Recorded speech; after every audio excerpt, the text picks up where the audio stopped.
This is a world of fighting spirit, a paradise for the formidable.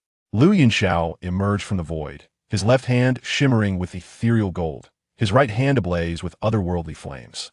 Beneath him, a divine river of sacred waters surged, while behind him, endless divine thunder rumbled. The continent stretched infinitely, teeming with powerful beings. In this tempestuous world, he was destined to rise and fall. Chapter 1. The Young Master Gu Xiao.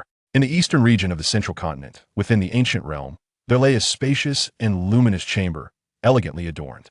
A boy clad in white sat quietly in meditation. His hands formed an ancient yet peculiar mudra, as thin streams of pale, white energy flowed from the outside world into his body.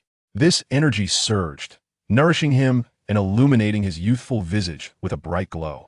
As the energy continued to flow, the boy's hand gestures shifted and a sudden muffled sound resonated within him, causing his aura to surge to a new level, becoming sharper and more intense.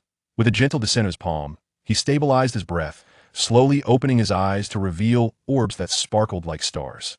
I have reached the 4th stage of fighting Qi, the boy murmured, clenching his small fist and feeling the surge of newfound power. It appears that even with your physique sealed, your cultivation talent remains extraordinary. At your current pace, you shall break through to the rank of fighter in no more than 3 to 4 years, a cold voice echoed in his mind, tinged with a hint of admiration. If I were to underperform, would that not render your choice a folly? The boy chuckled softly, opening his palm as he conversed with the voice in his mind. Indeed, you're the last hope of the system. Systems born from the natural laws of the universe are granted but 9 chances. Should one succeed, they may transcend the confines of the highest laws and become true sentient beings. A failure, however, results in utter obliteration. This system has already witnessed 8 failures now. All that remains is you, the host. The voice carried a hint of sorrow, for systems like this, born from the very essence of the universe, possessed intelligence and yearned for transcendence to become true beings. The path to transcendence was intertwined with the host, and only by aiding the host in attaining enlightenment could the system fulfill its purpose and break free from the constraints imposed by the natural order. Thus, each choice made by the system was akin to a gamble, and regrettably, its previous 8 gambles had ended in failure. Rest assured, choosing me is undoubtedly the wisest decision you could make, the boy in white replied with a light laugh, rising to his feet, his youthful face radiating. Confidential, innate assurance deeply etched in his very being. Indeed, I share that sentiment, for you possess not only a naturally powerful physique, but also the destiny of a void wielder, brimming with limitless potential. The system's voice resonated, acknowledging the boy as the most gifted and unpredictable host it had encountered. Hence it placed all its hopes upon him. Failure was not an option, this was its final audacious gamble. Listening to the system's reflections, a smile graced the boy's lips as he sauntered toward the door. Your compliments are quite soothing, yet might I suggest you amend your troublesome habit of placing me in predicaments. My dear host, everything this system does is for your benefit. Well, have I ever led you astray? Huh, if you hadn't, I wouldn't find myself in the ancient realm now, the boy retorted with a sardonic laugh, pulling the door open. With a creak, the door crafted from fragrant wood swung wide, revealing a petite figure before him. Clad in an exquisite azure gown and sporting 2 charming ponytails, her skin was as fair and smooth as jade.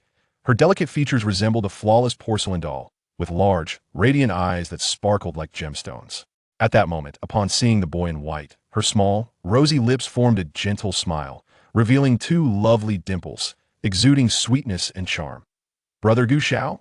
the girl exclaimed in a melodious voice as she dashed towards him, her beautiful eyes fixed upon him. "Brother Gu Xiao, have you broken through to the 4th stage of fighting Qi?" she inquired with a light, sweet tone. "Indeed, I have reached the 4th stage." "Sooner, you must strive hard too," the boy replied, a soft smile gracing his lips as he affectionately tousled her hair. Gu Xiao was his name within the Gu clan, and the little girl before him was none other than Gu Xiao, the daughter of the current clan leader, Gu Yuan. In truth, he had been brought back by Gu Yuan 6 years ago, and Gu Xiao was of the same age as him. Perhaps due to his unique physique, he naturally exuded an intangible aura, even while sealed. This aura was subtle, imperceptible to the average person, but those with great power or extraordinary talent could sense it upon close contact. Those who recognized this aura often felt an inexplicable affinity towards him, compelling them to draw near. As the little princess of the Gu clan, Gu Xiao, the daughter of Gu Yuan, possessed an exceptionally rich fighting emperor bloodline. Frequently interacting with Gu Xiao, she could distinctly perceive the peculiar aura surrounding him, which fostered a close bond between them so much so that one might describe her as clingy. Even to avoid parting ways with Gu Xiao, Gu Suner, who was meant to leave for the Xiao clan at the age of 4, had remained in the ancient realm until now. I will work hard and strive to catch up to Brother Gu Xiao, Gu Suner declared, her small fists clenched, determination etched across her face. Yes, I believe you will succeed, Gu Xiao smiled, playfully pinching her cheek, an endearing gesture he cherished. Her cheeks were plump and full of youthful vitality, making them delightful to touch. Gu Suner did not resist. She had grown accustomed to such familiarity over the years. In fact, she relished Gu Xiao's closeness. Though only 6 years old, her profound fighting emperor bloodline endowed her with an intellect far beyond her peers. Despite her youth, she possessed a remarkable understanding of many matters. Suner, how is your health? Have you recovered from the aftereffects of fusing with the Golden Emperor's flame of devastation? Gu Xiao inquired, gently holding her hand as they walked, concern evident in his tone. After 6 years of companionship, Gu Suner held a significant place in his heart. In this unfamiliar realm, Gu Suner stands as the sole individual he currently acknowledges, the only person within the ancient clan who harbors no ulterior motives towards him. Ultimately, the ancient clan, to him, is not a sanctuary, but rather an extraordinary prison. Chapter 2. The Yunxiao Mystic Heart Pendant. Now, he was resolutely determined to escape this cage, with only the little girl before him tugging at his heartstrings. Host. When it is time to sever ties, one must do so. If you do not leave the ancient realm, you shall never find peace to grow, nor attain true freedom. As for Gu Suner, when your strength increases, there will naturally come a day for your reunion. The system's voice resonated, seemingly bolstering Gu Xiao's resolve to depart. Do you even need to say that? I am well aware. How dare you speak? If it weren't for the troubles you caused, would I have been brought to the ancient realm by Gu Yuan? Would I be embroiled in such predicaments now? Gu Xiao rolled his eyes, muttering within his mind. But without this system, host, you would not have encountered Gu Suner, the system replied in a wistful tone. So you mean to say I should be grateful to you? Gu Xiao asked, amusement lacing his words. Precisely. You ought to express your gratitude to this system, it stated with utmost seriousness. Huh, Gu Xiao scoffed. Withdrawing his focus from the system and directing it toward Gu Suner, he found little inclination to engage with the system. It was typically efficient in its duties. Yet at times, it could be utterly burdensome. The very first day it had brought him to the continent had caused a tremendous uproar, which was the fundamental reason he perceived the ancient realm as a cage. The system's actions had crafted an enigmatic and lofty background for him. Yet it had also drawn considerable trouble upon him, leaving him to suffer the consequences. Brother Gu Xiao, don't worry. Suner has completely recovered from her aftereffects. All thanks to the jade pendant you gifted me. It is truly remarkable. As Gu Xiao inquired, Gu Suner beamed sweetly, producing a jade pendant shaped like a yingyang fish from her bosom. The pendant was as black as ink, with a small white dot at the center of the fish's head, appearing extraordinarily peculiar. The entire pendant radiated a gentle and harmonious energy wave. Seeing this, Gu Xiao smiled and reached into his own garment, revealing a snow-white pendant adorned with a black dot. He gently brought them together, and the two pendants seamlessly fused, fitting together without a hint of a gap. These two pendants were known as the Yunxiao Mystic Heart Pendants. Yours is the Yin pendant, while mine is the Yang pendant. We each possess one, and should I ever be absent, through these pendants, we shall have a day of recognition again. The Yunxiao Mystic Heart Pendant is a grade 9 treasure, capable of nurturing one's constitution and enhancing physical attributes, while also possessing extraordinary power. It is one of the initial gifts bestowed by the system. The Yin pendant harbors an exceptionally pure Yin energy, perfectly capable of alleviating Gu Suner's aftereffects stemming from the fusion with the Golden Emperor's flames of destruction. Thus, he had presented the Yin pendant to her, and indeed, with its wearing, Gu Suner's lingering aftereffects had fully dissipated. Moreover, he has now resolutely decided to depart, and this jade pendant serves as a token for their eventual reunion, simultaneously offering Gu Suner a cherished memento. He understands that his departure will surely sadden her, and thus, leaving this behind is but a modest expression of his heartfelt sentiments. In the days to come, if you are no longer present. Brother Gu Xiao, what do you mean by that? Please do not frighten Suner. Noticing the unusual undertones in Gu Xiao's words, Gu Suner felt a sudden tightening in her heart, accompanied by an ominous premonition. It is nothing of consequence. I merely spoke in jest. Suner, do not take it to heart. He gently squeezed Gu Suner's small hand, smiling as he reassured her. Is that truly so? Gu Suner inquired, her skepticism evident. Indeed, Gu Xiao affirmed with a nod. Gu Suner gazed at Gu Xiao, biting her crimson lip, her eyes still reflecting a trace of doubt. yet she ultimately refrained from voicing her concerns. Deep within his heart, Gu Xiao undoubtedly harbored secrets, and she could not shake the feeling that he might abruptly leave her. Brother Gu Xiao, Gu Suner murmured to herself, a wave of unexplainable sorrow and reluctance washing over her. In a spacious conference hall within the Gu realm, a group of elders, all with hair as white as snow, were seated. Each emanated an overwhelming aura that filled the space with a terrifying pressure. At the head of the assembly, where the elders' gazes converged, a middle-aged man sat. His presence both subtle and profound, seemingly merging with the very essence of the heavens and earth, rendering him nearly imperceptible, instilling an air of mystique.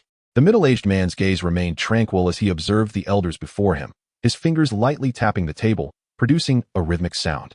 Patriarch, the plan has been delayed for 2 years. It is time to execute it. I believe the moment has arrived to send Miss Suner to the Xiao family. For the Dou Qi ancient Emperor Jade holds immense significance. Our Gu clan must secure it, as it is vital for our future. The lair of the Dou Qi ancient Emperor is something we absolutely cannot forsake, an elderly man with white hair said respectfully, regarding the middle-aged figure. In that instant, the identity of the middle-aged man became clear. He was none other than Gu Yuan, the patriarch of the Gu clan and one of the strongest figures on the continent. A pinnacle expert of the 9-star Dou Saint. The white-haired elders present were equally formidable, each a Dou Saint in their own right, representing the true foundation of the Gu clan. Elder Gu Lan is correct. The Dou Qi ancient Emperor Jade is far too important to be left in the hands of the Xiao family, where it would undoubtedly be at risk of being seized by the Soul clan. It is far more prudent to secure it within our Gu clan. Another elderly voice echoed in agreement. However, you are all aware that Suner does not wish to part from Xiao. You witnessed her reaction last time. Suner is, after all, my daughter. I desire for her to have a joyful childhood, and I do not wish to impose upon her that which she does not desire, Gu Yuan stated. His gaze flickering momentarily, yet his tone remained composed. He is the chieftain of the ancient clan, yet he is also a father, deeply concerned for his daughter. Moreover, to him, there exists something far more alluring than ancient jade. As Gu Yuan's words fell, a moment of silence enveloped the atmosphere. The elders exchanged glances, their eyes sparkling with intrigue. What if we allow young Master Gu Xiao and Miss Suner to visit the Xiao family together? This way, Miss Suner would naturally refrain from causing any disturbances, suggested an elder seated towards the back. Absolutely not. That is utterly inconceivable. The elder's words were met with vehement opposition from the others. Chieftain, you must reconsider. This matter cannot proceed. Young Master Gu Xiao's origins are shrouded in mystery, concealing secrets of monumental significance for our clan.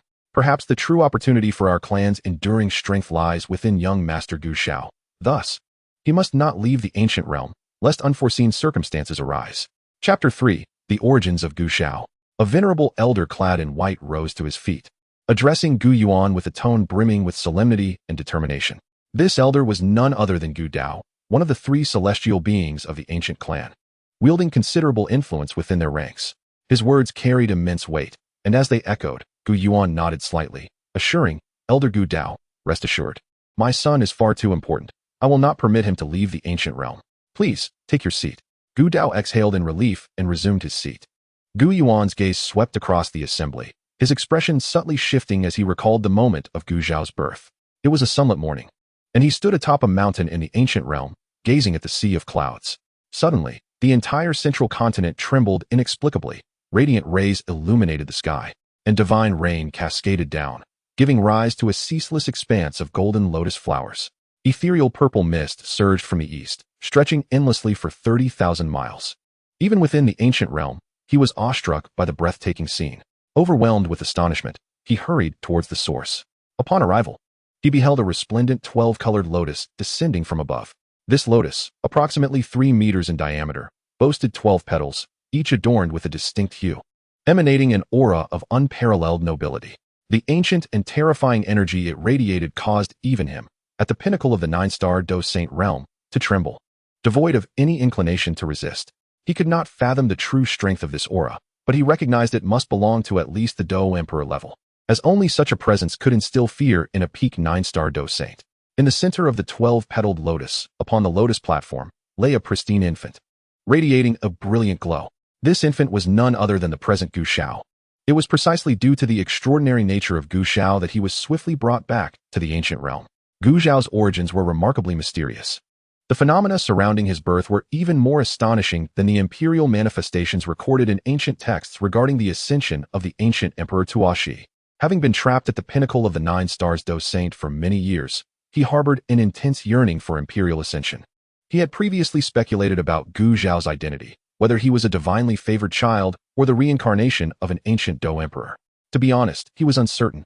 Yet, regardless of which was true, Gu Xiao's astonishing background and extraordinary nature compelled him to suspect that Gu Xiao might harbor the potential for imperial ascension. Thus, he was resolute in ensuring that Gu Xiao would not leave the ancient realm. After all, he was not the only one who sensed Gu Xiao's existence. Others might be stirring with intent. Patriarch, since young Master Gu Xiao cannot depart from the ancient realm, and you do not wish to pressure Miss Sun Air, I suggest that we select another suitable candidate from within the clan to replace her. In any case, we must acquire the Dou Qi ancient emperor jade from the Xiao family. An elder spoke upon hearing Gu Yuan's words. As soon as this suggestion was made, the other elders nodded in agreement, recognizing it as a mutually beneficial solution. Let us follow Elder Gu Lin's advice and swiftly choose a candidate. I will personally deliver them to the Xiao family. I anticipate there should be no significant issues, Gu Yuan stated decisively, tapping the table to seal the agreement. We understand. The many elders responded in unison. Well then, let us conclude today's meeting. You may disperse, Gu Yuan declared, and with a flicker of his form, he vanished from the spot. The elders exchanged glances before gradually retreating. Meanwhile, Gu Xiao and Gu Sun Air continued to stroll hand in hand along the roadside. A gentle breeze wafted through, carrying the fragrance of blooming flowers, intoxicating their senses. Sun Air, has Uncle Gu mentioned anything to you about going to the Xiao family? Gu Xiao inquired as they walked. He was aware that Gu Sun Air's continued presence in the ancient realm, rather than going to the Xiao family, was entirely due to him. Gu Yuan had aspirations for him, and the entire Gu clan sought his potential, believing he concealed world-shattering secrets and the chance for imperial ascension. For the people of the Gu clan, his existence was deemed even more crucial than the ancient jade, of which there were 8 pieces, necessary to unlock the ancient emperor's cave. However, gathering all 8 pieces was an arduous task, yet he remained within the Gu clan, fully aware that they were racking their brains to uncover his secrets and strengthen the clan. Gu Sun'er developed a close rapport with him, fostering a relationship that would inherently dissuade dissent from those around them. This bond would cultivate a profound sense of belonging to the ancient clan, ensuring their protection from external pressures as long as he remained by her side. In truth, however, he possessed no extraordinary secrets of the world or hidden paths to imperial power. Ultimately, all of this was merely a trap set by the system. The so-called anomalies were orchestrated by it, rendering him nothing more than a so-called genius whose true potential remained sealed. Since that incident, his father had refrained from mentioning the matter to Sun'er. As anticipated, Gu Sun'er's words confirmed his suspicions, indicating that her previous outpouring of emotion had indeed borne fruit. Gu Xiao, with a thoughtful smile, reflected on the past. At that time, Gu Sun'er was merely 4 years old, despite her early maturity. Her emotional intelligence was akin to that of a 7 or 8-year-old, unlike her current self, whose intellect rivaled that of a 12 or 13-year-old girl. She had been driven to tears in that moment of distress. Upon hearing Gu Xiao recall the incident, Gu Sun'er felt a blush creep onto her cheeks, marking it as her sole moment of embarrassment thus far. She had only cried once throughout her entire life. Gu Xiao Gij, she said, biting her lip, her voice tinged with a mix of shyness and annoyance. All right, I shall speak no more, Gu Xiao replied, fully aware of her sensitivity. Noticing her discomfort, he promptly shifted the subject. Let us take a seat over there, Sun'er, he suggested, gesturing towards a nearby pavilion. Okay, Gu Sun'er responded eagerly, her small steps quickening as she followed him towards the cool retreat. Inside the pavilion stood a stone table, a favored gathering spot for Gu Xiao and Gu Sun'er, often adorned with fruits and pastries. The 2 little ones sat before the stone table, relishing the treats in a moment of delightful camaraderie. It seems you 2 little ones are in splendid spirits today, a gentle voice chimed in, heralding the arrival of Gu Yuan, who appeared before them with a warm smile. Father, Uncle Gu. Upon seeing Gu Yuan, both Gu Sun'er and Gu Xiao called out in unison, with Gu Sun'er eagerly leaping from her seat to embrace him. Gu Yuan caught her effortlessly, affectionately ruffling her hair with a hint of tenderness in his gaze. As his only blood relative, Gu Sun'er was the object of his boundless affection. Moreover, having already gained the recognition of the Golden Emperor's flame infused with the ancestral fire of the ancient clan, coupled with her exceptionally rich and pure emperor-level bloodline, Gu Yuan held his daughter in even greater esteem, recognizing her limitless potential. Moreover, he was exceedingly concerned, believing that the enigmatic Gu Xiao, possessing secrets of monumental significance, shared an intimate bond solely with Gu Suner within the Gu clan. This undoubtedly prompted Gu Yuan to invest more of his thoughts into Gu Suner. Gu Xiao, possessing a mature disposition, was extraordinary by nature, surpassing ordinary children. His sole concern rested upon Gu Suner, a sentiment that Gu Yuan keenly observed.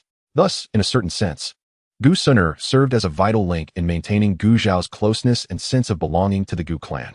Gently stroking Gu Suner's long hair, Gu Yuan shifted his gaze towards Gu Xiao. His calm eyes appeared to penetrate all facades, imparting to Gu Xiao a sensation akin to being unclothed and exposed to the glaring sun, an undeniably unpleasant feeling. Have you broken through to the fourth stage of Dou Qi? Gu Yuan inquired with a smile. Yes, Uncle Gu, Gu Xiao replied, his tone calm and gentle. Indeed, your cultivation speed is quite commendable. However, the realm of Dou Qi is merely the foundational stage. One must not be overly hasty. Progress should be gradual, solidifying your foundation step by step, thus enabling you to journey further in the future, Gu Yuan articulated in a tranquil manner. I understand. Thank you for your guidance, Uncle Gu, Gu Xiao replied softly. Fully aware of this principle, he had already devised his own plans. Father need not worry. Brother Gu Xiao's foundation is remarkably stable. His Dou Qi is solid and refined.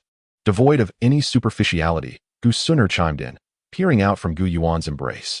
Oh, Suner, how do you know this? Gu Yuan teased. Of course I know. I often practice combat techniques with Brother Gu Xiao, Gu Suner replied, her lips curling into a smile, her voice as melodious as a lark. In response, Gu Xiao offered a faint smile. He indeed often practiced combat techniques with Gu Suner, although the Gu clan imposed certain expectations upon him, restricting his freedom and preventing him from leaving the Gu realm. There were no such limitations in this regard. From the moment Gu Xiao was cradled by Gu Yuan as a mere infant, the members of the Gu clan generally believed that he lacked memories and was oblivious to his true identity, having long since considered himself one of them. Thus, they naturally refrained from imposing any obstacles in this area, for the combat technique pavilion was accessible to all members of the Gu clan. To impose strict restrictions would only provoke Gu Xiao's dissatisfaction and breed resentment toward the Gu realm, an outcome they wished to avoid, as they desired Gu Xiao to remain within the Gu realm indefinitely. Yet, unbeknownst to them, Gu Xiao was reincarnated with the memories of his previous life. He was acutely aware of the Gu clan's ulterior motives and their covert maneuvers. Each act of surveillance and clandestine observation, each hidden inquiry, was consistently revealed to him by the system. The ancient clan believed that Gu Xiao's aloofness was innate, leading him to be close only to Gu Suner. In truth, the opposite holds. He is not cold but possesses a gentle nature, forging a bond with Gu Suner solely because of her genuine kindness towards him. His perceived indifference is merely a facade, as one cannot remain warm-hearted in the presence of those who relentlessly seek to unearth one's secrets and confine one eternally within the ancient realm. As for the second reason, it is even simpler. A novice in the cultivation of 3 or 4 levels of combat energy can hardly master any advanced combat techniques. At best, only reaching the Xian tier. The ancient clan, wealthy and powerful, looks down upon Xian tier techniques and thus does not impose restrictions on Gu Xiao's practice. Oh, how splendid. What combat techniques have you all been practicing? Gu Yuan inquired with a smile, curiosity evident on his face as he listened to Gu Suner. I have learned a low-level Xian tier technique called Xianling Finger, but my brother Gu Xiao is remarkable. He successfully mastered the high-level Xian tier technique, Tide Viewing Fist. In just one afternoon, Gu Suner replied, her voice lilting with pride, unaware that others might mistakenly think she had achieved it herself. Is that so? Quite impressive shower. Gu Yuan remarked, a hint of admiration in his tone, his eyes reflecting understanding. Indeed, his extraordinary background and remarkable talent were undeniable. Thank you, Uncle Gu. But I still have much to learn, Gu Xiao modestly responded, his voice warm. In truth, he grasped the tide-viewing fist after merely observing it once. He was a natural prodigy in martial arts, possessing extraordinary insight, and his half-day of practice was merely a display of modesty. Humility is commendable, yet excessive modesty is unwarranted. To master a high-level Xian tier technique in an afternoon is enough reason for pride. Gu Yuan generously offered his praise, recognizing Gu Xiao's talent even he could not dispute.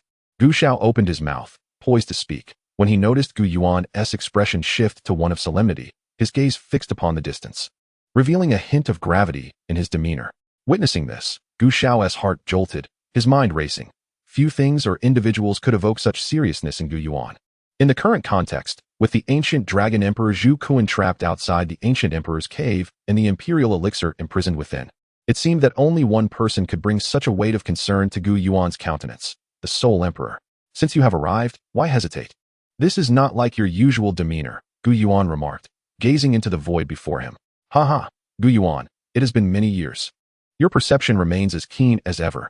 A gentle laugh resonated, and a spatial portal manifested in the air. A figure clad in white stepped forth, followed by a dozen other silhouettes, each exuding an overwhelming and terrifying aura. Within the dark expanse of the portal, a myriad of Soul Clan soldiers could be discerned faintly. The 4 demon saints of the Soul Clan, accompanied by a dozen battle saints, alongside the Soul Emperor, believe that such a meager force can annihilate my ancient clan? Such aspirations are far from sufficient. Gu Yuan gently pushed Gu Suner beside Gu Xiao, drawing both behind him. Faced with the imposing presence of the Soul Emperor, his tone remained unperturbed. With a mere wave of his hand, a surge of formidable auras erupted from the ancient clan. 3 elderly figures with white hair materialized beside him. Their prowess as 7-star battle saints unmistakable. They were the ancient clan's 3 immortals, on par with the 4 demon saints of the Soul Clan. Beyond the 3 immortals, another 10 formidable auras emerged, each belonging to a battle saint. In the distance, countless powerful auras surged forth, the Black Smoke Army, the elite forces of the ancient clan, brimming with formidable warriors, led by the current Black Smoke King, Gu Lai. Chapter 5. The Peak Battle, on the verge of eruption. Gu Lai, the Black Smoke King, was equally a 7-star battle saint, matching the strength of the ancient clan's 3 immortals and the 4 demon saints of the Soul Clan without a hint of disparity. As the ostensible foremost power of the continent, the ancient clan indeed possessed immense strength, second only to the deeply hidden Soul Clan in the current era. It was utterly impossible to extinguish the ancient clan with merely a dozen battle saints. Even if the Soul Clan were to unleash their full might, they could perhaps severely wound the ancient clan, yet they too would be driven to the brink of collapse. Gu Yuan, you are mistaken. I harbor no intention of annihilating the ancient clan. The Soul Emperor chuckled softly, a gentle smile gracing his face. Clad in a white robe, he appeared to be around 30, possessing a handsome visage and exceptionally bright eyes that exuded an air of elegance. Were he to hold a book in his hands, he might easily be mistaken for a scholarly gentleman. It was hard to fathom that the leader of the Soul Clan, bearing the formidable title of Soul Emperor and standing at the pinnacle of 9-star battle saints, would present as such a seemingly delicate middle-aged man. What brings you to the ancient clan with such grandiosity? Gu Yuan's gaze flickered as he spoke softly. He understood the Soul Emperor. This seemingly refined and gentle individual was, in truth, ruthless and somewhat deranged. His arrival at the ancient clan undoubtedly harbored ulterior motives. Today, I have come to invite a young friend to visit our Soul Clan. I believe, in comparison to the ancient clan, our Soul Clan would be a more suitable host for this young friend. The Soul Emperor smiled slightly, his gaze directed towards Gu Xiao behind Gu Yuan, his tone gentle. At these words, Gu Xiao felt a chill run down his spine. It was indeed aimed at him. He had suspected that the immense phenomenon generated by the system, surpassing even the ascension of the ancient emperor, along with the aura transcending the imperial realm, would attract the attention of those eager to seize the chance of ascension. Had Gu Yuan arrived, even a moment later, the one taken away might have been none other than the Soul Emperor himself. Brother Gu Xiao. Gu Suner turned to him, her eyes reflecting a hint of confusion. The Soul Emperor and his companions approached with great intensity, daring to invade the ancient clan. This was a sight she had never witnessed before, and the fact that they were in search of Gu Xiao left her utterly perplexed. What secrets lay within Gu Xiao that prompted the Soul Clan to go to such lengths to confront him? Do not inquire. In due time, you shall understand. Gently caressing Gu Suner's cheek, Gu Xiao spoke softly. Gu Suner blinked and gazed deeply at Gu Xiao, her curiosity piqued, yet respecting his silence. She refrained from pressing further.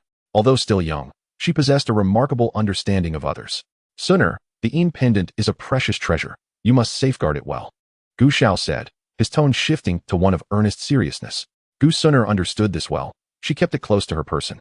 She felt the pendant nestled within her clothing. That is good. Gu Xiao replied with a gentle smile, radiating tranquility. The Soul Clan concealed their true intentions, particularly the Soul Emperor, who was known for his strategic foresight. Now that they had arrived, it was evident that he harbored a strong desire to possess Gu Xiao. The overt display was merely a diversion. Hidden behind it lay lethal intentions. Gu Xiao had a singular opportunity for transference granted by the system, and should the situation turn dire, he could escape at any moment. However, for Gu Suner, evasion would be far more challenging in such perilous times. The Yin pendant could preserve her life. The Yin and Yang mystic heart pendants, with the Yin pendant specializing in defense and the Yang pendant focused on offense, possessed extraordinary powers beyond merely nurturing one's essence and enhancing physical strength. However, their use was limited. They could only be invoked in absolute crises. While Gu Xiao and Gu Suner conversed in the background, Gu Yuan was entirely focused on the Soul Emperor. Recognizing the threat to Gu Xiao, his countenance darkened immediately. Soul Emperor, your jest is far from amusing, Gu Yuan stated coldly, his displeasure evident. Gu Xiao's significance to the ancient clan was immense, and the Soul Emperor's intent to seize him undeniably ignited Gu Yuan's fury. A jest? I never indulge in humor, young friend. Would you care to accompany me to the Soul Clan? The Soul Emperor smiled faintly, his tone calm and gentle, yet imbued with an inexplicable and overwhelming sense of pressure. I appreciate the Soul Clan leader's kindness, yet I am but a naive and inexperienced youth, unworthy of such attention. I shall not trouble the Soul Clan leader. Gu Xiao replied, feeling his heart race under the Soul Emperor's gaze. That single glance instilled a chilling fear within him. Had it not been for Gu Yuan standing protectively before him, alleviating the pressure, he might have been rendered speechless under the Soul Emperor's scrutiny. Yet even with Gu Yuan's presence, the Soul Emperor's mere gaze was enough to leave Gu Xiao feeling cold and stiff. The disparity between the pinnacle of the 9-star Dou Saint and the 4th stage of Dou Qi is utterly incomparable. Even a mere wisp of Dou Qi emanating from the Soul Emperor could effortlessly crush him 1,000 times over. The fact that he can respond with neither humility nor arrogance is a testament to his remarkable psychological fortitude. Upon hearing Gu Xiao's words, a smile graced Gu Yuan's face. Indeed, how could the members of the Gu clan ever consent to follow the Soul Emperor? When Gu Xiao declined his request, the Soul Emperor remained unperturbed. He let out a gentle sigh and remarked, "It appears that my young friend harbors some misconceptions about my Soul Clan, likely instilled by Gu Yuan's unfavorable notions. However, fret not. Once you arrive at my Soul Clan, you shall naturally come to understand our merits." With a wave of his hand, the Soul Emperor summoned the formidable presence of over a dozen Dou Saints, including the 4 demon saints of the Soul Clan, causing the very space within the ancient realm to tremble as winds surged and clouds billowed. Within the spatial portal, a dense assembly of Soul Clan troops began to mobilize. An overwhelming energy emanating from the gateway, slowly coalescing in the sky. Where are the members of the Gu clan? Gu Yuan inquired calmly, his sleeves fluttering, prompting over 10 elite members of the Gu clan to unleash their own powerful auras. The elite forces of the Gu clan, the Black Smoke Army, rapidly formed their ranks. As waves of formidable energy began to permeate the heavens, Gu Xiao, clutching Gu Suner, tightly sheltered behind Gu Yuan. In the midst of such a grand conflict among Dou Saints, the two felt as insignificant as ants on the ground, vulnerable to the slightest encounter that could extinguish their lives. Caution was their best strategy. Yet, amidst the tremors of his heart, Gu Xiao harbored a flicker of curiosity. Witnessing a battle of Dou Saints was a rare occurrence, one that could greatly broaden his horizons and benefit his future cultivation. The techniques employed by Dou Saints in harnessing energy and executing combat skills represented invaluable knowledge for a novice like him, offering immense learning potential. He could glean insights from their experiences to enhance his own combat prowess. Chapter 6. The Battle of the 9-Star Dou Saints. Even though his current realm was still low, and some concepts were beyond his immediate comprehension, his remarkable memory would allow him to retain these observations for future understanding as his realm advanced. Thus, at this moment, he watched intently, eyes wide open, aware that such a grand clash was a rare opportunity even amidst the vast Dou Qi Continent. A silent whirlwind swept through the sky, emitting a low, mournful sound. From the spatial portal created by the Soul Clan, waves of black mist surged forth, spreading wildly into the outside world. Within the black mist, an exceptionally cold and formidable aura emerged, heralding the presence of the Soul Clan's army. The black mist surged like a tidal wave, rapidly condensing in the sky, accompanied by the gathering of powerful energy, ultimately forming a colossal black imprint towering tens of thousands of feet high.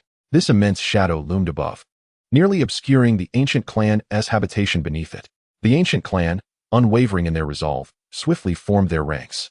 Radiant beams of light surged from their beings, coalescing into monumental pillars of energy that resonated with a heart-stirring intensity.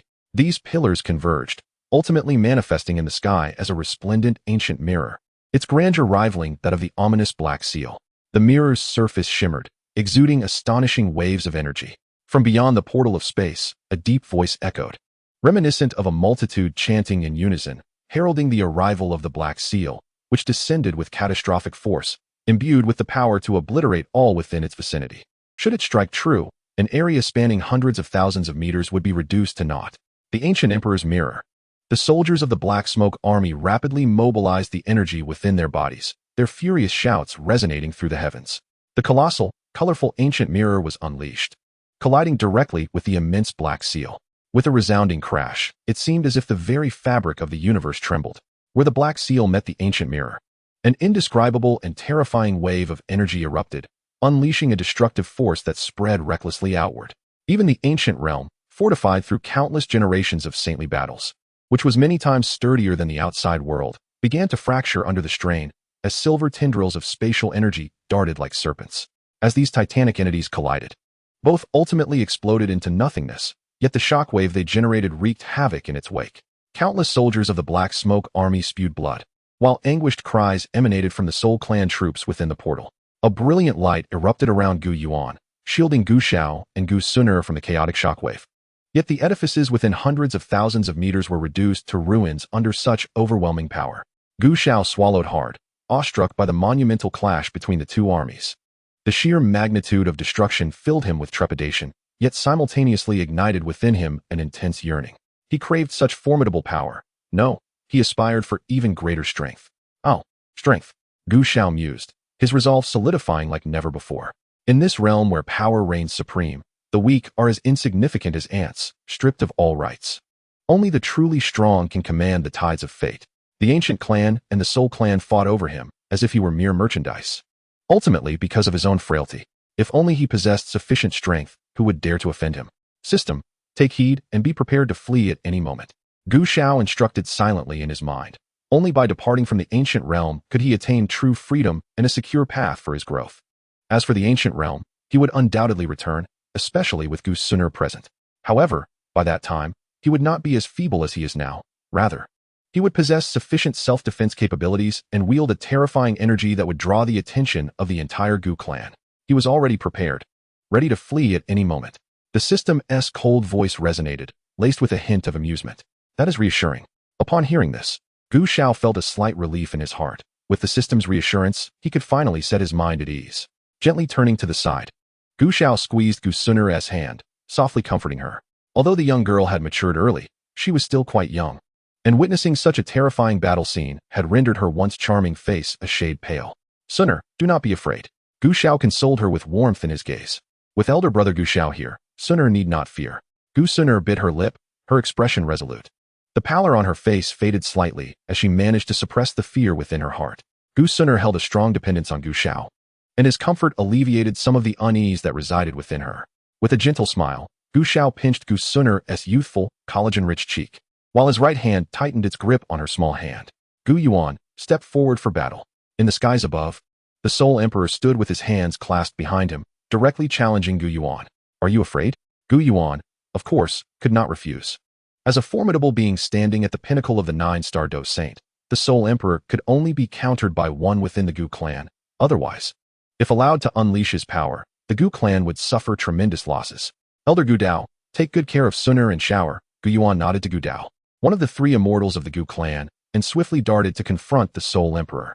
With a flick of his thoughts, boundless tides of heavenly energy surged forth, and with a mere gesture, he directed the endless energy waves towards the Soul Emperor. The Soul Emperor chuckled lightly, raising his right hand to strike, transforming it into a colossal palm of immense proportions that effortlessly dispersed the tidal waves of energy. Gu Yuan's mind surged, his aura erupting with ferocity, causing the surrounding space to crack and shatter under the overwhelming pressure. The Soul Emperor similarly stood tall, his terrifying aura as a 9-star Dou Saint unmistakable. The two began to engage in combat, each punch and palm strike infused with unparalleled destructive power. With every blow, vast expanses of space were reduced to nothingness. Even the incredibly solid realm of the ancients appeared as fragile as paper before them. Miss Suner, young Master Shower, I shall escort you away. Gu Dao's figure flashed before Gu Suner and Gu Xiao, intent on leading them to safety, for the battlefield was far too perilous for the two of them to tread. Leave? Is it truly that simple? A chilling voice echoed, as 4 figures emerged to block Gu Dao's path. Each of them emanated an aura no less potent than Gu Dao's, revealing themselves to be the 4 demon saints of the Soul Clan. Oh, do you wish to take advantage of our numbers? A chilling voice echoed, and the remaining 2 of the ancient clan's 3 immortals swiftly appeared beside Gu Dao. Another gust of wind surged forth, and a formidable figure quietly materialized beside Gu Dao, none other than King He Yin, Gu Lai. Now, the numbers are even. Gu Lai uttered coldly, his eyes wide open, radiating an indescribable aura of dominance. Haha, Soul Sha, one of the 4 demonic saints of the Soul Clan, waved his hand, prompting several Dou Saints from the Soul Clan to surge with energy and launch a fierce assault downward. Is there truly no one in my ancient clan? As Gu Lai's voice fell, over a dozen Dou Saints from the ancient clan charged forward, engaging in a fierce confrontation with the Dou Saints of the Soul Clan. The Battle of Dou Saints was earth-shattering. Although these Dou Saints were all lower tier, beneath the 5-star Dou Saint level, their strength was not to be underestimated. The residual waves of the conflict were astonishingly intense. Meanwhile, on the other side of the sky, the sound of explosions resounded as Gu Yuan and the Soul Emperor clashed violently, with no one daring to approach within hundreds of thousands of feet. The hurricane generated by their battle could shred even a 7-star Dou Saint into pieces. The offensive power of a peak 9-star Dou Saint was undeniably beyond the imagination of ordinary folk, in the absence of the Dou Emperor. They were the true rulers of this continent. Gu Yuan, it seems your current situation is rather dire. The Soul Emperor, with an air of nonchalance and a faint smile gracing his lips, directed a palm strike towards Gu Yuan, softly uttering, "Is that so?" Gu Yuan shook his head, shattering the Soul Emperor's attack with a palm strike, his gaze tranquil. "Soul Emperor, do not forget where this is." "Oh." The Soul Emperor raised an eyebrow, casting his gaze downward. Below, the 4 demonic saints of the Soul Clan stood in confrontation with the 3 immortals of the ancient clan and King He Yin. The atmosphere tense with impending conflict. "Gu Lai, while the numbers may be even, it seems you have 2 deadweights among you," Soul Sha remarked coldly with a sneer, signaling the other 3 demonic saints of the Soul Clan to charge forth. On the ancient clan side, Gu Lai nodded at Gu Dao, and then the 3 immortals of the ancient clan shot forward, while Gu Lai positioned himself in front of Gu Xiao and Gu Suner, shielding them. The 3 immortals of the ancient clan and the 3 demonic saints of the Soul Clan were indeed evenly matched, engaging in one-on-one combat high in the sky. Gu Lai, meanwhile, faced off directly against Soul Sha to protect Gu Xiao and Gu Suner. "Gu Lai, do you truly believe you can safeguard those 2 little ones in my presence?" Soul Sha chuckled ominously, his pale face adorned with a hint of a sinister smile. "I cannot." Gu Lai shook his head. His strength surpassed that of Soul Sha, but only by a narrow margin, and in the heat of battle, he would be unable to attend to Gu Xiao and Gu Suner. "It seems you possess a measure of self-awareness," Soul Sha remarked with a cold laugh. "Of course, I am self-aware, but unfortunately, you are not. This is the ancient clan, our home ground. Soul Sha, your Soul Clan's Dou Saints are still insufficient in number." As Gu Lai's words fell, 2 venerable elders with white hair materialized beside him, each emanating an overwhelming aura, unmistakably the hidden Dou Saints of the ancient clan. It is evident that the Dou Saints within the clan number far beyond a mere dozen. Those visible are merely the tip of the iceberg, for within the clan also reside ancestral elders and other concealed Dou Saint powerhouses. The 2 before him are but a pair of such individuals. Senior Gu Zheng, Senior Gu Lan, I entrust Miss Suner and young Master Gu Xiao to your care. Gu Lai addressed the 2 elders. "Rest assured, Black Smoke King, leave it to us." One of the white-haired elders nodded gently in response. "Very well," Gu Lai affirmed, his gaze shifting towards Hun Sha, his aura surging dramatically. "Hun Sha, prepare for battle." Gu Lai bellowed, unleashing a powerful punch directly at Hun Sha. Hun Sha hastily defended himself, yet a subtle smile danced at the corner of his lips. "How does it feel, Emperor Hun?" In the sky, Gu Yuan launched a punch, a faint smile gracing his countenance. "Your ancient clan indeed possesses profound depths." Emperor Hun countered with a palm strike, effortlessly dissipating Gu Yuan's attack, before suddenly chuckling. "But I, too, have made ample preparations." Upon hearing Emperor Hun's words, Gu Yuan momentarily froze, but as he beheld the smile on the Emperor's face, a jolt of alarm surged through his heart. "This is bad. Gu Zheng, we should vacate this place. The young lady and young master are still too weak and vulnerable. It would be safer to distance ourselves from the battlefield." The elder known as Gu Lan suddenly interjected. "Indeed, you are correct." Gu Zheng nodded, turning to Gu Xiao and Gu Suner. "Young Master Gu Xiao, Miss Suner, we must depart." Yet, before he could finish his sentence, Gu Xiao's thunderous voice erupted. "Elder Gu Zheng, be cautious."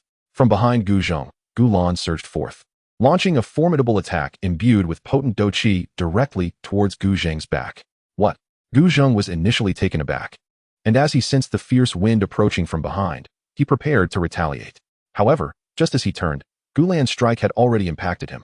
With a muffled sound, Gu Zheng was sent hurtling backward, spitting a mouthful of blood, his body propelled several thousand meters away. The energy of that punch was remarkably contained, with all its force erupting within Gu Zheng's body upon contact. Thus, despite Gu Xiao and Gu Suner being in close proximity, they remained entirely unscathed. The mastery of Dou Qi by a Dou Saint is indeed extraordinary. What are you doing, Elder Gulan? Gu Suner exclaimed, belatedly realizing the peril. He is not Gulan. He is a member of the Hun clan, Gu Xiao warned, pulling Gu Suner back a few steps, his eyes brimming with vigilance. Indeed, the so-called Gulan was eliminated over a month ago. Now, my soul occupies his body. Gulan sneered wickedly, his aura locking onto Gu Xiao and Gu Suner, rendering them rigid in place as he extended his hand towards them. In that moment, surrounded by a lack of reinforcements, Gu Lai and his companions were thoroughly detained, and it seemed inevitable that Gu Xiao and Gu Suner would be captured. Suner shower. Gu Yuan could not help but exclaim, his heart suddenly filled with anxiety. He wished to rush to their aid, yet was firmly restrained by the Soul Emperor. Soul Emperor, is this your doing? Gu Yuan roared, unleashing a fierce assault. A month ago, this person named Gulan ventured into the ancient realm, and we seized the opportunity to capture him, the Soul Emperor remarked, unfazed. As he continued to entangle Gu Yuan, each elder of my Gu clan possesses a soul jade token. How could we not know if Gulan had perished? Gu Yuan shouted, his attacks growing increasingly ferocious, causing the surrounding space to tremble and fracture. Who said Gulan is dead? We merely extracted his soul and replaced it with another. As you know, our soul clan excels in such matters, the Soul Emperor replied with a gentle smile, exuding an air of composure. Chapter 8. The Defense of Enpei, Gu Xiao's Departure. You scoundrel! Gu Yuan thundered, unleashing his formidable aura in a powerful attack against the Soul Emperor. Unfazed, the Soul Emperor met Gu Yuan's onslaught head-on. He, a mysterious figure entangled in the secrets of the Battle Emperor, combined with a princess of the ancient clan. This time, our soul clan stands to gain immensely, Gulan smirked, his withered hand reaching directly towards Gu Xiao and Gu Suner. Brother Xiao, Gu Suner cried out, throwing herself into Gu Xiao's arms, tightly shutting her eyes, her petite face reflecting panic and fear. Gu Xiao held Gu Suner with one arm, his expression devoid of any trepidation, instead exhibiting an extraordinary calmness. Just as Gulan's hand was about to make contact with the two, an incredibly pure wave of chilling energy erupted from Gu Suner, coalescing into a black Taiji energy shield that enveloped them both. Gulan's claw struck the Taiji energy shield and was repelled. What? Gulan exclaimed. Disbelief etched across his features. Inside the protective barrier, Gu Suner slowly opened her eyes, her beautiful gaze filled with confusion, seemingly perplexed as to why the anticipated giant claw had yet to arrive. Silly girl, what are you thinking? Gu Xiao gently tapped the tip of Gu Suner's nose, chuckling softly. Are we safe? Gu Suner asked, bewildered. Of course we are. Look, Gu Xiao pointed to the black Taiji energy shield above them, a playful smile on his face. What is this? Gu Suner inquired, examining the black Taiji energy shield, her pretty face brimming with curiosity. Enpei, Gu Xiao casually indicated. Is it? Gu Suner retrieved the Enpei from her bosom, observing it as it emanated a blackish glow, a continuous stream of pure, chilling energy surging forth. Indeed, as I have mentioned, the En pendant possesses extraordinary power. You have witnessed its effects, albeit limited in usage. Only 3 opportunities in total. Once exhausted, the pendant becomes entirely ineffective. So be sure to safeguard it. Do you understand? Gu Xiao spoke earnestly. Yes, I understand, brother Gu Xiao. Gu Suner replied obediently, nodding her small head as she tightly grasped the En pendant. The fact that Gu Xiao chose to bestow such a precious treasure upon her filled her heart with joy. What nonsense is this En pendant? Such pretentiousness! Gulan exclaimed, a surge of energy radiating from him. Allow me to shatter it completely.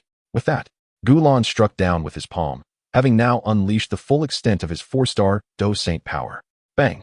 Gulan's palm collided directly with the black Taiji energy shield, creating gentle ripples. Yet, following that, the scene unfolded as before. His hand was rebuffed, and he was sent flying backward over 10 meters. Witnessing this, Gu Xiao did not even blink. The Yinyang Xuanqing pendant was a 9th grade treasure, and moreover, a consumable 9th grade artifact. Generally, consumable items achieving the 9th grade possess tremendous power, often surpassing that of other items at the same level. Therefore, even though the Yinyang Xuanqing pendant was merely a 9th grade artifact, its defensive capabilities were on par with a typical 9th grade Xian artifact. To breach the defenses of the Yin pendant below the 5-star Dou Saint level was an utter fantasy. This Yinyang Xuanqing pendant, touted as a novice gift package, was actually compensation provided by the system, as the initial circumstances laid a trap that brought considerable trouble. The Yinyang Xuanqing pendant served as a safeguard for Gu Xiao, inherently possessing formidable strength. What a remarkable Yin pendant! Gu Yuan, I never expected your ancient clan to possess such a treasure.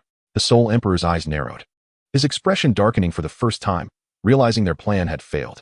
It seemed that the Yin pendant could not be breached in the immediate future. and that time was ample enough for the remaining Dou Saints of the ancient clan to arrive. How could our ancient clan be so easily deciphered by your soul clan? Gu Yuan replied coolly, his demeanor returning to calm, though a hint of perplexity lingered in his gaze. The pendant? Their ancient clan possessed no such item. This could only belong to Gu Xiao. Previously, when he heard Gu Xiao instructing Sun to safeguard the pendant, he had not given it much thought, only to realize now its extraordinary power. Gu Xiao, indeed, is enigmatic. Unbeknownst to Gu Xiao, the dialogue between Gu Yuan and the Soul Emperor did not pique his interest at that moment. With the emergence of the pendant, Gu Yuan and the others would undoubtedly grow more curious, and the time for his escape had arrived. Sun, Gu Xiao called softly. What is it, brother Gu Xiao? Gu Sun inquired, her eyes filled with curiosity as she gazed at him.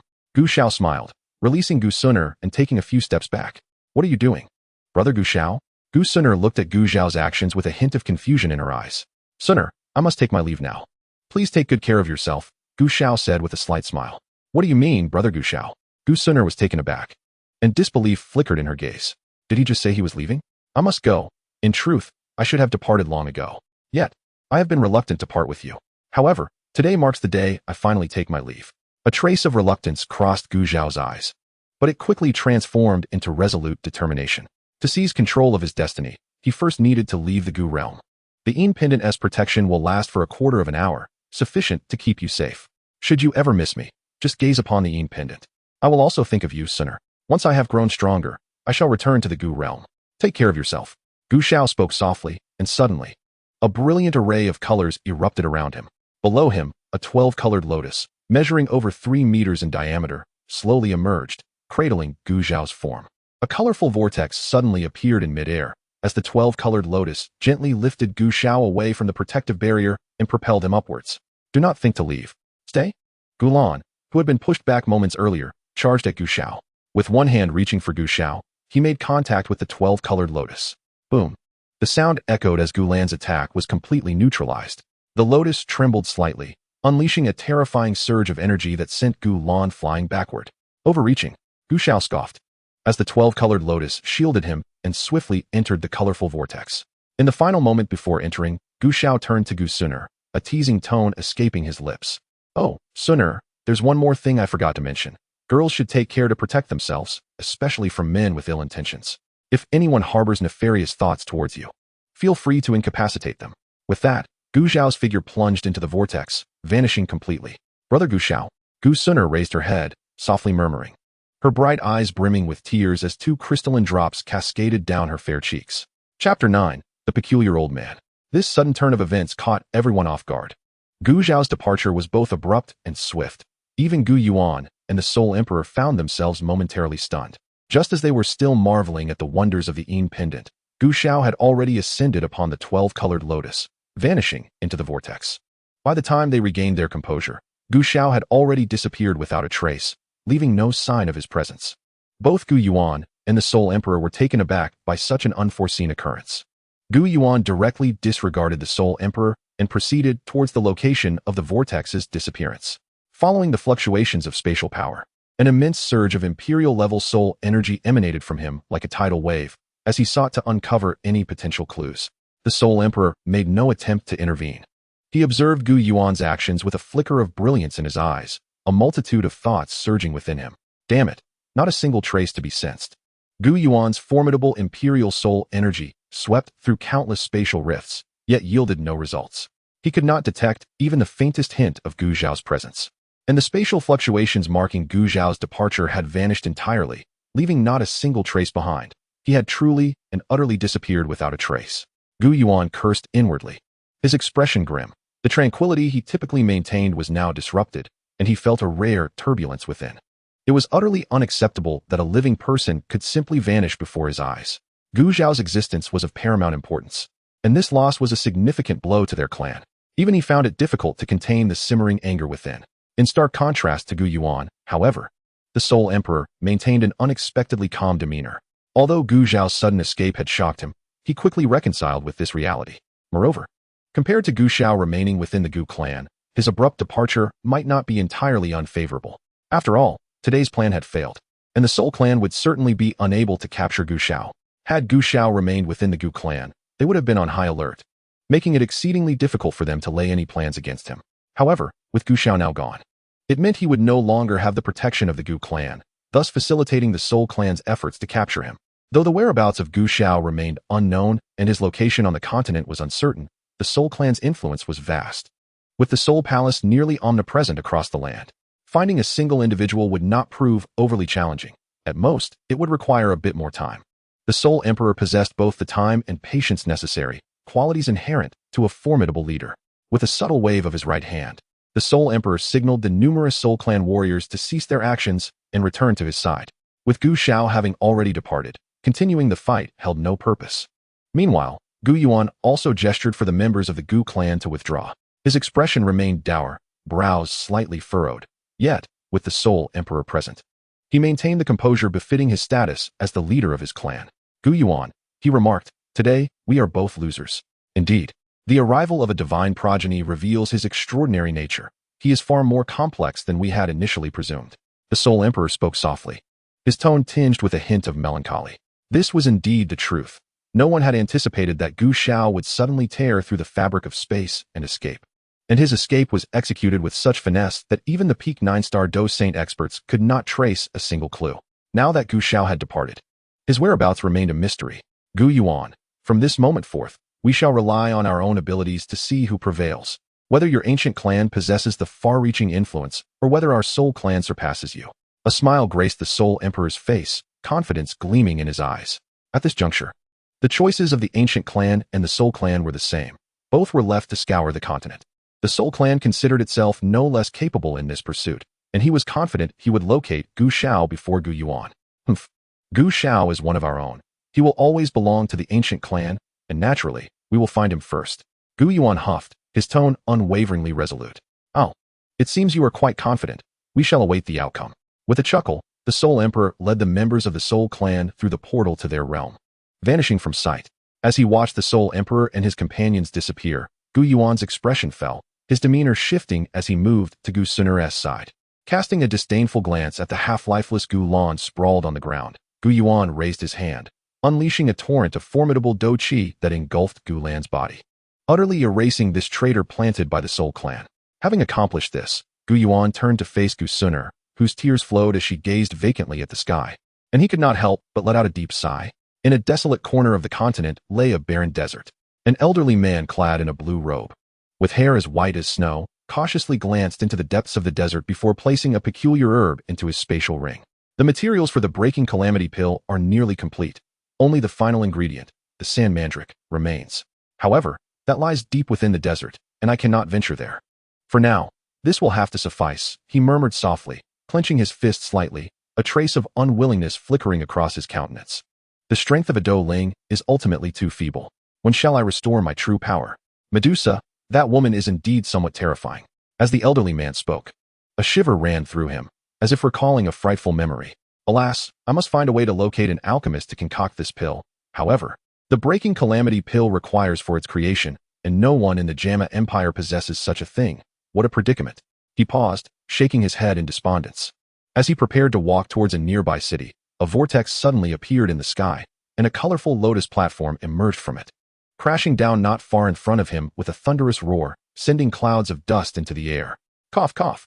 The lotus platform dissipated, revealing the figure of Gu Xiao, who coughed vigorously a few times to expel the dust that had inadvertently entered his mouth.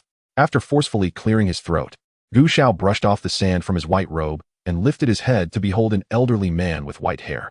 The old man was gazing at him with an unusual intensity, his penetrating stare evoking a sense of discomfort in Gu Xiao. Faced with this peculiar scrutiny, Gu Xiao, in a moment of impulsive bravado, blurted out, "What are you staring at? What's it to you?"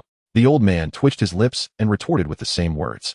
Instantly, the two found themselves locked in a mutual glare.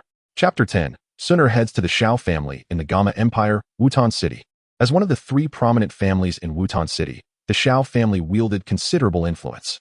Particularly, they boasted a prodigious child, Xiao Yan, who, at the tender age of 7, had already achieved the 5th stage of Dou Qi, a source of immense pride for the family patriarch, Xiao Zhan. However, today a Xiao family was somewhat different. Within a rather elegantly furnished room, two distinctive figures stood facing each other. Suner, have you truly decided to remain with the Xiao family? The clan has already prepared a replacement for you. There is no need for you to force yourself. Gu Yuan gently inquired, his tone warm. The plan for Sun Er to join the Xiao family had been set, but her sudden change of heart prompted Gu Yuan to accompany her to the Xiao residence. Yet, her swift shift in sentiment left him somewhat perplexed. Thus he felt compelled to confirm her decision before they departed. After all, with a replacement already arranged, he did not wish to impose upon his cherished daughter. If Sun Er did not wish to stay with the Xiao family, he would not compel her. You need not worry about me, father. I willingly choose to stay with the Xiao family.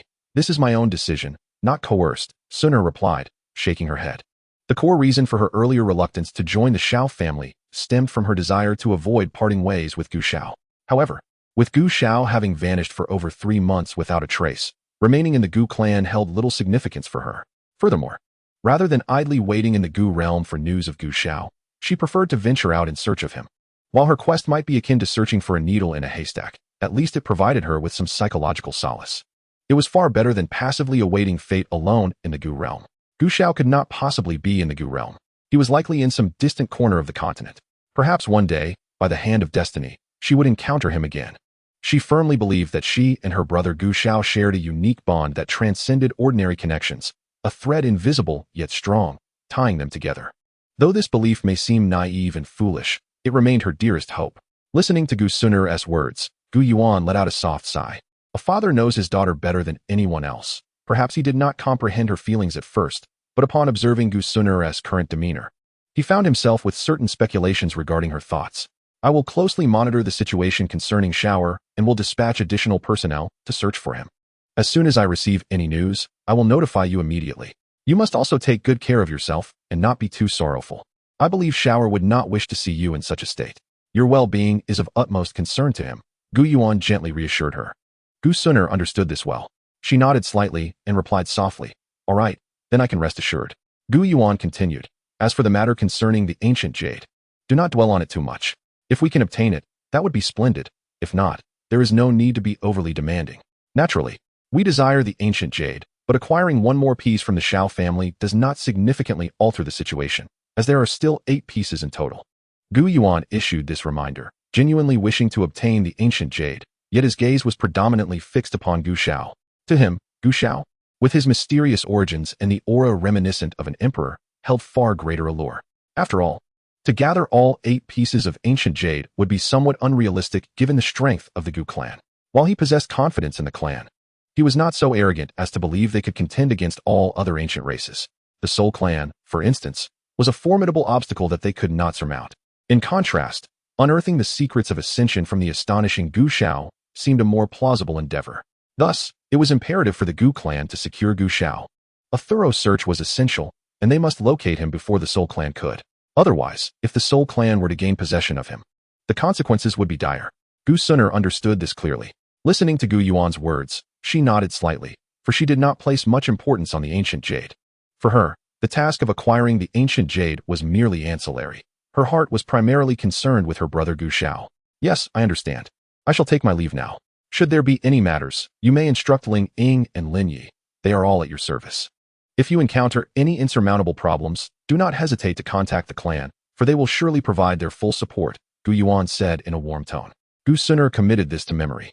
Father, please take care, she responded, indicating that she had absorbed his words. Gu Yuan nodded. Casting one last glance at Gu Sun before a thought crossed his mind, and a portal of space materialized. He stepped forward and entered, his figure dissipating from sight. Gu Sun gazed intently at Gu Yuan's departing silhouette. After a moment, she turned around, her small hand instinctively brushing against her chest. Her beautiful eyes blinked gently, filled with longing. As the sky gradually darkened, Gu Sun stowed away the moonstone used for illumination, and the room was instantly shrouded in darkness. Approximately half an hour later, a small figure suddenly appeared at Gu Sun's door. This must be the room where the young lady Sun, who arrived today, is staying, a shadow quietly murmured, with a hint of an enigmatic smile in its tone. This new Sun appears somewhat frail. As a representative of the new generation, it is my duty to assist her. Now that I have attained a level of cultivation, I shall expend some of my energy to nurture her health. Alas, I am always so benevolent. The shadow continued speaking as it gradually paced forward, cautiously unlocking the door before gently pushing it open and moving towards the bed. Bathed in the soft moonlight filtering through the window, the figure beheld Gu Sun's exquisitely delicate visage, reminiscent of a porcelain doll. This young lady Sun is truly beautiful. Far superior to that woman Xiao Yu, the shadow mused, extending a hand towards Gu Suner. Just as its hand was about to make contact, an invisible pressure surged forth, pinning it in place, rendering it utterly motionless. Gu Suner instantly awakened, her eyes falling upon the shadow and its outstretched hand, her charming face instantly clouded with frost. A glimmer of murderous intent emanating from her gaze. Ling Lao, Gu Suner called out, and a figure promptly materialized. Who is this? She inquired coldly. This is the third young master of the Xiao family, Ling Ying replied. The mention of the Xiao family's third young master caused Gu Suner's eyes to flicker, and she gradually retracted her murderous intent. The Gu Yu had yet to be secured, thus she could not entirely sever ties with the Xiao family. Take him away. Break one of his legs. Gu Suner commanded icily, a chilling aura radiating from her. Brother Gu Xiao had once stated that anyone with improper intentions towards her must be severely punished. Miss, breaking one leg seems a bit excessive, Ling Ying gently interjected. After all, the young lady is on a mission. Should we truly break the third young master's leg, unforeseen complications may arise, jeopardizing the task. Indeed, breaking one leg is too lenient. Take him down, and break both legs, Gu Suner stated coldly. What? The shadow felt a jolt of fear. They intended to break both of his legs. Ling Lao, what are you hesitating for? Take him away. Gu Suner's voice turned sharp at Ling Ying's inaction. Yes, miss. Recognizing her resolute decision, Ling Ying no longer hesitated and swiftly dragged the shadow out of the room. No, father, help. Save me. As he was truly being taken away, panic surged within the shadow, and he cried out in desperation. It appeared they were serious. Kid, blame yourself for courting death. How dare you entertain thoughts against the miss? Even the gods cannot save you now, Ling Ying's voice echoed as he waved his hand, unleashing two powerful bursts of energy. Accompanied by the sound of cracking bones. A chilling scream pierced the night air. Chapter 11. 8 years in the blink of an eye. As the anguished cries echoed outside, the cold glimmer in Gu Suner's eyes gradually faded. In the ancient clan, should anyone dare to commit such an act against her, the consequence would undoubtedly be a fate worse than death.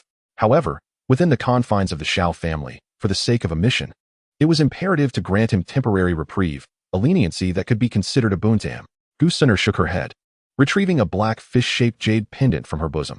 Bathed in the gentle moonlight, she gazed at the pendant in her hand, her fingers unable to resist its smooth surface. Brother Gu Xiao, I have heeded your advice to protect myself well, yet I cannot help but wonder where you are now. I truly miss you dearly, she murmured softly, her longing surging forth like an unrelenting tide. At the edge of the boundless desert, a grand city stood in tranquil solitude, known as Mo City. This city served as the first station of the Tagore Desert and was a vital port for countless travelers seeking to replenish their resources. Due to its proximity to the desert, Mo City experienced sweltering heat, with the air thick with the potent energy of fire elements, rendering it a paradise for fire and earth attribute cultivators. From the desert's edge, a figure emerged slowly, standing approximately 6 feet tall. With flowing black hair cascading over his shoulders, he possessed a prominent nose and elegantly arched brows, his handsome visage striking. His eyes sparkled like stars, radiant and captivating. Clad in a simple white robe, he exuded an extraordinary aura of refinement. This was a youth, a notably handsome young man. In his left hand, he wielded a finely crafted steel longsword, while his right hand grasped a small, bulging cloth bag, evidently filled to the brim. The young man's bright eyes scanned his surroundings as he proceeded purposefully in a particular direction, wandering into Wanbao Pavilion, a renowned establishment in Mo City that specialized in various spiritual herbs and magic cores, as well as procuring materials from magical beasts through individuals or mercenary groups. He entered with familiarity. Boss, let's take stock, he called out, casually tossing the bag onto the counter. Young Master Lu has arrived. Welcome, welcome. A flamboyantly dressed middle-aged woman turned upon hearing his voice, her eyes lighting up as she beheld the young man before her, greeting him with a warm smile. The youth smiled back, giving the bag a gentle shake, causing dozens of brilliantly colored magic cores to tumble out and clatter onto the counter, creating a delightful cacophony. Though these cores were of a low grade, merely first tier, their sheer quantity was nonetheless impressive. Wow, young Master Lu is truly remarkable, managing to acquire so many first-tier magic cores. Over the years, you are the only one I have seen capable of hunting such a multitude of first-tier magical beasts at the Qi condensation stage. The middle-aged woman remarked with a soft laugh, her admiration evident in her tone. Generally speaking, beasts of magic possess an inherent advantage over humans of equivalent rank. However, the youth before us, wielding a formidable prowess of the 9th tier of battle energy, has consecutively vanquished a multitude of first-tier magical beasts. undeniably marking him as a prodigious talent. Listening to the middle-aged woman's praise, the boy maintained a composed demeanor, a gentle smile gracing his lips as he replied, "Madam, perhaps you should first assess the worth of these items. Time is of the essence. My father awaits my return for lunch." "Ah, Master Lu, you are always in such a hurry. I truly envy Boss Hai for having a son as considerate and capable as you," the middle-aged woman remarked. Her tone tinged with a hint of admiration, as she swiftly counted the first-tier magic cores the boy had brought. The total value amounted to 64,939 gold coins. Let us round it to 65,000, considering our long-standing rapport. The middle-aged woman quickly calculated the total worth of the magic cores. "Very well, you have a spatial ring for sale, correct? Please bring me one. You may deduct the cost directly from it," the boy said with a shrug. "Certainly, the spatial ring is priced at 45,000 gold coins. After that deduction, you shall receive 20,000 gold coins." The middle-aged woman busied herself for a moment before producing a spatial ring and a golden card, which she handed to the boy. "This is the spatial ring, and this card contains 20,000 gold coins. Please accept them," she said softly. "Thank you. I shall take my leave now." The boy donned the spatial ring and stowed the card along with his steel longsword within it. "Safe travels, Master Lu," the middle-aged woman called after him. The boy waved his hand lightly and then stepped out of the Wanbao pavilion. This youth was none other than the former Gu Xiao. However, having departed the ancient realm and in an effort to evade the ancient and soul clans, he could no longer bear the name Gu Xiao. He now went by Yunxiao. Yunxiao, this was his original name. He intended to purchase some meat to prepare a meal for his father, and by afternoon, he could finally prepare for the breakthrough to become a fighter. After years of anticipation, that day had finally arrived. Yunxiao murmured to himself. Reflecting on the 8 years that had elapsed since his departure from the ancient realm, he was now 14 years old. At the age of 9, he had already reached the 9th tier of battle energy, poised for a breakthrough. Yet, in pursuit of a solid foundation, he resolutely remained at the 9th tier for a full 5 years. Throughout these 5 years, he diligently honed his battle energy, refined his sinews, nurtured his meridians, and, with the guidance of the system's techniques, he cultivated his battle energy to an exceptionally pure and condensed state, akin to fine iron. His physique had become remarkably robust. A single punch unleashed tremendous power, rivaling even the might of formidable grandmasters, whose strength could not match his exceptional constitution. The greatest gain was in the meridians. Not only were they remarkably resilient, but over the course of 5 years, they had shattered all barriers. The impurities within his meridians were thoroughly expelled, and he had now reached a state where all pathways were unobstructed. Should he choose to cultivate further, his speed would far surpass that of others. The adage "sharpening the axe does not delay the job of cutting" would resonate here. While it may seem as though he had squandered 5 years, these years would ultimately pave the way for a smoother and more prosperous future, a guaranteed investment with no risk of loss. Moreover, it is of utmost significance that the day he breaks through to the realm of fighters will coincide with the initial unlocking of his constitution. The sudden surge of immense energy would be unbearable without a robust physique and resilient meridians. Therefore, from any perspective, these 5 years were an essential investment. Fortunately, that time has finally elapsed, and Yunxiao now possesses all the requisite conditions to confidently ascend to the realm of fighters. Chapter 12. Ice Emperor Haiba Dong. I must commend your remarkable patience, host. Despite the insatiable yearning for power following the incidents with the Soul Emperor and Gu Yuan, you managed to suppress your inner desires, diligently honing yourself for 5 years. This level of mental fortitude and willpower is indeed rare. As Yunxiao's words faded, the system's voice resonated in his mind. He smiled faintly, pausing by a small stall to select fresh ingredients, and thought, "It is precisely my thirst for strength that has led me to make this choice. I seek not merely a small breakthrough, but true power. By solidifying my foundation with every step, I will inevitably stand at the pinnacle of the continent one day." Though his tone was gentle, it was imbued with unwavering determination and an abundance of self-assurance, as if he were stating an undeniable fact. "Your confidence is commendable. I applaud you," the system remarked with a smile as it absorbed his words. "My confidence partly stems from you. With my innate talents coupled with your support, what do I have to fear in becoming formidable?" Yunxiao replied as he gathered his chosen ingredients, paid, and continued walking while conversing in his mind. He possessed a powerful physique, exceptional comprehension, and was an exceedingly rare void of fate. Given the opportunity, he would indeed thrive in this world. However, the path would undoubtedly be challenging, and the system provided immense assistance, allowing him to circumvent many obstacles. Moreover, without the system, he might not have even had the chance to enter this world. He was not blindly arrogant. Rather, he had a clear understanding of reality. His relationship with the system was one of mutual achievement, each indispensable to the other. The system relied on him to transcend its limitations and become an independent entity, while he, in turn, relied on the system's aid to accelerate his growth. Ultimately, this is a scenario that benefits both parties. He chuckled, delighted by the host's words, proclaiming that among all previous hosts, the current one was the most conscientious. The system laughed with glee. In response, Yunxiao shrugged and smiled faintly before leisurely advancing forward. After approximately a quarter of an hour, he came to a gradual halt before a shop. The name of the establishment was Ancient Maps, widely acknowledged as the finest map store in the entire desert city. Unlike other shops, this one, despite being situated in the sweltering heat of the desert city, offered a surprisingly tranquil environment, imbued with a hint of coolness.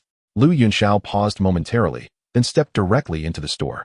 Inside, several shelves displayed an array of maps, each crafted with exquisite detail, with every line meticulously etched, unmistakably a rare gem. On the opposite side of the store, at the counter, an elderly man dressed in a blue shirt, with white hair and beard, was engrossed in sketching a map with a pen. Back already? Hurry and cook. I'm nearly starving. He called out without looking up. You'd be better off lazying around, Yunxiao retorted with a smirk, carrying the ingredients into the room. That old man, since Yunxiao had first cooked at the age of 8, had never lifted a finger in the kitchen again, content to let Yunxiao take over, claiming his culinary skills were superior. By the way, what are we having today? The elder inquired. I bought a few pounds of second-tier magical beast iron-skinned rhinoceros meat. I'll roast it and pair it with some white orchid fruit for lunch, Yunxiao replied, raising the ingredients. Iron-skinned rhinoceros meat. Indeed quite good, I like it. The elder remarked, pausing his pen to ask, aren't you planning to break through to the fighter level? After 5 years of honing your skills, it's about time. While a strong foundation is crucial, sometimes excess can be detrimental. If you continue to train methodically with your talent, you should have reached at least the great fighter level by now, perhaps even the spirit fighter level. I'm aware, but what of the spirit fighter level? Yunxiao responded, shrugging nonchalantly. Old man, my ambitions are not as modest as you presume. The emperor and sect master levels are not my ultimate goals. I aspire to the venerable and saint levels. The elder raised an eyebrow, his tone dismissive. You get defensive when I call you overweight. We'll discuss it once you break through to the fighter level. Huh, you simply doubt me.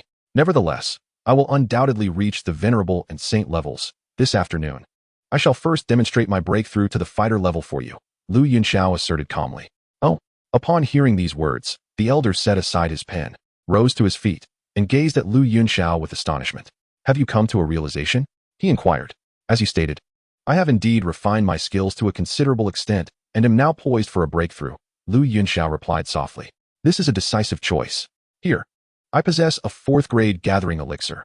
Take it, the elder said, flipping his palm to reveal a delicate jade box that materialized in his hand. Gathering elixir? Yunxiao stepped forward, accepted the jade box, and upon opening it, a tantalizing aroma of the elixir wafted out, revealing a plump and lustrous pill before his eyes. Though he was no stranger to elixirs, this gathering elixir was indeed a first for him. With a snap, Yunxiao closed the jade box and casually stored it in his spatial ring. While I do not require this for my breakthrough, I appreciate your kind gesture. It coincides well with my recent acquisition of a spatial ring. My resources are currently limited, and this gathering elixir could certainly serve as some currency. A smile adorned Yunxiao's face. Get lost. The elder, upon hearing Yunxiao's words, was instantly incensed and kicked toward him. Yunxiao laughed heartily, swiftly pivoted, lifted the door curtain, and darted into the inner room to prepare lunch. You slippery little rascal, the elder muttered with a chuckle, picking up the pen he had left aside and resumed sketching the map. In the vast Taggart desert, the elder, an adept cartographer, possessed remarkable strength and the means to procure a gathering elixir. His identity was thus quite apparent. Indeed, he was none other than the Ice Emperor Hebedong, one of the renowned top 10 powerhouses of the former Jama Empire, infamous for his legendary feat of freezing an entire city. Once, he was a genuine Dohuang expert. However, decades ago, he had been sealed by the serpent curse of the Queen Medusa in the Taggart Desert, which suppressed his strength to the Dou Ling stage. Only by breaking the seal could he restore his original prowess. When he first encountered Yunxiao, he was in the midst of gathering herbs to concoct the breaking curse pill, a 6th-grade elixir intended to nullify the serpent curse. Chapter 13, Breaking Through as a Fighter. Achieving Rewards. It is indeed a twist of fate. Although he and Yunxiao were mere strangers who had met by chance, their initial encounter was marked by a mutual gaze of surprise. Yet, there existed an inexplicable affinity between them. Hebedong, known for his ruthless demeanor and eccentric character, found an unexpected fondness for Yunxiao at first sight. Conversely, Lu Yunxiao had just extricated himself from an ancient clan, his guard at its highest. Yet he felt an unaccountable connection with Hebadong. Despite the elder's somewhat lecherous appearance, he surprisingly did not evoke any disdain. It was this serendipitous rapport that drew Lu Yunxiao and Hebadong together. Their interactions were filled with playful banter, each calling the other a little rascal or old man. Yet their bond deepened with each passing moment. Though they profess indifference, both harbor the other deep within their hearts. For Hebadong, Lu Yunxiao is regarded as family. While for Lu Yunxiao, Hebadong embodies the roles of mentor, father, and friend in a uniquely intricate relationship. Both individuals are profoundly sentimental, and after 8 years, their interactions have become increasingly natural, with each holding a higher place in the other's esteem. Hebadong meticulously crafts maps, a task requiring precision and caution. Even the slightest error could compromise the entire map's accuracy. While other shops might overlook minor discrepancies, Hebadong is a perfectionist who refuses to allow any flaws in his work. After approximately 2 tea times, he set down his pen, having completed yet another map. Finished? Come eat. The barbecue will lose its appeal when it cools. Lu Yunxiao gently announced from the doorway, balancing a tray brimming with grilled meats and fruits. All right, Hebadong replied, turning to enter the inner room. Later that afternoon, around 3 o'clock, in a somewhat dim underground chamber, Lu Yunxiao sat in quiet meditation. The chamber was slightly chilly, as these subterranean spaces had been constructed by Hebadong for his own training, maintaining a low temperature, especially in the chamber where he usually practiced, which was laden with frost. Although Lu Yunxiao's chamber was distanced from Hebadong's training space, it still felt the effects, the air tinged with a subtle chill. Ordinary individuals, unless clad in thick winter attire, would struggle to endure such an environment for long. However, for Lu Yunxiao, this discomfort was trivial. His robust physique was more than adequate to withstand the cold. Furthermore, the underground chamber was exceptionally tranquil, making it the perfect setting for breakthroughs without the worry of interruptions. Seated in meditation, Lu Yunxiao formed hand seals, his internal fighting energy responding in kind, beginning its rapid circulation. Wisps of pale fighting energy converged from the surroundings toward him, flowing like a continuous stream. He had been capable of breaking through to the fighter level long ago, yet had restrained himself until now. With the lifting of these constraints, the fighting energy surged forth like a wild stallion, galloping freely. He resembled a funnel, voraciously absorbing the surrounding energy. The critical step in advancing from the 9th tier of fighting energy to that of a fighter is the condensation of the fighting energy vortex. Successfully forming this vortex signifies the transition into a true fighter. As Lu Yunxiao unleashed the fighting energy he had long suppressed and feverishly consumed the surrounding energy, the fighting energy within him began to swell rapidly, coursing swiftly through his meridians. The energy of combat expanded rapidly, soon filling the majority of Lu Yunxiao's meridians, reaching the utmost limit of his capacity. Almost there. With a thought, Lu Yunxiao swiftly formed hand seals. As the seals transformed, the combat energy within him surged towards his abdomen as if obeying a command. The pale combat energy coalesced in his lower belly, turning into a dense milky white. Lu Yunxiao focused his mind, his spiritual awareness spreading like wildfire, as he began to compress the mass of milky combat energy with great force. The milky energy resisted fiercely, yet Lu Yunxiao suppressed it with an unyielding determination. When the energy shrank to the size of a palm, it suddenly solidified and began to circulate rhythmically in a predetermined direction. Simultaneously, a formidable energy erupted from Lu Yunxiao, causing his white robe to billow and emit a rustling sound. He had reached the level of a combatant. Just as Lu Yunxiao fully embraced this new status, the voice of the system resonated in his mind. Ding! Congratulations, host, on breaking through to the level of combatant. Achievement unlocked, combatant. Reward, 1 Feihong sword and the sword technique Tianwai Feixian. The Feihong sword, a grade 4 weapon, was forged from a millennium-old cold iron preserved in the depths of the ocean. Weighing 6 pounds and 4 ounces, Tianwai Feixian, a high-level mystery-grade sword technique created by the sword immortal Yi Guqing, is as ethereal as a fairy, exquisite and flawless. A technique beyond the mortal realm. Although classified as high-level, when mastered to its pinnacle, it rivals Earth-grade combat skills. As the system's voice faded, a long sword appeared suddenly in Lu Yunxiao's hand, accompanied by a surge of information flooding into his mind. With closed eyes, Lu Yunxiao contemplated, and after a moment, he comprehended all the profound meanings of Tianwai Feixian. Blessed with remarkable insight, he grasped the technique with a single understanding. Tianwai Feixian, as its name suggests, possesses formidable power that, while not comparable to the legendary Jin Gushi, surpasses the strength of Guanqiao fist significantly. Lu Yunxiao smiled softly. While the comparison to Earth grade might seem a jest, Earth grade and mystery grade are worlds apart. The prowess of Tianhui Feitian is undeniable, though originating from a martial arts world. This does not diminish its might. The martial arts realm merely restricts a warrior-esque cultivation level, not their artistic understanding. Although Yi Guqing may not possess overwhelming strength due to worldly constraints, he is a natural genius of the sword path, with astonishing prowess. This technique, Tianhui Feitian, represents the pinnacle of his swordsmanship, unmatched in power, and firmly positions it among the elite beneath the earth grade. Moreover, what captivates Lu Yunxiao is not solely the formidable might of the sword, but rather the elegance of its technique, which is of utmost importance. After all, strength may be fleeting, but the allure of magnificence endures a lifetime. In the 14th chapter, the initial unlocking of his physique reveals the innate golden element. It is noteworthy that the system possesses a commendable understanding of his preferences, as it has bestowed upon him two remarkably graceful sword techniques. Heavenly Immortal Descending embodies an exquisite form of swordplay, reminiscent of a celestial being gracing the mortal realm. Conversely, A Sword Divides Worlds presents a different kind of allure. Characterized by decisiveness and precision, it is a genuine technique of instant annihilation, wielding immense power and evoking the essence of a single sword overcoming myriad techniques. A Sword Divides Worlds originates from the realm of the death game of the demon sword, a world recognized for its elevated martial prowess. Imbued with a hint of the fantastical, this technique is among the three extraordinary skills of that world, often resulting in the instantaneous defeat of adversaries with a single strike, showcasing its formidable strength. Within the system's classification, A Sword Divides Worlds is categorized as a low-level earth-grade combat skill, distinguished by its exceptional might. Although its potential rating could soar higher were it not for its critical flaw.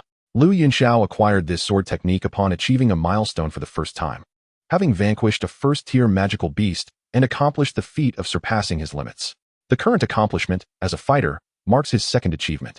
His system is devoid of any unnecessary embellishments, comprising merely two functions. The first is an achievement module, which lacks tasks or prompts, relying solely on the host to attain accomplishments and receive rewards accordingly. The second function is a sign-in feature, where the system issues various sign-in tasks. Completing these tasks yields rewards. However, over the years, the system has yet to release any sign-in tasks, leaving the timeline for such announcements uncertain. Loosening his limbs, Lu Yunxiao withdrew his thoughts from the recesses of his mind and gazed at the long sword sheathed in his hand. The Feihong sword, wielded by Yi Guqing, is undoubtedly a divine weapon in its realm, and even in the continent of Dou Qi, though not the pinnacle.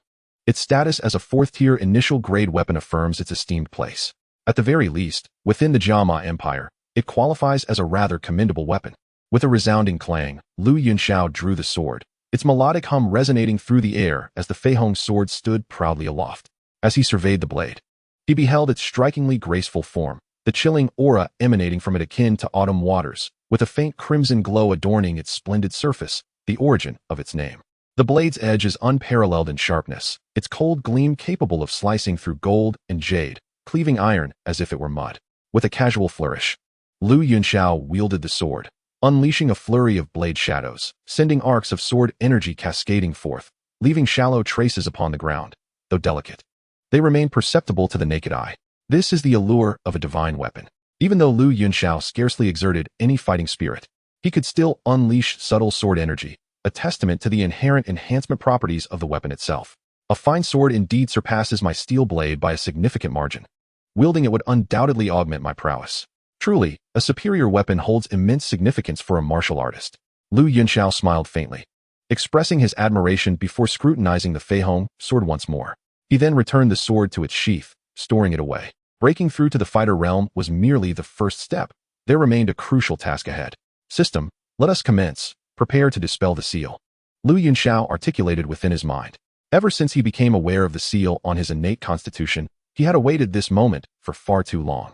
His constitution was known as the innate elemental body, also referred to as the innate elemental Tao body or the innate elemental supreme body. According to the system, it was one of the most elite constitutions among humanity. The innate elemental body encompasses all elements, possessing an extraordinary affinity with them from birth, allowing mastery over various elemental forces and bestowing numerous innate divine abilities of immense power. Moreover, the innate elemental body is innately inclined towards the path, exhibiting remarkable talent in comprehending the Tao. If one were to cultivate methodically, the future would be boundlessly promising. However, due to his previous life's existence during an era of magical decline, where spiritual energy had dissipated and the path of cultivation was severed. This innate elemental body was rendered obscured, heavily bound by a formidable seal. Now, only by gradually dismantling these seals could the might of the innate elemental body be restored. The current unsealing process by the system merely addressed a small portion. Upon its completion, he would be able to liberate one elemental force for cultivation. This elemental force could be light, thunder, wood, or earth, all contingent upon fate, as the unsealing process was entirely random. Host, before the unsealing, would you care to specify which element you wish to release? The system's voice resonated within Lu Yunxiao's mind. Didn't you mention it was random? Lu Yunxiao inquired. It is indeed random. I merely asked out of curiosity. The system replied with a light chuckle. I thought you might reveal which element you could control the unsealing of. What a pleasant surprise that would be. Lu Yunxiao rolled his eyes, his expression growing earnest. In truth, any element suffices, but if I must choose, it would undoubtedly be fire. After all, the exotic fires of the Dou Qi Continent are renowned. Unsealing the fire element first may allow me to progress at a swifter pace. Fire element, as expected. We shall see how fortune favors you. Host, the system chuckled. Then, in a chilling tone, it announced, commencement of the unsealing of the innate elemental body. Ding. Congratulations, host. You have successfully unsealed the gold element. Lu Yunxiao, the fire element has yet to be unsealed. What is there to congratulate? However, this thought merely flitted through my mind, and before I could articulate it, a formidable force suddenly surged from the depths of my being. A golden radiance erupted from within, swiftly enveloping my entire form, illuminating the somewhat dim chamber with its resplendent glow. Golden energy coursed through every meridian in my body, casting a rich hue upon my bones and organs. Every bit of milky white fighting spirit within me was rapidly transformed into golden elemental energy. Even the originally white spirals of fighting spirit were dyed in gold at that moment. Interesting indeed, this golden elemental energy is undeniably formidable. No, it should not merely be called golden fighting spirit. Perhaps innate golden essence would be more fitting. As I felt the golden energy surging wildly within, I could not help but muse that the power of this innate gold element was indeed astonishing, particularly the sharpness it contained, which was truly terrifying. Were it not for the fact that this energy belonged to me, thus posing minimal threat, and had I not spent 5 years honing my meridians to an extraordinary resilience, I might have truly struggled to withstand this sudden influx of innate gold essence. Chapter 15, Elemental Scriptures. The gold element, the one with the most potent offensive capability, is rather commendable, harmonizing perfectly with the sword techniques I am currently cultivating. With a subtle motion of my fingers, golden fighting spirit glimmered at my fingertips, radiating an indomitable sharpness. The golden fighting spirit is inherently the most powerful in terms of offense, and my innate golden essence has elevated that power to an extraordinary zenith. I find myself curious about the extent of my current combat prowess. A faint smile crept upon my lips as the fighting spirit at my fingertips dissipated. I gently closed my eyes, savoring the immense benefits conferred by the unsealing of the gold element. After all this time, every bit of fighting spirit within me had been entirely transformed into innate golden essence. This pure golden essence not only surpassed my previous fighting spirit in terms of refinement and purity, but also significantly elevated its quality. A single strand of innate golden essence equated to the efficacy of several strands of ordinary fighting spirit.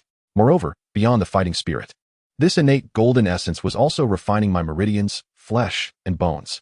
After merely a brief moment, I felt a slight enhancement in my physical form.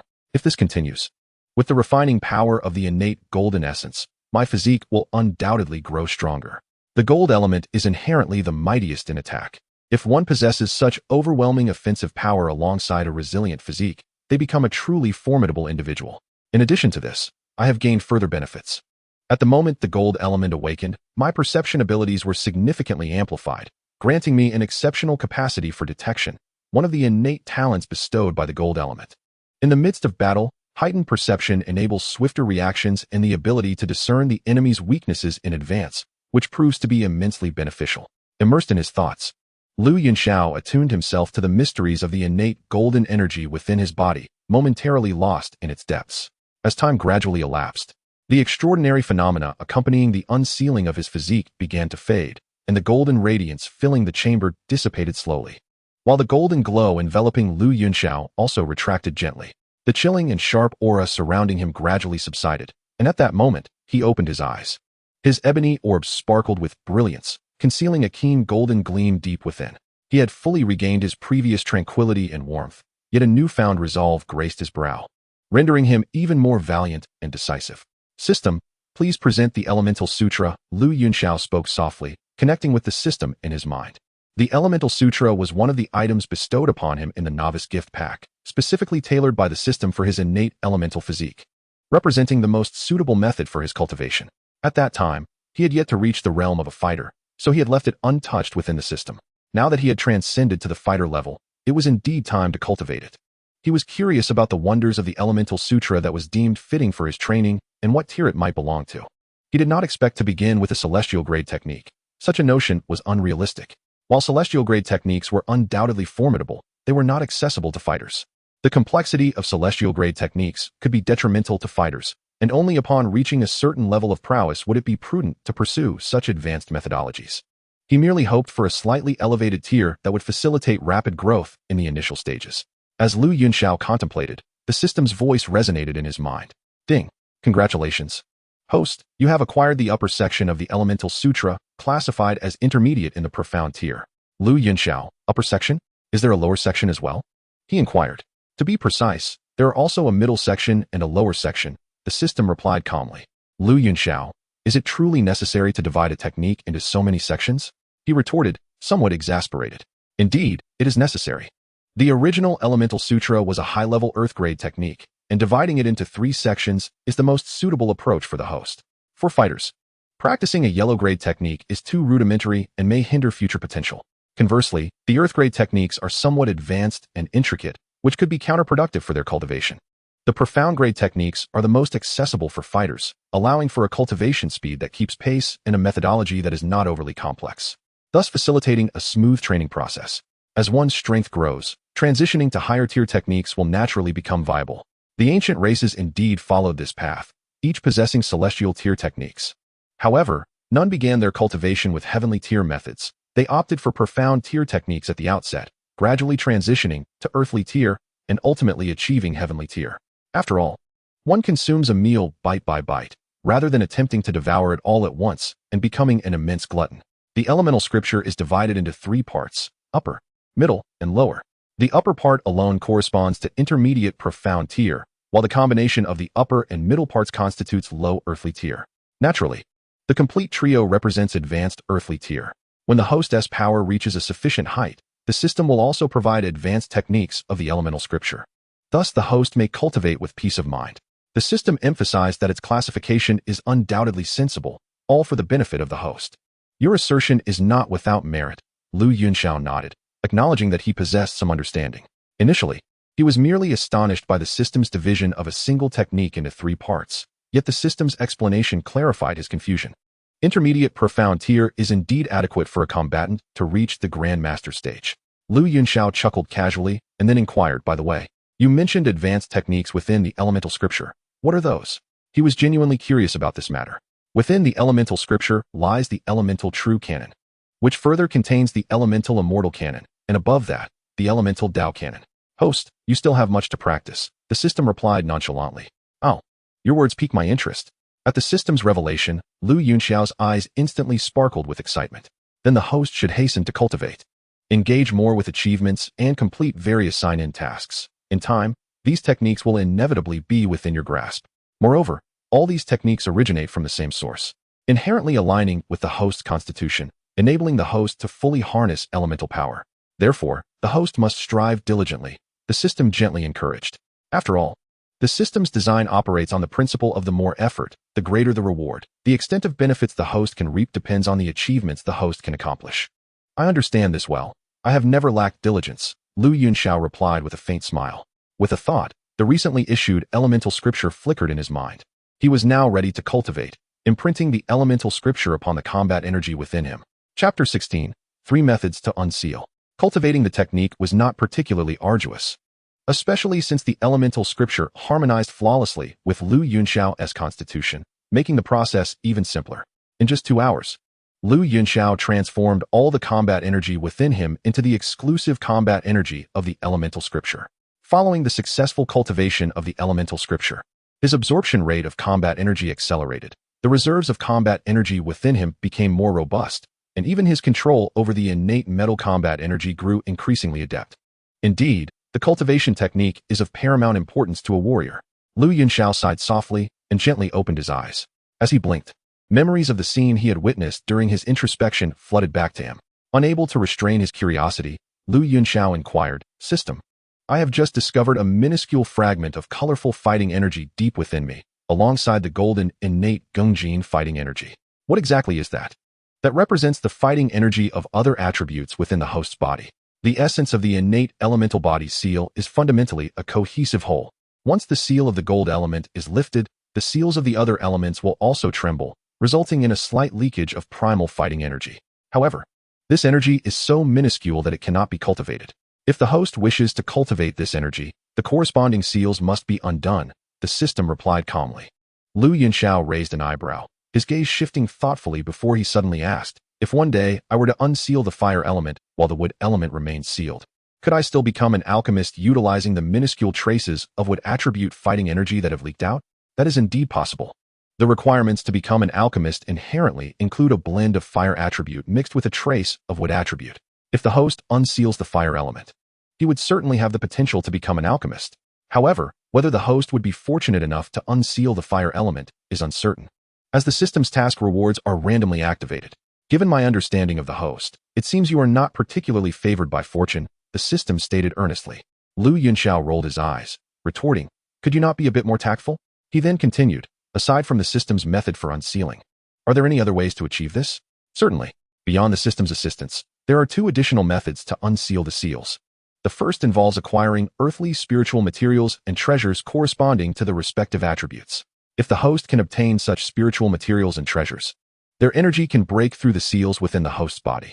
For instance, precisely, if the host wishes to unseal the fire element, he can indeed utilize the power of. Attempting to approach without the fire attribute is akin to courting death," Lu Yunxiao retorted, pursing his lips. "To achieve gains, one must be willing to make sacrifices." The system's voice resonated matter-of-factly. "That is true," Lu Yunxiao conceded after a moment of silence, then asked again, "What is the remaining method?"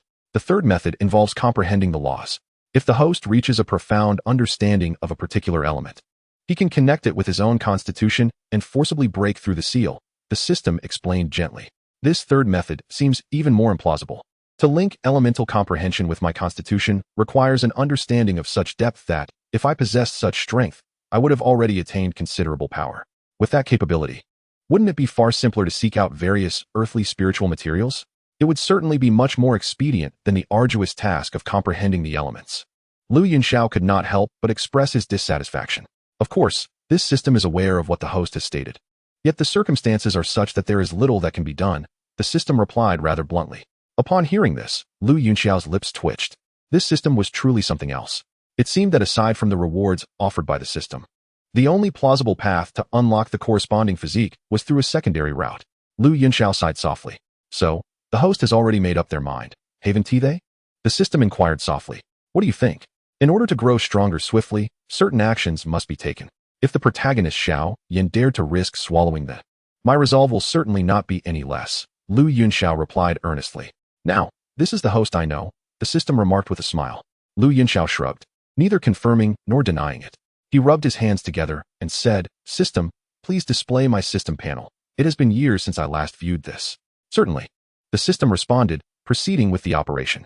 Ding.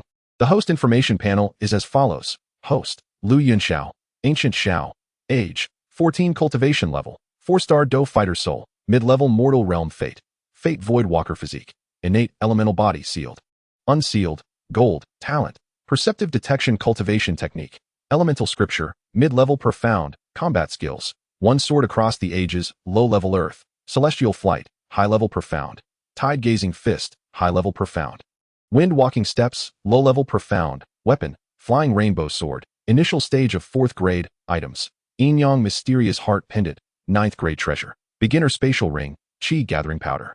As Lu Yunxiao gazed at the system panel that materialized before him, a faint smile crept upon his lips. The current data was indeed quite impressive.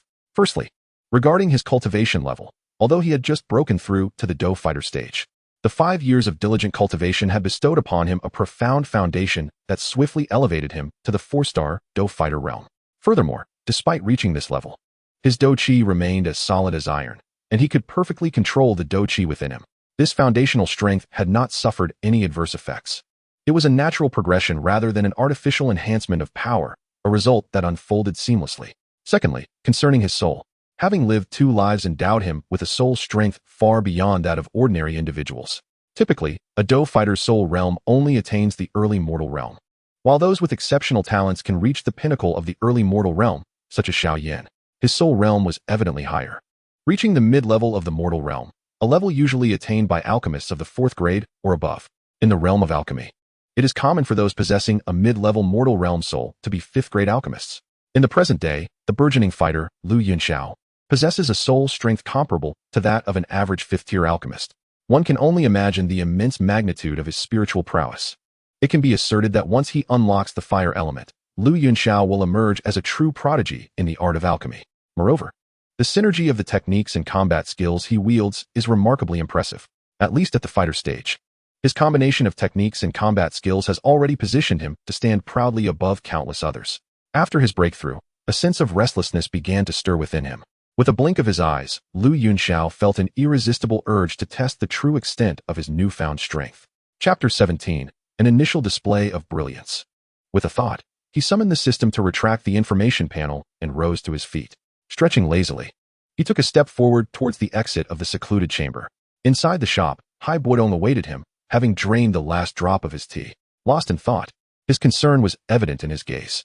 Hearing the footsteps approaching from behind, Hai Buodong snapped to attention, his eyes instinctively darting back. A breakthrough? He inquired softly, sensing the surge of Yunxiao's enhanced aura. Indeed, the breakthrough was quite smooth, and I have directly advanced to a 4-star fighter, Yunxiao replied with a smile. Perseverance pays off, Hai Buodong remarked, observing the sharpness emanating from Yunxiao's brow, a glimmer of light igniting in his eyes. From your demeanor, it seems you possess gold attribute fighting spirit. Those endowed with such a spirit are rare, making gold attribute techniques hard to come by. However, fortune smiles upon you. For I happen to have a set of intermediate level gold attribute techniques, the Yuan Gong sword art, which I acquired long ago by chance. Consider it a gift. As he spoke, a flash of light emanated from his spatial ring, revealing a scroll that floated into his hand, shimmering with a faint golden glow.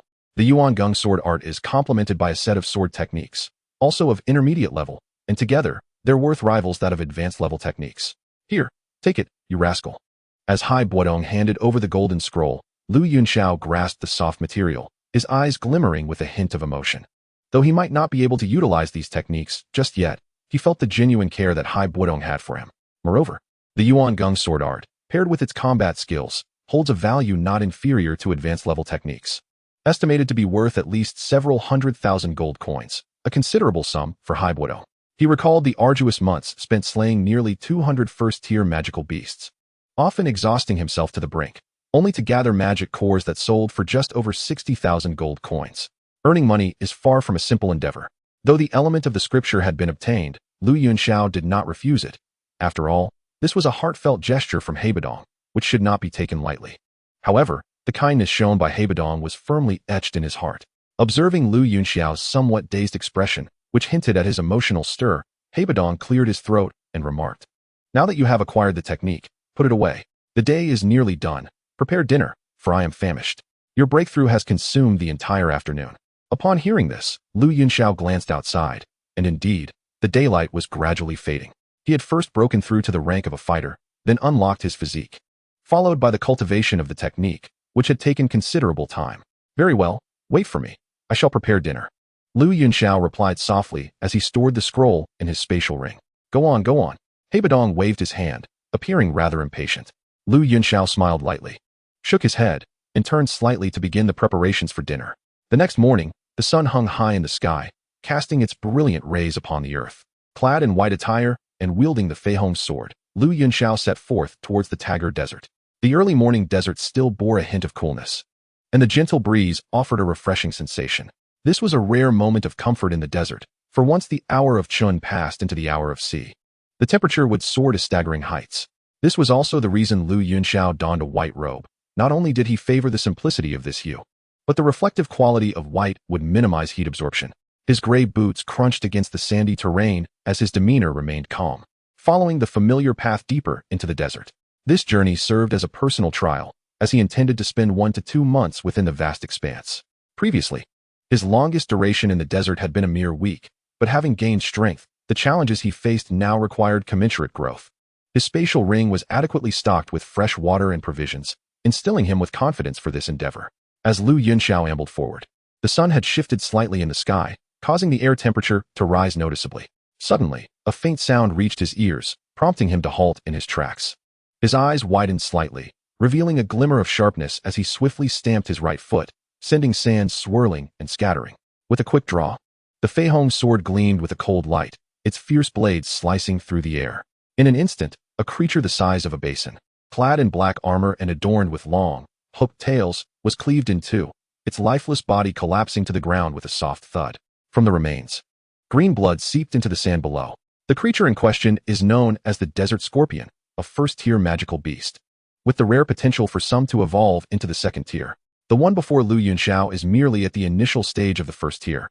Typically, these beasts conceal themselves beneath the sands, making them elusive and difficult to detect. If one is not cautious, unsuspecting travelers may easily fall victim to their stealthy ambushes. The Desert Scorpion possesses potent venom. Should a combatant be unfortunate enough to be struck, timely assistance is crucial, or they may face fatal consequences. However, for Yunxiao, such tactics pose little challenge. Not only does he possess extensive experience, but his remarkable soul power and newly awakened perceptive abilities allow him to discern the movements of the Desert Scorpion with ease. It appears there is no magic core. Yunxiao cast a fleeting glance before averting his gaze. The magic core is the crystallized essence of a magical beast's primal power, typically found in higher-tier soul beasts. However, among lower-tier soul beasts, this is not a universal trait. Obtaining a magic core often hinges on luck. Clearly, Yunxiao's fortune has not favored him in this instance. He gently shook his head, sheathing the flying rainbow sword. A renowned sword indeed. It emerged from the encounter unblemished by even a drop of blood. A stark contrast to his former steel blade. Having broken through to the status of a combatant, his strength has undeniably grown, allowing him to slay a first-tier Desert Scorpion with a single strike. Yet, this merely tests the waters and does not reveal his true capabilities. He must press onward. With sword in hand, Yunxiao continued his journey. The desert teems with magical beasts, most of which excel in concealment. Thus Yunxiao's pace remains notably slow. Chapter 18. The Desert Corpse-Eating Ant Swarm. Thud. The sound of the sword-piercing flesh resonated as the flying rainbow sword traced an unusual trajectory, cleaving a magical beast before him asunder at its weak point. This creature, adorned in sandy yellow and clad in yellow armor, wore a dark head, faintly exuding an aura of ferocity. It is a desert corpse-eating ant, a small, social first-tier magical beast. Once these creatures appear, they do so in swarms. Upon detecting an enemy, they will charge in unison. At this moment, Yunxiao found himself confronted by such a scene. He had encountered a squad of desert corpse-eating ants, numbering at least 50. Although they are all merely first-tier magical beasts, their sheer quantity is formidable. As the saying goes, 2 fists cannot withstand 4 hands. Any ordinary combatant would find themselves unable to escape such a predicament. Fortunately, Yunxiao is no ordinary fighter. As his boots sank into the sand, Yunxiao deftly evaded an attack from one of the desert corpse-eating ants. Though the wind-walking step is merely a low-level mystical technique, it affords him remarkable speed, a stark advantage over the relatively sluggish desert corpse-eating ants. With the recently awakened formidable sensing ability of Yunxiao, he navigated effortlessly amidst the encirclement of desert corpse ants. Too slow. With a swift stroke of his Fei Hong sword, imbued with the innate metallic energy of elemental gold, the already razor-sharp blade became even more lethal. As the blade passed, it cleaved a desert corpse ant in two, blood splattering, yet the severed edges remained remarkably smooth. No matter the quantity, quality prevails. Yunxiao remarked nonchalantly, his figure quaking, stirring up clouds of dust as the sword's energy coalesced, emitting a faint yet resplendent glow. The sword aura surged through the air. In a hushed voice, Yunxiao unleashed another strike, sending a crescent-shaped golden blade of energy hurtling forward with blinding speed. The piercing brilliance, infused with innate golden energy, possessed an extraordinarily terrifying destructive and penetrating power. Ahead, 7 or 8 desert corpse ants were struck by the blade aura, instantly severed in half. The sheer might of this golden elemental assault was vividly on display. The supremacy of the gold element in attack is not merely a hollow reputation. Excellent. The sword energy flows like a rainbow. With one successful strike, Yunxiao held the sword aloft and swiftly executed another cut. The formidable blade aura shot forth from the Fei Hong sword, clearing a vast expanse behind him. In the wake of his 2 strikes, More than 20 desert corpse ants lay slain. Gently landing, Lu Yunxiao's gaze flickered with a hint of satisfaction. The accompanying techniques of the Yuan Gong sword art were indeed impressive, yielding remarkable power. He murmured softly, recognizing that both of his recent maneuvers stemmed from the techniques of the Yuan Gong sword art, showcasing commendable prowess. Whether it was the celestial flight or sword beyond worlds, both were classified as ultimate skills, albeit highly taxing on his energy. For decisive battles, they were invaluable. However, the accompanying techniques of the Yuan Gong sword art sufficed for routine encounters. His eyes glimmered, and with a slight tremor of his right hand, the Fei Hong sword quivered, producing a series of clear, ringing notes. You seem quite exhilarated, Lu Yunxiao mused, his gaze growing brighter. Very well, let us slay with abandon. With that, he advanced directly toward the remaining desert corpse ants, exclaiming, sword energy long song. The battle swiftly concluded. Lu Yunxiao stood amidst a sea of fallen desert corpse ants. Over 50 of these creatures met their demise without a single one escaping, all perishing beneath his blade. As the desert corpse ants were merely low-tier magical beasts, the multitude he had slain offered little reference for his combat prowess. They lacked effective offensive capabilities and were utterly incapable of withstanding even a gentle strike from the Fei Hong sword, rendering the slaughter almost too effortless. As Lu Yunxiao reminisced about the scenes of battle, he quietly assessed his performance. This was his habit. After each confrontation, he would reflect, identifying his shortcomings and making necessary corrections. This practice was one of the significant reasons for his ever-growing strength. Host, it is not that they are weak, but rather that you are exceedingly formidable. Since these desert corpse-eating ants cannot gauge your prowess, perhaps you should seek out some more powerful first-tier magical beasts to ascertain your true combat capabilities. The system's calm voice resonated in Lu Yunxiao's mind. Indeed, you are correct, Lu Yunxiao replied, nodding slightly. It is time to find some stronger first-tier magical beasts. First-tier magical beasts vary in strength. The top tier among them possess terrifying combat power, far surpassing that of the desert corpse-eating ants. The only advantage of these ants lies in their overwhelming numbers, attacking in frenzied swarms. However, if faced with someone possessing exceptional agility and formidable offensive capabilities, the ants would find themselves in a precarious predicament, easily fragmented and defeated. Much like Lu Yunxiao's recent display. As he spoke, Lu Yunxiao meticulously searched with his Fei Hong sword in hand. Among the numerous corpses of the desert corpse-eating ants, there surely lay some magical cores, which were valuable assets. Lu Yunxiao's current financial situation was rather dire, and he was in urgent need of supplies. Though money does not equate to everything, a lack of it severely hampers one's progress.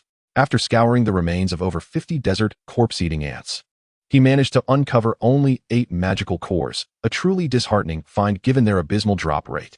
Alas, low-tier magical beasts are indeed just that. Their yield is disappointingly poor. Lu Yunxiao lamented, shaking his head as he stored the magical cores and resumed his journey. As time flowed, dusk descended. Lu Yunxiao's white robe remained spotless, yet a hint of fatigue creased his brow. Throughout the day, he had engaged in several battles, leaving him somewhat weary. I should find a place to rest and consume some rations. The sun is setting, and it would be prudent to wait until dawn before continuing my journey, he contemplated, seeking a relatively secluded spot to settle down. Before long, darkness enveloped the landscape.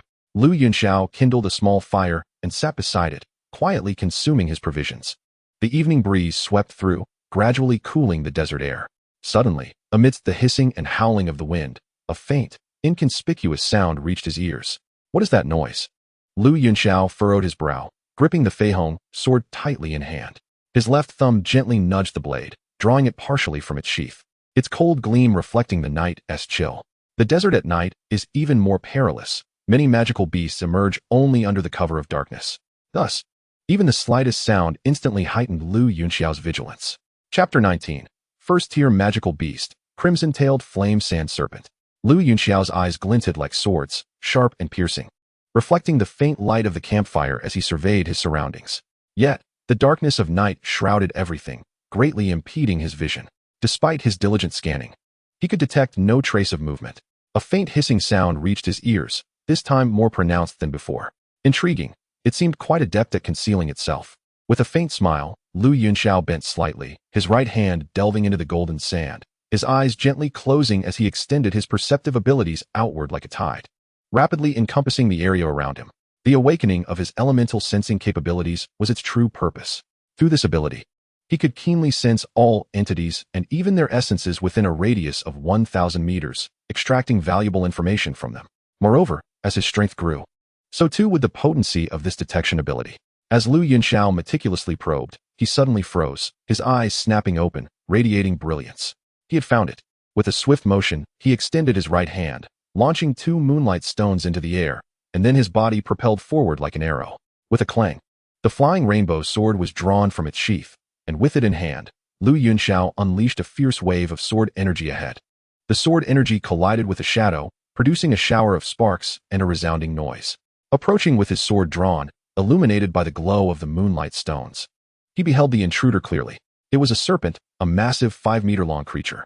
Its body was adorned with crystalline yellow scales, each scale plump and glossy, exuding a metallic sheen that clearly indicated formidable defenses. A fiery red mark adorned its triangular, flattened head, its mouth agape, revealing long, sharp fangs. Its ominous green, diamond-shaped eyes fixated on Lu Yunxiao, while its forked tongue flicked in and out, producing a hissing sound, drool dripping to the ground and eroding the surrounding sand.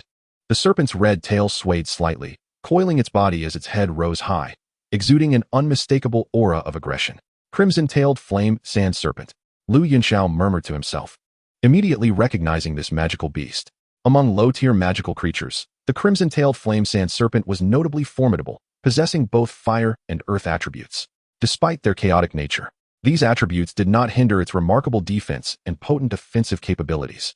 Should the crimson-tailed flame sand serpent grow successfully, it could evolve into a Tier 5 beast, potentially reaching lengths of 20 to 30 meters. The one before him was merely 5 meters long, and in some respects, it could still be considered a juvenile. However, even as a juvenile, its strength undoubtedly ranked at the pinnacle of first-tier magical beasts, capable of challenging even 9-star warriors among humans. In contrast, the desert corpse-eating ants Lu Yunxiao had encountered during the day would likely swarm it, uncertain if they could even breach the defenses of the crimson-tailed flame sand serpent. At last, he encountered a formidable beast. Recognizing the crimson-tailed flame sand serpent, Lu Yunxiao felt a surge of excitement rather than fear. Such a creature was indeed worthy of his efforts. Moreover, the crimson-tailed flame sand serpent, known for its high growth potential, possessed a significant likelihood of yielding a magical core. When compared to other first-tier cores, the core from such a creature could be equivalent to several ordinary ones. "I shall accept your core as compensation for the disturbance you've caused," he declared, standing resolutely with his sword, his eyes glimmering with intent. As if comprehending his words, the serpent's pupils flared with a vibrant green light, and its sinuous body lunged toward him with ferocity. "Come at me," Lu Yunxiao bellowed, swiftly evading the serpent's strike with agile footwork, and unleashed a sweeping arc of sword energy from his Fei Hong sword. Clang, clang, clang. The sword energy met the serpent's scales, producing a series of crisp sounds.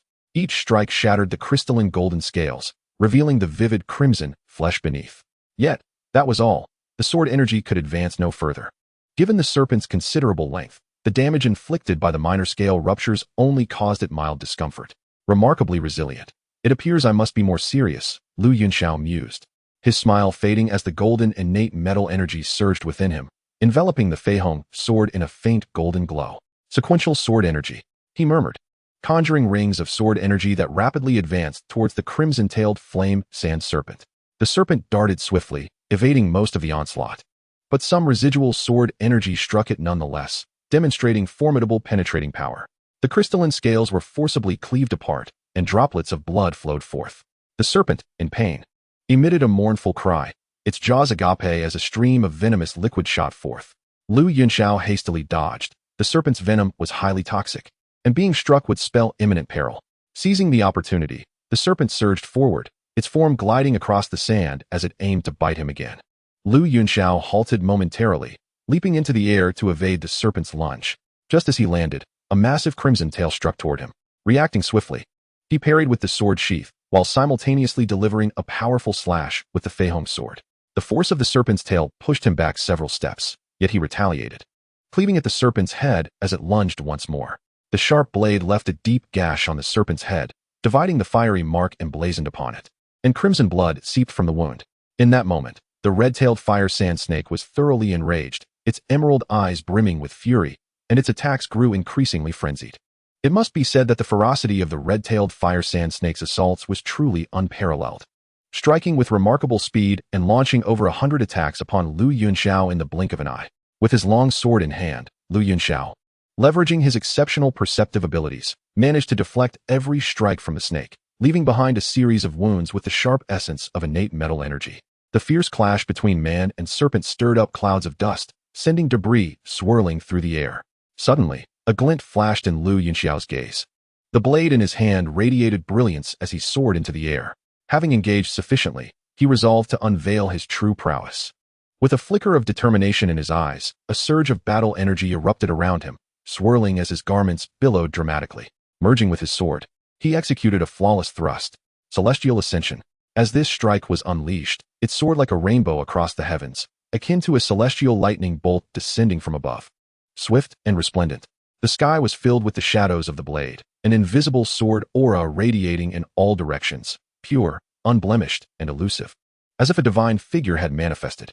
Grasping the flying rainbow sword, Lu Yunxiao thrust forward. The light of the blade shimmered brilliantly, reminiscent of thunder striking down, his attire flowing as though he were an otherworldly being. This was an exquisitely beautiful strike, yet within its elegance lay a perilous lethality. With a soft whoosh, a blade of light pierced through the astonished eyes of the red-tailed fire sand snake, penetrating its skull.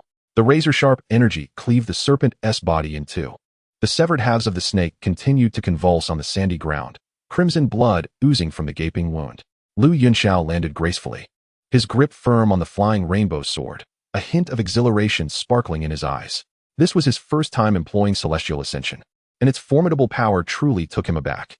Despite being of the same advanced mystic tier, the might displayed by Celestial Ascension undoubtedly surpassed that of the tide-watching fist by a considerable margin. It was no wonder the system suggested that mastering it to its peak could rival Earth-tier combat techniques. Though somewhat exaggerated, the potency of Celestial Ascension was undeniable. Even if it could not quite measure up to Earth-tier techniques, it surely was not far behind. Taking a cloth from his spatial ring, Lu Yunxiao meticulously wiped down the flying rainbow sword. Generally, the sword would not stain with blood, but the venom of the red-tailed fire sand snake was highly corrosive, necessitating extra care for the sword's protection.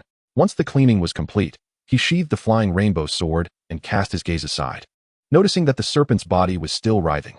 Indeed, the vitality of serpentine beasts was remarkably tenacious. However, Lu Yunxiao was not in a hurry. With its head cleaved in two and its body torn asunder, it was undoubtedly beyond the point of survival. After a brief period, the struggles of the serpent's body naturally ceased.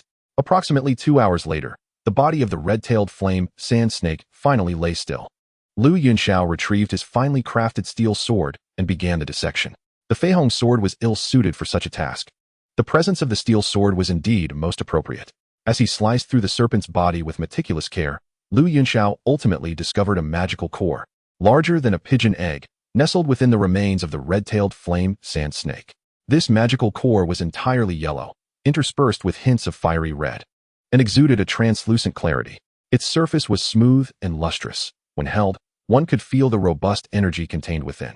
Indeed, this is of far superior quality compared to the magical cores I acquired previously, Lu Yunxiao remarked with a smile, storing the magical core away in his spatial ring. This confrontation with the red-tailed flame sand snake had provided him with a measure of his combat prowess. Excluding the extraordinary strike that severed time itself, with his celestial abilities, he was undoubtedly a formidable opponent within the ranks of combatants. Even against an average 9-star fighter, he had confidence in his ability to emerge victorious. With a solid foundation of cultivation as a 4-star fighter, complemented by the powerful innate metal energy of his attacks, exceptional combat techniques, and acute perceptive skills, along with the sharp Feihong sword, he was well equipped to dominate within the arena of fighters. Yet, he thought, this was merely satisfactory. What he truly desired was to be invincible among his peers. With his gaze flickering, Lu Yunxiao murmured softly, stowing away the moonlight stone he had previously discarded, and then, wielding the Feihong sword, he made his way toward the fire pit from earlier. Time swiftly passed, and in the blink of an eye, 2 months had elapsed. Lu Yunxiao's journey of training was nearing its conclusion.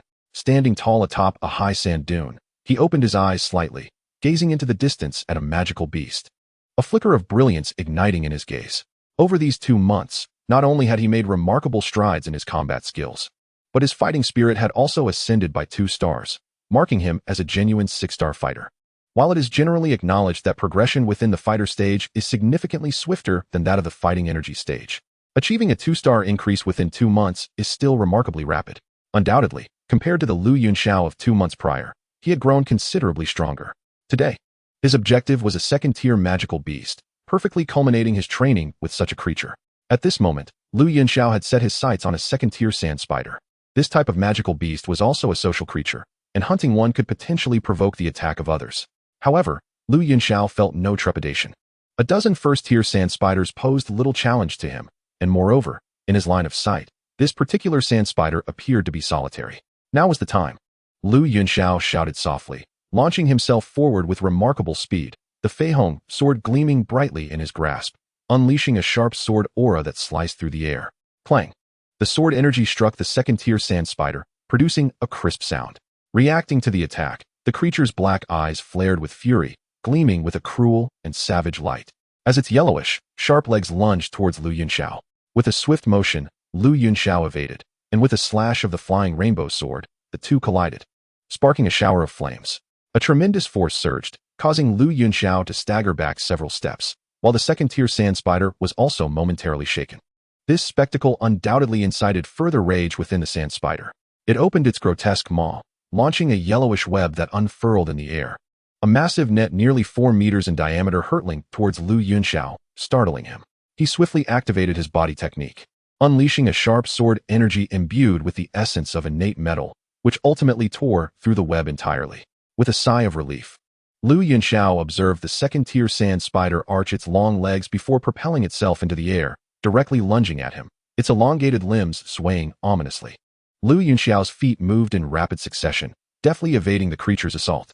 As he faced the menacing sand spider, his expression turned serious. This encounter reaffirmed that the strength of second-tier magical beasts was indeed incomparable to that of first-tier ones. However, while formidable, it did not exceed his expectations. The flying rainbow sword was positioned horizontally, as Lu Yunxiao's wrist flicked, sending forth sharp blades of sword energy towards the sand spider. The creature wielded its legs to parry the strikes. Lu Yunxiao darted forward, the flying rainbow sword shimmering with a dazzling cold light. Clash, clash, clash. The long sword met the spider's legs with rapid exchanges, sending sparks flying. Lu Yunxiao's gaze sharpened. With a surge of intent, he struck fiercely with the sword. The flying rainbow sword, suffused with the rich essence of innate metal, was unparalleled in sharpness. Its devastating blade descended, severing one of the sand spider's legs cleanly. The severed limb, glistening with cold light, fell to the ground, purple blood gushing from the wound. With a cry of agony, the second-tier sand spider quivered in pain, emitting a mournful howl. In a frenzy, its remaining legs lashed out wildly at Lu Yunxiao. He defended against several strikes, swiftly distancing himself while holding the flying rainbow sword. His expression calm as he regarded the enraged creature. 8 of the spider's legs had been severed, which, while not fatal for this second-tier sand spider, significantly diminished its capabilities, particularly its agility. The creature's black eyes glared at Lu Yunxiao with venomous ire before emitting a chilling scream. A sound that was both haunting and imbued with an uncanny resonance.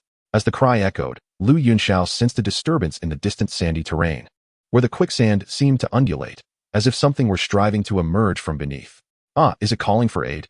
It's no wonder I found only one sand spider despite their social nature. The others must be concealed beneath the sand. A flicker of surprise crossed Lu Yunxiao's eyes. Yet he remained unperturbed, possessing ample confidence in his own strength.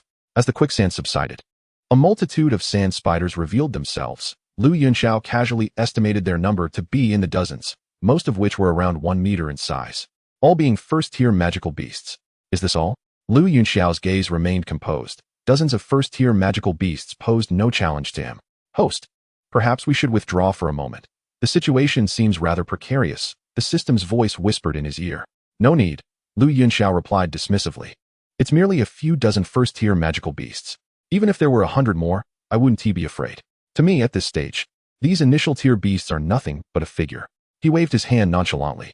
But what if there are more than 100? The system murmured ominously. What do you mean? Lu Yunxiao felt a sudden chill of foreboding. He extended his perception forward, and his expression abruptly shifted. SSS. SSS. The quicksand softly settled with a gentle sound. And one by one, first-tier sand spiders emerged from the depressions, revealing a vast multitude, several hundred in total. Gulp. Lu Yunxiao swallowed hard, his eyelids fluttering, and the corner of his mouth twitched slightly. Excuse me, I must take my leave. He cupped his hands in farewell and swiftly retreated. Host, it seems you may not escape so easily. The system's voice echoed once more. What now? Lu Yunxiao frowned. Just look, the system advised quietly. Lu Yunxiao raised his gaze, and upon scanning his retreat route, he saw countless sand spiders emerging from the sand, obstructing his path, an estimated several hundred in total. Now, with wolves at the front and tigers at the rear, he found himself surrounded by no fewer than 1,000 sand spiders. Have I disturbed a spider's nest? Lu Yunxiao felt a sudden tingling sensation at the scalp, instinctively tightening his grip on the Fei Hong's sword. Host, you have indeed stirred up a hornet's nest. Given the current circumstances, this must be their lair. Your luck is rather extraordinary, finding it so effortlessly, the system remarked in a calm tone. I would rather not have such luck, Lu Yunxiao replied, glancing around at the numerous sand spiders, his expression a mixture of despair and disbelief. Host, did you not claim you were unafraid? Did you not assert that these initial stage magical beasts are merely numbers to you? The system quipped softly. I was merely speaking for effect, don't take me so literally. When the numbers swell to a certain extent, they become terrifying, do they not? Alas, for the first time in my life, I uttered a bold remark, only to encounter such a predicament. Spiders are already fearsome enough, but having thousands of them gathered together is truly horrifying. I have a phobia of clusters. Lu Yunxiao lamented, yet his gaze sharpened with determination. In the face of the current situation, his only escape was to fight through. The overwhelming presence of the 1,000 sand spiders filled Lu Yunxiao with unprecedented pressure. Yet it also ignited a thrill within him. He was not truly afraid, despite his outward words. There was no choice but to force his way out. With a swift motion, Lu Yunxiao darted forward, unleashing the Fei Hong's sword, which emitted a breathtaking aura, cleaving through 3 sand spiders that stood in his path. For an initial stage magical beast, facing Lu Yunxiao now was merely a matter of a single strike. His words held truth. 100 initial stage magical beasts would indeed pose no threat to him. Yet the current challenge was not merely 100, but tenfold that. Compounded by the presence of a second stage sand spider lurking ominously. With a swift slash, the Fei Hong sword tore through another advancing initial stage sand spider. Purple blood sprayed forth as Lu Yunxiao continued his assault, the sword glinting with a brilliant light as he severed 2 more sand spiders in swift succession. Advancing forward, he left behind dozens of fallen initial stage sand spiders. Yet, their relentless numbers clung to him tenaciously, as if they were inexhaustible, with each one slain. Another would take its place, exerting immense pressure on him, even if he could persist in his onslaught. The energy within him might not sustain the effort to eradicate them all. Though his mid-level profound techniques stored considerable energy, the sheer number of sand spiders was simply overwhelming. With a sharp slash, Lu Yunxiao felled yet another initial stage sand spider when suddenly, a surge of danger coursed through him. He swiftly evaded, swinging the Fei Hong sword. In that instant, a massive sand spider lunged from the air, its razor-sharp legs colliding with Lu Yunxiao's sword, the force propelling him backward several paces. At that moment, 2 first-tier sand spiders lunged forward. Lu Yunxiao swiftly evaded, yet his speed faltered just slightly. One of the sand spider's legs grazed his white garment, severing a corner with its sharp appendage. A chill coursed through Lu Yunxiao's heart as his entire being erupted with fighting spirit, a terrifying sword aura radiating from him, tearing the 2 sand spiders into shreds. Clutching the Fei Hong sword, he gazed at the second-tier sand spider opposite him, his expression grave to the utmost. Chapter 22, The Figure in Green. Clang, clang, clang. Within the swarm of sand spiders, a fierce clash ensued between Lu Yunxiao and the second-tier sand spider. Each strike of the Fei Hong sword met the spider's legs, producing a cacophony of sounds. Unlike the earlier skirmish where he held the upper hand, this time Lu Yunxiao found himself at a disadvantage. The second-tier sand spider was inherently powerful enough to engage him in solitary combat. And with numerous first-tier sand spiders lending their support, Lu Yunxiao found himself constrained, battling with great difficulty. Sword aura surged. Lu Yunxiao called out, unleashing an invisible, razor-sharp sword energy that expanded outward in concentric circles, shredding the first-tier sand spiders that approached him. Within a 3-meter radius around him, a void was created once more. Armed with the Fei Hong sword, Lu Yunxiao charged towards the second-tier sand spider. With a roar, the second-tier sand spider swung its massive legs in response, seemingly issuing a command. The multitude of first-tier sand spiders halted their advance, standing a short distance away, their mandibles agape as they expelled an array of earthy yellow webs. In an instant, a dense barrage of over 100 webs enveloped Lu Yunxiao, saturating the space above him without a single gap. This is bad. Lu Yunxiao's heart raced in alarm. He had not anticipated such a tactic from the sand spiders. The webs possessed formidable stickiness and a paralyzing effect. Once ensnared, he would be bound and rendered immobile, facing only the grim prospect of death. With a steely gaze, Lu Yunxiao summoned his fighting spirit, forcefully repelling the second-tier sand spider. Simultaneously, he leaped, and unleashed a sword strike. The sword energy swirled, myriad sword shadows permeating the air, exuding a chilling sharpness that pierced the very marrow. Yunxiao executed that breathtaking yet immensely powerful strike once more. Heavenly, immortal descending. With a low shout, Yunxiao's brilliant sword light erupted in resplendent hues. Its sharp radiance seemingly unimpeded as it tore through the countless yellow webs. The fragmented webs scattered like blossoms in the wind, as Yunxiao gradually descended to the ground. Despite delivering such a formidable blow, his countenance bore a grim expression. The heavenly immortal descending was indeed powerful, yet it drained an immense amount of fighting spirit. He had already fought for a considerable duration, and after unleashing this strike, even with his cultivation of the intermediate Xian-level technique, only about 40 to 50% of his internal fighting spirit remained. This residual fighting spirit could at most support him in executing the celestial ascension 2 or 3 more times. Yet, confronted with such a multitude of sand spiders, 2 or 3 uses of the celestial ascension would merely be a drop in the bucket. This situation had become quite dire. Yunxiao murmured to himself, his expression as grave as deep water. Seize the leader first. We must eliminate this second-tier sand spider, he thought. The first-tier sand spiders were entirely dependent on the commands of the second-tier sand spider. If he could slay it, the absence of command might incite chaos within the spider swarm, granting him a chance to break free. Otherwise, he risked being ensnared until his fighting spirit was entirely depleted, which would lead to an even worse predicament. With a fierce determination, Yunxiao lunged towards the second-tier sand spider. At this moment, his attacks became utterly ferocious. As the innate metal fighting spirit surged forth wildly, the sharp sword aura inflicted numerous wounds upon the second-tier sand spider, causing it to retreat step by step. Break! Yunxiao struck again with his sword, the shimmering flying rainbow blade severing one of the spider's legs. Shriek! The second-tier sand spider emitted a mournful wail and swiftly leapt into the midst of its kin, avoiding a direct confrontation with Yunxiao. Where do you think you're going? Yunxiao raised his sword to pursue, but was obstructed by the advancing first-tier sand spiders. Get out of my way. With a single stroke, he cleaved several first-tier sand spiders into fragments.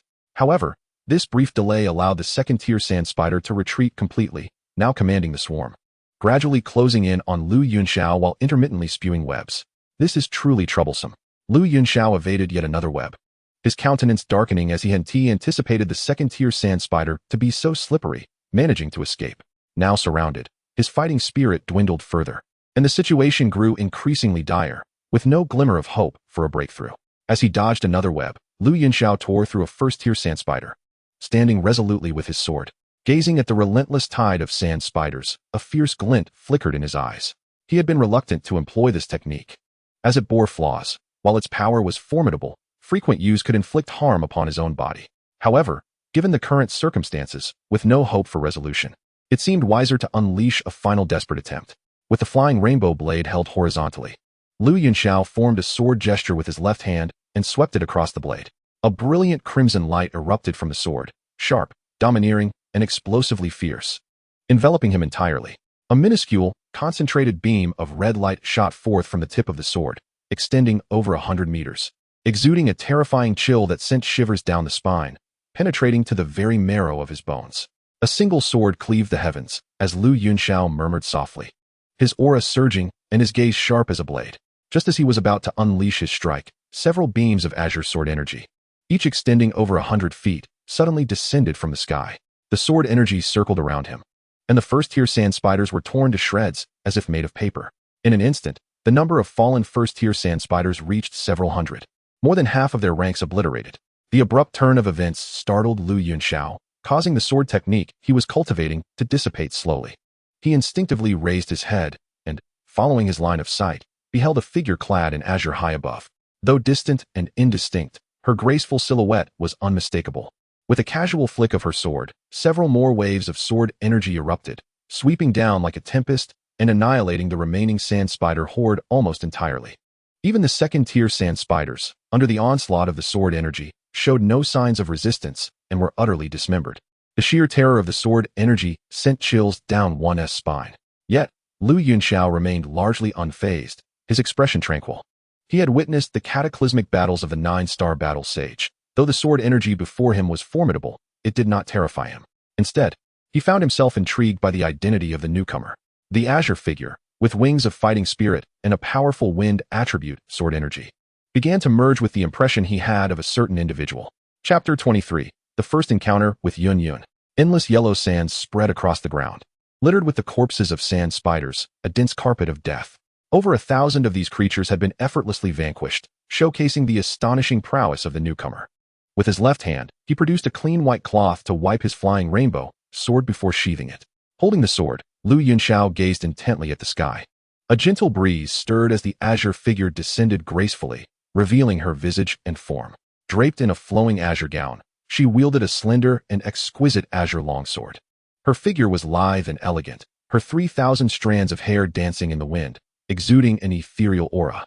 As Yunxiao's gaze wandered, upon beholding her flawless countenance, he could not help but shudder slightly. As pure as crystal-clear water, as pristine as the snow of the 9 heavens, as delicate as a lotus emerging from the water, and as serene as an orchid in a secluded valley. What a transcendent beauty, untainted by the mud, emerging from the mire without a hint of seduction. A true embodiment of the world's elegance. Coupled with an innate air of nobility, she radiated an astonishing charm that captivated the eyes of all who beheld her. Such a beautiful woman, indeed breathtaking. Yunxiao murmured softly, his eyes filled with awe. He had encountered many beautiful women before, yet he had never met one as extraordinarily stunning as this. Did the host feel a stir in his heart? The system's cheerful voice echoed in Yunxiao's mind. To be honest, a little. Yunxiao responded earnestly within his thoughts. Feeling a flutter of the heart is entirely natural. After all, humans are visual creatures, and it is only normal to yearn for beauty when one beholds it. Moreover, as a solitary man of great promise, it was hardly excessive for him to feel a twinge of admiration upon seeing such a captivating lady. Host, you are indeed smitten by her beauty. The system remarked with a mischievous tone. Nonsense. This is merely love at first sight, Yunxiao retorted. Huh. Every person who is enamored by beauty claims the same. The system replied wistfully. At this, Yunxiao merely smirked, choosing not to engage further. As he shifted his gaze, the figure clad in azure had gracefully landed. Now merely 3 meters away. At such proximity, her breathtaking visage appeared even more vivid. Eyes reminiscent of twinkling stars, lips akin to the richest vermilion, skin as pure as snow, and her brows and features painted like a masterpiece. She was truly stunning beyond belief. A gentle breeze wafted by, allowing Yunxiao to catch a whiff of her delicate, ethereal fragrance. With such beauty, strength, and poise, Yunxiao was certain of her identity. There was only one such being in the entire Gamma Empire. Contemplating this, a touch of tenderness entered Yunxiao's gaze, for the person before him was his favorite character from the books he once read. She was a remarkable woman, indeed. Thank you for saving my life, elder sister, Yunxiao expressed, bowing slightly in gratitude towards the azure-clad lady. Elder sister? The woman in blue softly echoed, her eyes flickering with surprise. Since becoming the sect leader, it was the first time someone had addressed her as such. After all, as the leader of a sect, her noble status often deterred others from calling her sister. Nevertheless, this sentiment felt rather special. Her phoenix-like eyes shifted as she appraised Yunxiao. He possessed striking features with refined, delicate features, a rare and handsome young man. Particularly, his otherworldly aura set him apart from the mundane.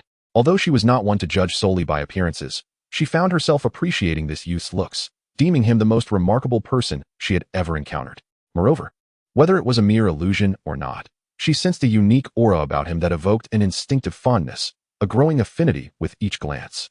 Though they had just met, her impression of him was undeniably favorable. It was but a trivial gesture. There is no need for thanks, little brother. The woman in blue waved her hand lightly, smiling softly. The kindness of this elder sister is, for me, a life-saving grace that I shall forever cherish. Should there be any future tasks, I would willingly face death 1,000 times over, Yunxiao vowed earnestly. Yunxiao spoke with unwavering determination. Such was his nature. He believed in repaying kindness with kindness and avenging grievances in kind, treating even the slightest favor as if it were a life-saving grace. Host, while you express your gratitude, this system cannot shake the feeling that you harbor ulterior motives. The system interjected unexpectedly. Be quiet, Yunxiao retorted irritably in his mind. All right, this system shall remain silent. Truly a heartless individual when it comes to the opposite sex. This system has indeed misjudged the system side. Yunxiao was taken aback. He suddenly realized how theatrically dramatic his system truly was. Meanwhile, the woman in green, upon hearing Yunxiao's words, could not help but smile slightly. No one wishes to rescue an ingrate, and Yunxiao's statement only deepened her admiration for him. She gazed at him for a while, her eyes glimmering with delight. Though she appeared merely 14 or 15 years of age, her cultivation had reached the level of a 6-star warrior, with an exceptionally solid foundation and formidable combat prowess, capable of contending with second-tier magical beasts. Such talent surpassed even that of Yanran. If she could recruit him into the Yunlan sect, he would undoubtedly become a great asset, leading the sect to even greater heights. Feeling a stir in her heart, she inquired, "Young brother, your talents are exceptional. May I ask which sect you hail from?"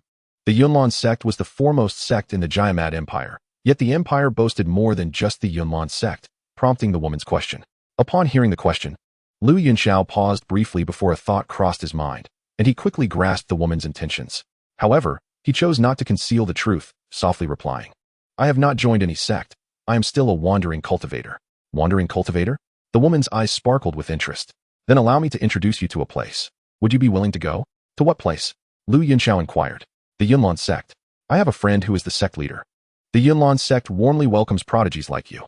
Moreover, they possess various profound techniques and combat skills, alongside the esteemed 6th-tier alchemist, Dan Wang Gu He, who oversees it. If you join the Yunlan sect, you shall receive the finest training." The woman in green smiled. "You have a friend?" Lu Yunxiao's expression twitched. It was truly remarkable how she seemingly conjured acquaintances out of thin air. "The sect leader? Are you not standing right before me? Young brother, would you be willing to go?" the woman asked with a smile. Lu Yunxiao fell into a moment of silence, his expression wavering with hesitation. After a prolonged pause, he suddenly asked, "Sister, is this your request?" "Just call me Yunji," she replied. "If this is your request, I shall abide by it." "As you have saved my life," Lu Yunxiao said earnestly, "do you not wish to join the Yunlan sect?" The woman in the azure attire, with her delicate brows slightly furrowed, softly inquired, having discerned the deeper implications of Lu Yunxiao's words. After a brief moment of hesitation, Lu Yunxiao nodded. His primary reason for avoiding the Yunlan sect was simple. A gentleman does not stand beneath a perilous wall. The Yunlan sect had ties to the Soul Palace, and he wished to refrain from any dealings with individuals from that institution. A careless misstep could reveal his true identity, and at present, he was far too weak to defend himself against the Soul Palace, let alone contend with the Soul Clan that loomed behind it. Moreover, the martial techniques of the Yunlan sect were not particularly remarkable, perhaps even inferior to the skills he was currently cultivating. Indeed, he yearned for a closer bond with Yun, and even entertained the notion of joining the Yunlan sect, potentially becoming her disciple. Yet, the preservation of his life took precedence, compelling him to maintain a distance from the Yunlan sect for the time being. There would be ample opportunities in the future for him to reunite with Yun. However, should she insist on his joining the Yunlan sect, he would not refuse. For she had just saved his life, and such a debt deserved repayment. Nevertheless, given Yun's character, it was unlikely she would impose such a demand. If she did, it would merely indicate he had misjudged her. "Can you enlighten me as to why?" Yun asked, perplexed. "Is the Yunlan sect not commendable? It is the foremost sect of the Jiamat Empire, a coveted aspiration for countless individuals, yet you decline to join. This is quite puzzling." "I have resolved to participate in this year's enrollment at the Canaan Academy," Lu Yunxiao replied softly. According to the customary timeline, the enrollment period for Canaan Academy was imminent, and he harbored aspirations of joining, especially since the fallen heart flame resided within the academy. Holding the status of a student there would greatly facilitate his quest to obtain the flame in the future. Canaan Academy, Yun echoed, falling into a brief silence. It was the most renowned institution on the continent, boasting formidable strength in both faculty and infrastructure, far surpassing the Yunlan sect. If his refusal stemmed from a desire to join Canaan Academy, that would indeed be understandable. "Very well, since you have made your decision, let us put this matter to rest. Given your talent, I trust you will shine even at Canaan Academy. I wish you all the best in your future endeavors," she said with a warm smile. Since Lu Yunxiao was unwilling, she had no intention of pressuring him. Joining the Yunlan sect should be a voluntary choice. Otherwise, if he joined reluctantly, devoid of any emotional connection to the sect, it would be no different than remaining unassociated. "Thank you for your understanding, sister." Lu Yunxiao expressed his gratitude promptly. "No need for thanks. Focus on your efforts. I have matters to attend to, so I shall take my leave," Yun said, waving her hand gently. She was originally destined to return to the Yunlan sect, but by chance, she encountered Lu Yunxiao in distress and offered her assistance. Now that the matter has been resolved and Lu Yunxiao shows no inclination to join the Yunlan sect, her continued presence here seems rather superfluous. "Sister, may I inquire your esteemed name? You have saved my life, and I am eternally grateful. I wish to know your name so that I may cherish it in my heart," Lu Yunxiao said hastily upon seeing Yun prepare to depart. Although he was aware of Yun's identity, it was still a question worth asking. regardless of whether it was her real name or an alias, knowing it would facilitate a better rapport in their future encounters. You may call me Yunji, Yun replied after a moment of hesitation, her delicate lips parting to utter the words. Following this, a pair of azure wings unfurled from her back, and she soared into the sky, swiftly vanishing into the horizon. Yunji, that does suit your style. This persona truly never changes. Yunxiao smiled softly as he gazed at the distant sky, a gentle warmth glimmering in his eyes. Indeed, Yun remained the same understanding and gracious person he remembered. I have already claimed you as my beloved, Yunxiao murmured softly, turning slightly as he resolved to seek out magic cores. After all, with so many corpses of the sand spiders around, it was certain that magic cores would be abundant, an opportunity for considerable wealth, which he currently found himself lacking. Mo City, Wanbao Pavilion. Upon arriving, Yunxiao sold nearly all the magic cores he had obtained during this expedition, retaining only a second-tier sand spider core as a memento. After all, it was this very creature that had led him to Yun, lending it sentimental value. Young Master Lu, the total value of the magic cores you provided this time amounts to 209,977 gold coins. Rounding it off, you shall receive 210,000 gold coins. Please accept, the middle-aged proprietress of Wanbao Pavilion said as she handed him a golden card. Thank you, Yunxiao replied with a smile, taking the card. During this venture, he had accumulated over 200 first-tier magic cores, a significant portion sourced from the sand spiders. With the demise of over 1,000 sand spiders, although the drop rate for magic cores was not exceedingly high, he still managed to gather more than 100 cores. Coupled with the fruits of his labor from the previous 2 months, he had amassed a notable collection. This windfall truly marks the beginning of my financial independence. Yunxiao thought to himself with a smile, now possessing over 200,000 gold coins, alleviating his worries about finances for the time being. I shall take my leave. Esteemed proprietress. He waved as he made his way toward the exit. Young Master Lu, do take care and visit often, the middle-aged proprietress said courteously, appreciating the substantial business he had brought on his previous visits. Certainly, Yunxiao replied casually, purchasing some ingredients before slowly heading towards the antique shop. As he walked, he observed the bustling streets filled with passers-by, occasionally hearing cheerful laughter, which filled him with understanding. It appears that the admissions team from Canaan Academy has arrived. Well, I shall return to tidy up and revisit tomorrow, thought Yunxiao as he quickened his pace back to the antique shop.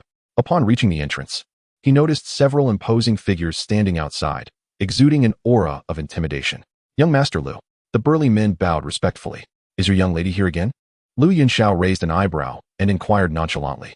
Indeed, young Master Lu, she is inside, one of the men replied softly. Oh, Yunxiao nodded slightly before stepping into the shop.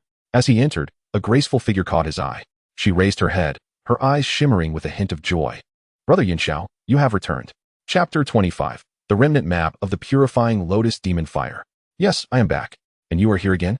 Yunxiao asked, his gaze lifting slightly to meet that of the woman before him.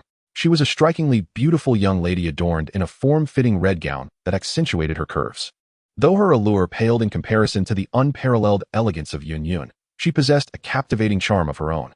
Yes, I have come to see if Master Bing requires any assistance, the woman in red replied with a gentle smile, embodying a serene and graceful demeanor.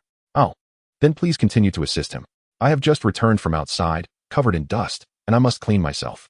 I shall not keep you from your duties. Yunxiao acknowledged with a nod, his voice soft. Then do hurry along, brother Yunxiao, the woman in red smiled, her large, glistening eyes fixed on him, revealing a subtle admiration. With a demeanor both refined and courteous, and possessing extraordinary talent as a scion of Master Bing, Yunxiao truly captivated her attention. In response, Yunxiao inclined his head slightly, glancing at Hebadong, who was engrossed in drawing the map, before proceeding to the inner room. Having spent 2 long months in the desert, the most arduous aspect for him had been the lack of water for bathing. Each day he had to rely on sand for cleansing, an experience he would rather forget. Now that he had returned, he was eager to wash thoroughly. Entering the inner room and making his way to the bathroom, Yunxiao indulged in a refreshing wash, filling a large tub with water to soak in. Ah, how delightful it is to soak in a bath. Much more comfortable, he thought, stretching languidly with an expression of pure enjoyment. Host, it must be said, your appeal to women is quite remarkable. The system's voice resounded in his mind just as he stretched. Are you referring to the one outside? Yunxiao's eyes narrowed slightly as he replied. Have you noticed, host? The system's voice expressed surprise.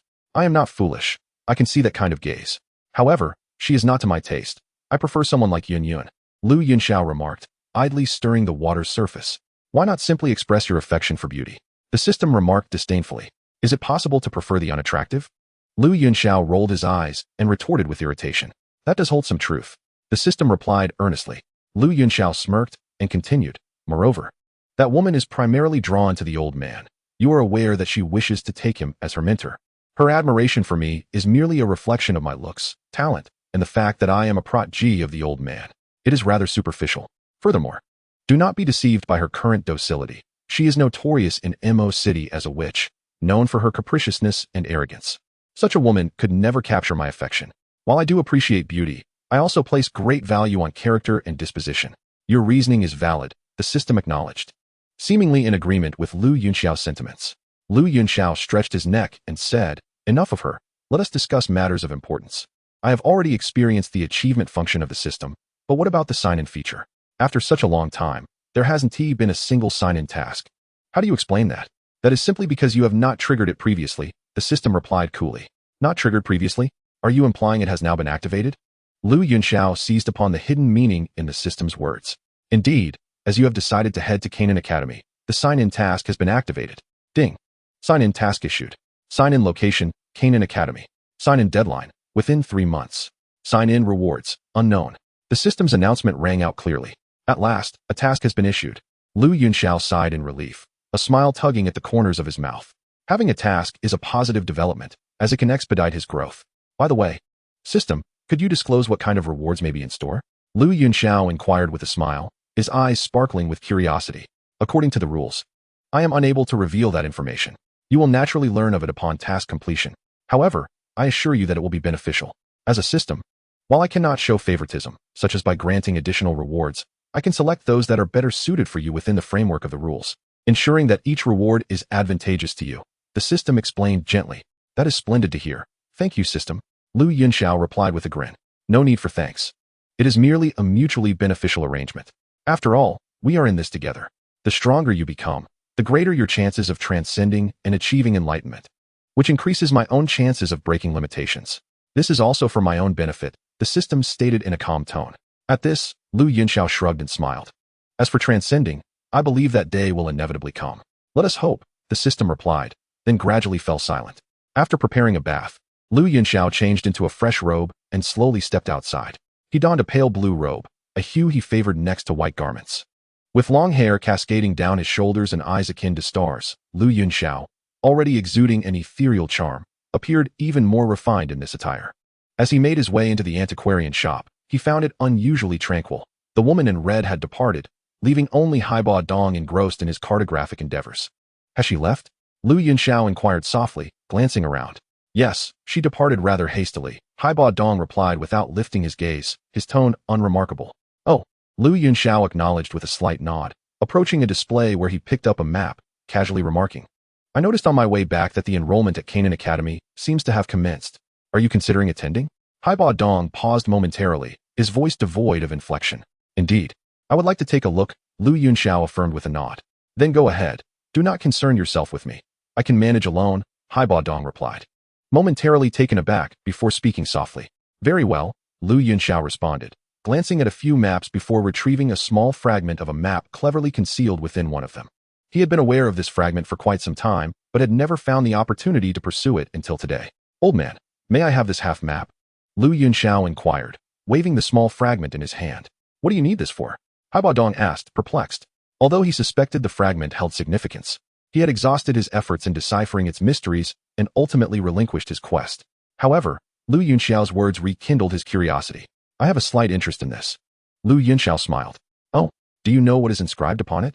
Haiba Dong's interest piqued, recalling how he had ventured into the Tagore Desert in search of this fragment, inadvertently provoking the wrath of the Medusa Queen, which resulted in his being sealed, a predicament that remained unresolved to this day.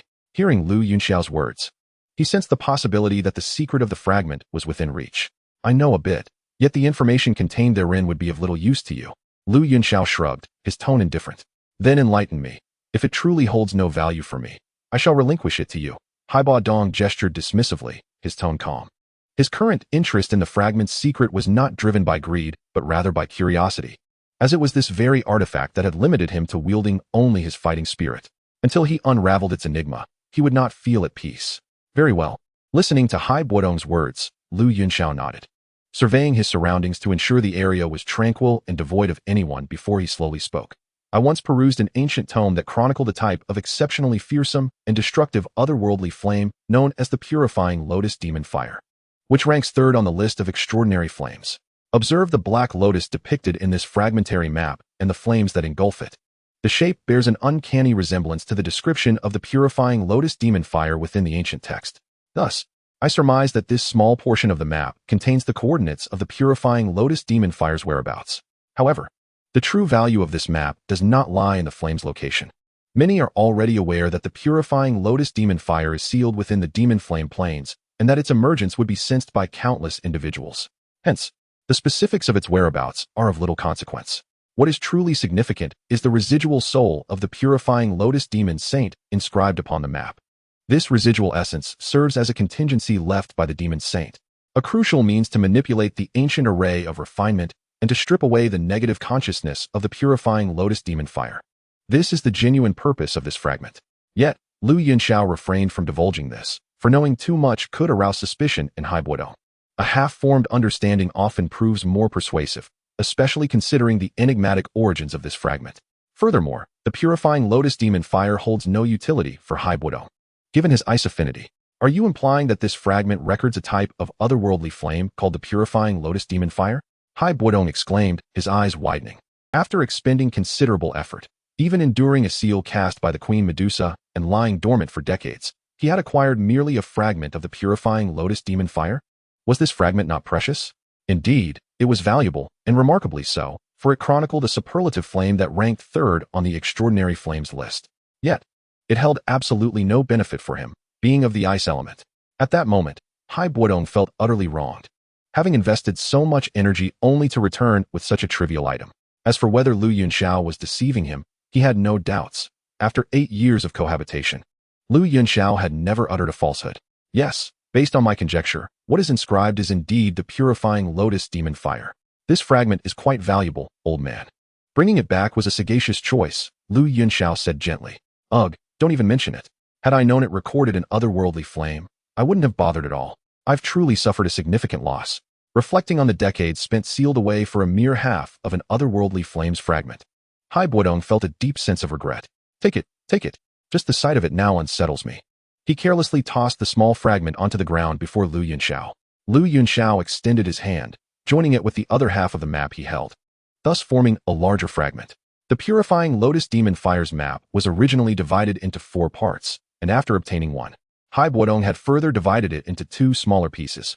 One was placed within the map, while the other was kept close to him. At this moment, the 2 young zhangs from Hai Buodong gathered together, and Lu Yunxiao managed to acquire a quarter of the entire map. After scrutinizing it for a few moments, Lu Yunxiao carefully stowed the fragmented map into his spatial ring. By the way, you mischievous lad, I recall that you possess the metal attribute, don't you? What do you intend to do with this map of the? Hai Buodong inquired, his brow furrowing in curiosity. I currently possess the metal attribute, yet it does not imply that I shall be confined to it eternally, Lu Yunxiao replied with a shrug and a smile. What do you mean by that? Hai Buodong asked, his brow furrowing further upon hearing Lu Yunxiao's words. You shall understand in due time, Lu Yunxiao replied with a cheerful grin. The following day, at dawn, Lu Yunxiao donned a blue robe and traversed the lengthy streets, arriving at the central square of Mo City. This expansive area was bustling with activity, teeming with people, as it served as the recruitment venue for the Canaan Academy. The entire square, along with the numerous buildings behind it, had been graciously lent to the Canaan Academy by Mo City for its enrollment purposes, a testament to the Academy's formidable prestige, particularly within the borders of the Jama Empire. By the time Lu Yunxiao reached the central square, it was already a sea of humanity, with throngs of individuals eagerly flocking to register, hoping to gain admission to the Canaan Academy. However, the Academy's admission criteria were undeniably stringent for the average person. One must attain the 8th stage of before the age of 20 to even have a chance of entering. While this standard may not seem excessively high in the central continent, it posed a significant barrier for a small nation like the Jama Empire. In fact, there were not many who could meet this requirement within Mo City.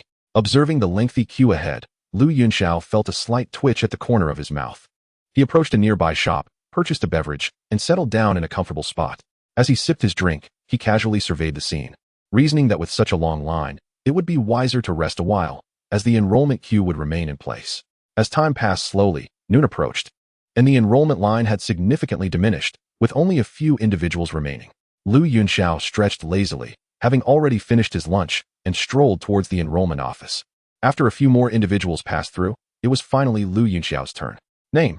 A female instructor at the enrollment office asked without looking up, her voice laced with fatigue from the prolonged recruitment efforts. Yunxiao. He replied softly, his clear and slightly magnetic voice resonating in the air. What an exquisite voice. The female instructor couldn't help but shiver slightly. Upon hearing Yunxiao's tone, she felt a wave of fatigue dissipate. Curiosity piqued, she instinctively lifted her gaze, and Yunxiao's figure came into her view. Chapter 27. The Rules of Canaan Academy. Yunxiao possessed striking sword-like eyebrows and starry eyes. With a visage akin to a crowned jade, his appearance was undeniably impeccable. Particularly, the elegant charm that subtly permeated his demeanor left the female teacher utterly captivated. How handsome! She murmured softly to herself, feeling invigorated by his presence. Just as men are drawn to beauty, so too are women attracted to handsome figures. Yunxiao's exceptional looks greatly impressed the teacher, prompting a noticeable shift in her demeanor. This student, are you Yunxiao? She inquired, gazing intently at him. Yes, that's me, Yunxiao replied, noticing her unwavering gaze. He could not help but ask, Teacher, may I continue with the registration? Of course, the teacher, momentarily lost in thought, nodded and asked, May I know your age? I am 14, Yunxiao stated. 14? So young. The teacher expressed her surprise. Among all the registrants she had encountered so far, he was the youngest. Most were around 18 or 19, making Yunxiao's age particularly notable. Have you reached the 8th level of combat energy? She inquired curiously. Many had registered previously, but few met the requirements. If Yunxiao had indeed achieved the 8th level at such a young age, his talent would be remarkable. Certainly, Yunxiao affirmed with a nod. Very well, then. Please give it a try, the teacher said, producing a transparent crystal ball. Once you reach the 8th level of combat energy, this crystal ball will illuminate, signifying that you have passed the test. Successfully passing will grant you membership in Canaan Academy. All right. Yunxiao nodded slightly, raising his right hand to gently rest upon the crystal ball, which immediately emitted a brilliant red light. Congratulations, student. You have passed the test and may now enter. Inside, dedicated mentors will evaluate your potential. The higher your potential, the more attention you will receive from the academy. Given your innate talent, I trust your potential will be considerable. By the way, do be cautious. To temper the pride of some newcomers and for ease of management, Canaan Academy has certain unique rules for new students. It is advisable to comply, or you may encounter difficulties, the teacher remarked, initially taken aback, before recalling something important. She leaned closer and whispered, I appreciate your warning, but I am someone who enjoys challenges. Yunxiao replied with a confident smile, his demeanor radiant as he stepped forward, observing his retreating figure. The teacher found herself momentarily entranced, a glimmer of admiration sparkling in her eyes. That studentess smile is truly captivating, she thought. Meanwhile, after advancing a few steps, Yunxiao surveyed his surroundings for a moment before striding purposefully in a specific direction. Host, you possess quite the charm. Even the admissions officer has been captivated. A special reminder, no other students enjoy such treatment. The teasing voice of the system echoed in Yunxiao's mind as he walked. After all, this is a world where appearances matter, especially when a handsome young man possesses exceptional talent, naturally drawing the attention of the fairer sex. Unfazed, Yunxiao replied inwardly. Your audacity grows bolder by the day. Is it proper to boast so shamelessly? I merely state the truth. Why should I feel any embarrassment? Yunxiao responded coolly, gazing at a hall in the distance, and proceeded towards it. Along the way, he noticed several freshmen basking in the sun outside, their expressions forlorn and listless. This must be what they call the special rules, a display of authority, where upperclassmen intimidate newcomers to diminish their spirit. Yunxiao chuckled softly and stepped into the hall. Compared to the heat outside, the hall offered a delightful coolness that was quite refreshing. Inside stood several individuals, youthful and diverse, both male and female. Judging by their appearances, Yunxiao surmised they were upperclassmen of Canaan Academy. As for the instructors, a quick glance revealed none. They were likely lurking in the background, waiting for the new students' enthusiasm to wane before making their entrance, a tactic that facilitated easier management. The same old routine. While Yunxiao surveyed the hall, the onlookers turned their gaze upon him, for he had just entered. Wow, what a striking young freshman. Such looks are simply extraordinary. Not only is he handsome, but his demeanor is also unparalleled. My heart flutters. Moreover, he appeared quite youthful, seemingly only 14 or 15 years old. yet already possessing an impressive level of 8 segments of fighting spirit. What remarkable talent. What an adorable little puppy. I'm utterly smitten. As the girls marveled at Lu Yunxiao's appearance, he couldn't help but twitch his lips. Were these truly the students of Canaan Academy? They seemed to embody a rather unruly spirit. Nearby, a few male students also twitched their lips, realizing the impact of the commotion. Indeed, when women let loose, it seemed as though men had no place. Exchanging glances, one sturdily built male student with a square face stepped forward to address Lu Yunxiao. Freshman, are you aware of the rules? He inquired in a calm tone. Not entirely. What guidance do you offer, senior? Lu Yunxiao replied with an even tone. Regarding the robust student before him. If you are unaware, allow me to enlighten you. After successfully registering, freshmen are required to stand outside for an hour, so please, make your way out. The robust student pointed outside and remarked, is that so? However, I do not wish to venture out, senior. It is exceedingly hot out there. While it is quite cool inside. Lu Yunxiao replied with a smile, that is the rule. The sturdy student spoke in a deep voice, yet, rules are meant to be broken, are they not? Lu Yunxiao continued to smile as he responded, ah, junior, you possess quite the confidence. However, those who came before you shared the same confidence, yet they ultimately complied and went outside. The sturdy student was not surprised by Lu Yunxiao's response. Every individual capable of passing the Canaan Academy's test was considered a genius in their own right, and such geniuses often possessed a certain arrogance. Their role was to dismantle this arrogance, allowing those prodigies to recognize their true standing, thus making management more manageable. He himself had traversed this path, having been educated by the seniors he encountered in his time. It was precisely during that experience that he realized that while he may have been a genius in his own domain, his talents paled in comparison within the halls of Canaan Academy. Since then, he had tempered his pride considerably. To him, the current Lu Yunxiao bore little difference from the person he had once been. Chapter 28. The battle with the seniors. Well, the words of the senior do hold merit. However, they are they, and I am I. I am not the same as them. Lu Yunxiao shrugged nonchalantly. What makes you so different? The robust student questioned with a hint of amusement. To him, Lu Yunxiao, appearing to be merely 14 or 15 years old, might possess high potential, but his strength could hardly compare to that of the others. After all, how could one so young possess the strength of a fighter? Truth be told, he found it hard to believe that he would encounter such a prodigy, especially from a somewhat remote city like Yamo City. After all, such beings were few and far between, even within Canaan Academy. Yet, the world is vast and filled with wonders. His perspective did not encompass all possibilities. Just because he believed it to be impossible did not mean it was indeed so. What distinguishes me? If I were to reveal it, senior, do not take offense. Lu Yunxiao said with a slight smile. Go ahead and speak. As your senior, I possess the capacity to handle it, the sturdy student replied calmly. Well then, I shall speak. The difference lies in the fact that they can only be educated by you, while I can overpower you, Lu Yunxiao said with a beaming smile. The student before him was not weak, appearing to be around a 4-star fighter, easily dominating the new students. However, to Lu Yunxiao, a 4-star fighter was someone he could easily subdue with one hand. Not to mention that he was a combat genius whose abilities far exceeded his level. He was also 2 stars above the student's current standing. In truth, this student was hardly a match for him. Ah, such an audacious young lad. Among the freshmen I have encountered, your arrogance undoubtedly stands supreme. The burly student initially appeared taken aback, but soon his expression darkened, as if he felt belittled. This junior possesses quite the character. His words are impressively bold. While boldness is admirable, it does teeter on the edge of recklessness. Speaking in such a manner could genuinely provoke Zhang Yuan's ire. What is arrogance, one might ask? I would argue it is merely confidence. Youth ought to exude vitality. Additionally, observing this junior's calm demeanor suggests he possesses formidable strength. Perhaps Zhang Yuan may not even be able to best him. Alas, it appears this dashing junior may soon face a beating, which stirs a pang of sympathy within me. Upon Lu Yunxiao's declaration, it sent ripples through the upperclassmen. The male students were eager spectators, anticipating the sight of Lu Yunxiao being struck, while the female students began to chatter animatedly, listening to their remarks. Lu Yunxiao's lips quivered slightly as he pondered internally. System, am I truly so arrogant? Well, perhaps a touch, the system replied softly. Is that so? I merely speak the truth, Lu Yunxiao retorted. He certainly had the capability to easily overpower this male student. The host speaks facts, but they likely will not perceive it that way, the system remarked coolly. I see. It seems, to demonstrate that I am not arrogant. There is but one course of action, Lu Yunxiao sighed, contemplating. What course of action? The system inquired. Simply to deliver a sound thrashing to him.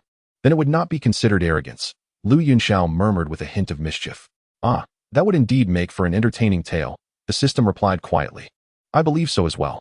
These individuals should learn a lesson for their mockery of the freshmen, to realize that newcomers can possess their own tempers. Yunxiao chuckled softly. You speak truthfully, host. This system is prepared to observe the spectacle, the system replied in a measured tone. Then do keep your eyes peeled, Yunxiao stated, refocusing his attention on the burly student ahead, whose countenance had darkened, clearly not in high spirits. The upperclassman labeled me arrogant, yet I merely state facts. However, I doubt he would believe me. How about this, senior? Why not test it for yourself? A trial will reveal all. Moreover, I presume that should I emerge victorious, I would be spared from having to endure the sun's harsh rays outside. Yunxiao spoke with a calm demeanor and a gentle tone. Indeed, if you manage to defeat me, you need not venture outside. However, I doubt you possess such capability, the burly student retorted, his gaze sharpening, as an aura of combat surged around him. Whether or not I possess that capability, senior, your word alone does not determine it, Yunxiao replied with a smile, his own aura swirling, his eyes shimmering with determination. Well then, I shall gauge your strength, junior. Be cautious, the burly student cautioned, clenching his right fist and launching a punch toward Yunxiao. The punch was delivered with astonishing speed, accompanied by a fierce gust of wind, clearly indicating significant force. Zhang Yuan, this fellow, was evidently serious now. A male student, observing Zhang Yuan's demeanor, recognized that he had become earnest. It appeared that this newcomer was destined for misfortune. Who asked him to be so arrogant? A male student chimed in. He brought this upon himself, another remarked nonchalantly. Indeed, arrogance must bear its consequences. Several male students nodded in agreement. In stark contrast, the female students reacted quite differently. Zhang Yuan is using all his strength against a junior, completely oblivious to the need to hold back. How despicable! One exclaimed. Isn't that the truth? He is submissive before seniors, yet strikes fiercely at juniors. How contemptible! Another scoffed. He must be envious of the junior's handsome appearance. Oh, my handsome junior! A chorus of female voices expressed their indignation. Is it really necessary to strike so hard against a junior? They lamented. Amidst their chatter, Yunxiao remained unperturbed. As he observed the robust student's powerful punch hurtling towards him, he simply raised his hand and leaned into it. Such audacity! The burly student's anger intensified, and his strike became even more ferocious. With a resounding clap, their fists collided, producing a loud sound.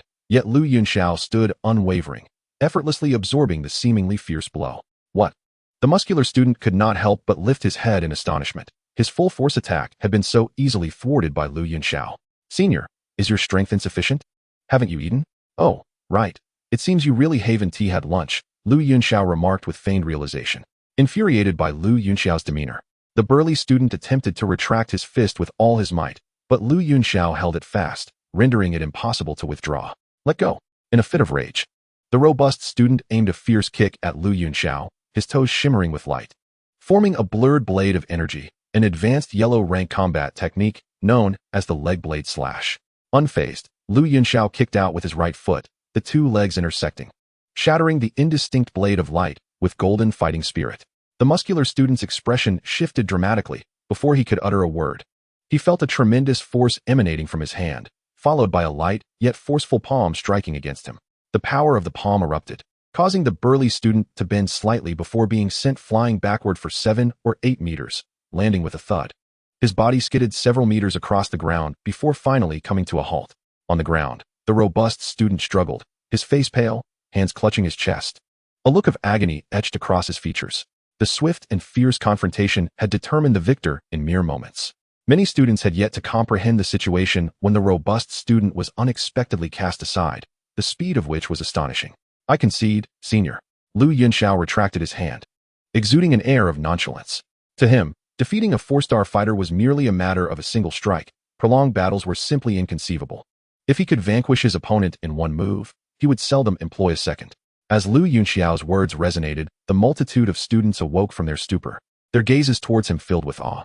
It is essential to note that the robust student possessed the strength of a 4-star fighter, and yet was so effortlessly defeated by Yunxiao. How formidable must his own prowess be? This junior is truly impressive.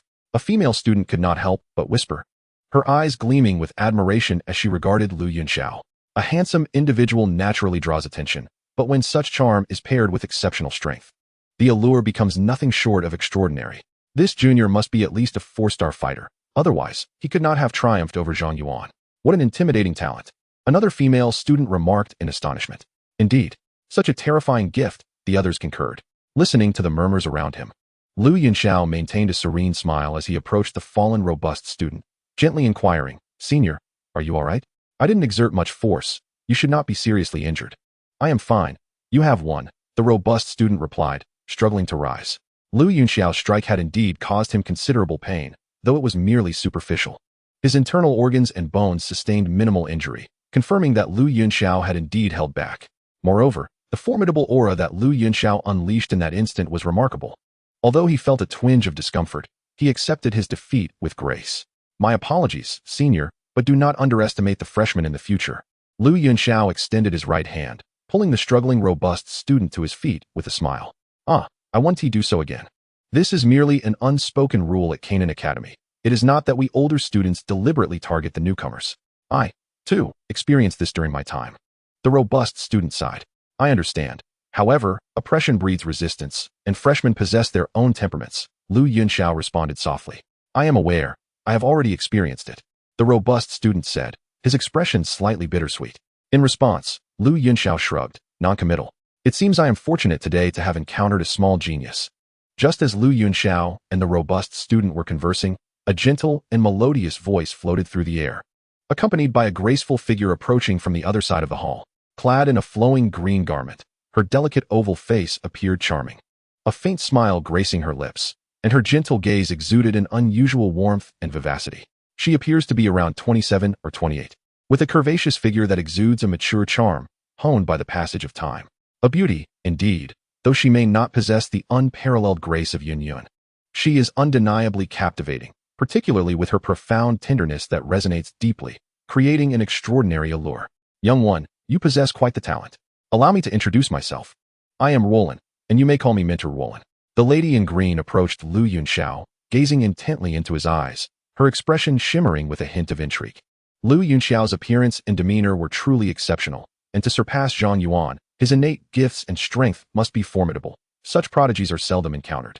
Mentor Roland, observing the gentle grace of the enchanting woman before him, Lu Yunxiao felt a surge of astonishment at the serendipity of meeting this Roland, a character from the original narrative. Serendipitous? Dear host, you must understand that the areas assigned to the instructors at Canaan Academy each year are quite similar. This Mentor Roland may simply be responsible for a substantial region within the Gamera Empire. However, a single region can encompass various cities, and she may be in charge of this city this year, while next year she could oversee another. Encountering her is quite normal. One might say it's fortunate, but not necessarily a grand coincidence. The system's voice resonated in Lu Yunxiao's mind. I see. With the system's explanation, Lu Yunxiao felt a sudden clarity. Institutions like Canaan Academy undoubtedly have a methodical approach to recruitment across each empire, making his meeting with Mentor Roland entirely comprehensible. Indeed, I am the instructor responsible for this recruitment. Barring any unforeseen circumstances, you shall all become my students. By the way, young genius, what is your name?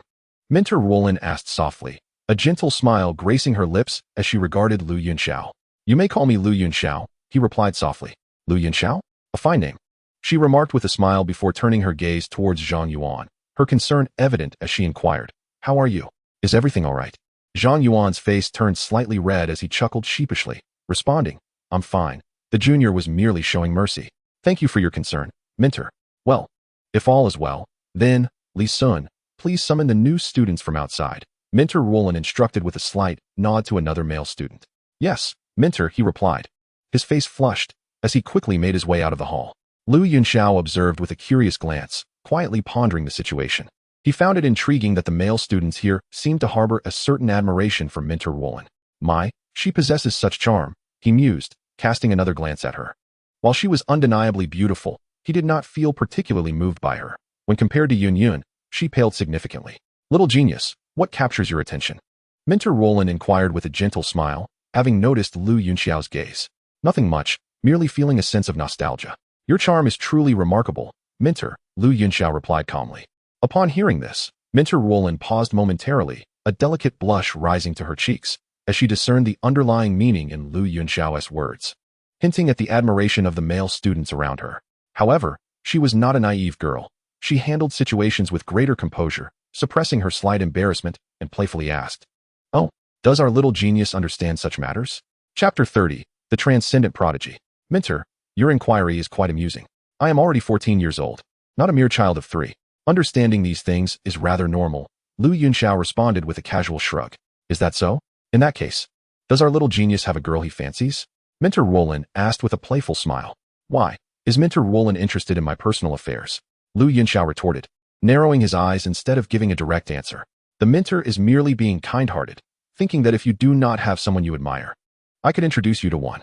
Our Canaan Academy is quite abundant with beautiful women, Minter Wulan replied with a smile. Thank you for your kind offer. But that will not be necessary. The girl I like, I shall pursue myself, Lu Yunxiao stated softly.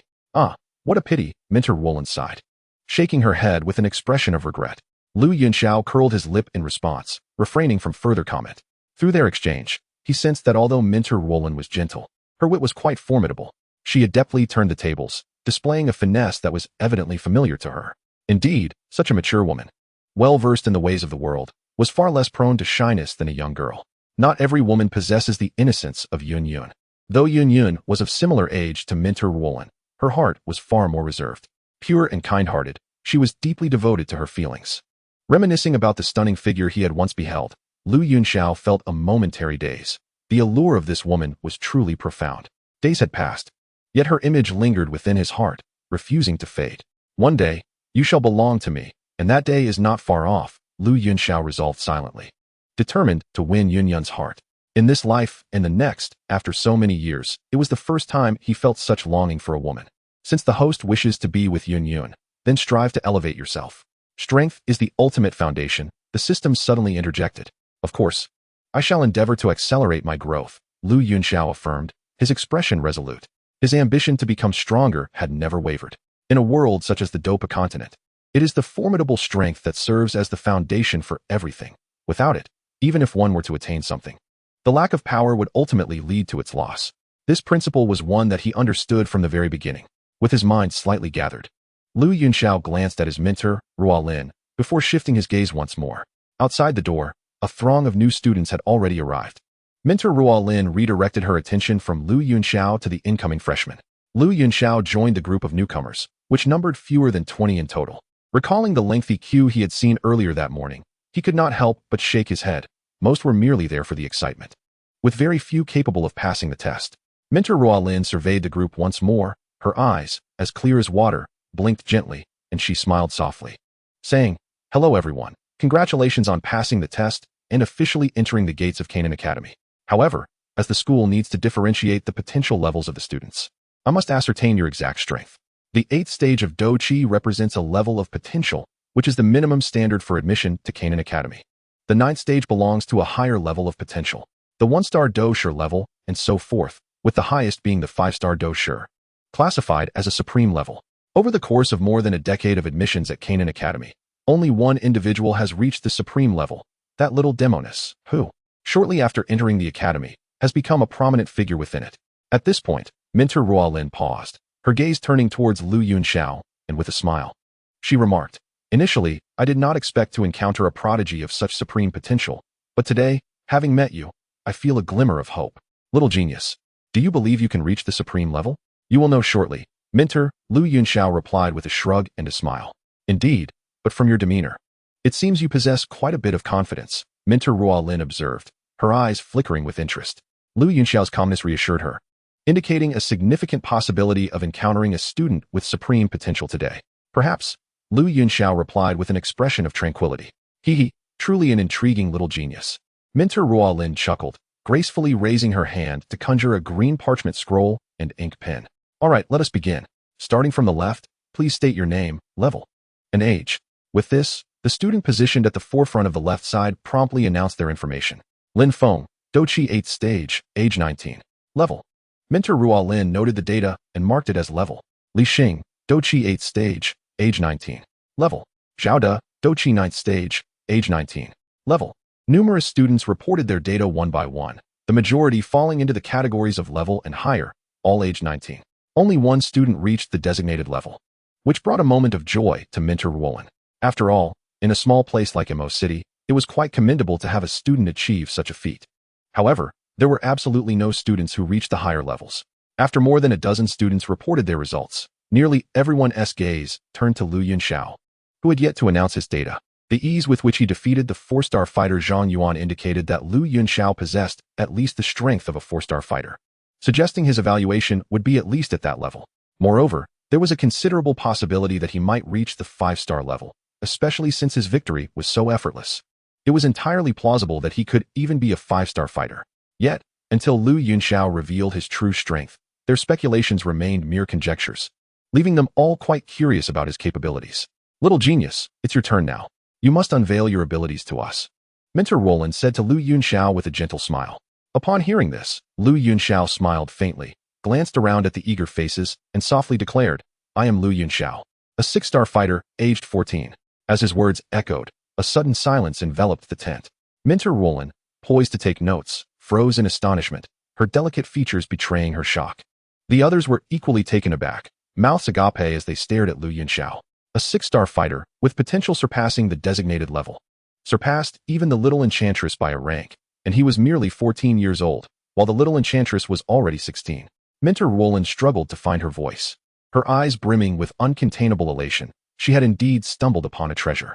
Chapter 31, The Charisma of Lu Yunxiao. Little genius, or rather, I should call you a little prodigy. You have truly given me a tremendous surprise, Mentor Roland remarked, her admiration evident. She had expected to recruit a talent comparable to the little enchantress within the academy, yet she had never anticipated such an astonishing revelation. The aptitude of this young individual surpassed that of the little enchantress, leaving her utterly astounded. A 6-star fighter, with prodigious talent that transcended the norm. The senior students of Canaan Academy were equally dumbfounded. The female students were visibly shaken, their eyes sparkling with excitement, while the male students could only sigh in disbelief. Zhang Yuan wore a bitter expression, realizing why his opponent had effortlessly defeated him with a single strike. His strength had reached such a terrifying level. A 6-star fighter with such a monstrous talent was indeed awe-inspiring. At the same age, across the entirety of Canaan Academy, there was no one who could compare to you. In terms of talent, little prodigy, you should undoubtedly be regarded as the foremost individual in the entire Canaan Academy. Of course, this reference pertains solely to the outer academy. Regarding the specifics of the inner academy, even Mentor Roland remained unaware. In the gaze of Mentor Roland, a glimmer of extraordinary brilliance shone forth. As the acceptance of such a prodigious student was indeed a remarkable achievement for her, significantly enhancing her standing in the hierarchy of mentors. A higher rank would naturally attract greater resources to the academy, thereby facilitating her own cultivation. With this thought in mind, Mentor Roland's gaze upon Lu Yunxiao softened considerably.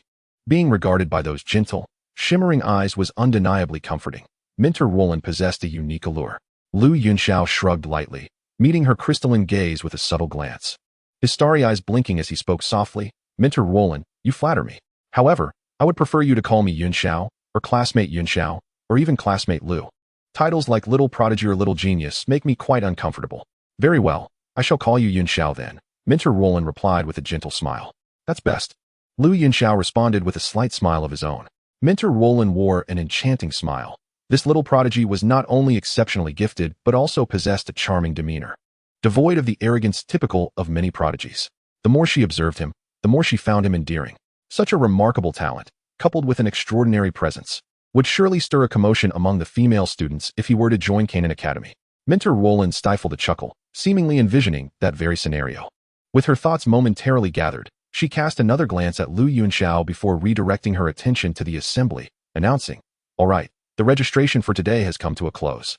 Congratulations to all registered students. You are now official members of Canaan Academy. We shall remain here for 7 days, after which a flight team from Canaan Academy will arrive in Mo City. At that time, we will proceed directly to the academy.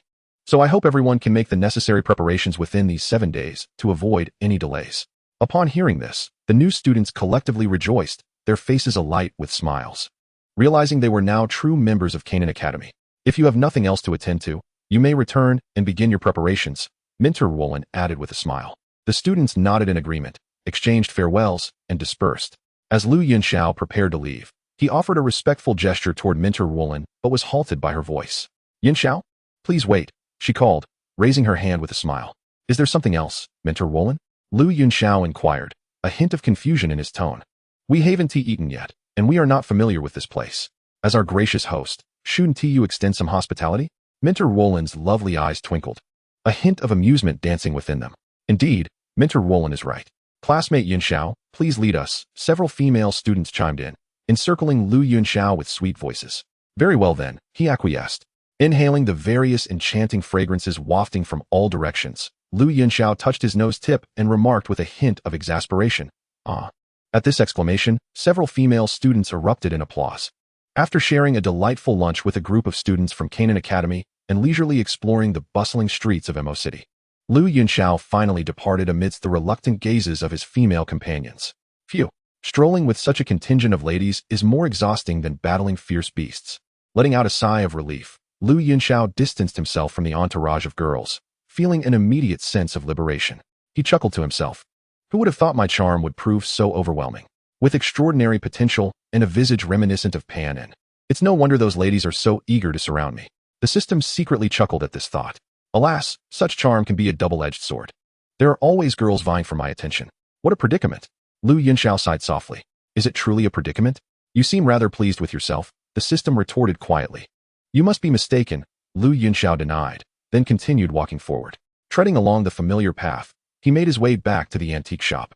Inside, Hai Buodong sat leisurely, propped up with one leg crossed over the other, sipping tea while observing Lu Yunxiao's return, his aged eyes narrowing with curiosity. Why have you returned so late? He inquired casually, taking a sip of his tea. I was exploring Mo City with the Academy's mentors and students, which delayed me a bit, Lu Yunxiao replied nonchalantly. Approaching Hai Buodong to pour himself a cup of tea, which he drank in one go. Just a bunch of girls, I presume, Hai Buodong remarked nonchalantly. How did you know? Lu Yunxiao raised an eyebrow, intrigued. The lingering scent of cosmetics on you is unmistakable to my senses, Hai Buodong stated calmly. Cosmetics? Lu Yunxiao frowned and sniffed himself, realizing there was indeed a trace left from the female students who had crowded around him. I'm going to take a shower and change my clothes, he declared, setting down his teacup and heading towards the inner room. He had a habit of disliking the scent of others lingering on him, unless that individual was someone he cherished or held in high regard. Thus, he typically kept his distance from others. Today was an exception, as the female students had been particularly enthusiastic and had approached him too quickly for him to prepare. However, he resolved to be more mindful about this in the future. As Lu Yunxiao stepped into the inner room, Hai Buodong watched his retreating figure with an unusual smile. At 14, this rascal is growing up fast. He seems quite popular with the girls. It won't be long before he brings home a girlfriend. Not bad at all. Hai Buodong's fingers tapped rhythmically on the table, a smile illuminating his face as he regarded Lu Yunxiao as his protege. Witnessing Lu Yunxiao's growth brought him considerable joy. Chapter 32, The Flight Team. Time slipped by like a fleeting shadow, and in the blink of an eye, 7 days had passed. Just as dawn began to break. With only a faint blush of red gracing the eastern horizon, Lu Yunxiao suddenly opened his eyes in a spacious room. He had reached the pinnacle of a 6-star fighter. Feeling an increase in the fighting energy coursing through him, a smile crept onto his lips. Perhaps owing to the unparalleled foundation laid during the Dou Qi phase. Coupled with the gradual unsealing of his innate elemental body, his cultivation speed had indeed accelerated remarkably. Just over 10 days ago, he had only recently broken through to a 6-star fighter, and now he stood at the peak, with the threshold of becoming a 7-star fighter within reach. The exhilarating sensation of witnessing his strength grow daily was truly intoxicating. Sharpening the axe does not delay the work of chopping wood, he mused. After 5 years of seclusion, the fruits of his labor were finally evident. His current pace of cultivation was significantly swifter than in the past, and since it was entirely self-driven, this enhancement bore no hidden dangers. What a delightful experience. With his eyes gleaming, Lu Yunxiao couldn't help but exclaim in admiration. Sporting a smile, he rose from his bed. Today marked his departure for Canaan Academy, and he needed to prepare early to avoid tardiness. Though he knew Mentor Roland and the others would surely wait for him. He was a person of punctuality, accustomed to arriving early and disinclined to make others wait. After freshening up, Lu Yunxiao donned a clean outfit, clad in robes as white as snow, with his long hair cascading over his shoulders. Coupled with his ethereal demeanor, he truly resembled a jade-like figure amidst the common folk. A gentleman unparalleled in the world. Compared to his previous attire in green, this white garb lent him an air of otherworldly grace, while slightly diminishing his scholarly elegance. Once ready, he stepped into the shop, where the sun had just begun to rise above the horizon. To his surprise, Hai Buodong's figure was already present. Why are you up so early? Lu Yunxiao inquired, momentarily taken aback, before a gentle smile graced his lips. I've come to see you off, you little rascal. Hai Buodong replied in a calm tone. Lu Yunxiao's lips twitched. The remark struck him as rather peculiar, almost as if he were being sent off to his demise. Unaware of Lu Yunxiao's thoughts, Hai Buodong flipped his hand, revealing a purple gold card, which he flicked towards Lu Yunxiao.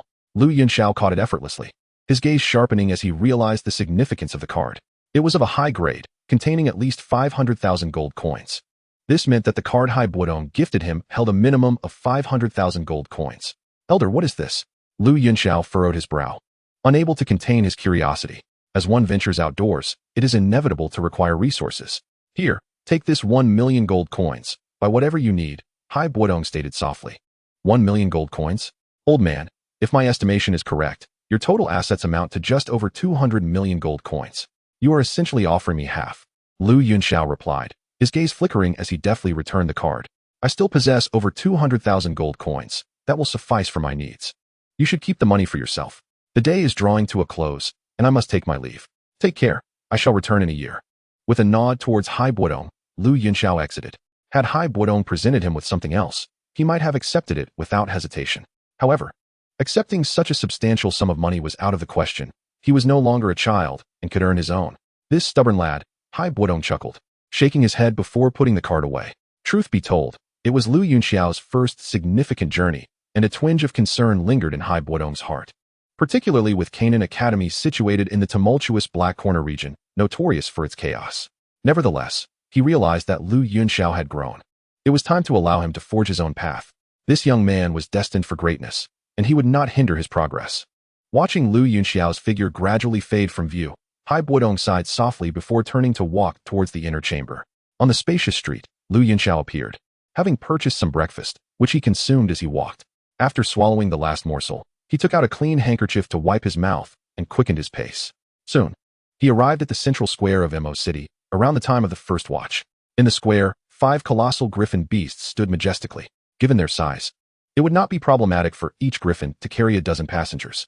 Each beast emanated a formidable aura.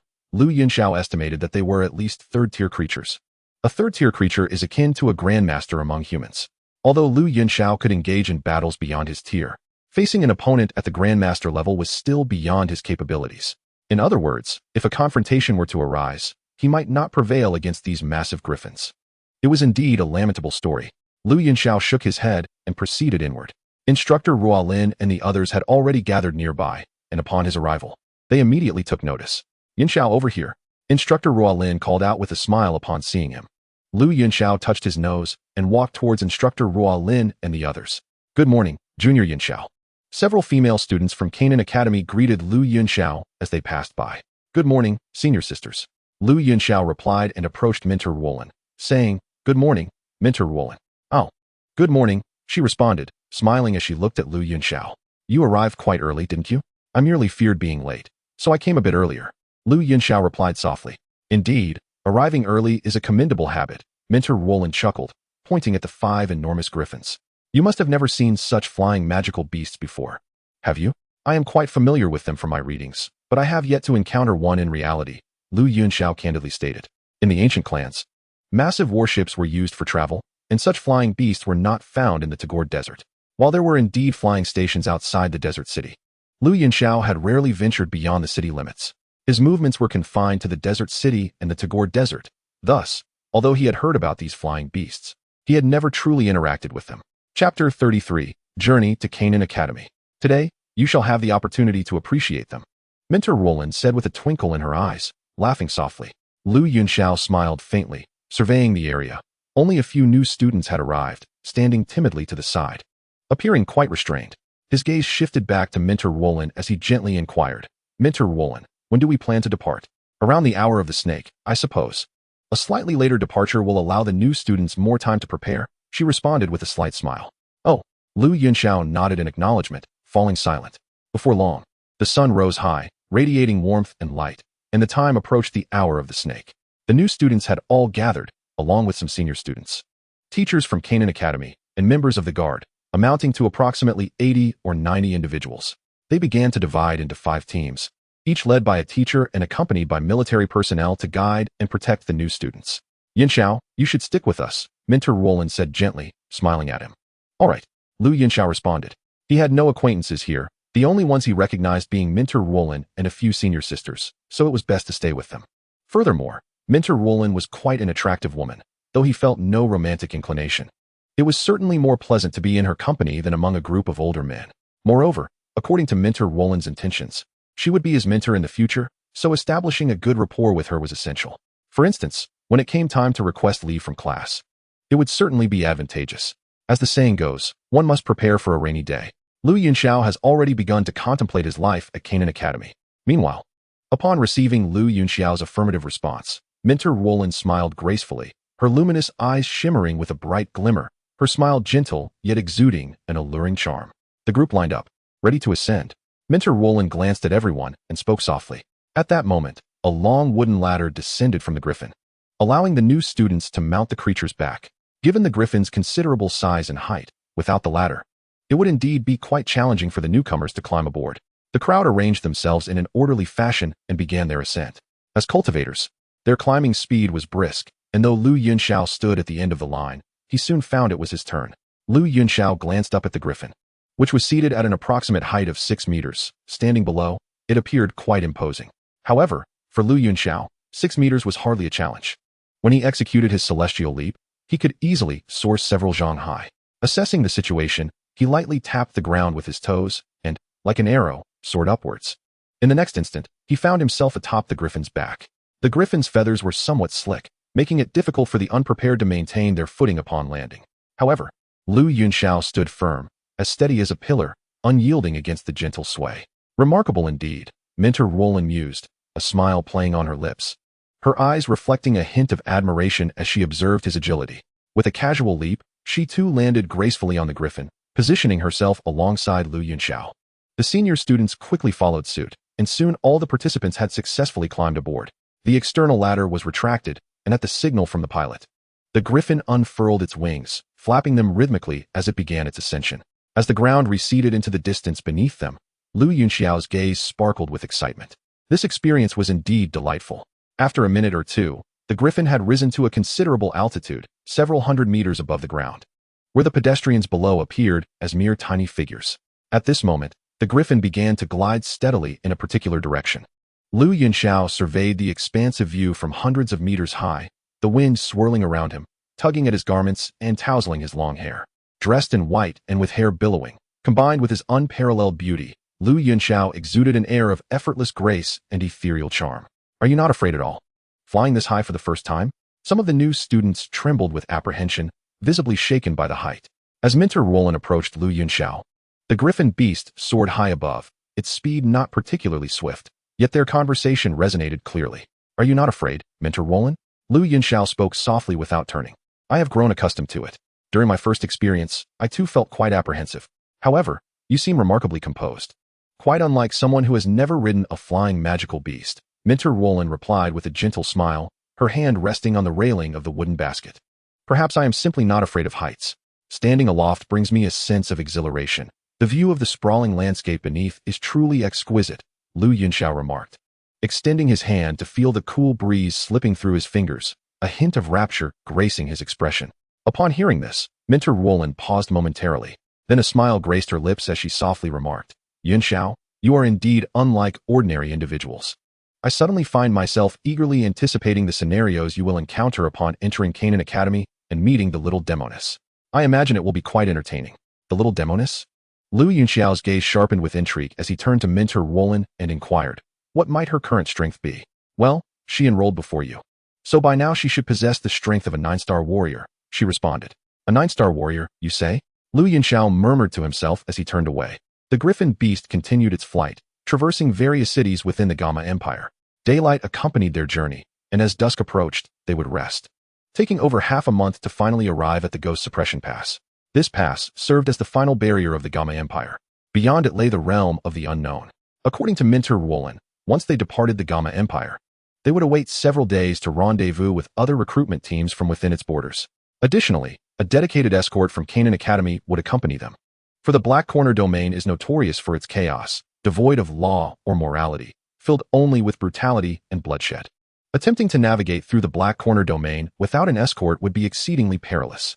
At that moment, having exited the Ghost Suppression Pass, Yunxiao and his companions planned to rest for 2 days outside the pass, awaiting the arrival of the other teams and the escort before journeying together to Canaan Academy.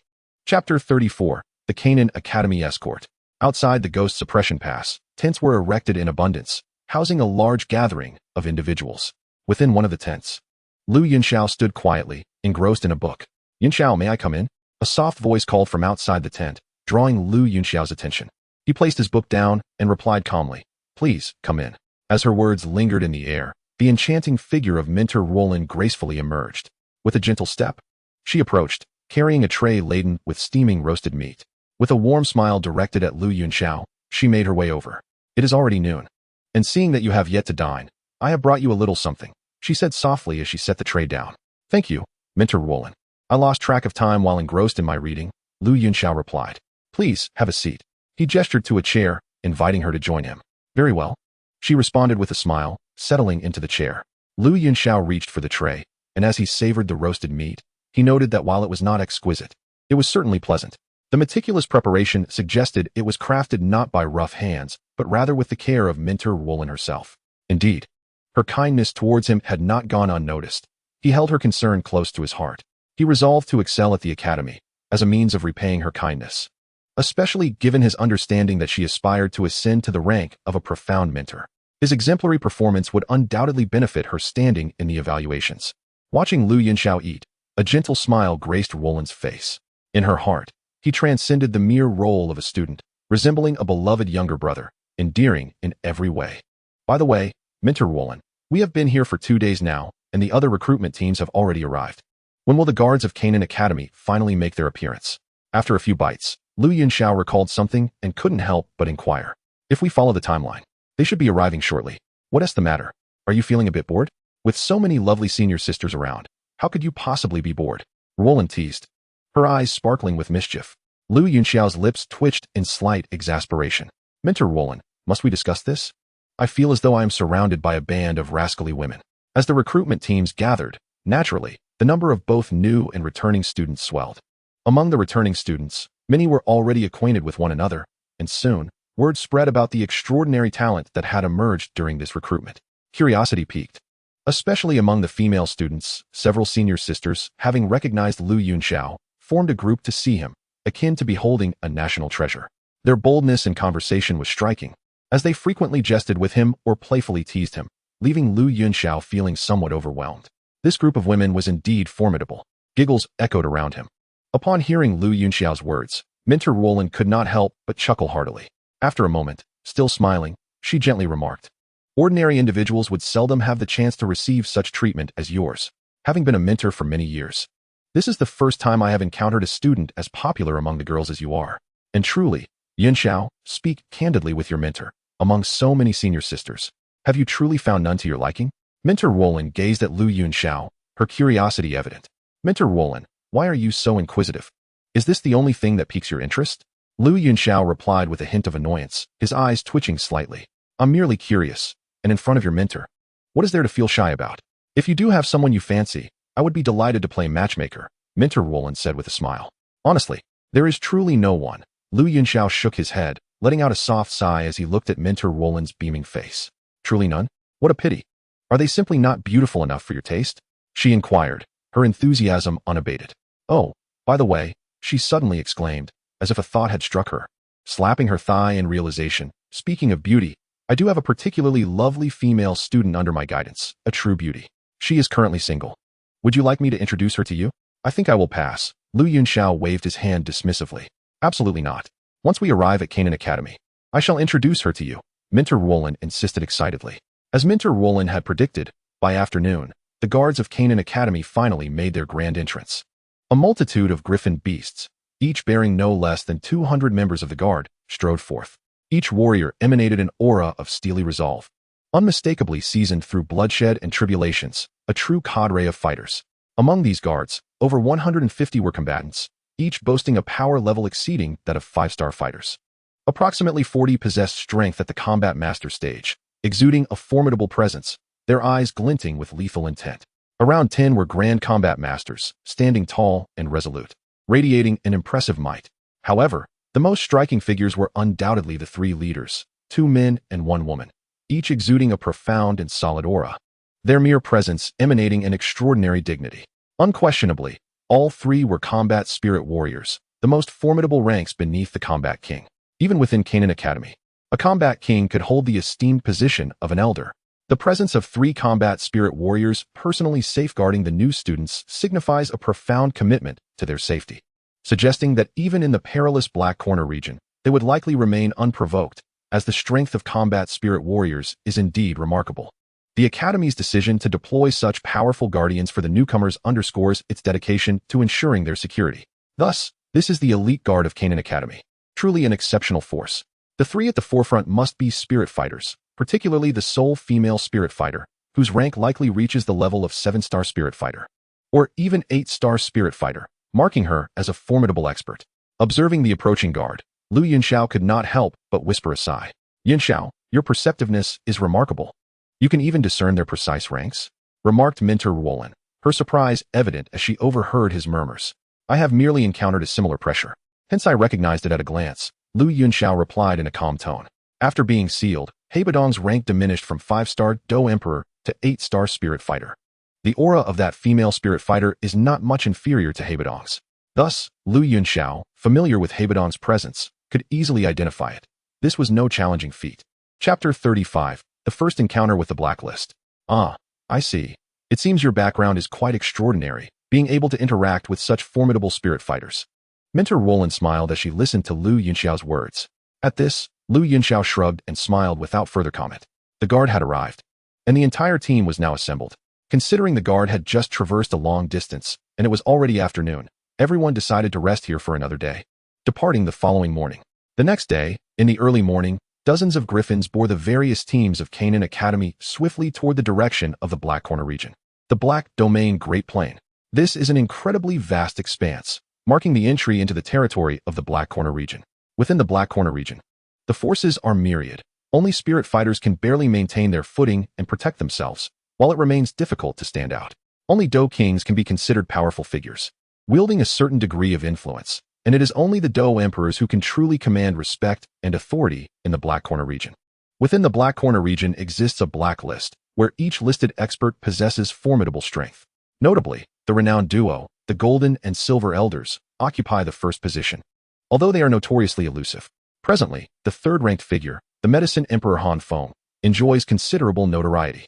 With the strength of a Dou Emperor and the title of a 6th-rank alchemist, Medicine Emperor Han Feng has gathered a significant following of powerful individuals under his banner. Holding a crucial position in the current Black Corner region, even Canaan Academy cannot afford to disregard his presence lightly. On the back of the griffin, Minter Ruolin elaborated on matters concerning the Black Corner region to Yunxiao. Indeed, Yunxiao possessed considerable understanding of the Black Corner region, even being privy to secrets unknown to others. However, the details and specific circumstances articulated by Minter Ruolin rendered the information all the more vivid and substantial.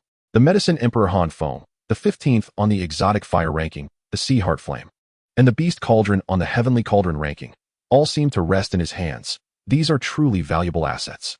Upon hearing the name Han Feng, Yunxiao's thoughts began to whirl, and he could not help but murmur softly. Han Feng, as a quintessential example of treachery in the Dou Qi Continent, is indeed a figure of considerable notoriety.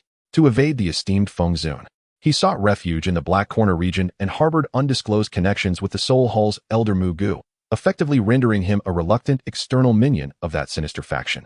He practiced a flawed version of the burning decision technique and was covetously eyeing the fallen heart flame beneath the heavenly burning Qi Tower in the Inner Academy.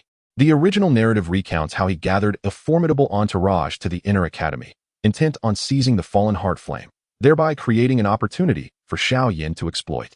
Perhaps, this opportunity could also be of use to him. Moreover, the Haixin flame and the Beast Cauldron that Han Feng possessed were undeniably alluring, at the very least. Yunxiao had already set his sights upon them.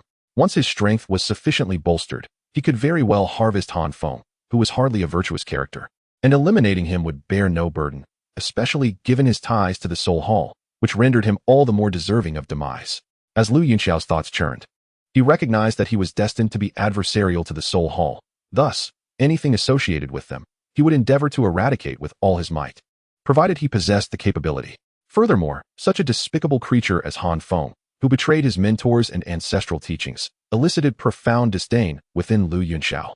Regardless of whether Yao Lao was a good person or not, Han Feng was beyond reproach, colluding with the Soul Hall and murdering his own teacher for the sake of a mere technique. Such a wretch truly had no right to exist in this world. As Lu Yunxiao pondered, his lips moved slightly, drawing the curious gaze of his mentor, Ruolin. Yunxiao? What are you muttering about? Ruolin inquired gently, as Lu Yunxiao's voice was too faint for her to discern. It's nothing, mentor Ruolin. Please continue, he replied. Regaining his composure while offering a faint smile, his tone warm and respectful. Ruolin regarded him with a deep, contemplative gaze before continuing. Beyond the overtly powerful figures in the Black Corner region, there exist many established forces that operate discreetly yet possess formidable strength. Some sects even have Dou zone-level experts stationed, and encountering them would compel even the Jianan Academy to prepare for battle. Established powerhouses, Lu Yunxiao echoed, his thoughts drifting once more. At the foot of the Haiduanshan mountain range, the group from Jianan Academy descended. After an extended period of flight, they had finally exited the vast expanse of the Black Domain Plains and entered the tumultuous Black Corner region. The chaos within the Black Corner region was no mere rumor. During their traverse across the Black Domain Plains, Lu Yunxiao witnessed several instances of banditry. On one occasion, these marauders even attempted a surprise attack while the group rested, only to be promptly annihilated by the Academy's guard team. The scene was indeed one of bloodshed, with gore strewn about, causing many of the new students to retch at the sight. This visceral confrontation with brutality marked a significant rite of passage for those who had grown up in sheltered environments. The only one seemingly unfazed was Lu Yunxiao, for he had witnessed far bloodier scenes and had long since forged a resilient spirit. Upon truly entering the Black Corner domain, however, the turbulence seemed to diminish. Several days passed without any incidents, which significantly alleviated the concerns of the group.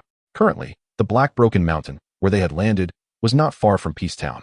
Situated outside Canaan Academy, with the speed of the Griffin Beast, they could reach it in approximately a day's time, and once they entered Peacetown, they would indeed be safe. The group quickly became adept at erecting tents and igniting a fire, gathering around to prepare dinner. Lu Yunxiao perched upon a rock, turning skewers of meat over the flickering flames. Mentor Roland sat beside him, intently observing his actions, her nose delicately inhaling the aroma, her eyes reflecting a hint of surprise. How delightful, Yunxiao. I never anticipated you possessed such culinary skills, she remarked, unable to suppress her admiration. The enticing fragrance of the grilled meat wafted through the air, golden fat slowly dripping from the skewers, appearing irresistibly appetizing. I have always enjoyed cooking since childhood. With practice, one naturally becomes skilled, Lu Yunxiao replied, assessing the meat in his hands. Satisfied with the cooking, he sprinkled his unique seasoning and offered a skewer to Mentor Roland. Mentor, do try it and see how it tastes. With a smile, she accepted the skewer, gently blowing on it before taking a bite with her cherry lips. Instantly, the juicy flavors exploded in her mouth, an indescribable deliciousness enveloping her taste buds, delivering an exquisite experience. Delicious, Mentor Roland exclaimed, her eyes sparkling with delight. Then do indulge further. Lu Yunxiao chuckled, presenting her with several more skewers, before he too began to savor the meal heartily. Just as they were joyously enjoying their feast, a faint sound emerged from a secluded grove atop the Black Broken Mountain. Chapter 36, Midnight Ambush. As night fell, darkness enveloped the earth. The sky was dotted with stars, and on the ground, the fire continued to burn, casting a warm crimson glow. From the Black Broken Mountain came a series of hushed noises, as shadowy figures emerged from the dense forest, exuding a chilling aura of menace. Move, commanded the leader, gesturing subtly. The dark-clad individuals, utilizing the dim light of the moon, stealthily advanced towards the location of the Canaan Academy students. Within a tent at the Canaan Academy encampment, Lu Yunxiao sat cross-legged, his fighting spirit surging. The golden energy radiated brilliantly in the muted night. After days of cultivation, he was merely a step away from breaking through to the 7-star fighter level, certain that within 2 days, he would achieve this breakthrough. His mind was calm, yet his innate perception remained acutely aware of his surroundings. Suddenly, the sound of footsteps echoed in the stillness. The faintest sound of footsteps reached Lu Yunxiao's ears, an unusual sensation that jolted him awake. His eyes snapped open, and with a flicker of light in his hand, the flying rainbow sword soared into his grasp. With a swift motion, the long sword was unsheathed, gleaming with a cold light in the darkness as it thrust toward the rear of the tent. With a piercing sound, the sword tore through the fabric, creating a gaping hole and instantly ending the life of a black-clad assailant who stood in shock. An ambush? Lu Yunxiao furrowed his brow, about to raise a warning, when a long howl suddenly echoed throughout the encampment. The sound was long and penetrating. Lu Yunxiao recognized it as a signal from the female combat spirit, and he immediately relaxed. Gripping his sword, he dashed out of the tent. Upon exiting, numerous figures emerged, revealing a throng of black-clad individuals storming into the tents and wreaking havoc. Some unprepared students, just roused from slumber, fell victim to the chaos. The air was filled with anguished cries and wails of despair. Damn it! Yunxiao cursed under his breath. His gaze swept across the ground, where numerous bodies lay, guards who had been on watch, all slain by these attackers.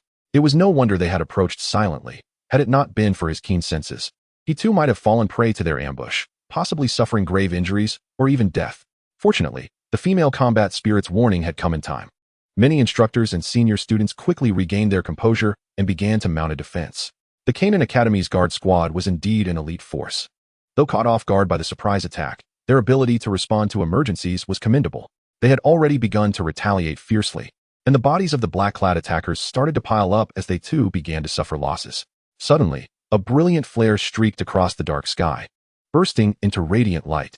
This was Canaan Academy's distress signal, a necessary call for help in the face of such a ferocious assault. Yunxiao snapped back to focus, his gaze steely as he made his way toward Minter Wulan. In the face of an ambush, unity was paramount for maximizing their strength. Fighting alone could easily lead to fragmentation and demise. The flying rainbow sword swept through the air, leaving trails of cold light as it sliced through the necks of two black-clad figures, causing blood to spurt forth as they fell lifelessly. Minter Wulan. Yunxiao activated his agility, swiftly closing the distance to Minter Wulan. Yunxiao. Minter Wulan struck down a black-clad assailant, sending him reeling with blood spewing from his mouth. Bone shattered. Turning her gaze, she spotted the lively Yunxiao, her worry diminishing significantly. Her greatest fear had been for the safety of this prodigious talent. Should such brilliance perish, it would be a tremendous loss for the academy. Thankfully, Yunxiao was unharmed, a stroke of fortune amid the turmoil. Minter Wulan, are you well? Yunxiao inquired with genuine concern as he approached her. I am fine, but many new students have lost their lives, Minter Wulan replied, her eyes glistening with unshed tears. A hint of sorrow etched on her face.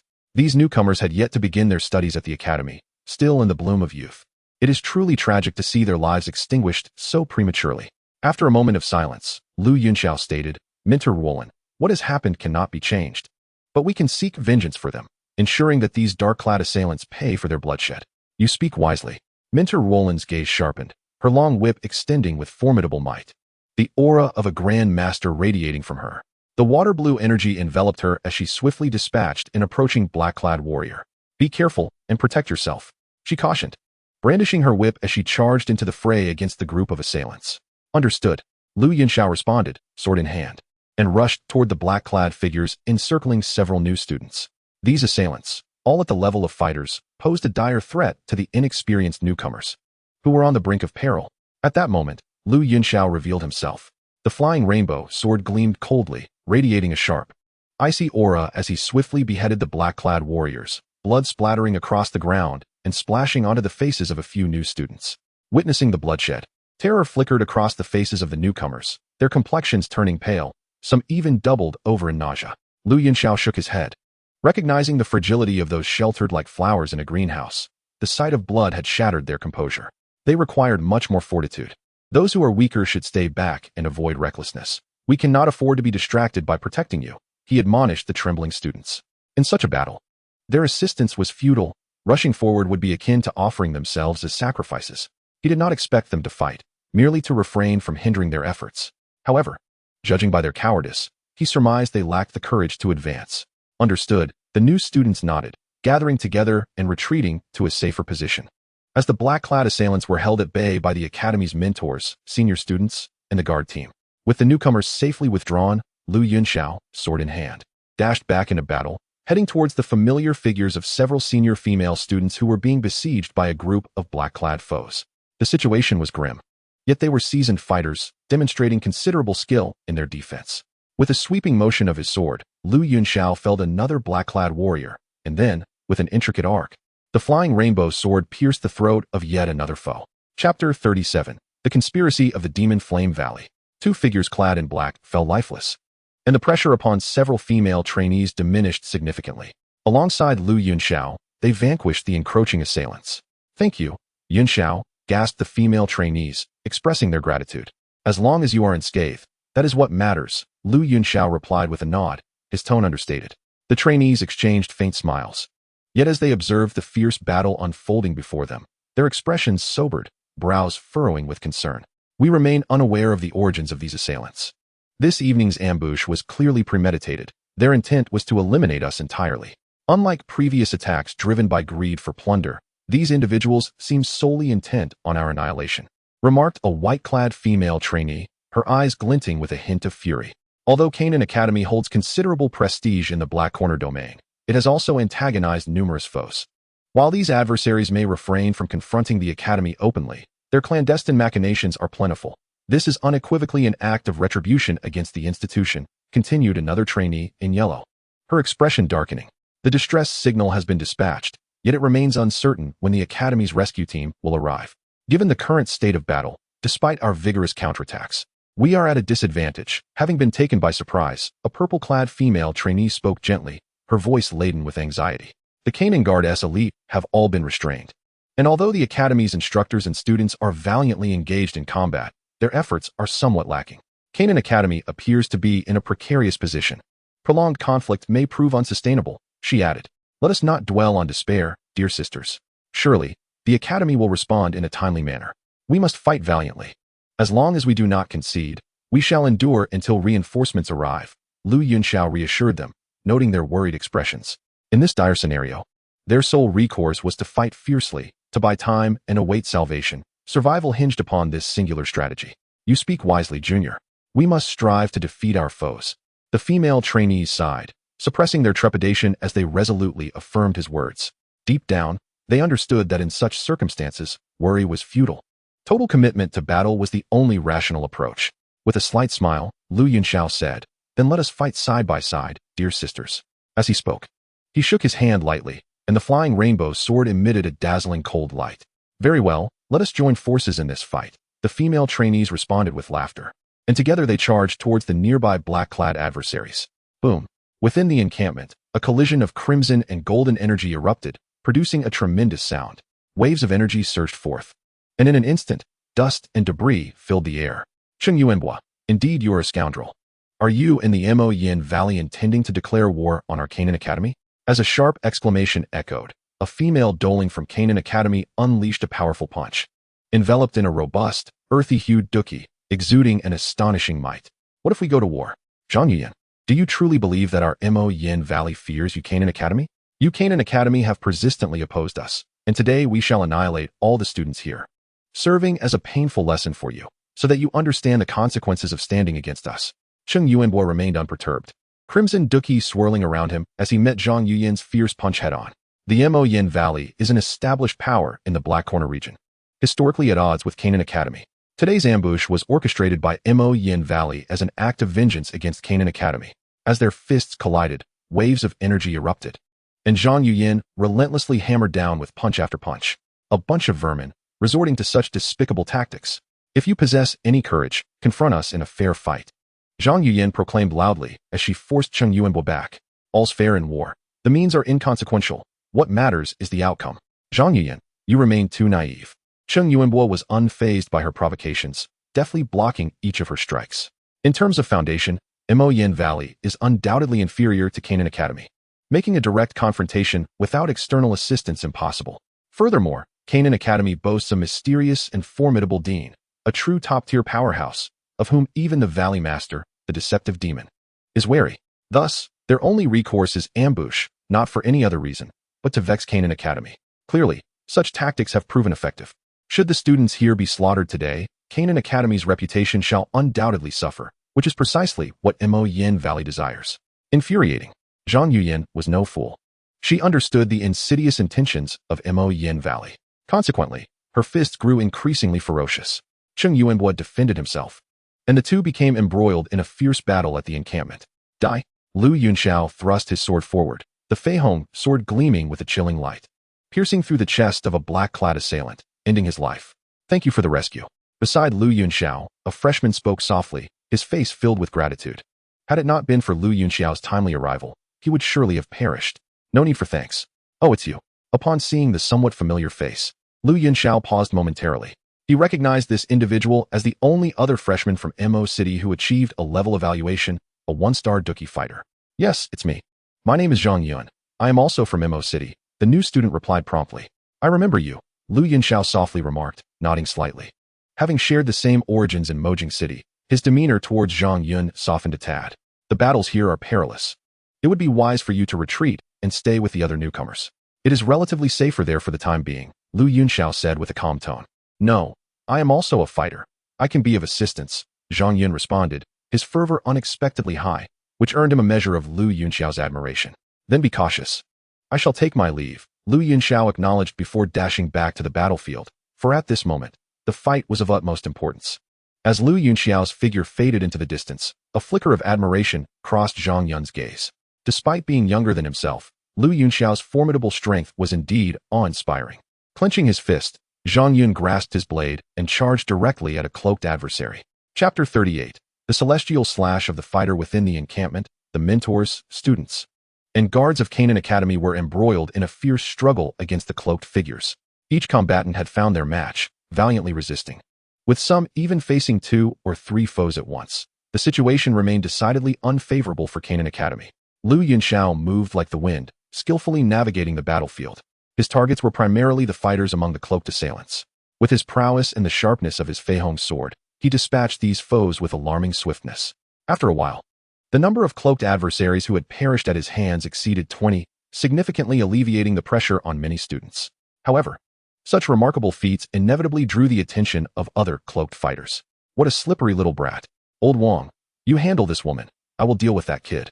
One of the cloaked figures, engaged in combat with a female instructor from Canaan Academy, called out to his companion. All right, Old Li, go ahead. I can keep her occupied alone, responded the one referred to as Old Wang. Understood. Old Li nodded, swiftly propelling himself towards Lu Yunxiao's direction. The female instructor attempted to intervene, but was firmly entangled by Old Wang. Now, Lu Yunxiao called out softly. The tip of his Fei Hong sword piercing the throat of a cloaked fighter, blood splattering as the blade withdrew. Just as he exhaled in relief, a sudden gust of wind surged from behind him, prompting him to evade in a heartbeat. The spot he had occupied moments before was struck by a green energy-infused fist, leaving a deep crater in the ground.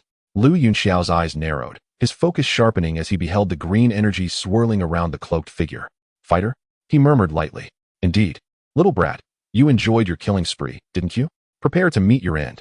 The gaze of the man in black revealed a sinister glint, his hand curling into a claw as he lunged fiercely towards Lu Yunxiao. A mere Dou master dared to utter such bold words? Unflinching, Lu Yunxiao met the attack head-on, delivering a powerful punch. The tide-viewing fist unleashed a resounding roar akin to a mighty tsunami, a vast and overwhelming force erupting forth.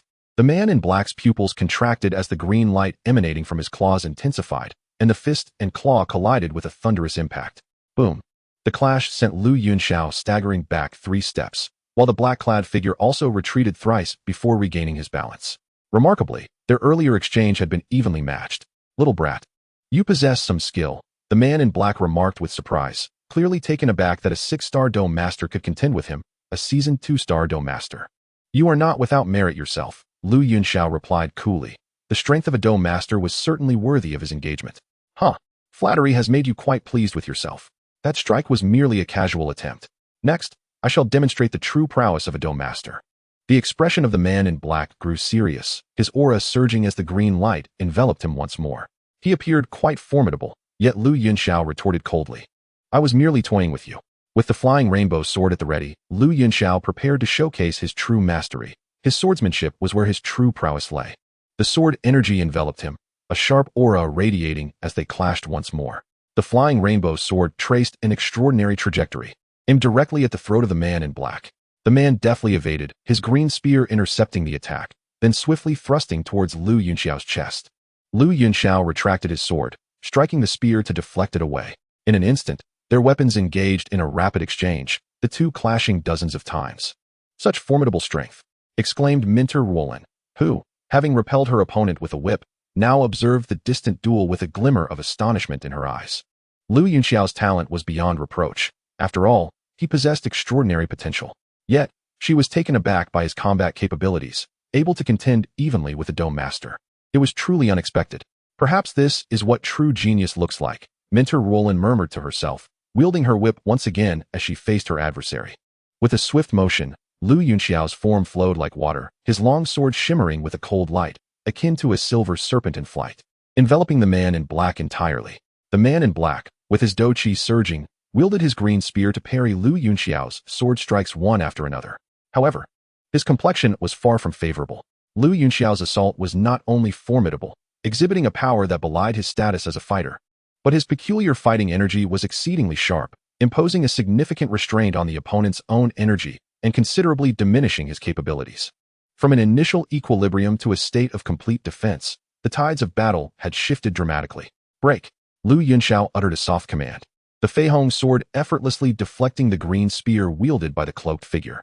It forcibly breached the defenses of the energy veil, leaving a wound upon the black-clad man, from which blood gushed forth. The figure let out a groan of pain as he thrust the spear forward. Lu Yunxiao swiftly turned aside and, standing 2 meters apart, met the black-clad man's gaze, a drop of blood falling from the tip of his sword. Wood attribute energy. Your luck is rather unfortunate, Lu Yunxiao remarked casually, a hint of amusement dancing in his eyes. The 5 elemental metals restrain wood, and with his innate golden energy, it was a natural counter. After the skirmish, he had already gained the upper hand. Even the energy veil, a hallmark of renowned fighters, was rendered as fragile as thin paper under the weight of elemental dominance. Easily punctured. What manner of bizarre energy is this? Gold attribute energy does not behave in this fashion. The cloaked figure's complexion shifted, fear flooding his eyes as he recognized the absurdly powerful penetration and sharpness of Lu Yunxiao's energy. There is no need for the dead to grasp such matters. Last time, luck was not on my side, and I failed to personally slay the second-tier Hunsan spider. Today, however, eliminating a fighter of your caliber suffices, Lu Yunxiao declared, propelling himself into the air, his sword piercing forth. In an instant, sword shadows enveloped the space, shimmering brilliantly as the resplendent sword light cascaded downwards, akin to a celestial rainbow or a thunderous flash. This strike reached an apex of speed and beauty, flawless and without a single imperfection. The perfect sword light illuminated the surrounding darkness, standing out vibrantly and capturing the attention of all nearby. No one could overlook the power of this strike, nor could anyone refrain from marveling at its exquisite form. High above, Lu Yunxiao appeared as an ethereal being, his sword like a celestial dragon, plunging directly towards the cloaked figure. Chapter 39, A Sword That Transcends Time. The cloaked man was ensnared by the celestial sword, an overwhelming chill coursing through him. His body rigid and heavy, the sensation of impending death surging within him. He wished to evade, but his body felt utterly immobilized, no matter how he struggled. He could only watch as the dazzling sword light loomed larger in his vision, and then, amidst a blinding glare, everything succumbed to darkness. Lu Yunxiao gently descended, exhaling a heavy breath as a brilliant crimson hue flickered across the Fei Hong sword. Celestial sword. He had once more invoked the celestial sword, and this time, he had decisively slain a 2-star warrior. The immaculate and exquisite swordsmanship truly possesses extraordinary power, and Lu Yunxiao finds himself increasingly enamored with it. The celestial elegance of this technique is indeed deserving of its esteemed reputation. Lu Yunxiao softly murmurs, a glimmer of satisfaction flashing in his eyes. The potency of this skill is astonishing. Did Yunxiao emerge victorious? This sword technique is remarkably formidable, concealing within its resplendent brilliance the most lethal of intentions. Minter Roland lets out a soft sigh, her gaze revealing a flicker of astonishment. The ability to vanquish a battle master as a battle fighter has once more left her utterly astounded by Lu Yunxiao. How impressive! This junior truly managed to slay a battle master. The flawless sword and the perfect individual, Lu Yunxiao has indeed become increasingly endearing. A 6-star battle fighter defeating a battle master is a testament to his undeniable genius. The students of Canaan Academy widened their eyes in disbelief, utterly captivated by Lu Yunxiao's remarkable feat of slaying a battle master with a single strike. This stroke was nothing short of magnificent, prompting admiration from his peers, who now regarded him with profound respect. Lu Yunxiao's talent for cultivation was already exceptional, and now his prowess in battle shines even brighter, truly marking him as a paragon of excellence. While the people of Canaan Academy marveled and rejoiced, the actions of Lu Yunxiao had incited the wrath of the cloaked figures. Oldly, one of the black-clad individuals, engaged in combat with a female instructor from Canaan Academy, roared in anguish. The two were familiar, and witnessing the demise of an old friend weighed heavily on his heart. So, you too can feel pain? What a splendid job, daring to ambush us at Canaan Academy. This is the price you shall pay. The female instructor's laughter rang out joyfully, yet her assaults grew increasingly ferocious. Do not celebrate too soon, having slain Oldly. That boy will only meet his end more swiftly. He has drawn our attention. The cloaked figure retorted, launching a fierce attack towards the female instructor. Her expression shifted. Yet her movements remained unfaltering, as her fighting spirit surged, countering each of the black-clad man's strikes with precision. Meanwhile, 3 cloaked figures swiftly advanced, positioning themselves directly in front of Yunxiao. Each donned a faint veil of battle aura, unmistakably indicating their status as battle masters. Having slain 1 black-clad battle master, Yunxiao now faced 3 more, just as the previous figure had warned. His astonishing performance had undeniably captured their attention. Their objective was to eliminate the students of Canaan Academy, with exceptional talents like Yunxiao being prioritized for removal. Yunxiao, be cautious. As the 3 battle masters obstructed Yunxiao's path, Mentor Roland's expression soured, her face etched with worry. Though Yunxiao may have the potential to confront a fighter of a higher rank, he now faces not 1, but 3 formidable opponents, rendering the threat to his life nearly fatal. The situation has turned dire for him. You should focus on your own safety instead of being distracted. A deep, resonant male voice echoed, followed by a powerful surge of battle energy that surged directly towards Mentor Roland. Her countenance shifted slightly as she quickly prepared to defend herself. Meanwhile, in another area, the cloaked assailants intensified their assault, ensnaring the members of Canaan Academy, leaving no one capable of escape. Child, abandon any illusions. They cannot extricate themselves to save you. You are indeed a prodigy, but a genius unrefined is worth nothing. Encountering us today marks the end of your life. A black-clad figure regarded Yunxiao with a frigid tone. As his words resonated, the other 2 figures emanated a palpable aura of battle energy, their weapons glistening ominously. You possess quite the confidence, believing you can subdue me? Yunxiao's expression remained tranquil, his voice laced with indifference. Confidence stems from strength. You managed to slay Old Li primarily due to elemental advantage. However, we are not of the wood element. We are all fire element warriors, perfectly countering you. No matter how talented you are, you cannot stand against the 3 of us. The black-clad man spoke with an air of assuredness. Counter me? Such audacity, Yunxiao retorted. I have a message for you as well. This day next year will be your day of reckoning. I hope you remember it well. With that declaration, an overwhelming surge of sword energy erupted from Yunxiao, an endless sharp aura sweeping through the air. He raised the Fei Hong sword in his right hand, while his left hand formed a sword gesture, gliding slowly across the blade. Instantly, the sword energy surged, and a vibrant red glow enveloped the entire sword. A slender crimson beam shooting forth from the tip, darting over 100 meters with a chilling explosiveness. The battle energy within Yunxiao surged like a tidal wave, pouring into the Fei Hong sword, exuding an overwhelming might. This is bad. The grand spectacle ignited a profound sense of crisis within the 3 black-clad figures, who immediately brandished their weapons and charged towards Yunxiao. Too late, let it scatter, a sword that transcends time. Yunxiao's starry eyes sharpened, revealing a fierce intensity as he swung his right hand, the Fei Hong sword slicing through the air. The crimson beam that emanated from the sword tip followed its trajectory, swiftly darting past the 3 assailants. Suddenly, their movements froze, their weapons severed, and 3 heads tumbled to the ground, blood erupting skyward, reaching a height of 2 meters. The sword energy pierced through, the wind striking their vital points. Beneath a single stroke, life and death were irrevocably separated. This is one of the 3 extraordinary skills transmitted from the world of the demon sword life and death chess. Upon its first emergence, it displayed an unparalleled and terrifying destructive power. 3 combat masters perished beneath a single stroke of the sword, a true embodiment of the name instant kill. Blood gushed forth as the lifeless bodies of the 3 dark-clad figures crashed to the ground. Witnessing this scene, the students of Canaan Academy were left in a state of shock, as were the numerous dark-clad individuals, all rendered speechless. No one could have anticipated that Yunxiao, surrounded by 3 combat masters, not only emerged unscathed but also effortlessly dispatched them in an instant. Chapter 40. The Might of the Grand Combat Master. Although encounters of a fighter slaying a combat master are rare, the continent is home to numerous prodigies, and such feats are not entirely unheard of. Some extraordinary talents have achieved the remarkable feat of slaying combat masters even at the fighter level. However, the simultaneous slaying of 3 combat masters, especially in an instant, is something they had never witnessed before. That single stroke not only claimed the lives of the 3 combat masters, but also fundamentally altered their worldview. It revealed that a fighter could indeed possess such formidable strength. Yunxiao sheathed his sword, a hint of pallor gracing his countenance. The prolonged battle, coupled with the exertion of the celestial flight and the current stroke, had left his fighting spirit nearly depleted, yet his mental state was fervently invigorated. The stroke indeed lived up to its reputation as an earth-tier martial skill, possessing astonishing power. Alas, the drawbacks were considerable. The more one practiced the stroke, the stronger it became, Yet the overwhelming force would impose a tremendous burden on the body. Should the body fail to endure, it would lead to catastrophic consequences.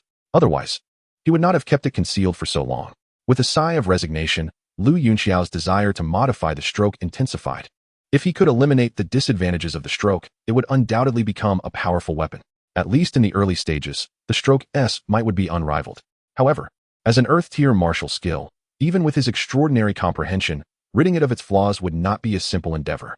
For learning martial arts and modifying them are two entirely different matters. Thus, he needed to undergo further training to enhance his martial knowledge and insights. With his resolve firm, Yunxiao's gaze shifted toward the three headless corpses before him, his expression devoid of emotion, his countenance calm and undisturbed. Villains perish through their own verbosity and overconfidence. Had they rushed him without their incessant prattling, he might not have had the opportunity to employ the stroke. Shaking his head, he gleaned a vital lesson from this experience. Decisiveness and ruthlessness are essential when the moment to strike arises. To be complacent is to risk being countered.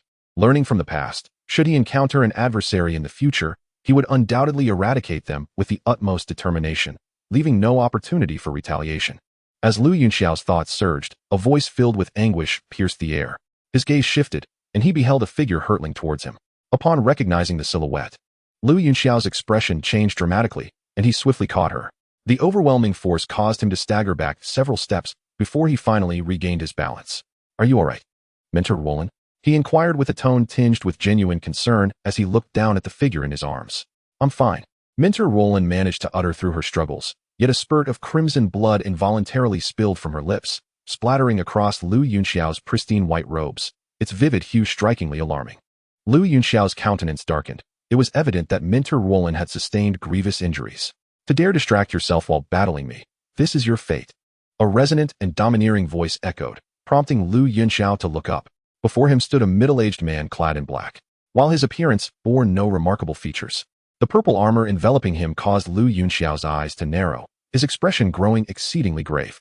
An elite fighter, Yunxiao spoke softly, his gaze rife with apprehension. In the dim sky, 3 streaks of light darted past swiftly. Each figure bore a pair of resplendent wings, their flapping propelling them through the clouds at remarkable speed. Wings of battle aura, a feat achievable only by those surpassing the rank of battle king, serving as a hallmark of their status. This indicated that the 3 soaring through the heights were, at the very least, battle kings. "Elders Li and Zhao, let us quicken our pace. If we delay, I fear that Zhang Yuyan and the others may not hold on much longer," the leading middle-aged man declared, his fiery red wings pulsating behind him. "We understand, Captain Huang." The 2 elder men beside him nodded in agreement, their wings flapping vigorously as they accelerated. Compared to the third-grade griffin beasts, the speed of battle kings surpassed theirs by more than tenfold. Furthermore, given that the griffins were already burdened with passengers, their speed was further diminished.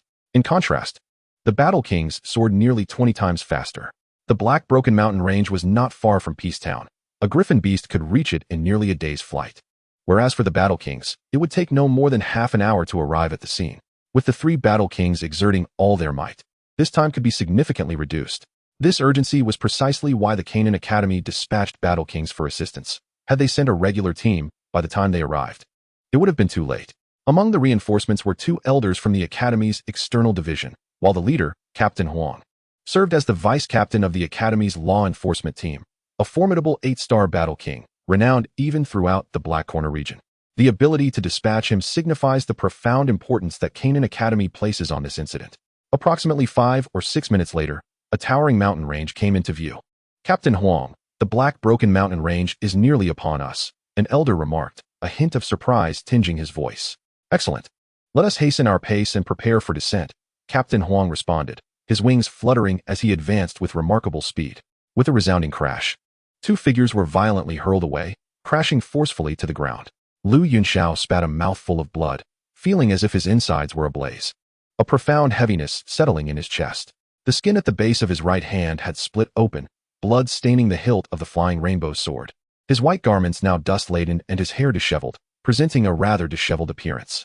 Beside him, Mentor Wulan trembled, her complexion ashen, blood trickling from her mouth, equally displaying the signs of severe injury. Yunxiao cast a concerned glance at Mentor Wulan, struggling slightly, only to find his entire body weak and unable to rise with ease. Indeed, the grand fighter is formidable. For me at this moment, it is still overwhelmingly powerful. A bitter smile flickered at the corners of Lu Yunxiao's lips as he realized his own inadequacy. Despite their combined efforts, they were thoroughly overpowered by the opposing Grand Fighter within less than 100 exchanges. Chapter 41, Peace Town. He even squeezed the remaining fighting spirit from within, forcefully employing the technique known as one sword across worlds. This so-called instant kill technique managed to tear through the fighter's armor, leaving the Grand Fighter with a scar. Yet it ultimately inflicted minimal damage. Following this, they were met with a frenzied counterattack from the Grand Fighter, resulting in both him and Minter Wutan sustaining grave injuries. It was not that one sword across worlds lacked potency, but rather that his own strength was vastly insufficient. Had he been a fighter at this moment, even if he could not achieve an instant kill, the techniques would at least have severely wounded the Grand Fighter.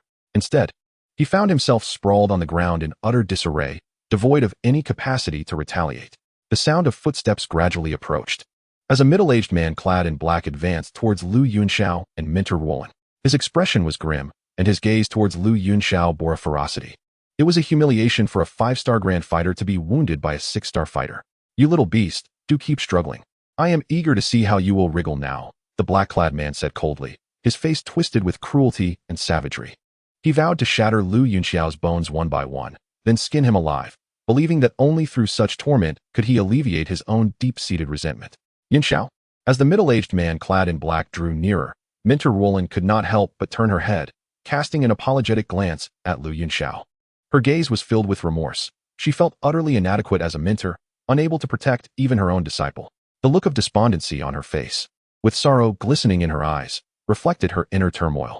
If she were to perish, it would be one thing. But to drag the talented Lu Yunxiao into suffering alongside her weighed heavily on her conscience. "Minter Wutan, this is not your fault. That man is a 5-star Grand Fighter. While you are merely a 2-star, it is only natural that you cannot contend with him. You should not blame yourself," Lu Yunxiao remarked with a gentle smile, his expression remaining serene and his eyes bright, revealing no trace of panic. "I knew the system's sign-in tasks would not be easily accomplished," Lu Yunxiao inwardly sighed. And with a flicker of light from his spatial ring, a jade pendant quietly slipped into his hand. As he observed the advancing figure in black, his eyes narrowed slightly, and he instinctively tightened his grip on the pendant. Closer, ever closer. Suddenly, a fierce glint flashed in Lu Yunxiao's eyes as he prepared to unleash the last remnants of his fighting spirit. Just then, a fleeting glance caught sight of 3 figures appearing in the distant sky. Witnessing this scene, he relaxed his grip on the pendant, slowly opening his eyes that had been narrowed in concentration, the corners of his mouth curving into a charming smile. "At last, they have arrived. Peace Town. This place lies within the jurisdiction of Canaan Academy, and from here on, it stands in stark contrast to the chaotic Black Corner region. Peace Town is orderly, forbidding murder, robbery, and rampant misconduct. All who enter must provide their names and origins, and consume a special medicinal pill administered by the Canaan Academy's enforcement team.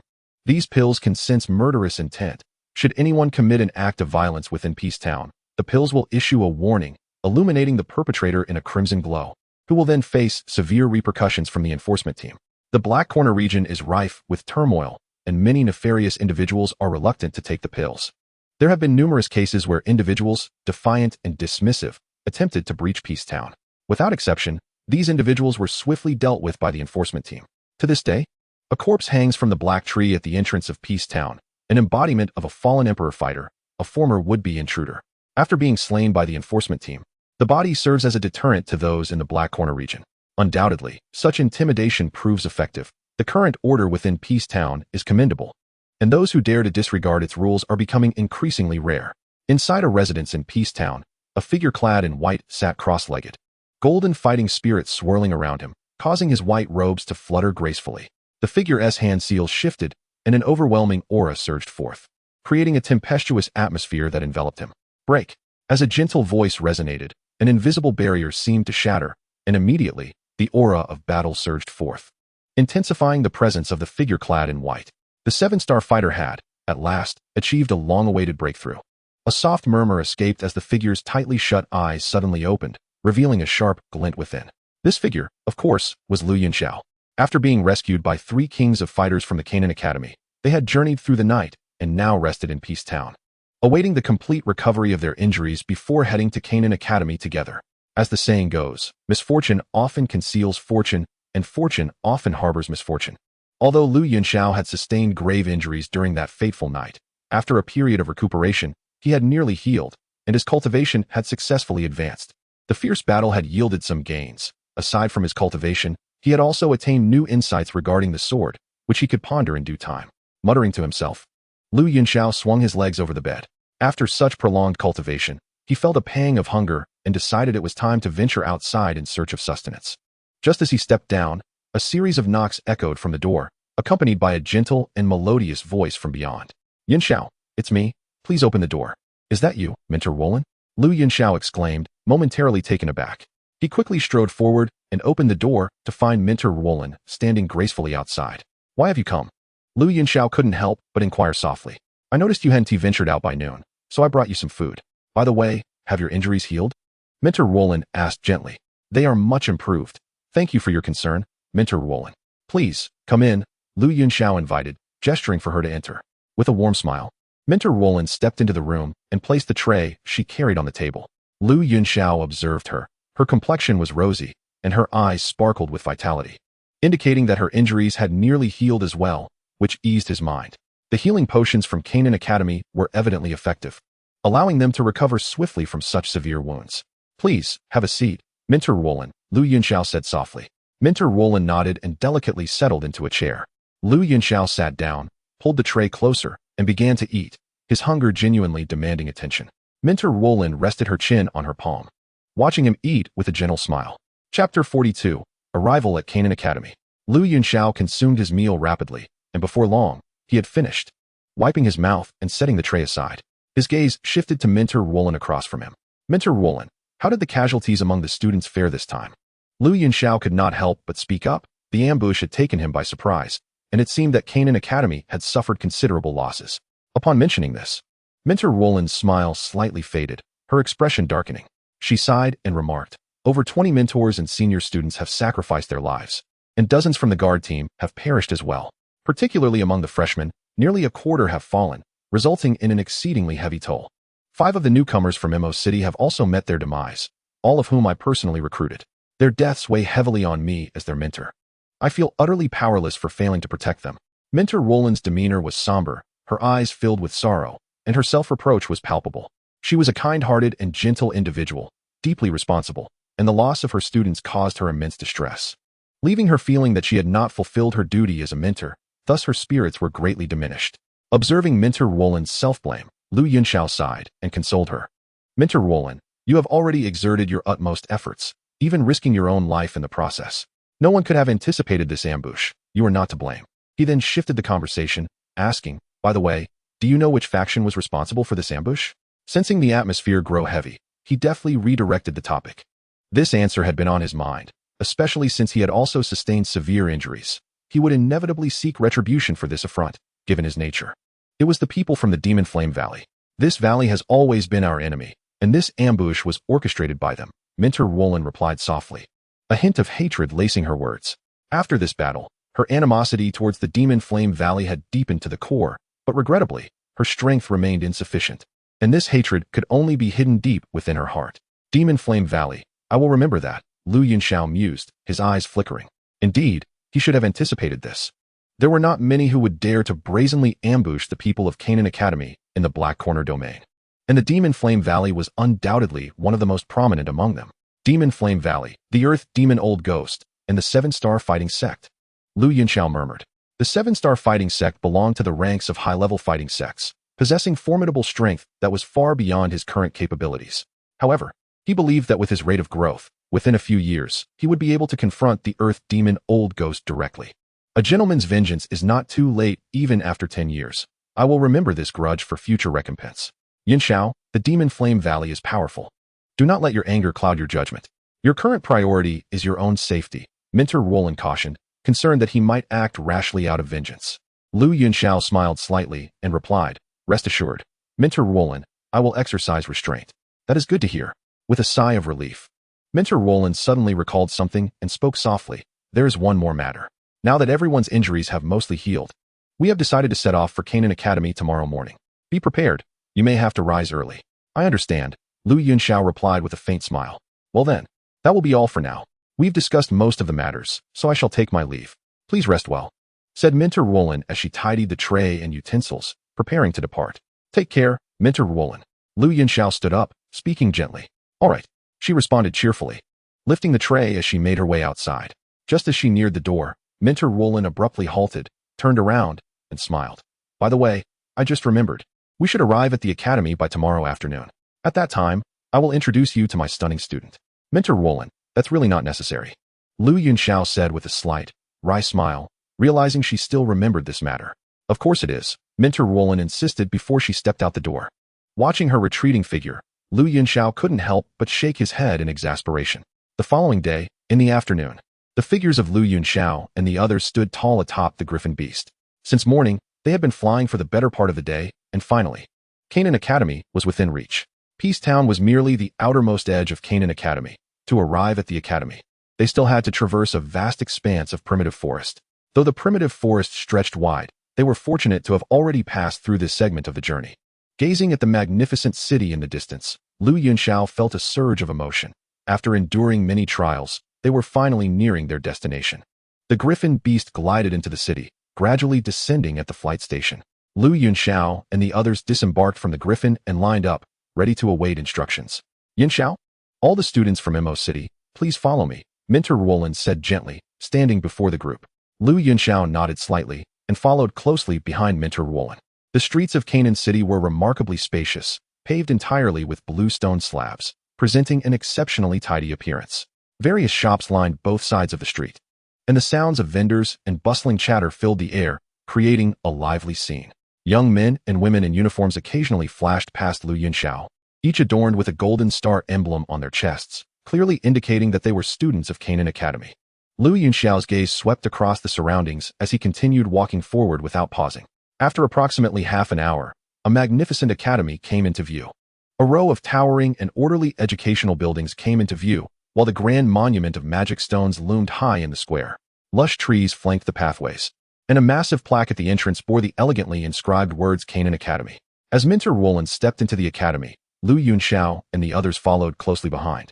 The moment Lu Yunxiao crossed the threshold, the system's voice resonated in his mind, announcing, "Ding! You have arrived at Canaan Academy. Check-in has commenced." With a duration of 2 hours, Lu Yunxiao paused momentarily, a slight smile gracing his lips, before proceeding into the academy without hesitation. After registering with Mentor Roland at the administrative office, the school began to assign classes and accommodations for Lu Yunxiao and his companions. The class assignment was straightforward, as Mentor Roland oversaw 2 classes, Class 2 and Class 4 of the yellow rank.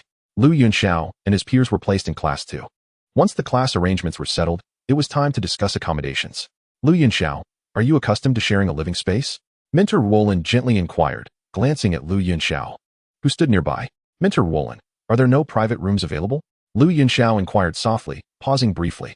Given the choice, he preferred solitude. After all, sharing a room with others could hardly compare to the comfort of being alone. Moreover, as Mentor Roland had previously indicated, students with talents of the level and above were entitled to select private accommodations, a special privilege afforded to the Academy's prodigies.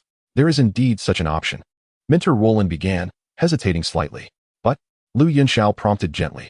However, this year has seen an influx of students.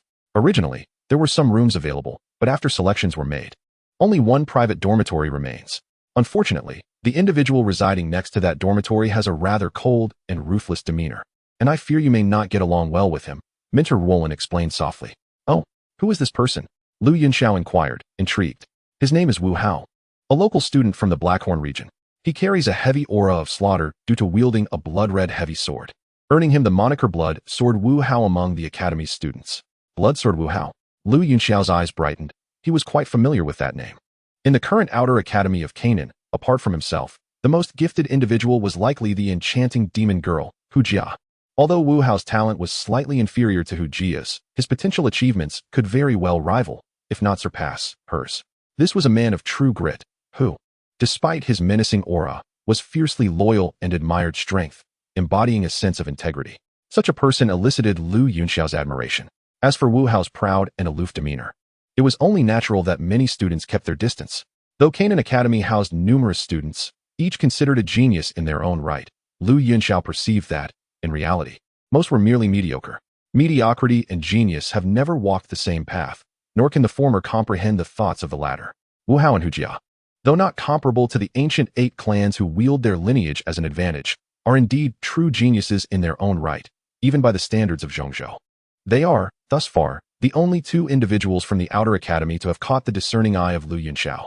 As for the other students, their strength may not be lacking, yet it is merely a product of time and age, which ultimately amounts to little, as their potential for growth is limited. Consequently, after hearing Mentor Roland's words, Yunxiao found himself even more intrigued. Mentor Roland, please arrange for me to stay there. I prefer solitude, Yunxiao stated softly. As for Wu Hao, do not worry. I can handle it. And are you not aware of my strength? Even if a conflict were to arise, I assure you, I would not be at a disadvantage, Yunxiao replied with a gentle smile. Indeed, although Wu Hao has attained the rank of a 9-star fighter in a confrontation, victory would undoubtedly be yours, Mentor Roland remarked with a slight smile. Then I shall make the necessary arrangements for you. Thank you, Mentor Roland, Yunxiao responded warmly.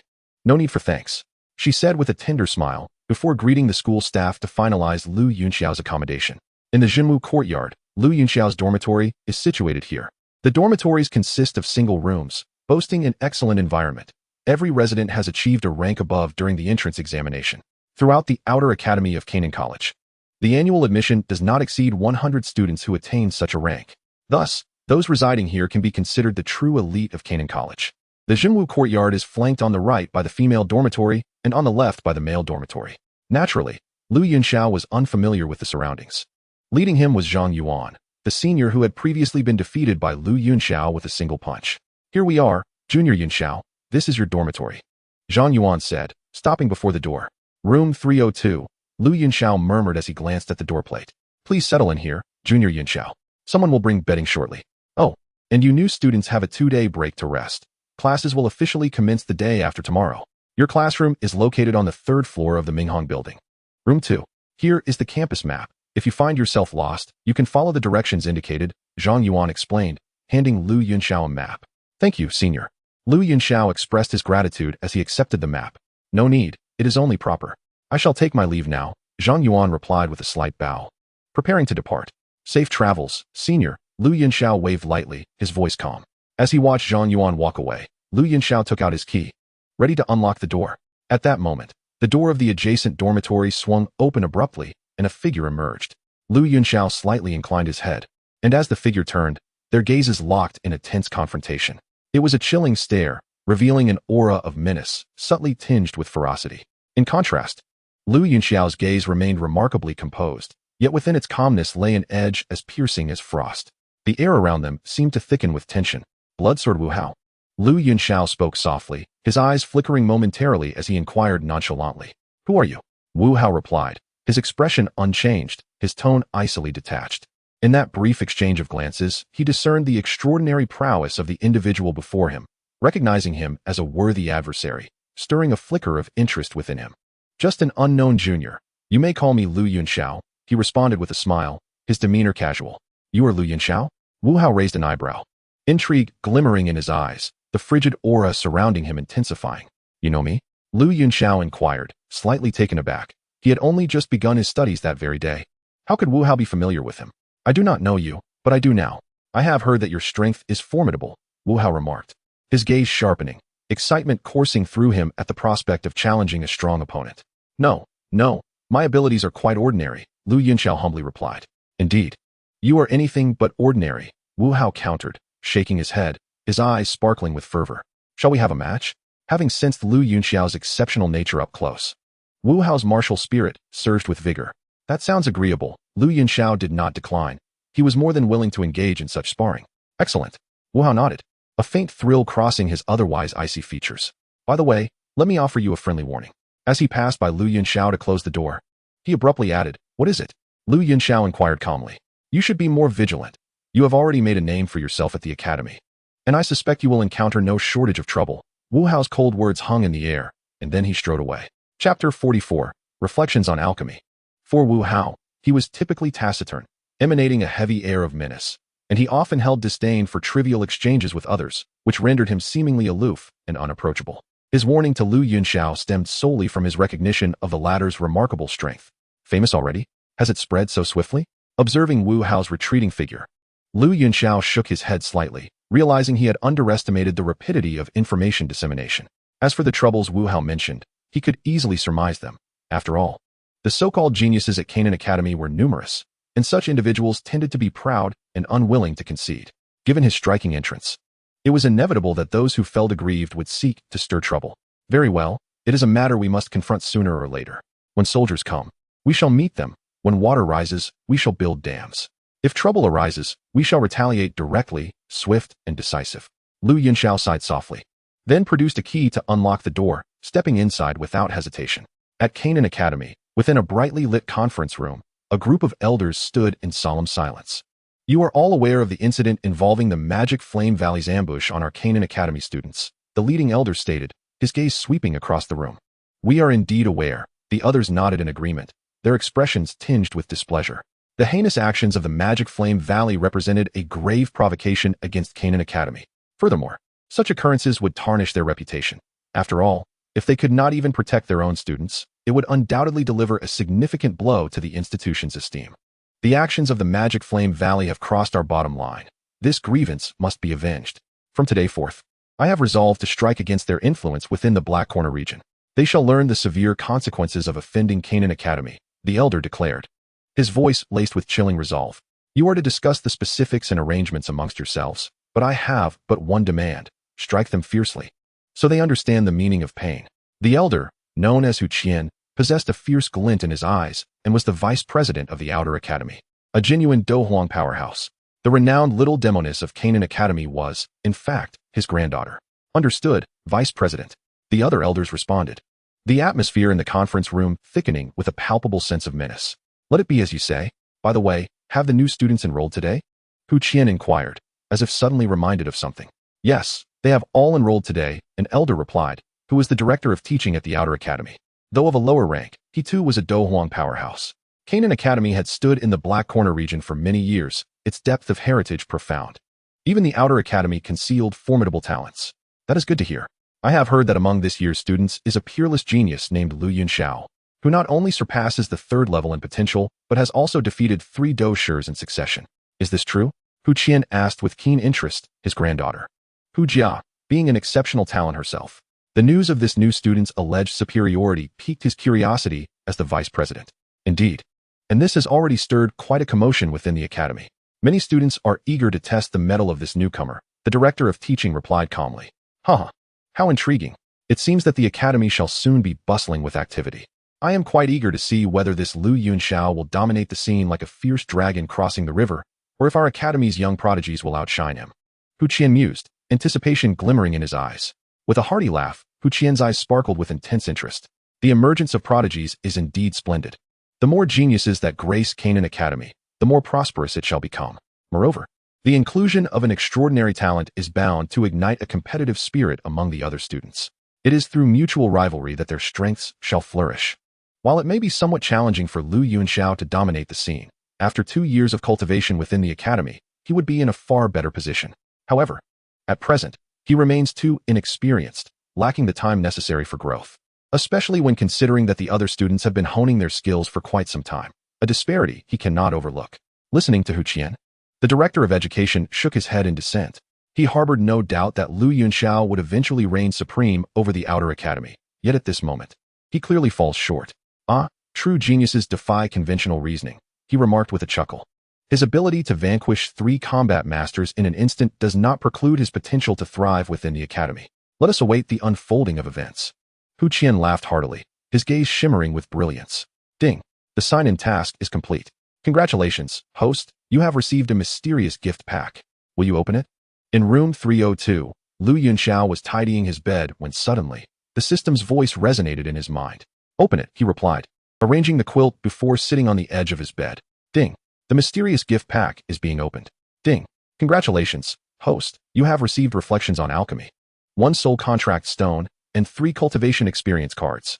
Reflections on Alchemy contains a compendium of various alchemical formulas, rare herbs, extraordinary items from across myriad realms, fundamental knowledge of alchemy, and insights from numerous alchemical masters. It is truly the foremost encyclopedia of alchemy in all realms. The soul contract stone, a wondrous artifact of nature, allows the bearer to forge a soul contract, exerting control over another's life and death. The number of individuals one can control is contingent upon the holder's soul cultivation. with the sole power of the controlled individual not exceeding 2 tiers below that of the holder. The 3 cultivation experience cards, one each for the realms of Combat King, Combat Emperor, and Combat Sovereign, afford half an hour of experience in the corresponding realms. As the system's voice faded, an orange-yellow stone and 3 cards materialized in his hands. Simultaneously, a golden light surged into his mind, and Lu Yunxiao felt a sudden darkness enveloping him, accompanied by an intense pain in his head. In the depths of his consciousness, a purplish gold book floated majestically, its cover adorned with the ornate characters' reflections on alchemy. The entire tome radiated brilliance, illuminating Lu Yunxiao's entire mindscape. Host, the system continued. The contents of Reflections on Alchemy are vast and require considerable soul power to comprehend, far beyond your current capacity. Therefore, this system has materialized the entire book within your consciousness. In the future, should you wish to seek knowledge, you may do so at your discretion. The method of inquiry is simple, merely summon your thoughts, and you shall be able to access the information. However, within the tome Reflections on Alchemy, certain concepts are excessively profound. The host's current abilities are rather limited, and it would be prudent to refrain from recklessly perusing its pages, for time is ample. The system could not help but gently remind him. I understand. Lu Yunxiao nodded, aware that one must consume food bite by bite. This principle was clear to him. Chapter 45, the first lesson. Rubbing his temples. Lu Yunxiao felt the throbbing in his mind dissipate quietly with the emergence of Reflections on Alchemy. Immersed in concentration, he casually opened a page of the tome, only to find it obscure and difficult to comprehend, leaving him momentarily bewildered. After flipping through a few more pages, he discovered the foundational section, which focused on the rudiments of alchemy. Gradually, he began to glean some insights into the art of alchemy. The foundational text was exceedingly detailed, expounding upon the techniques of alchemy, the utilization of spiritual perception, the mastery of heat, the basic explanations of alchemical cauldrons, and the general properties of various herbs. The content was structured progressively, penetratingly dissected, and appeared to be exceptionally layered, making it remarkably convenient for novices to learn. What a treasure! Lu Yunxiao sighed softly. The current reward of Reflections on Alchemy was perfectly timed, allowing him to establish a foundation and familiarize himself with various herbs and essential knowledge of alchemy. When the fire attribute is unlocked, he would be poised to attempt alchemy directly. This could be seen as a significant time saver. Otherwise, if he were to wait until the unlocking of the fire attribute to acquire such foundational knowledge, it would impede his growth in the art of alchemy. Withdrawing his thoughts, Lu Yunxiao's gaze drifted to the stone in his hand, which shimmered with an orange-yellow glow. Is this the soul contract stone? He murmured softly while weighing it in his right hand. Indeed, this is the soul contract stone, capable of forming a soul contract. Once the contract is established, it allows one to control beings whose soul realms do not exceed 2 tiers above your own. The system's voice resonated in Lu Yunxiao's mind. Are we referring to major tiers or minor tiers? Lu Yunxiao blinked. He was currently at the mid-stage of the mortal realm. If it referred to major tiers, that would correspond to the peak of the mortal realm, where a soul force at that level would classify one as a top-tier 7th-grade alchemist among alchemists. In the context of ordinary cultivators, it typically corresponds to those below the level of a 5-star dozone. Thus, if it indeed pertains to major tiers, he could form a contract with a dozone and command them, which would be quite formidable. Conversely, if it were minor tiers, then his current mid-stage mortal realm soul force would equate to the peak of the mid-stage mortal realm, generally corresponding to an ordinary 6th-grade alchemist or a novice dozone. The distinction between major and minor tiers is indeed considerable. Certainly, it pertains to major tiers. Otherwise, the soul contract stone could not be regarded as a wondrous artifact of the heavens and earth. However, host, do not rejoice too soon. The soul contract stone requires a fragment of soul force to establish a contract. In other words, for the host to forge a contract, whether actively or passively, they must acquire a fragment of the soul of the one with whom the contract is to be established, a task that is far from simple. The system murmured. I understand. Lu Yunxiao nodded, though he did not harbor overly ambitious fantasies, for he was well aware that nothing in this world is flawless. The soul contract stone, while formidable, undoubtedly comes with its prerequisites, a fact he comprehended clearly. Nevertheless, regardless of the circumstances, the soul contract stone holds immense significance, and it is something he would undoubtedly find useful in the future. After acknowledging it with a drop of blood, Lu Yunxiao stored the soul contract stone away. The cultivation experience card has indeed resolved my immediate dilemma, he mused with a slight smile. Although Yang Pei is indeed powerful, her value is too precious. Employing her against current adversaries is akin to using a cannon to swat a mosquito, an utter waste. The 3 experience cards, however, were different. Utilizing them would not evoke such regret, and they would prove invaluable in times of peril. Indeed, the rewards for this signing-in task are quite generous, Lu Yunxiao remarked, his face beaming with delight as he stored the experience cards as well. The first signing-in will naturally bestow some treasures upon the host. Subsequent tasks will depend on the circumstances, the system stated in a tranquil tone. What circumstances? Lu Yunxiao inquired, puzzled. The difficulty of the tasks. The system replied in its unruffled voice. 2 days swiftly passed, and soon it was time for the new students to attend their classes. Clutching a map, Lu Yunxiao followed the indicated path towards Minghong Building. Minghong Building, 3rd floor, room 2, yellow class 2. He murmured softly, his steps light. The azure fabric of his attire fluttering in the breeze, his starry eyes shimmering with brilliance, exuding an air of refined elegance. Wow, that junior is so handsome. A female student in the nearby crowd could not help but exclaim upon witnessing Lu Yunxiao's extraordinary presence. Where? Her voice startled her companion, who immediately turned to look, equally taken aback. So handsome. This junior must be a new student. I've never seen him before. He must be a new student. Just look at him. He doesn't even have a uniform, another girl chimed in. I wonder which class this junior belongs to, a curious student whispered. New students are definitely over at Minghong Building. A voice chimed in from somewhere. Isn't that convenient? Let us follow him. A group of female students exchanged glances and trailed behind Lu Yunxiao from a distance. Lu Yunxiao was well aware of their presence. The corners of his mouth twitched slightly as he pretended not to notice and continued towards Minghong Building. Minghong Building served as the gathering place for the yellow class, while directly opposite it stood Mingguang Building, the assembly point for the Xian class. Aside from Minghong Building and Mingguang Building, Canaan Academy boasts numerous other educational edifices. However, due to the heightened number of graduates this year from Minghong and Mingguang, a significant influx of students is required, leading to the predominance of newcomers in these halls. Canaan Academy eschews traditional grade divisions, categorizing students solely into Huang-tier and Xian-tier classes. With both senior and junior students participating in classes together, the institution emphasizes the cultivation of competitive spirit, thus refusing to segregate students by age. Situated in the Black Corner domain, Canaan Academy's pedagogical approach markedly diverges from that of conventional academies, leaning closer to the realities of life and favoring the strong over the weak. In this environment, true adversaries do not spare one's youth. Hence, those newcomers who manage to distinguish themselves amidst such challenges are genuine prodigies, precisely the individuals Canaan Academy aspires to nurture. In terms of class prowess, it is generally observed that the students in Xian-tier classes exhibit superior capabilities compared to their Huang-tier counterparts. However, this is not universally applicable. Some Huang-tier students possess formidable strength as well, such as Lu Yunxiao, along with other exceptionally gifted students.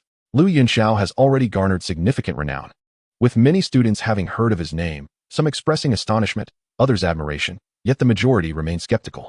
Throughout his journey, Lu Yunxiao has encountered a multitude of discussions surrounding him, with most expressing a desire to witness his prowess, eliciting a twitch at the corner of his mouth. It appears that tranquility will be a rare luxury for him in the upcoming days. Chapter 46. The Excitement of Zhang Yun. Huang-tier Class 2. At last, he has arrived. Upon gazing at the doorplate, Lu Yunxiao released a sigh of relief. After a lengthy search, he had finally located his destination. Stowing the map away, he adjusted his attire and resolutely stepped into the classroom. Huang-tier Class 2. That dashing junior is indeed from Huang-tier Class 2. A group of female students, lingering nearby, whispered among themselves. Isn't that the class of Mentor Roland? Indeed, it is said that the currently celebrated prodigy within the academy is also from Huang-tier Class 2. He is rumored to be quite handsome and possesses an impressive demeanor. With such striking good looks, could they be the same person? One of the female students murmured. What are the odds of that? Surely, they cannot be the same individual, another student countered softly. Humph, you never know. There aren't that many handsome boys around. Perhaps they are one and the same. The previous student retorted, somewhat unconvinced. Oh, what are we arguing about? Let us just follow him and find out. A particularly attractive female student interjected calmly. Indeed, well said. We happen to be right next door, after all. The group of female students chuckled mischievously before trailing behind. By the time Lu Yunxiao entered Huang-tier Class 2, a considerable number of students had already gathered, and his distinctive aura immediately captured the attention of many within the classroom. Wow, what a handsome young man. Is he a new student in our class? A female student gazed at Lu Yunxiao as he walked in, her large eyes instantly sparkling with excitement, her delicate face adorned with a hint of exhilaration. Indeed, he is quite striking. His aura is simply extraordinary. Shui and I, seeing such a handsome young man, must have stirred your usual flirtations again. Upon hearing this, a nearby female student chuckled mischievously. Go away, Liu. You are the one being flirtatious. I am merely appreciating this young man's looks. Shui and I retorted, playfully pushing her teasing friend. I don't believe you. But honestly, your flirtations are futile. Just look at this junior's stature and demeanor. It's clear he is a man you could never attain in this lifetime. Liu stuck out her tongue, pulling a playful face, her expression brimming with mischief. You have no right to say that. Shui and I, feeling exasperated, couldn't help but pinch Liu's waist, causing her friend to flinch slightly. Liu burst into laughter and quickly retaliated. And soon the two were in a playful scuffle. Yunxiao observed with a slight twitch at the corner of his mouth. Indeed, these female students could be quite formidable when they got riled up. A brief glance around the classroom revealed mostly unfamiliar faces, though he recognized a few, such as Zhang Yuan among the senior students and several newcomers from Mo City. Junior Yunxiao, come sit here. There's an open seat. Just as Yunxiao surveyed the room, a female student in a corner waved him over. His gaze shifted, and to his surprise, it was the group of senior sisters accompanying Minter Rolin, all of whom were now looking at him with eager eyes. If he were to sit there, he would undoubtedly be enveloped by their attention. Ahem, thank you for your kindness, but I think I shall pass. Clearing his throat, Yunxiao touched his nose and opted to walk in another direction where more seats were available. Shui and I, he is coming. Seeing Yunxiao approach their direction, Shui and I's heart raced with excitement. Hey, what are you getting so worked up about? He is sitting in the back. Not right next to you. Liu couldn't resist teasing her friend. I know, Shui and I whispered, her large eyes fixed on Yunxiao without blinking. What a hopeless infatuation, Liu remarked, though her gaze unconsciously drifted towards Yunxiao as well. To be frank, this junior was undeniably excessively handsome. Under the scrutinizing gazes of the female students, Yunxiao felt a slight shiver run down his spine. Canaan Academy felt rather like a den of wolves. And these young women seemed exceedingly bold. After finally finding an empty seat, Yunxiao let out a subtle sigh of relief upon noticing that the individuals behind him were all male students, easing his mind significantly. He did not particularly enjoy being too close to men. Rather, it was the absence of fervent gazes from these male students that made interactions considerably more comfortable. With a gentle sigh, Yunxiao leaned back against his chair and lifted his gaze slightly when, suddenly, a figure caught his attention. Hello, Boss Liu. A young man stood before Yunxiao, scratching his head with a naive smile, his eyes brimming with admiration. Are you Zhang Yun? Yunxiao raised an eyebrow, recognizing him as the student he had saved that night, hailing from the same desolate city. Why do you call me boss? Yunxiao inquired nonchalantly. You saved my life. From that day onward, I have regarded you as my boss, Zhang Yun replied earnestly. Not only had Yunxiao saved him, but his strength, talent, and bravery also commanded Zhang Yun's profound respect, especially when Yunxiao had effortlessly vanquished 3 combat masters with a single sword strike. Such terrifying prowess had utterly captivated him. This was the epitome of genius. It could be said that Yunxiao had become the most revered individual in Zhang Yun's heart. In contemporary terms, he was his idol, the object of his utmost admiration. Observing the adoration on Zhang Yun's face, Yunxiao's eyes flickered slightly as he spoke softly. Rescuing you was merely an act of camaraderie among classmates, a trifling effort. You need not feel so indebted. I am not in the habit of accepting underlings. Boss Liu, you are mistaken. Your small act of kindness is, to me, a life-saving grace. Whether you acknowledge it or not, you will forever be my boss. Zhang Yun asserted with unwavering determination. Upon hearing this, Yunxiao paused, contemplating for a moment before waving his hand dismissively. Suit yourself. If it brings you joy, so be it. Since Zhang Yun insisted on acknowledging him, he thought it bore no real detriment and chose to let it be. Thank you, boss, Zhang Yun exclaimed, his face lighting up with excitement. All right, time to head back. Class will commence shortly. Yunxiao gestured with a wave. Yes, boss. Zhang Yun replied eagerly before hastily returning to his seat. He bore a striking resemblance to a starry-eyed youth from a past life. Yunxiao mused to himself. Shaking his head, he had once had a friend who idolized a celebrity with similar fervor, and Zhang Yun's demeanor evoked a long-forgotten nostalgia. Chapter 47. Xiaoyu. Brother. Are you Yunxiao? A male student sitting behind Yunxiao lightly tapped his back and inquired in a hushed tone. Earlier, upon Yunxiao's entrance, a female student had called out his name, and hearing the new student refer to him as boss, the pieces suddenly fell into place for him. Could it be that the remarkable genius Yunxiao, spoken of so fervently throughout the academy, sat before him? What is the matter? Does it not seem like it? Yunxiao turned slightly, a playful smile gracing his lips. No, it is indeed true. The rumors of your handsome appearance are validated upon our first encounter. I must admit, I am somewhat surprised to find the renowned genius of the academy seated right before me. The male student shook his head, a hint of astonishment gracing his features. It is noteworthy that Lu Yunxiao has already established himself as the foremost talent of the Outer Academy of Canaan Academy. And to think such brilliance is right in front of him is quite the coincidence. Upon hearing this, Lu Yunxiao shrugged, neither confirming nor denying the statement. Allow me to introduce myself. My name is Lu Changfeng, though you may call me Changfeng or simply Lu Changfeng. The male student extended his hand. What a coincidence. Lu Yunxiao blinked, pondering whether he had encountered a relative. Greetings, I am Lu Yunxiao. You may simply call me Yunxiao. He too extended his hand, giving a brief shake before withdrawing it. He has always believed in mutual respect. Since Lu Changfeng approached him with sincerity, he naturally reciprocated with courtesy. Talents like you, devoid of arrogance, are exceedingly rare. Those fellows in the academy carry their noses high in the air, despite being far less gifted than you. And yet they exude an unbearable pride. Observing Lu Yunxiao's demeanor, Lu Changfeng couldn't help but lament that without comparison, there can be no pain. With a soft sigh, Lu Changfeng suddenly inquired, Yunxiao, is it true that you defeated 3 fighters of a higher rank? The notion of a fighter vanquishing 3 combat masters was astonishing. And even Lu Changfeng found it hard to believe. It was merely good fortune, Lu Yunxiao replied nonchalantly. It is normal for people to doubt the veracity of such claims. For they are indeed remarkable. He was well aware of this. However, given his character, he was disinclined to argue. Whether others believed him was of little concern. Impressive, Yunxiao.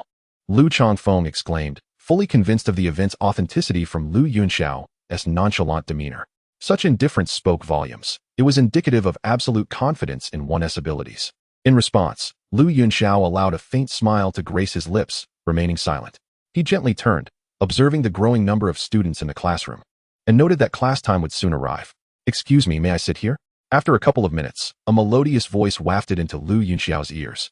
Pulling his tranquil mind toward the source, he slightly raised his head to behold a graceful figure before him, clad in the standard attire of Canaan Academy. She possessed a delicate, oval face as pale as jade, exuding a refreshing beauty.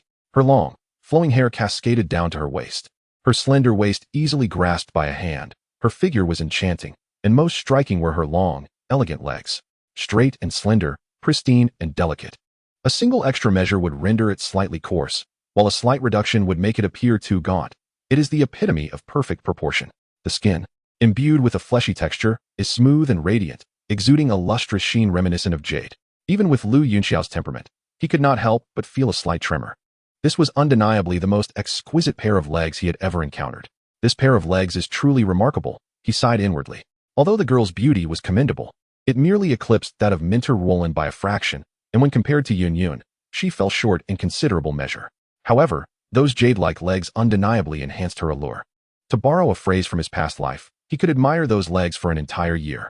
Overall, while this girl did not possess the unparalleled grace of Yun, she was only a hair's breadth away from being an absolute beauty. His gaze drifted from the girl's chest, where a golden star adorned her ample bosom, signifying her status as a one-star fighter. Observing her, Lu Yunxiao felt a sense of familiarity. This character must have been mentioned in the original work. As Lu Yunxiao scrutinized the female student, she, too, was assessing him. His demeanor and appearance were nothing short of exceptional, and even through her discerning eyes, she couldn't help but admire his striking looks, which were indeed remarkable. Thus, having arrived a tad late, she glanced at the remaining seats before decisively choosing the one next to Lu Yunxiao. Compared to the other male students, it was evident that he exuded a more approachable aura. After the initial astonishment, Lu Yunxiao quickly regained his composure. Having witnessed Yun's unparalleled elegance, his resistance to beauty had notably heightened, and he habitually found himself comparing every beautiful woman to Yun. However, thus far, he had yet to encounter anyone capable of rivaling her beauty. Indeed, Yun's allure was truly rare, and she deservedly held his affections. Of course, please take a seat, Lu Yunxiao said softly, returning to the present. Thank you, classmate. The female student expressed her gratitude before gently settling down. As she moved, a faint, delicate fragrance wafted through the air, reaching Lu Yunxiao's senses. The scent was fresh and elegant, soothing to the soul. Classmate, I haven't seen you before. You must be a new student, she inquired, tilting her head slightly to observe Lu Yunxiao, curiosity glimmering in her eyes. Lu Yunxiao's allure was considerable, particularly to women, and this female student was no exception, feeling compelled to engage him in conversation. Yes, Lu Yunxiao replied with a soft affirmation, nodding gently. Indeed, you are a new student. However, since you've joined class 2, we shall be classmates from now on. By the way, my name is Xiaoyu. May I ask what yours is? She inquired with a gentle smile, observing Lu Yunxiao's calm demeanor. You may call me Lu Yunxiao, he responded in a neutral tone, though internally, he felt a sudden jolt. No wonder this female student is so beautiful and possesses such perfect legs. She is indeed Xiaoyu. However, recalling that Mentor Roland mentioned introducing a stunning beauty to him, it is highly likely that the enchanting Xiaoyu before him is the very one. Are you Lu Yunxiao? Upon hearing his name, Xiaoyu reacted even more strongly. The fame of Lu Yunxiao had spread throughout the campus in recent days, and now, to her astonishment, he was sitting right beside her. The sensation was truly marvelous. Could it be any more coincidental? Chapter 48, The Beginning of Class. Is it surprising? Lu Yunxiao asked with a smile, noticing Xiaoyu's reaction. Of course it's surprising. Xiaoyu exclaimed, the top genius from the outer academy is sitting beside me. How could I not be surprised? What a stroke of luck. She was in awe, casually taking a seat only to find herself next to the legendary Lu Yunxiao. Indeed, such fortune was unparalleled. Being the top genius is too much praise. There are many seniors in Ganon Academy whose prowess surpasses mine, Lu Yunxiao humbly replied, waving his hand. He acknowledged that among the seasoned students, there were certainly formidable masters at the great fighter level. While he had confidence, he recognized that he was not yet their match. At the very least, he needed to break through to the fighter level before he could contend. One must possess self-awareness, and Lu Yunxiao was quite clear about his own position. Though those seniors are strong, they have been cultivating in the academy for several years. I believe that given you some time, you will surely catch up to them. Xiaoyu encouraged, her impression of him improving. His astonishing talent, coupled with his humility, was indeed rare, prompting her to voice her encouragement. Thank you for your kind words. Lu Yunxiao replied with a slight smile, his gaze drifting to Mentor Roland, who had just entered the classroom. He then noticed Xiaoyu about to speak, and gently reminded her, Mentor Roland is here. Xiaoyu paused, glancing up to see Mentor Roland already at the podium. She nodded at Lu Yunxiao before quietly directing her attention to the front. At the podium, Mentor Roland's graceful figure appeared, adorned in the distinctive attire of Ganon Academy's mentors. Her curvaceous form and elegant demeanor radiated the allure of a mature woman. As soon as she made her entrance, many male students in the classroom were captivated, their eyes sparkling with admiration, clearly smitten with Mentor Roland. Indeed, Mentor Roland's mature charm held significant allure for this group of young men in their 20s. Unlike them, although he still bore a hint of youthfulness in appearance, his soul was already quite mature, and his experiences were rich. While the charm of Mentor Roland was undeniable, its effect on him was minimal. Isn't Mentor Roland beautiful? A faint voice beside Lu Yunxiao suddenly inquired, belonging to Xiaoyu. Indeed, it is quite beautiful. I have noticed many seniors captivated by its charm. Lu Yunxiao replied softly. Has our little genius been moved as well? Xiaoyu teased gently. What are you saying? Mentor Roland is merely my instructor, Lu Yunxiao asserted firmly, shaking his head. He believed that if he were to pursue her actively, Mentor Roland would inevitably fall into his grasp. He held this confidence. His charm, appearance, and innate abilities aside, there existed a unique aura about him that instinctively drew others closer. This aura was the distinctive innate Taoist essence of the innate elemental body. Since the unlocking of the gold element within the innate elemental body, this unique essence had also been released. Prior to this, only individuals like Xiao Suner, possessing extraordinary bloodlines and exceptional talents, along with other powerful practitioners, could sense it. However, after the unlocking, even ordinary cultivators could perceive it. Moreover, the longer one spent time with Lu Yunxiao, the more they felt a sense of closeness to him. If he were to pursue Mentor Roland, given some time and supplemented by his own excellence, winning her affection would undoubtedly not pose a challenge. Yet, he deemed it unnecessary. He would not pursue a woman he did not genuinely adore. Thus far, the only one who had captured his eye was Yun. Hearing Lu Yunxiao's resolute tone, Xiaoyu was slightly taken aback, then stifled a laugh, as it was her first time encountering a male student who entirely disregarded Mentor Roland's allure. It was indeed amusing. While the two whispered to each other, Mentor Roland, standing at the podium, caught sight of them, and her delicate face darkened slightly. She had intended to introduce the two, only to find that they had already seated themselves together. Furthermore, this audacious little rascal had dared to daydream before her on the very first day of class. He truly had some nerve. Ahem. Mentor Roland cleared her throat, drawing the attention of the entire class to her. As the new semester commences, our yellow level class 2 welcomes 12 new students. To better integrate into our yellow level family, new students, please introduce yourselves. Let's give them a warm round of applause. As her words concluded, a wave of applause erupted. You, please start. Mentor Roland gestured to one of the students, who, by coincidence, was Zhang Yun. Called upon, Zhang Yun immediately stood up. Hello everyone, my name is Zhang Yun. I am 19 years old, hailing from the desert city of the Gamma Empire. And I am a one-star fighter. Zhang Yun spoke softly, his expression somewhat reserved, as he felt a bit out of place in this new environment. A one-star fighter. His announcement stirred a slight commotion. Entering school as a one-star fighter was already quite commendable, surpassing the majority of students in yellow level class 2. Very well, Zhang Yun. Please take a seat. This student, you come forward. Mentor Roland smiled gently, beckoning Zhang Yun to sit down, and then casually pointed to another individual. Hello everyone. My name is Li Hang. I am 18 years old, hailing from the desert city of the Gamadi Empire, currently at the 8th stage of combat energy. The new students took turns introducing themselves, and soon the first 11 had completed their introductions. With a subtle smile, Mentor Roland's bright and warm gaze fell upon Lu Yunxiao, and she inquired, "What about you, Yunxiao? Do you require the mentor to call upon you?" Lu Yunxiao returned a faint smile, rising gracefully, exuding an air of nonchalance that captivated the attention of many female students, causing their hearts to race. Meeting their gaze, Lu Yunxiao slightly curved his lips and spoke softly. "Greetings to all the seniors. I am Lu Yunxiao, 14 years of age, from the Gamadi Empire, currently a 7-star combatant." Wow. His words stirred a tempest of astonishment. The moment Lu Yunxiao spoke, he had captured the attention of the entire class. Aside from a few in the know, the other senior students were utterly astonished. Was this truly the illustrious new student, Lu Yunxiao, about whom they had heard so much? Wasn't it said he was a 6-star combatant? How had he ascended to 7 stars? Had he undergone another breakthrough? And at just 14 years of age, was this even human? Many senior students felt a profound shock. It is worth noting that while rumors had circulated wildly in the academy, they had never mentioned Lu Yunxiao's age. Most had assumed he was at least 15 or 16, only to discover he was a mere 14, truly astonishing. Beside him, Xiao Yu also gasped in disbelief, taken aback by the revelation that Lu Yunxiao was only 14. 14. Even younger than that scoundrel Xiao Yan by a year, she mused, her fair face betraying her surprise. Moreover, Lu Yunxiao's amiable demeanor was a rarity. He was indeed incomparable to that rogue Xiao Yan. The memory of Xiao Yan peeping at her while she bathed ignited her ire anew, and she clenched her teeth in frustration. That brat was the most detestable person she had ever encountered in her life. In contrast, this junior, Lu Yunxiao, was remarkably pleasing to her eyes, and he was undeniably handsome, though she had never considered herself one to be swayed by looks. Lu Yunxiao's appearance and charisma deeply impressed her, filling her with admiration. Observing the astonished expressions on her peers as they gazed at Lu Yunxiao, Mentor Roland smiled warmly and said softly, "This individual is indeed the genius who has recently captured the Academy's attention. His feats are all true, as I have witnessed them with my own eyes." With her words, she stoked the flames of intrigue further. At this revelation, the crowd was even more astonished. Did this not confirm the rumor that Lu Yunxiao had single-handedly defeated 3 combatants in a single strike? The implications were chilling upon reflection. The prodigious talent was already astonishing.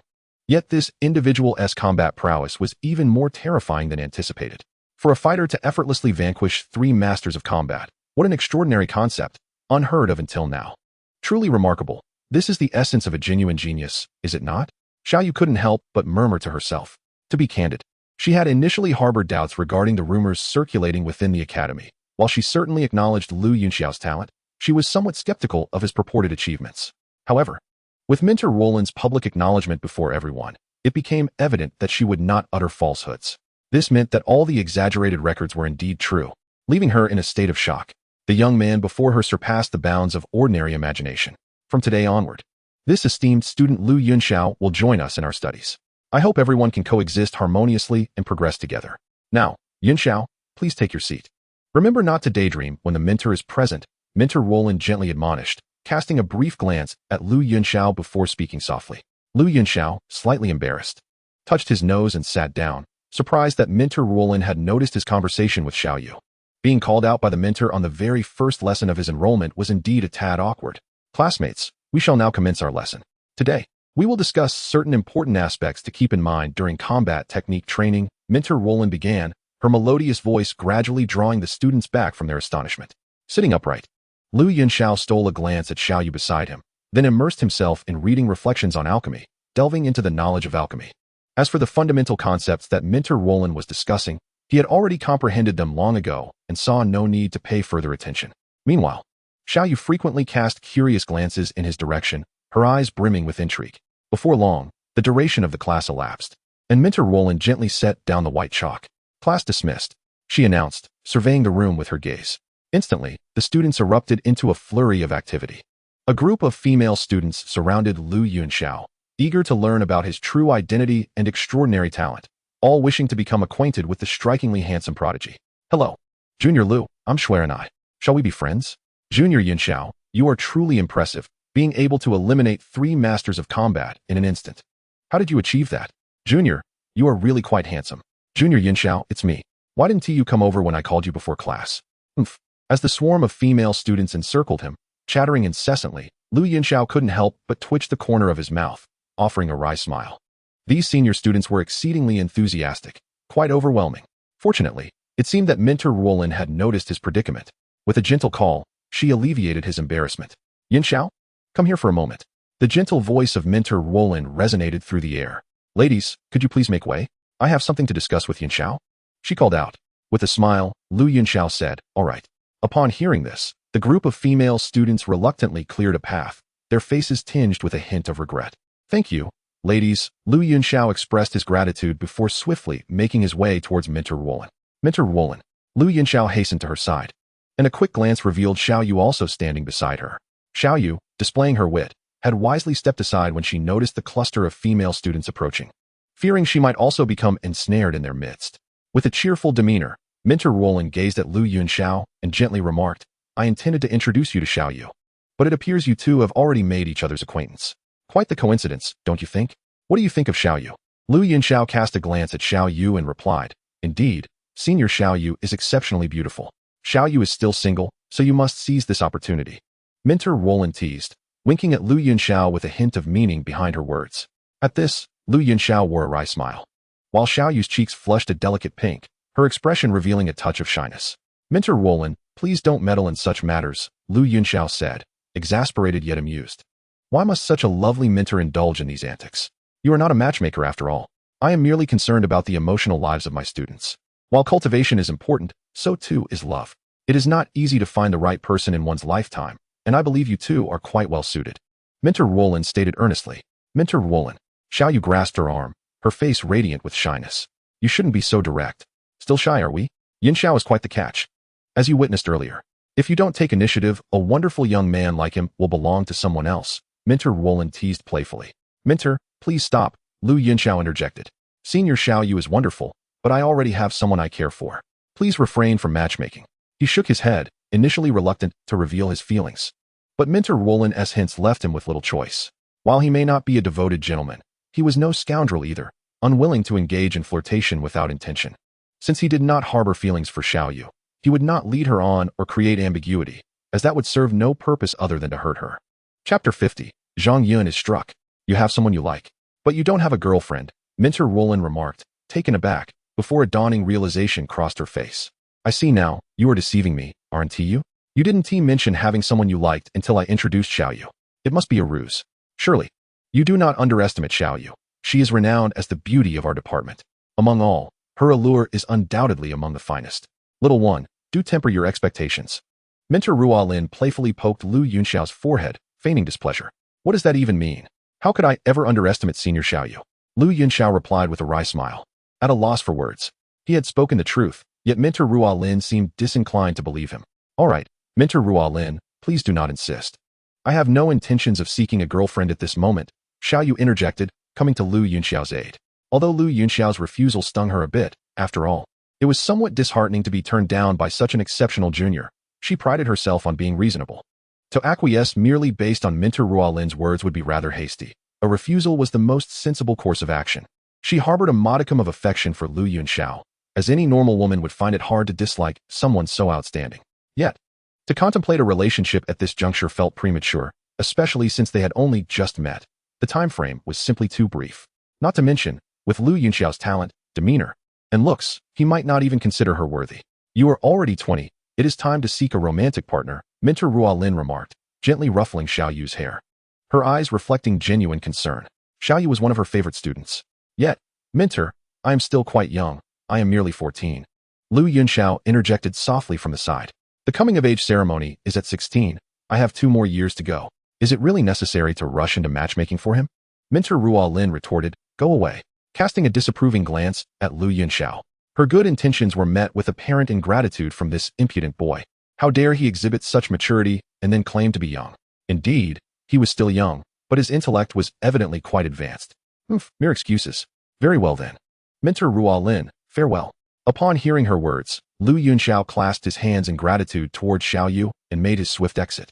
He realized that whether it was the senior female students or Minter Ruolin, they were all quite formidable. Little rascal, truly slippery, taking my good intentions for granted. Minter Ruolin huffed, her tone tinged with indignation. Xiaoyu smiled gently and said, Junior Yunxiao possesses extraordinary talent. He is likely deeply engrossed in his training and, given his age, perhaps truly has no thoughts regarding such matters. Perhaps, she mused. With a gentle sigh, Minter Ruolin remarked, Yunxiao is the most exceptional young man I have ever encountered. His perfection in every aspect makes him truly suited for you. It would indeed be a pity to miss such an opportunity. Upon hearing this, Xiaoyu pressed her lips together, silently observing the receding figure of Lu Yunxiao. Time passed swiftly, and before long, a week had slipped by unnoticed. On this particular day, the sun shone brightly as Lu Yunxiao immersed himself in his studies within the classroom, diligently acquiring knowledge of alchemy. He was currently focused on the identification of various herbs, understanding their medicinal properties being the fundamental basis for refining elixirs. Only by comprehending the nature of these herbs could he extract their essence effectively during the alchemical process. As he was engrossed in his studies, Xiaoyu suddenly dashed towards him, her expression tinged with urgency. Yunxiao, something has happened, she exclaimed, her breath slightly erratic from her hurried pace. What has occurred? Lu Yunxiao inquired, a hint of confusion evident in his gaze. After the incident involving Minter Ruolin, their initial awkwardness had dissipated, and their relationship had blossomed into a solid friendship. Zhang Yun was assaulted by the students of Class 4 of the Xian level. Xiaoyu replied, her voice strained. Zhang Yun was attacked? What exactly transpired? Lu Yunxiao's brow furrowed, concern creeping into his expression. Over the past week, Zhang Yun had upheld his promise, proving himself to be a commendable subordinate. Although Lu Yunxiao had remained silent on the matter, he had tacitly acknowledged Zhang Yun's efforts.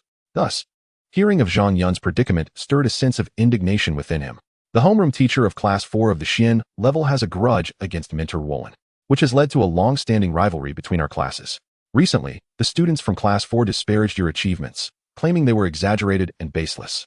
Zhang Yun overheard their remarks and, unable to contain his anger, confronted them, resulting in his beating, Xiaoyu explained. As her words fell, a fierce glint flashed in Lu Yunxiao's eyes, and he instinctively clenched his fists, typically indifferent to the opinions of others. He found it intolerable that someone had dared to strike his subordinate. Since Zhang Yun referred to him as boss, he could not stand idly by while Zhang Yun was bullied, especially for his sake. Lead the way, Lu Yunxiao commanded, his voice steady. Yunxiao? Perhaps we should inform Minter Ruolin first. There are several fighters on their side, Xiaoyu suggested, her tone laced with concern. While she recognized Lu Yunxiao's prowess in dispatching 3 fighters in a single encounter, she was acutely aware that such skills could not be utilized within the confines of the academy, where lethal force was prohibited. Moreover, among that group were not merely 3 fighters, but a total of 6, the most formidable among them possessing the prowess of a 5-star fighter.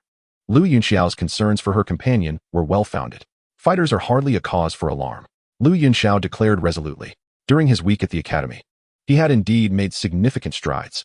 Although his rank remained that of a 7-star fighter, his strength had undeniably improved.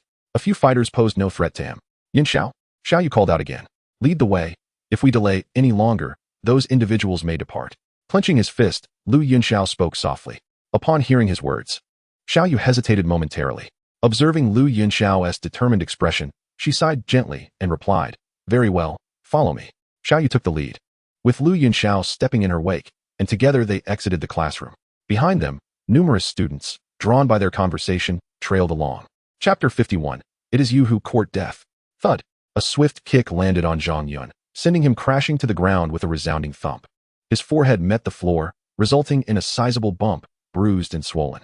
A prominent handprint marred his face, while dark circles encircled his eyes and a trickle of blood lingered at the corner of his mouth. His body bore the marks of multiple footprints, clearly indicating he had endured a severe beating. Hey kid, do you yield? A student from Class 4 of the Xian rank loomed over Zhang Yun, gazing down at him with disdain. Behind this student stood 7 or 8 others, all grinning as they observed the scene. Meanwhile, a considerable number of students had gathered 10 meters away, eager to witness the unfolding spectacle, for the world has never lacked those who seek entertainment. I will not yield. Zhang Yun struggled to rise, his face a mask of defiance. Why persist in this stubbornness? Do you truly believe that Lu Yunxiao will come to your rescue? He must be terrified by now. Is it conceivable that a 6-star fighter could annihilate 3 fighters? Absolutely not. I refuse to believe it. Chingamo, do you believe it? Queried one student, turning to his companion with a smirk. I believe in nothing, came the dismissive reply from a student further back, his face etched with scorn. Indeed, I believe in nothing. I can somewhat accept the notion of exceptional talent, especially since there is already a remarkable prodigy. Yet to think that one could defeat 3 fighters of a higher rank effortlessly? Only a fool would believe such nonsense. I see Lu Yunxiao as nothing more than a braggart, devoid of real strength or courage. The student continued, his tone dripping with contempt for Lu Yunxiao. Silence. Lu Yunxiao is not that kind of person. Zhang Yun countered fiercely, fully aware of Lu Yunxiao as true abilities, having witnessed them firsthand. Such doubts were unfounded. Not a coward indeed. Yet why has he not come to your rescue? Do not presume I am unaware that the woman just now went to inform him. The fact that he has yet to arrive only suggests he is stricken with fear. What a genius. I see merely a spineless wastrel. Knowing we are here, he must be trembling in terror. Ha ha ha. The student laughed heartily, and those behind him shared in the merriment. Indeed, that Lu Yunxiao may truly be frightened. Otherwise, why has he not yet shown himself? It appears one should not give credence to rumors. This Lu Yunxiao is but a coward. The grand reputation belies the reality. The fervent tales within the academy reveal him to be nothing more than this.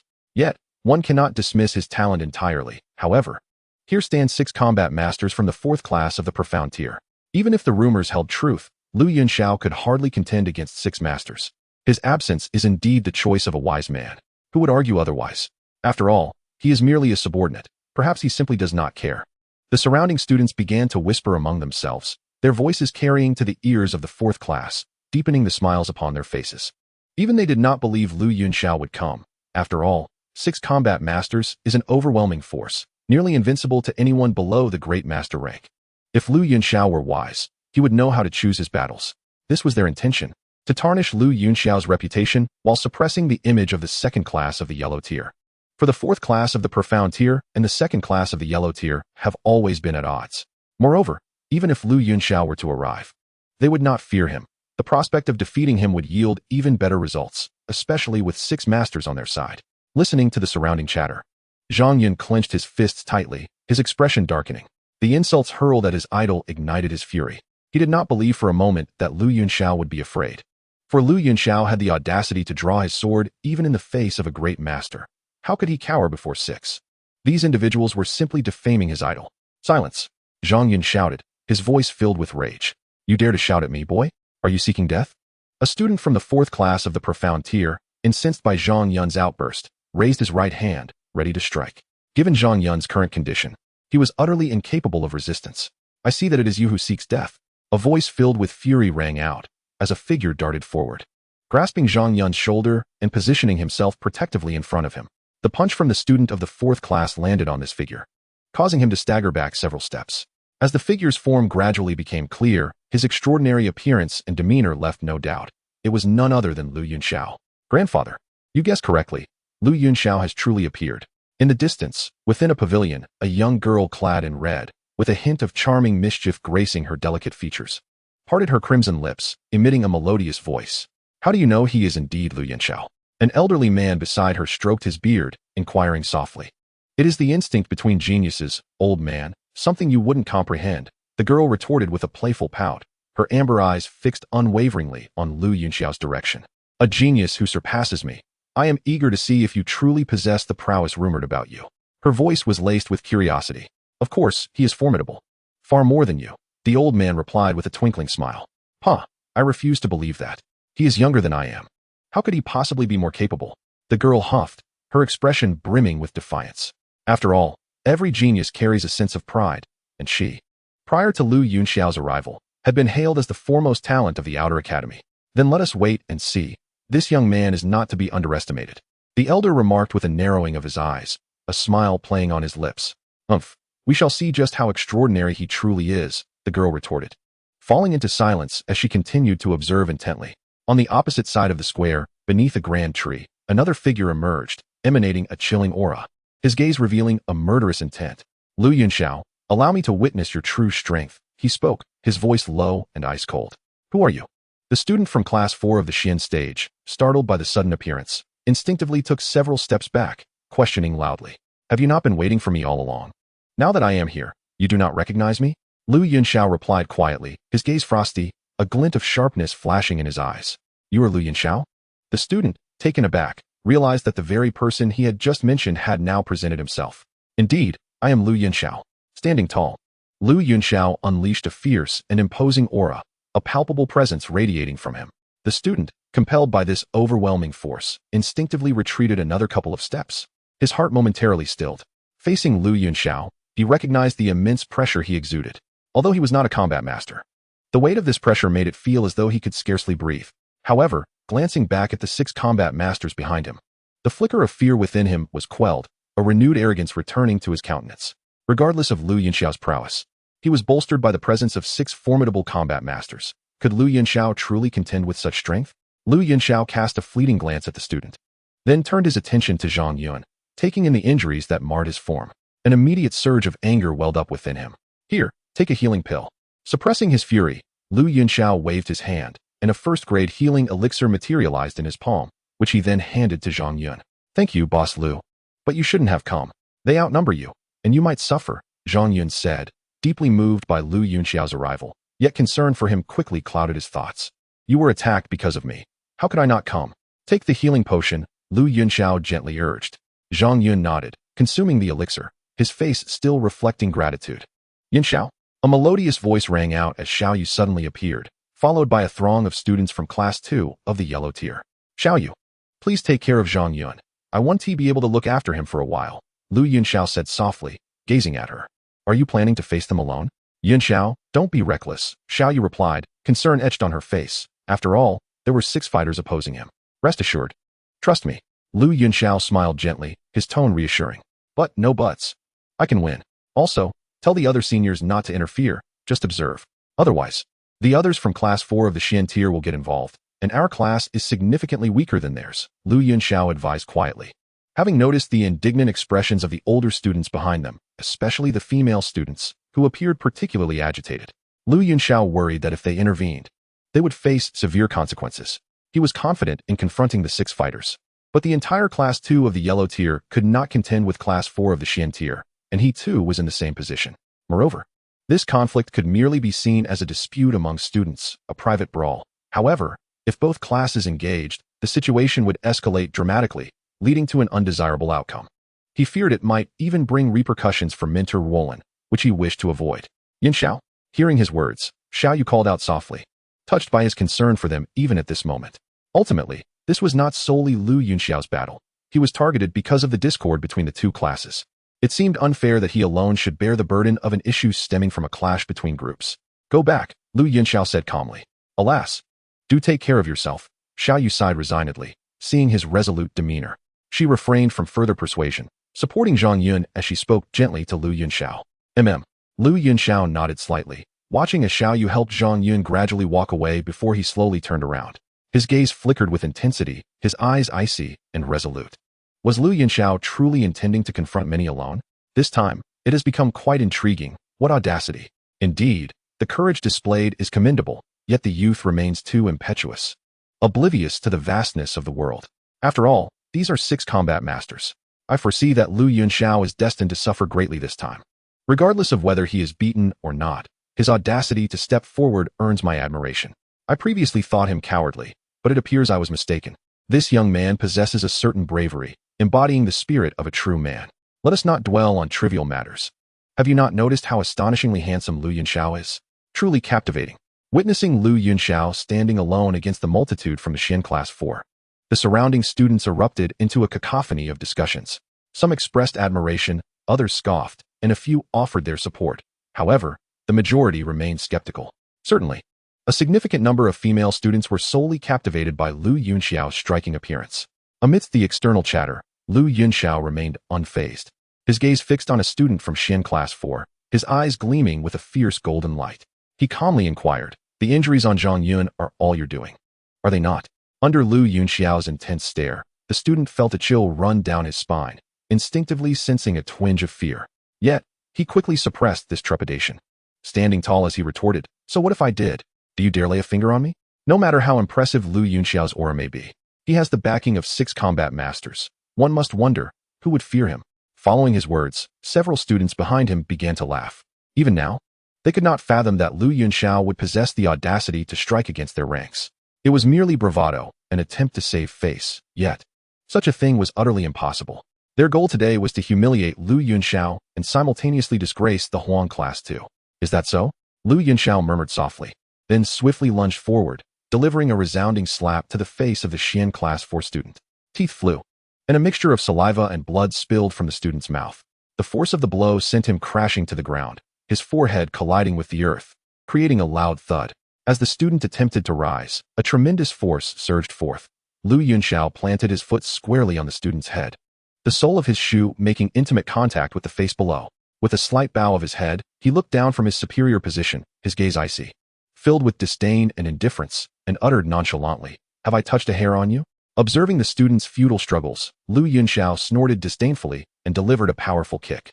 Accompanied by the sound of cracking bones, the student was sent flying, landing with a thud on the ground, unmoving, having been rendered unconscious by Lu Yunxiao's single blow.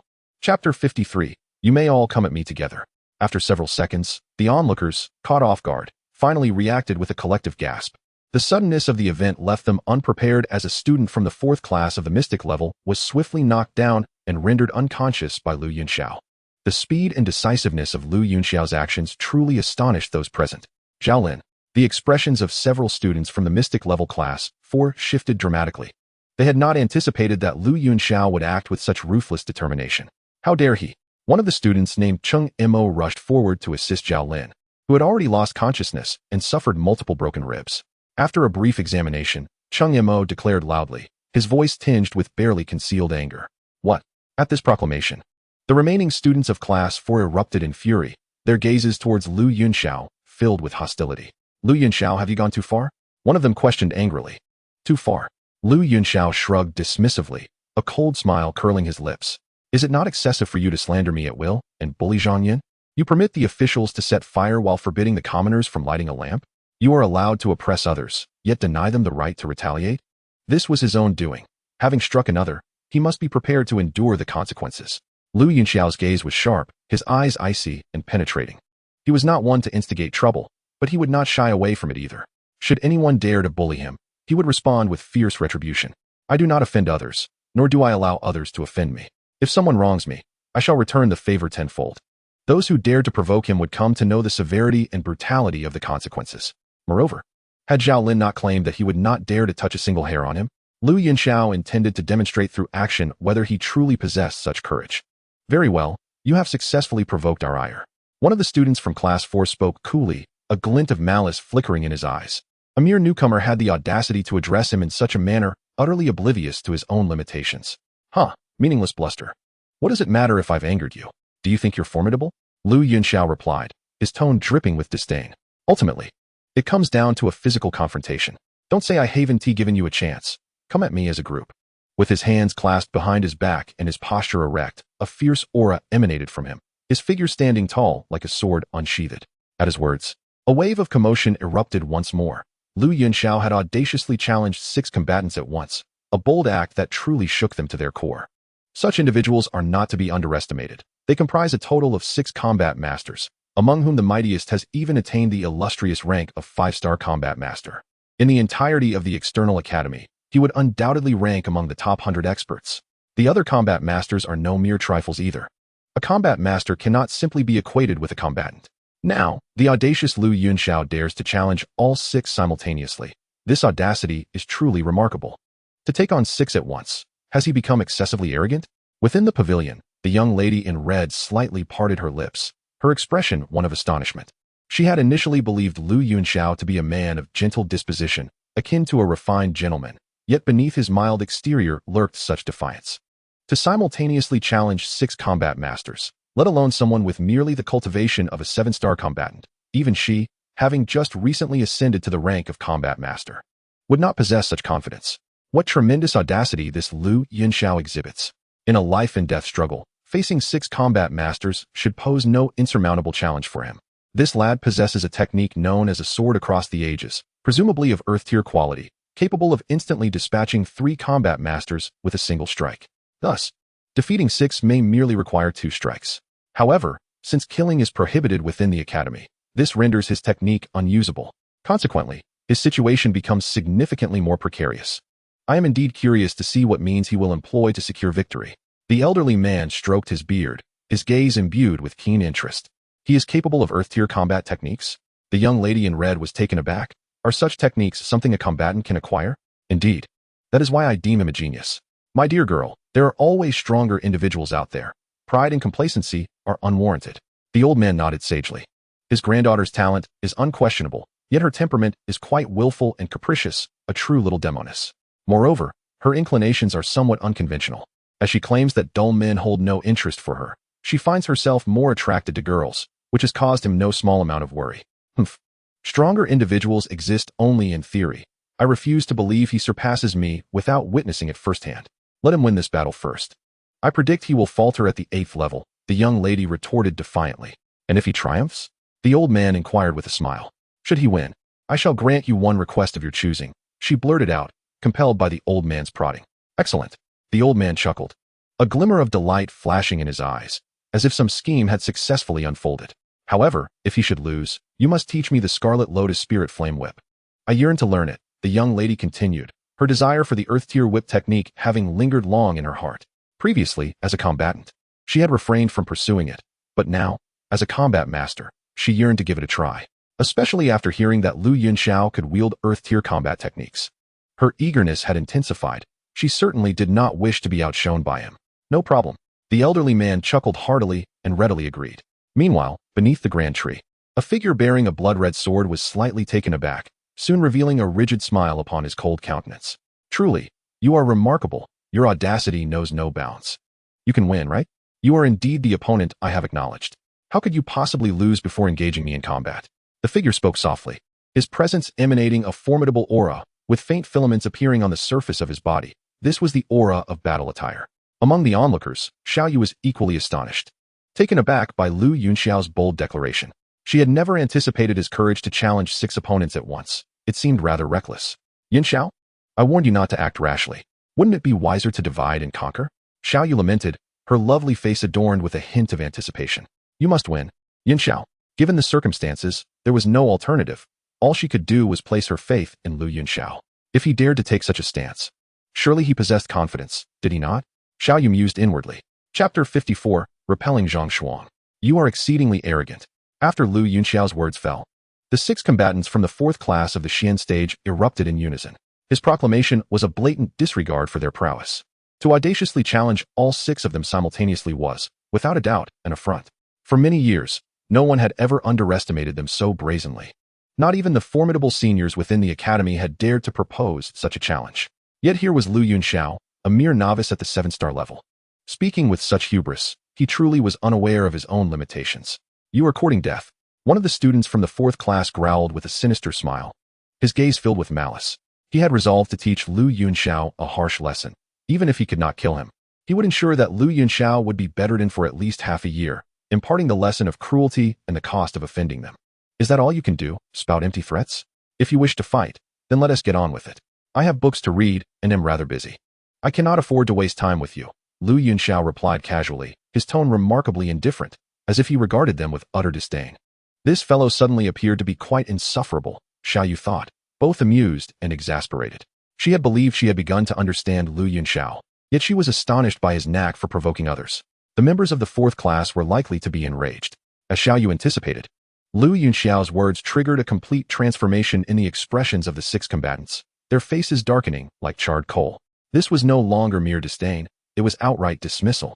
As if they were insignificant in his eyes, easily dealt with in a few casual exchanges. Boss, I can no longer contain myself. I must deliver a severe beating to this brat, declared a robust student from the 4th class of the mysterious realm in a gruff voice. Go ahead, Zhang Xuan. Test this kid's mettle and make him acquainted with the essence of pain, coldly remarked a black-clad youth leading the class, his tone laced with a chilling intensity. Yunxiao's demeanor had thoroughly provoked him. He might disdain Yunxiao, yet he could not tolerate being disregarded by him. Such was his principle. Very well, boss. I shall utterly crush him. Zhang Xuan, the brawny student, grinned, a hint of ferocity and savagery illuminating his expression. As he stepped out from the 4th class, Yunxiao slightly raised his gaze, speaking in a calm tone. Just you alone?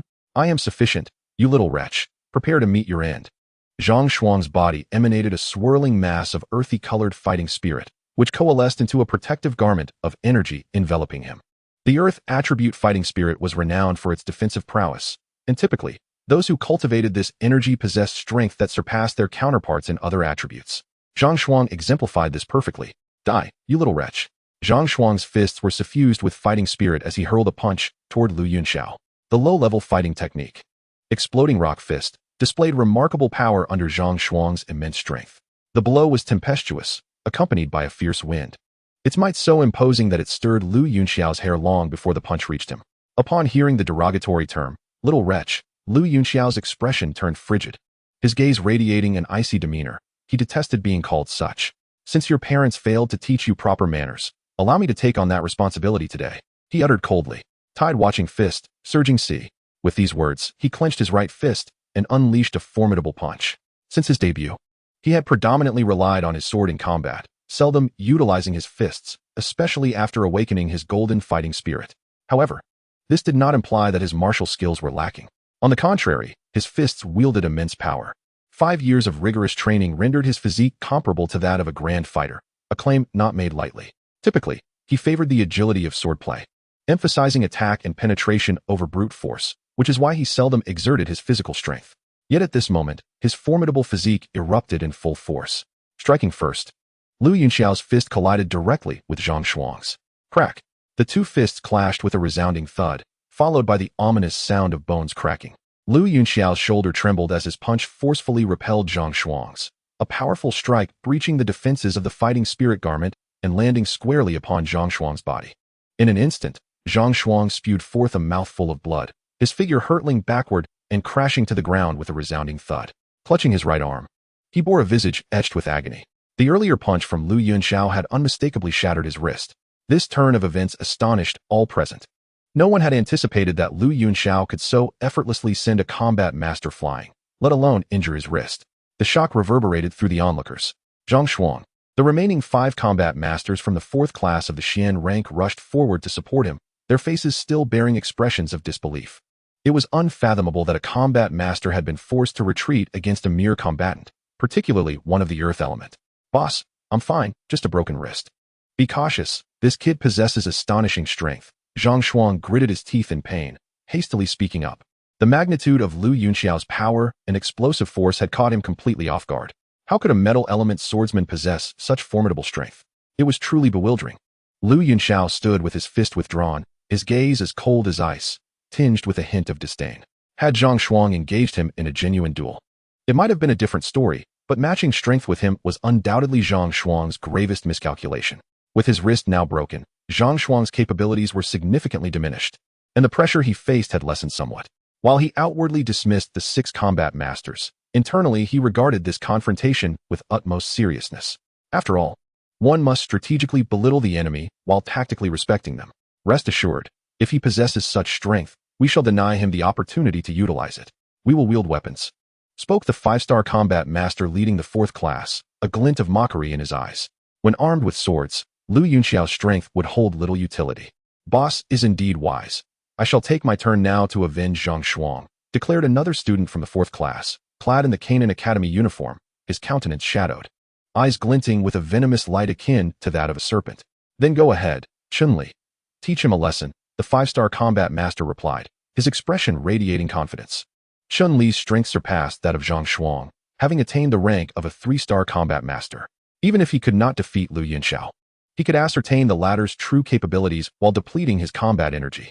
Then, it would be his turn to enter the fray, triumphantly defeating Lu Yunxiao and ascending to prominence atop the title of the Academy's first genius. This was his grand design. However, would events truly unfold as he envisioned? That remained uncertain. Chapter 55, The Sword Forged into Silk. Chun-Li advanced, his azure combat energy swirling, transforming into a shimmering combat energy attire enveloping him. The attire rippled with undulating patterns, reminiscent of flowing water. It was evident that Chun-Li was indeed a water element combat master. Water is the essence of all things, capable of manifesting as gentle drizzles or as ferocious torrents. As a liquid, it possesses a remarkable fluidity, symbolizing the versatility of water attribute practitioners, who exhibit a myriad of combat states. An exceptional water attribute cultivator is exceedingly elusive and remarkably tenacious. Chun-Li, a practitioner of the 3-star Dou Master level, paired with his water attribute Dou Qi, is not only formidable, but also significantly more troublesome than Zhongshuang. Naturally, water attribute cultivators possess certain characteristics of water. As the adage goes, softness can conquer hardness. In terms of deflecting force, water attribute practitioners hold a distinct advantage. This implies that against Chun-Li, Lu Yunxiao's immense strength may prove to be less effective. Little brat, allow your elder Chun-Li to teach you a lesson in humility, Chun-Li sneered coldly. His hand flickering as a blue long whip materialized, adorned with numerous sharp spikes that would surely inflict grievous wounds upon contact. The combination of water attribute Dou Qi and the long whip significantly elevates Chun-Li's level of difficulty. Lu Yunxiao regarded Chun-Li with a chilling stare, the corners of his mouth curving into a disdainful smile. A mere chicken dares to boast? Come, let us engage. Very well, I shall oblige you. Chun-Li's gaze flashed with a fierce light as he swung the long whip, sending a cascade of water droplets towards Lu Yunxiao. Lu Yunxiao sidestepped, the whip striking the ground with such force that the blue bricks cracked and debris flew. The long whip continued its relentless assault, sweeping towards Lu Yunxiao.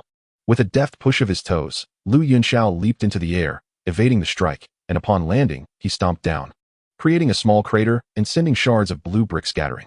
Lu Yunxiao harnessed his palm energy, sweeping his right hand, causing numerous fragments to launch towards Chun-Li like projectiles. Deflecting water mirror. Chun-Li called out, conjuring a 2-meter-wide water mirror before him. The incoming debris passed through the mirror, losing all momentum and plummeting to the ground. Although this deflecting water mirror is merely a low-level Xiantier Do skill, it is incredibly practical, a technique that virtually every water attribute cultivator masters. With his attack thwarted, Lu Yunxiao's expression remained unchanged.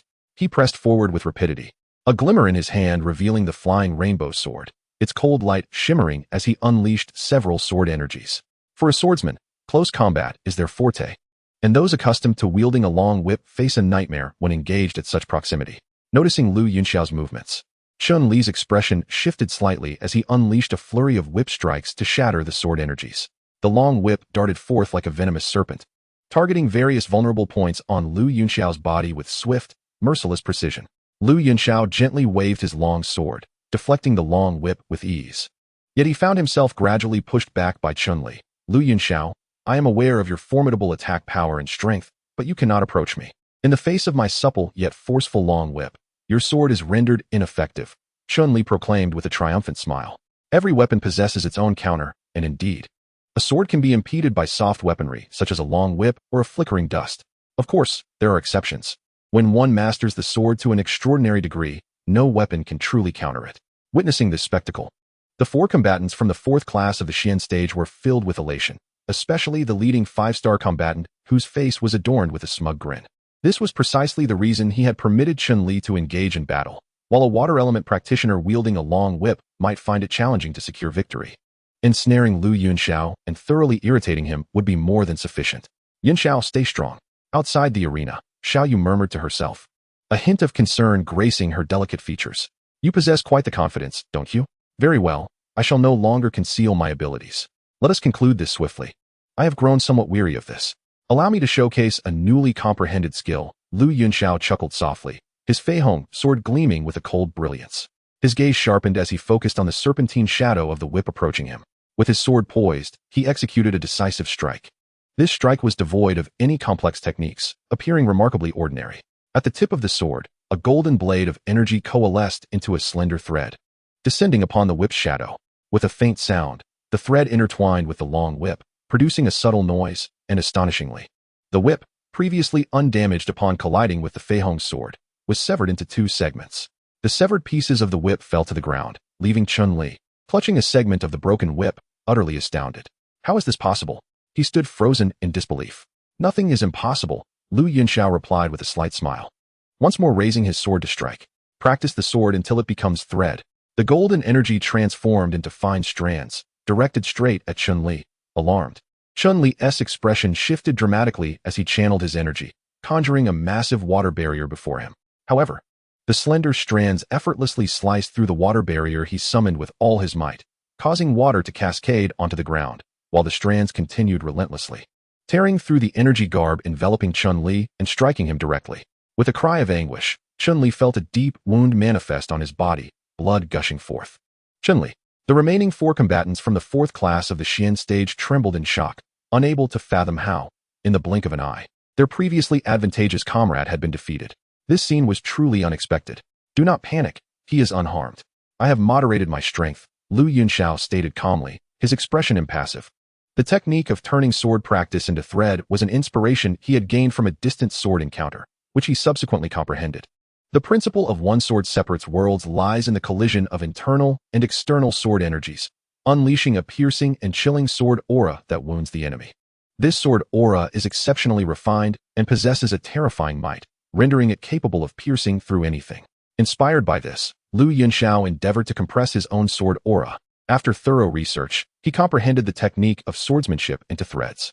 Although its power pales in comparison to one sword separates worlds, its penetrating ability is equally unfathomable.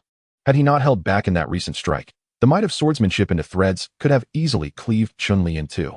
Unlike Chun-Li now who, despite profuse bleeding, suffered no damage to his internal organs. With some healing ointment and a halt to the bleeding, he would be out of danger.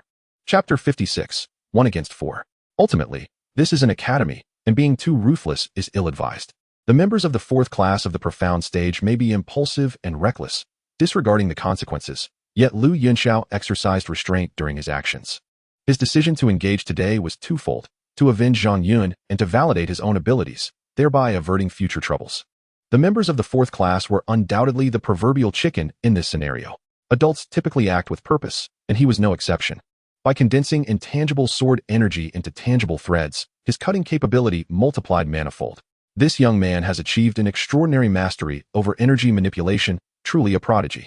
The elder in the pavilion spoke softly, a hint of astonishment on his face. Lu Yunxiao was the first individual he had encountered who could condense energy to such an extent at the fighter stage. The members of the fourth class were remarkably naive, easily incited into confronting Lu Yunxiao. Today, they were destined for a crushing defeat.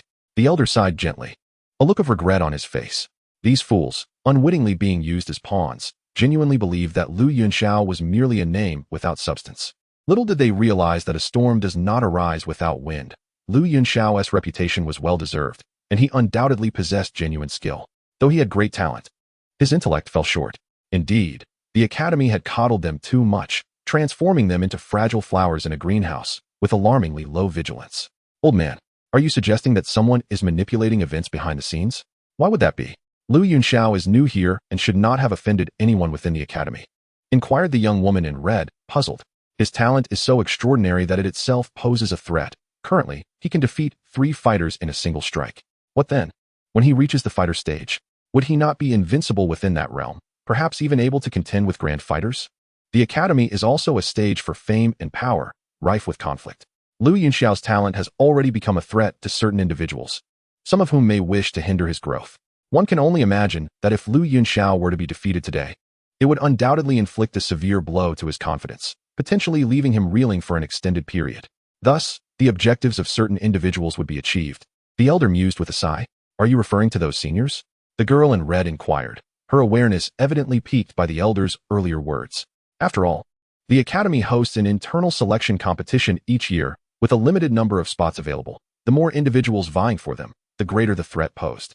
Upon hearing this, the elder nodded gently in agreement. Isn't this excessive? If there is to be a contest, it should be conducted honorably. Why resort to such despicable tactics? Elder, shouldn't you intervene? The girl in red expressed her indignation, loathing the underhanded machinations of deceitful individuals. How can one manage such matters? And why should one? Although the environment may be harsh, it fosters the emergence of genuine strength. This young man, Lu Yunxiao, possesses unparalleled talent and meets the criteria to become a formidable force. Despite the nefarious methods of these individuals, they cannot hinder his progress, the elder replied softly. That is indeed true, the girl in red acknowledged with a slight nod. Recognizing that Lu Yunxiao's current display of power was quite formidable, the members of the fourth class of the Xian rank might not stand a chance against him. Wait. Suddenly, she shook her head, recalling her wager with the elder. I believe Lu Yunxiao has exhausted his options. He is bound to lose. The elder remained silent, merely smiling knowingly at the girl, his expression laden with meaning. Have you finally come to a consensus to join forces? Lu Yunxiao queried, his sword held horizontally as he regarded the 4 combatants before him, his tone unperturbed. We've lost interest in playing games. It is time to decisively eliminate you, replied the leading 5-star combatant from the 4th class of the Xian rank, his voice tinged with an icy detachment. Lu Yunxiao's sword aura was exceedingly potent. If he allowed his comrades to engage one by one, they could very well be overwhelmed. Thus, for the sake of ensuring victory, he resolved to confront them all at once. What does it matter if they speak ill of him? In the end, it is the victor who prevails. As long as he can vanquish Yunxiao, their objective will be fulfilled. Victory is the ultimate path. Ah, what a coincidence. I share the same sentiment. Yunxiao replied with a cold chuckle. Defeating the 4 combatants should suffice to validate his prowess and secure his standing within the academy. The incessant feeling of being doubted and belittled was indeed quite displeasing. Esteemed seniors, I kindly ask that you maintain a safe distance, lest our battle inadvertently affect you. Yunxiao turned and smiled at the onlookers. Very well, Junior Yunxiao. You look so handsome, Junior. Wow, he smiled. How delightful. Go for it, Junior. Defeat those shameless bullies who rely on numbers. Indeed, it is disgraceful to overpower others through sheer numbers. Yunxiao's demeanor, combined with his gentle smile and extraordinary appearance, immediately garnered the admiration of numerous female students, who proceeded to vocally denounce the 4 members of the 4th class of the Xian rank. The values of the mind follow the allure of appearance, vividly embodied by this group of senior sisters. Yunxiao, strive forth. Young brother Yunxiao, rally your strength and confront these rascals of the 4th class with fervor. Behind Yunxiao, the students of the 2nd class also began to cheer him on. Yunxiao nodded in acknowledgement to the crowd before turning his attention to the 4 combatants opposite him. With the onlookers having retreated, the arena expanded, allowing him to unleash his full potential without reservation. What a pretty boy he is, looking quite charming. Yet in the realm of battle, strength reigns supreme. An appearance holds little weight. Without power, even the fairest visage is but a decorative pillow.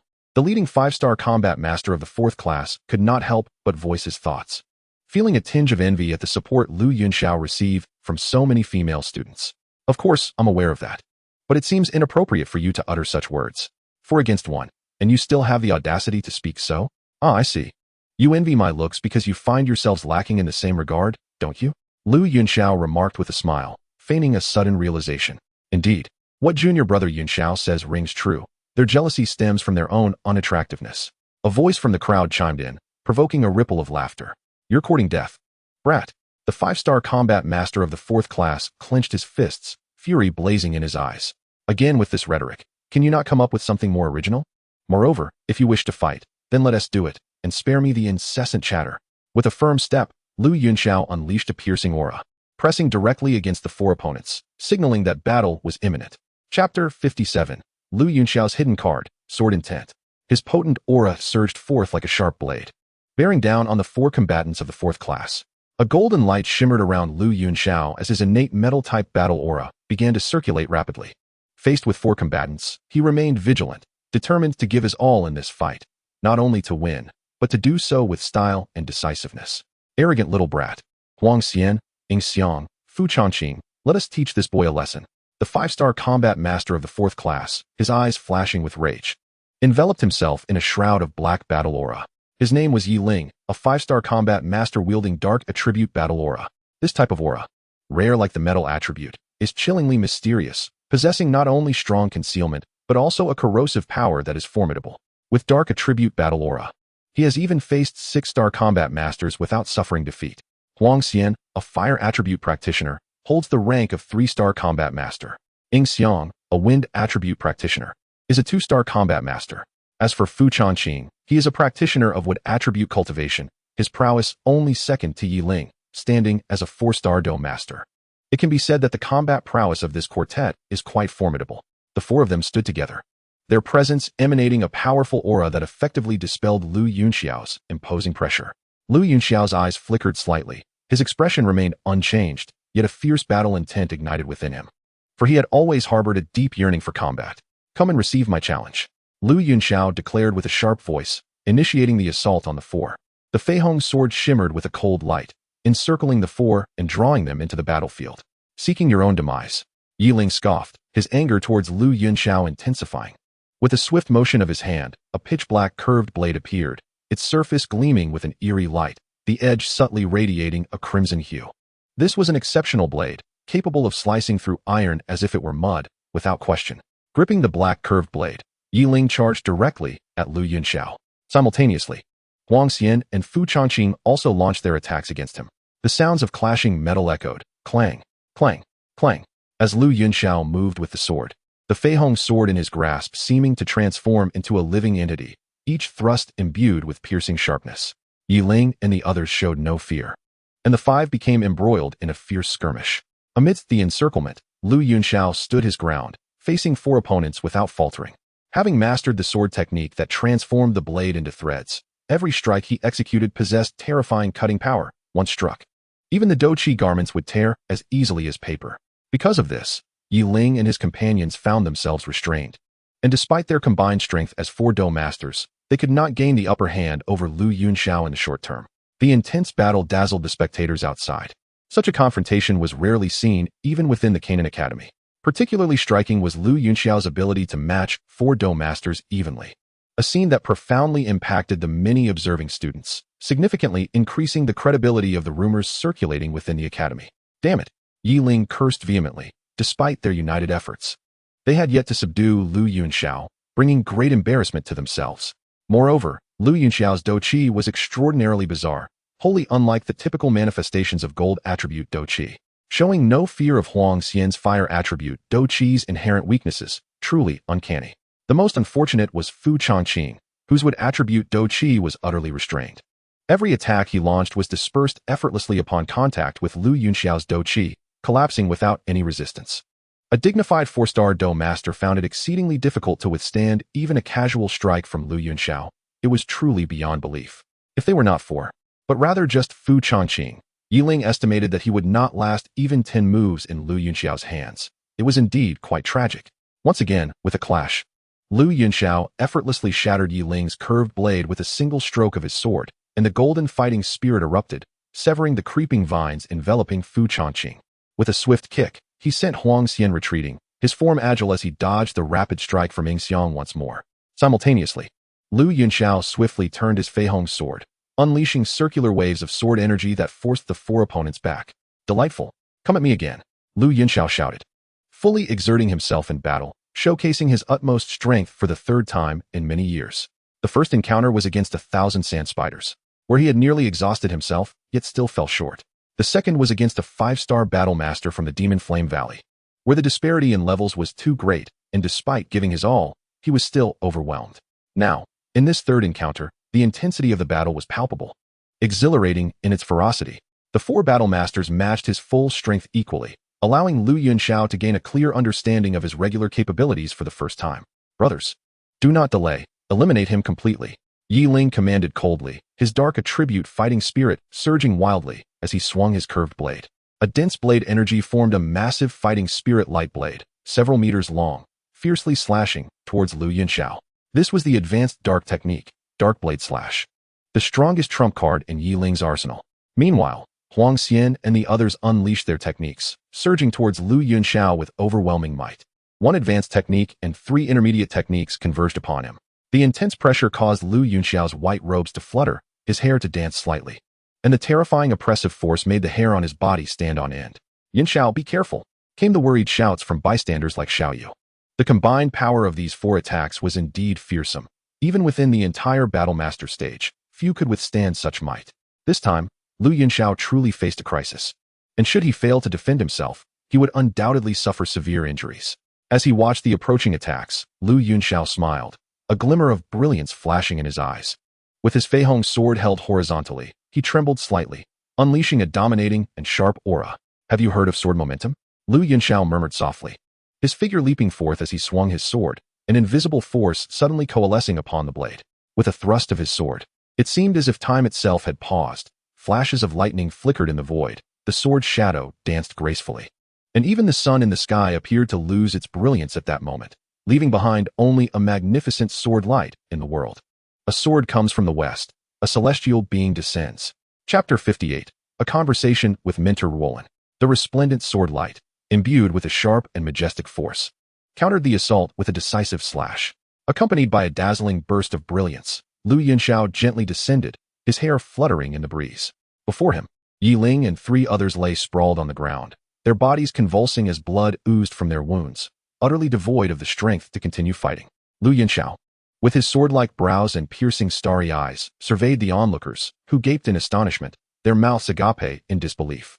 In the pavilion, a young woman clad in red, her beautiful eyes glimmering, wore an expression of shock, murmuring to herself, "This fellow truly won."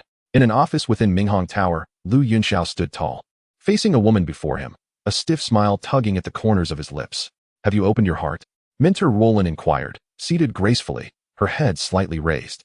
Her watery gaze shimmering with a sharp light, fixed intently upon Lu Yunxiao's face. "To be honest, I found it quite enjoyable," Lu Yunxiao murmured softly. He then glanced at Mentor Roland and noticed her expression darkening, prompting him to lower his head slightly. Upon hearing his words, a twitch of annoyance crossed Mentor Roland's lips. This fellow, indeed, was quite the headstrong one. Clearing her throat, her gaze took on a more imposing demeanor as she regarded Lu Yunxiao. Her tone laced with a hint of exasperation. "Yunxiao, I had thought you to be mature and composed. I truly did not expect you to act so recklessly, charging into battle without a second thought. Did you even consider what would happen if you lost? Why are you so impulsive?" "But they were already bullying me. I couldn't just endure it silently, allowing them to trample over me," Lu Yunxiao softly defended himself. "I did not mean for you to suffer in silence. What I intended to convey is that you could have informed me. As your mentor, I would naturally stand up for you. Would I simply watch you being bullied by other students?" Mentor Roland gazed at Lu Yunxiao, her eyes reflecting discontent. Her anger did not stem from the fact that he fought, but rather from her concern that he might harm himself in his impulsiveness. It was infuriating for her to be the last to know of such matters concerning her students. Today, fortunately, Lu Yunxiao emerged unscathed. However, what if he had been harmed? How would she, as his mentor, reconcile with that? During this enrollment, she had already felt guilt for nearly failing to protect Lu Yunxiao and the others. Now that they had finally entered the academy, she could not bear the thought of Lu Yunxiao being crippled within its walls. She held great hopes for Lu Yunxiao's future and wished for no such talented individual to meet an untimely end. That would undoubtedly be a tremendous loss for the entire Canaan Academy. It is precisely because she holds Lu Yunxiao in such high regard that her anger manifests so intensely at this moment. Listening to Mentor Roland's words, Lu Yunxiao let out a soft sigh and replied, "Mentor Roland, I appreciate your concern and care for us, but you cannot shield us for a lifetime. To carve out a place for oneself in the academy, one must ultimately rely on one's own true abilities. Even without this incident, I would inevitably encounter similar challenges in the future. Establishing oneself in the academy is a necessary rite of passage.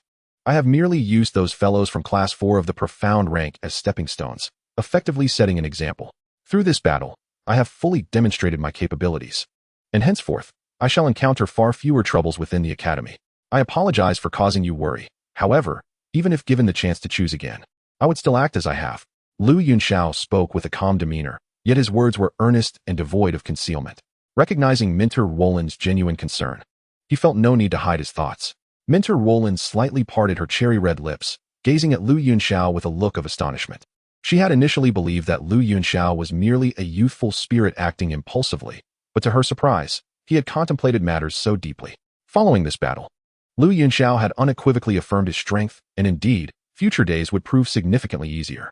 Yet, do you not have any concerns about the possibility of defeat? Mentor Roland could not help but inquire, astonished by his unwavering confidence in himself. How could he believe he would win before the fight even commenced? It is essential to note that all of Lu Yunxiao's assertions were predicated on his anticipated victory. Under the Grand Duelist, I shall not succumb to any opponent. Lu Yunxiao replied with a gentle smile, his tone calm, yet imbued with an unparalleled confidence that rendered doubt utterly inconceivable. Mentor Roland stared at Lu Yunxiao, momentarily speechless, her gaze shimmering with admiration. She found herself increasingly pleased with this student, recognizing him as a true prodigy. "Very well, you may leave now and summon Xiaoyu," Mentor Roland said after a brief pause, her voice softening. Having understood Lu Yunxiao's true intentions, all her previous irritation had dissipated. However, she felt the need to properly educate Xiaoyu.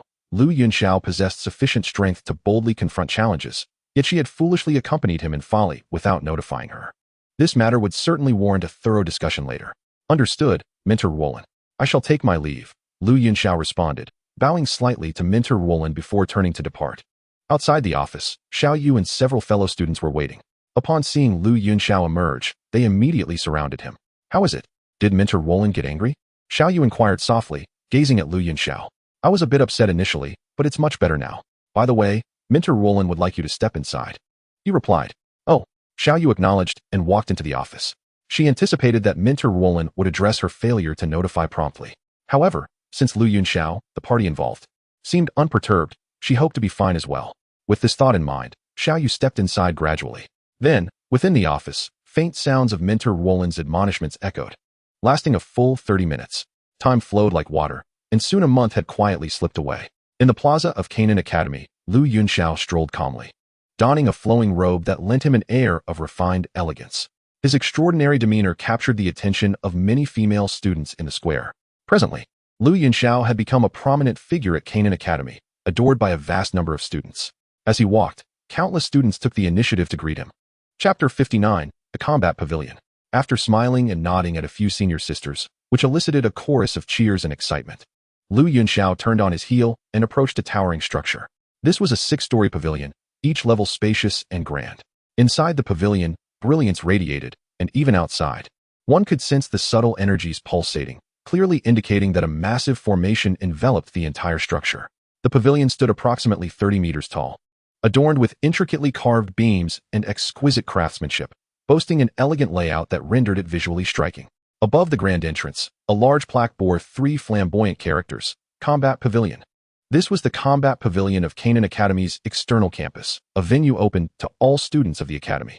Within, various martial arts and techniques were available, encompassing numerous attributes and an extensive collection. Of course, Canaan Academy also housed a more prestigious library, guarded by 2 enigmatic sentinels, making it inaccessible to ordinary students.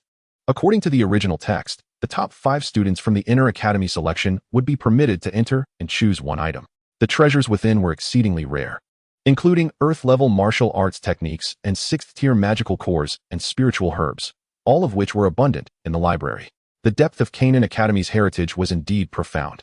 The Library of Tomes is undoubtedly a place worth visiting, yet for now, I shall venture to the arena of combat. At this moment, my need is not for profound combat techniques, but rather to expand my martial knowledge. After which I shall return to amend the shortcomings of the technique One Sword Across the Ages.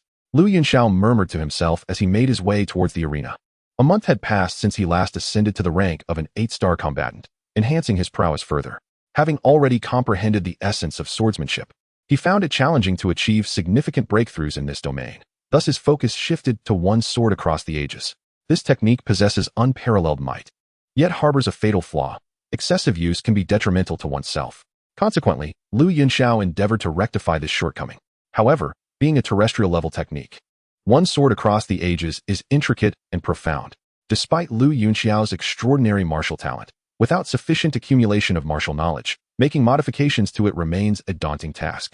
Therefore, he had come to observe various sword techniques and combat skills, to broaden his horizons and extract their essence, transforming it into his own insights. Name, class, student identification. The gatekeeper's monotonous voice echoed behind the door of the arena. All students entering the arena must register their name and class while presenting their student identification. As per the rules of Canaan Academy, Yunxiao, Class 2 of the Yellow Tier, here is my student identification, Yunxiao stated softly, handing over his identification. You are Yunxiao? A hint of surprise laced the gatekeeper's tone. He had heard of Yunxiao, renowned as the Academy's foremost prodigy, and was taken aback to meet him in person. Indeed, Yunxiao nodded, responding in a calm manner. Not bad, the gatekeeper remarked lightly, returning Yunxiao's identification. He continued. The 1st to 3rd floors contain yellow tier techniques and combat skills, accessible to any student. However, starting from the 4th floor, one encounters profound techniques and combat skills, which require contribution points for access. Contribution points? What are those? Yunxiao furrowed his brow. This was his first visit to the arena, and many aspects remained unfamiliar to him. He was aware of the internal academy's fire energy, but had not previously heard of contribution points in the external academy. Contribution points are exclusive metrics established by the academy for redeeming medicinal pills, techniques, and combat skills. They aim to motivate students to strive for excellence and self-reliance. There are numerous ways to earn contribution points. One can exchange materials from magical beasts for them. The primal forest lies just outside Canaan Academy, where students can actively hunt to acquire points. They can also obtain points through tasks assigned by the academy, such as assisting an elder or gathering herbs. Completing these tasks grants a certain number of contribution points. Additionally, joining the enforcement team to assist in law enforcement also yields contribution points. Acquiring contribution points is not difficult. As long as one is willing to exert effort, there are ample methods available. As long as one accumulates a sufficient number of contribution points, they can exchange them for desired items. The elder spoke in a measured tone, providing a detailed introduction to Yunxiao. By the way, the list of tasks for the academy is posted on the task wall over there on the 1st floor. If you're interested, feel free to take a look. Seemingly recalling something, the elder added this remark. I understand. Thank you, elder. Yunxiao bowed respectfully to the elder and then made his way towards one side of the first floor. Contribution points bear a certain resemblance to fire energy. However, within the inner courtyard, one is invariably reliant on fire energy, even for the most fundamental practices, whereas the outer courtyard is merely linked to martial techniques and medicinal pills. It is fair to say that it is indeed an academy, with significant similarities in its regulations.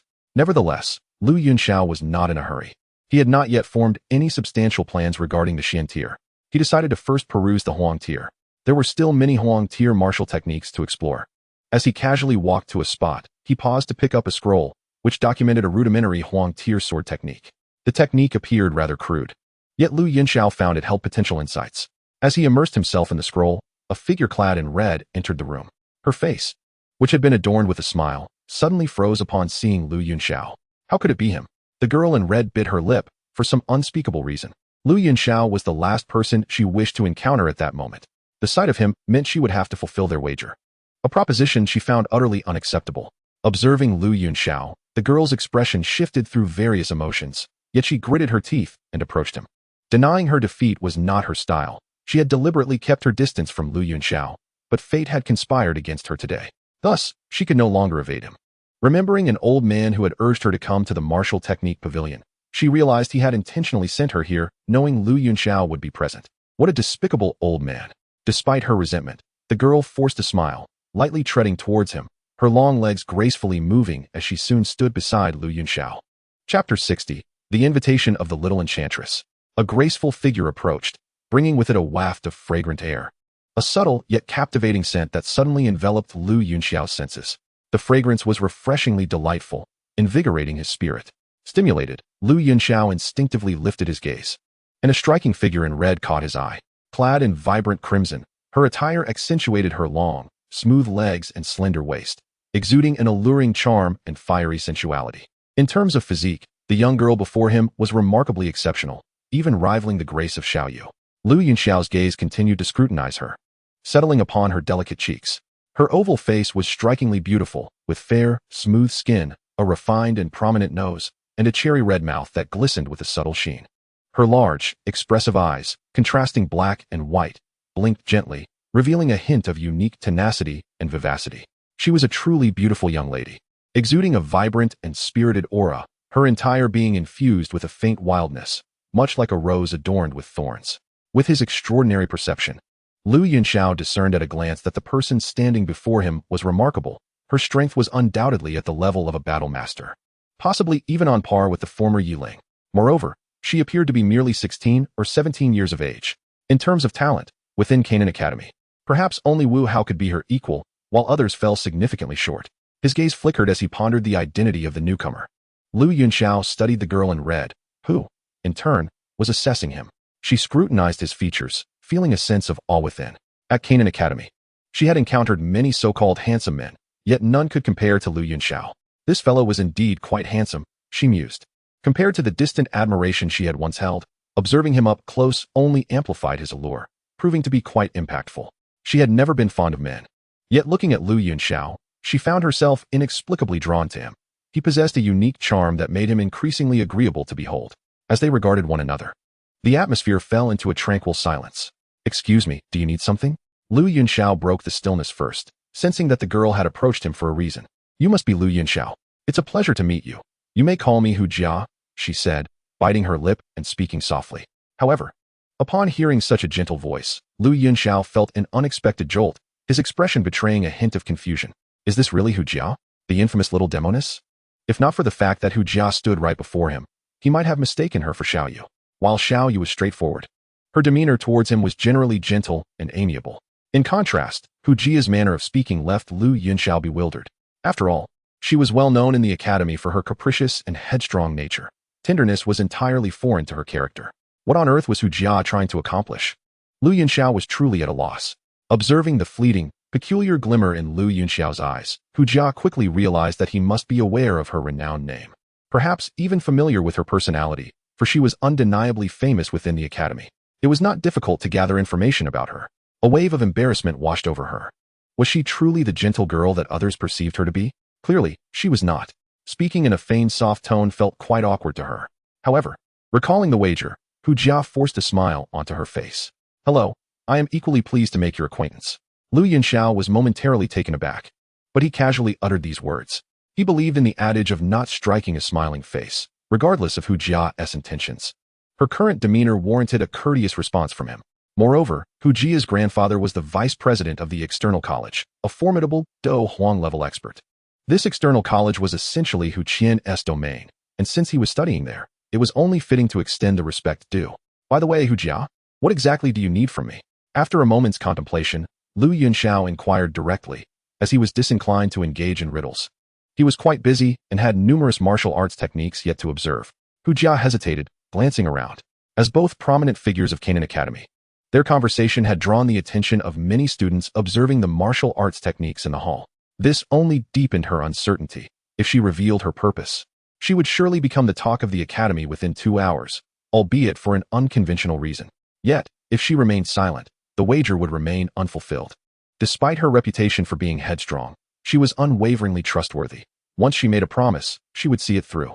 That wretched old man had the audacity to task her with pursuing Yunxiao, and within her heart, she berated Hu Qian vehemently. Nevertheless, she understood the necessity of fulfilling her obligations. "Yunxiao, may I invite you to dinner? Just the two of us." Hu Jia grasped her clothing tightly, her fingers turning pale from the strain. Little did anyone know the profound embarrassment she felt uttering those words. She had always despised men, yet here she was, taking the unprecedented step of inviting one to dine. However, she was at a loss for how to pursue Yunxiao otherwise. Observing how male students often courted female students by inviting them to meals, she decided to mimic their approach, for she was utterly inexperienced in matters of the heart. As for what to do after winning Yunxiao's affection, she had already devised a plan. Once she succeeded, she would promptly kick him to the curb. For her disinterest in him was clear. Her sole motive was to fulfill the wager. Yet, she couldn't shake off a tinge of guilt. After all, Yunxiao had been entirely passive in this matter, merely swept up in the circumstances, innocent in every sense. Well, perhaps a little compensation would suffice. He was a grown man. Surely he could withstand such a trivial blow, she mused to herself. As for the possibility of rejection, that thought never crossed her mind. Who was she? She was the enchanting little demon, Hu Jia, brimming with an inexplicable confidence. On the other hand, Yunxiao stood frozen in disbelief. He truly hadn't anticipated Hu Jia would utter such words, leaving him completely blindsided. Here he was at the Canaan Combat Pavilion, and the little demon had taken the initiative to invite him to dinner. What was he to do? He was anxiously awaiting a response.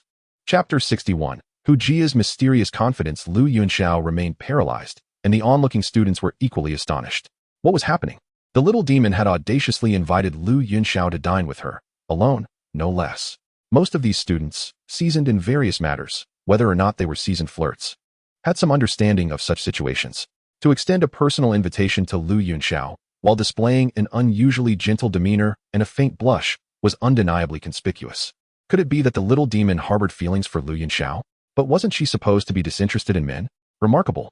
Yunxiao had managed to intrigue a woman who had previously strayed from the path of affection. His allure was indeed commendable. Given that Yunxiao possessed an ethereal beauty, an extraordinary demeanor, and formidable talent, it was hardly surprising that the little demon found herself captivated. The group of students gaped, their minds racing with fervent speculation. They could hardly contain their excitement. After all, the protagonists of this unfolding drama were the most gifted individuals from the outer academy, true paragons of talent. The topic was undeniably sensational.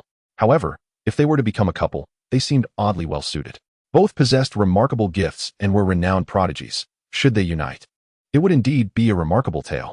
Unbeknownst to Hu Jia, who was oblivious to the students' musings, she would have been incensed had she known. How dare they assume she felt bashful or flustered? She had merely taken the initiative to invite Yunxiao, feeling rather embarrassed by the situation. As for the notion of compatibility or a destined romance, that was utterly absurd. She had lost a bet and had no choice. She was not fond of men at all.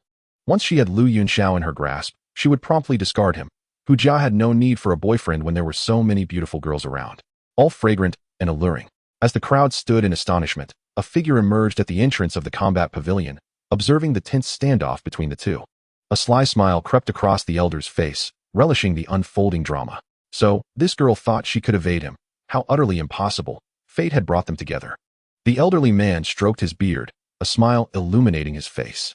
Pray tell, Vice Dean, What exactly is the situation here? Beside him, the keeper of the pavilion could not restrain his curiosity and inquired softly, genuinely astonished by the unfolding scene. Others may be unfamiliar with Hu Jia, but he certainly was not. Could Hu Jia truly be the type to invite male students to dine? It seemed utterly incongruous. One could easily surmise that there was more to this than met the eye. What situation? My granddaughter appears to have developed a romantic interest. She has finally taken a liking to boys, and this young man is quite exceptional. What good fortune? Hu Qian remarked as he adjusted his beard, a smile gracing his lips. Surely you jest. Do you think I would believe that?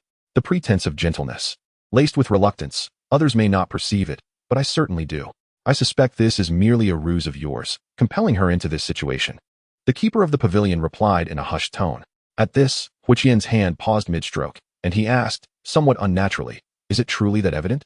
Are people nowadays so perceptive that they can discern it at a glance? Quite so. The keeper affirmed with a nod, his expression resolute.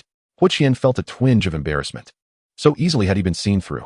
In truth, I made a wager with Hu Jia, he admitted after a moment's hesitation, recounting the entire saga. The keeper, a close friend, and someone who had watched Hu Jia grow, felt no need for concealment regarding such matters. A wager, you say? How intriguing. The keeper murmured, then continued. For Hu Jia, you have indeed shown considerable thoughtfulness.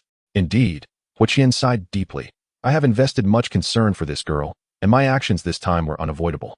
Firstly, I hope to use this opportunity for Hu Jia to interact more with boys, to experience the joys of romance, thereby altering her perception and encouraging her to abandon her less favorable inclinations. Secondly, Yunxiao is genuinely remarkable, perhaps even surpassing Hu Jia. His talents and appearance are exceptional, and he is steadfast and loyal, truly a fitting match for her. Even if Hu Jia possesses lofty standards, I believe Yunxiao would appeal to her. Most importantly, Hu Jia does not dislike him. This is a fundamental aspect that greatly enhances the likelihood of her developing feelings for him. Should she end up with Yunxiao, she would indeed find a worthy companion. Hu Qian gently caressed his beard, sighing softly. Although it was Hu Jia who pursued Yunxiao, that mattered little. What was important was their eventual union. He himself held Yunxiao in high regard, seeing him as a promising prospect worthy of his investment of time and effort. Vice Dean, there is a matter I am uncertain whether to address. Listening to Hu Qian's lengthy discourse, the keeper of the pavilion interjected softly. What is it? Please, do speak. Hu Qian, exuding an air of magnanimity, gestured for him to express his thoughts freely. Your perspective is quite commendable. However, it seems you have overlooked a significant issue. Is Yunxiao truly so easy to pursue? What if he declines your advances? Should he refuse? All your aspirations would be rendered mere fantasies, the keeper remarked gently. Refuse? How could that possibly be? Upon hearing this, Hu Qian waved dismissively, unconvinced. Today's youth are invariably drawn to beautiful girls. Not only is Hu Jia stunning, but she also ranks among the most exquisite in the outer academy. With her remarkable figure, esteemed status, and prodigious talent, how could Yunxiao possibly resist? It is utterly inconceivable. Shaking his head with resolute conviction, Hu Qian asserted, with a granddaughter of such caliber, that insufferable lad could not possibly be disinterested. Historically, when a woman pursues a man, there is but a veil between them, and given Hu Jia's extraordinary beauty, capturing his heart will be effortless. Without a doubt, Yunxiao will be smitten. One might say, it is evident that both grandfather and granddaughter share an unwavering confidence. Observing Hu Qian's self-assured demeanor, the keeper attempted to voice a counterargument, yet ultimately refrained. Hu Jia's beauty and talent were undeniable, but Yunxiao was equally impressive. Could his discerning eye be compared to that of an ordinary person? Moreover, considering Hu Jia's temperament, she might prove to be quite challenging. That young man was not easily swayed. Nevertheless, these thoughts remained unspoken, for he knew Hu Qian might not take kindly to them. Moreover, on a personal level, he genuinely wished for Hu Jia's success, not only because he had watched her grow and desired her happiness, but also for the sake of Canaan Academy. Chapter 62, Rejection. Although Yunxiao was currently a student at Canaan Academy, he would inevitably depart after graduation. At that point, his association with the academy would merely denote his origins, lacking substantial ties. However, should Yunxiao and Hu Jia unite, the scenario would shift dramatically. Hu Qian, as the dean of the outer academy, would ensure Hu Jia's continued presence at the institution. This would naturally lead Yunxiao to remain as well, securing a future guardian for the academy, a truly fortuitous development. Thus, irrespective of the perspective taken, he was wholeheartedly in favor of this endeavor. However, while supportive, he maintained a rational outlook, understanding that achieving such an outcome might not be as straightforward as it appeared. Yunxiao's lips parted slightly in astonishment. Hu Jia had taken the initiative to invite him to dinner?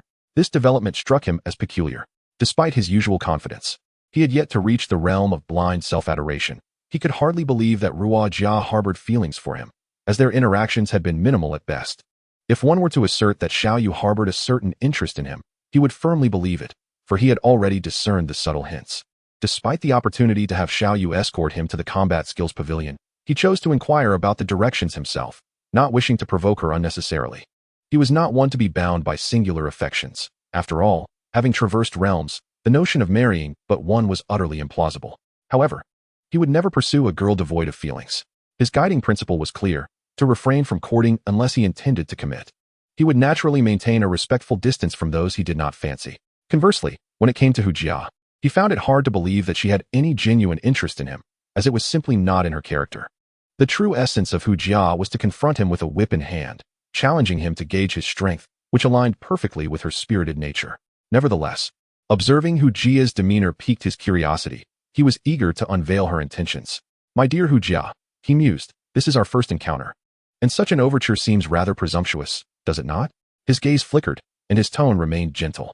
"Is it not a bit hasty to invite someone to dine together on our first meeting?" Hu Jia's eyes widened in surprise at his words. He had not immediately acquiesced to her invitation. This was, after all, her proposition, a privilege not extended to others in the academy.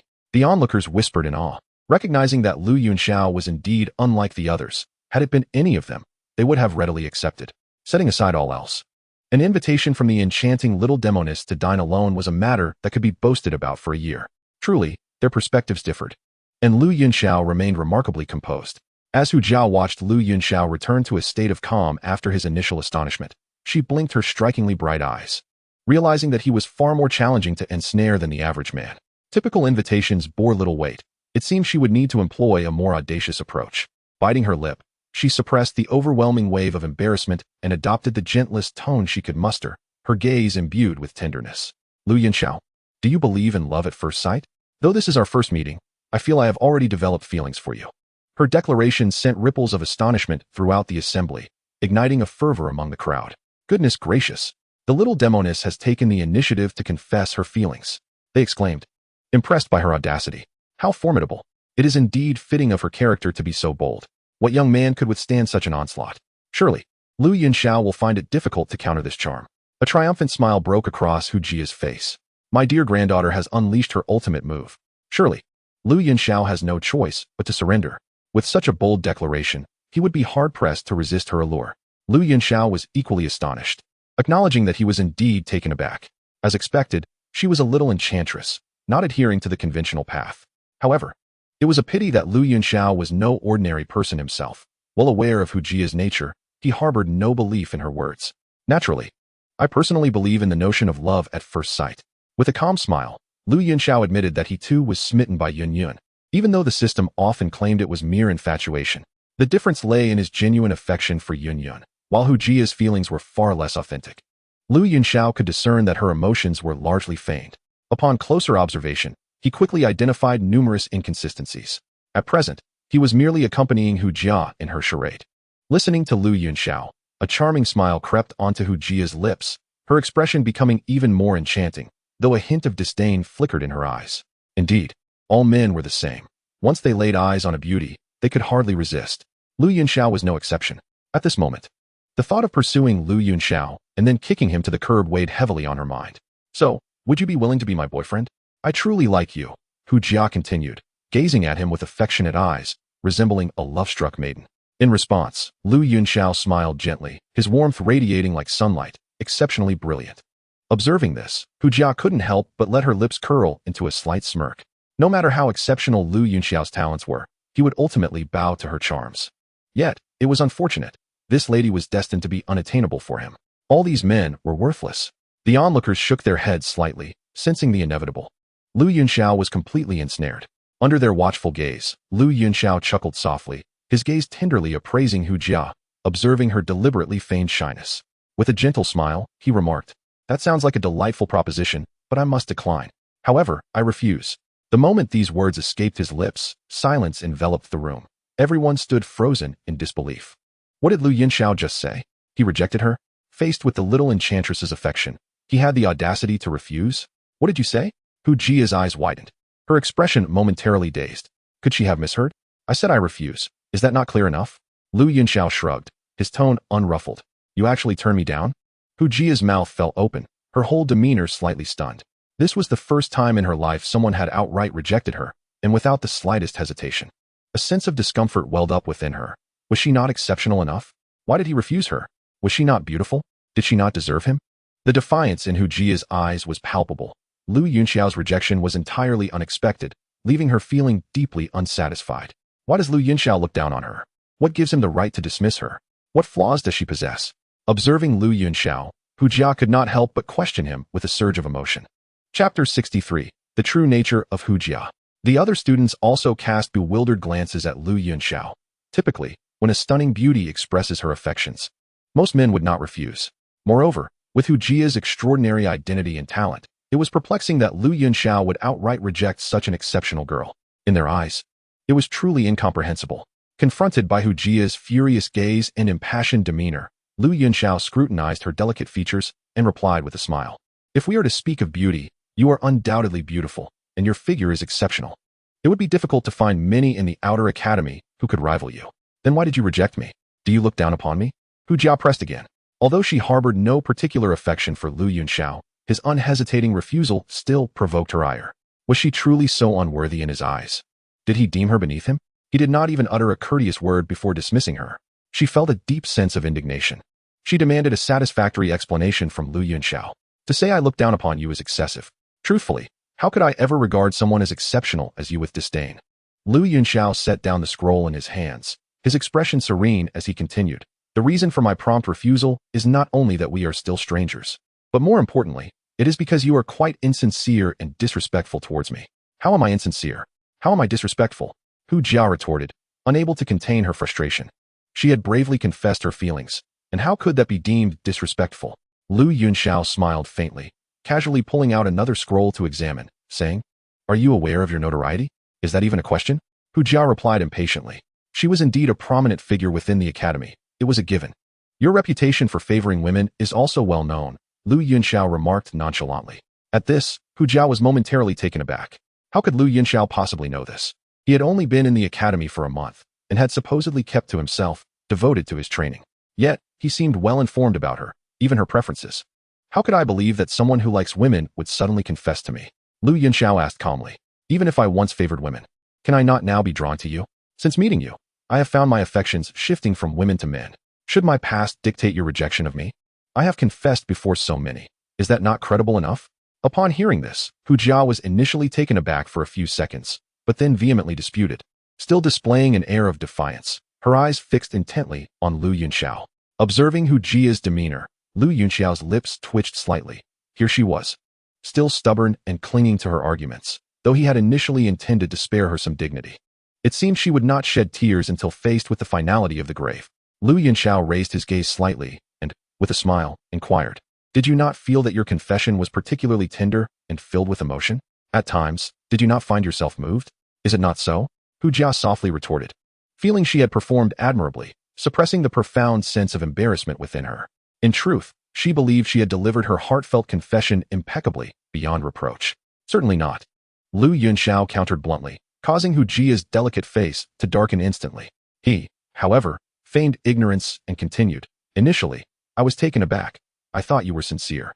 But upon closer inspection, well, there were quite a few flaws.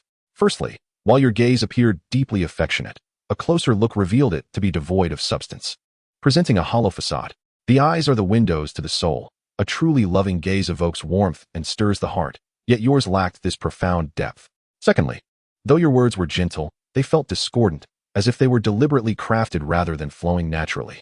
There was none of the intoxicating warmth one experiences from genuinely tender words. Don't ask me how I know. I have felt it before, and not just once. Lastly, and most importantly, your face was far too flushed, not from shyness, but rather from embarrassment. A shy girl would exhibit a certain timidity, which you did not. Your grip was excessively tight, leaving imprints of your nails, which did not suggest nervousness but rather a sense of shame. The tension you exhibited was imperceptible to me. Upon closer examination of your expression, I could even sense an inexplicable confidence, as if you were certain you could win me over. Is this the demeanor one should possess during a genuine confession? To be frank, Your performance left me feeling somewhat awkward. Your acting skills require further refinement. Yunxiao stated this with a calm expression, offering his final assessment.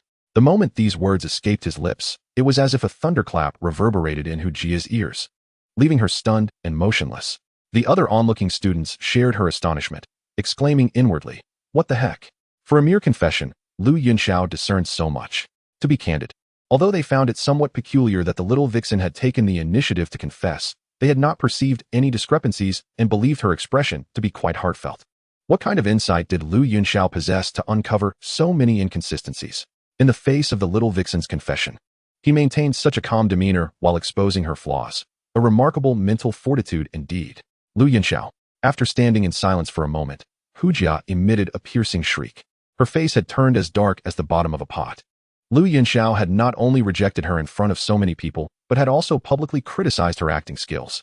To make matters worse, he had the audacity to mock her. The humiliation was unbearable. Feeling the peculiar gazes of her fellow students, Hu Jia tore away her facade, revealing her true nature as a little demoness. The pretense of gentleness was cast aside. All she desired was to give Yunxiao a good beating to assuage her resentment. What? No longer pretending?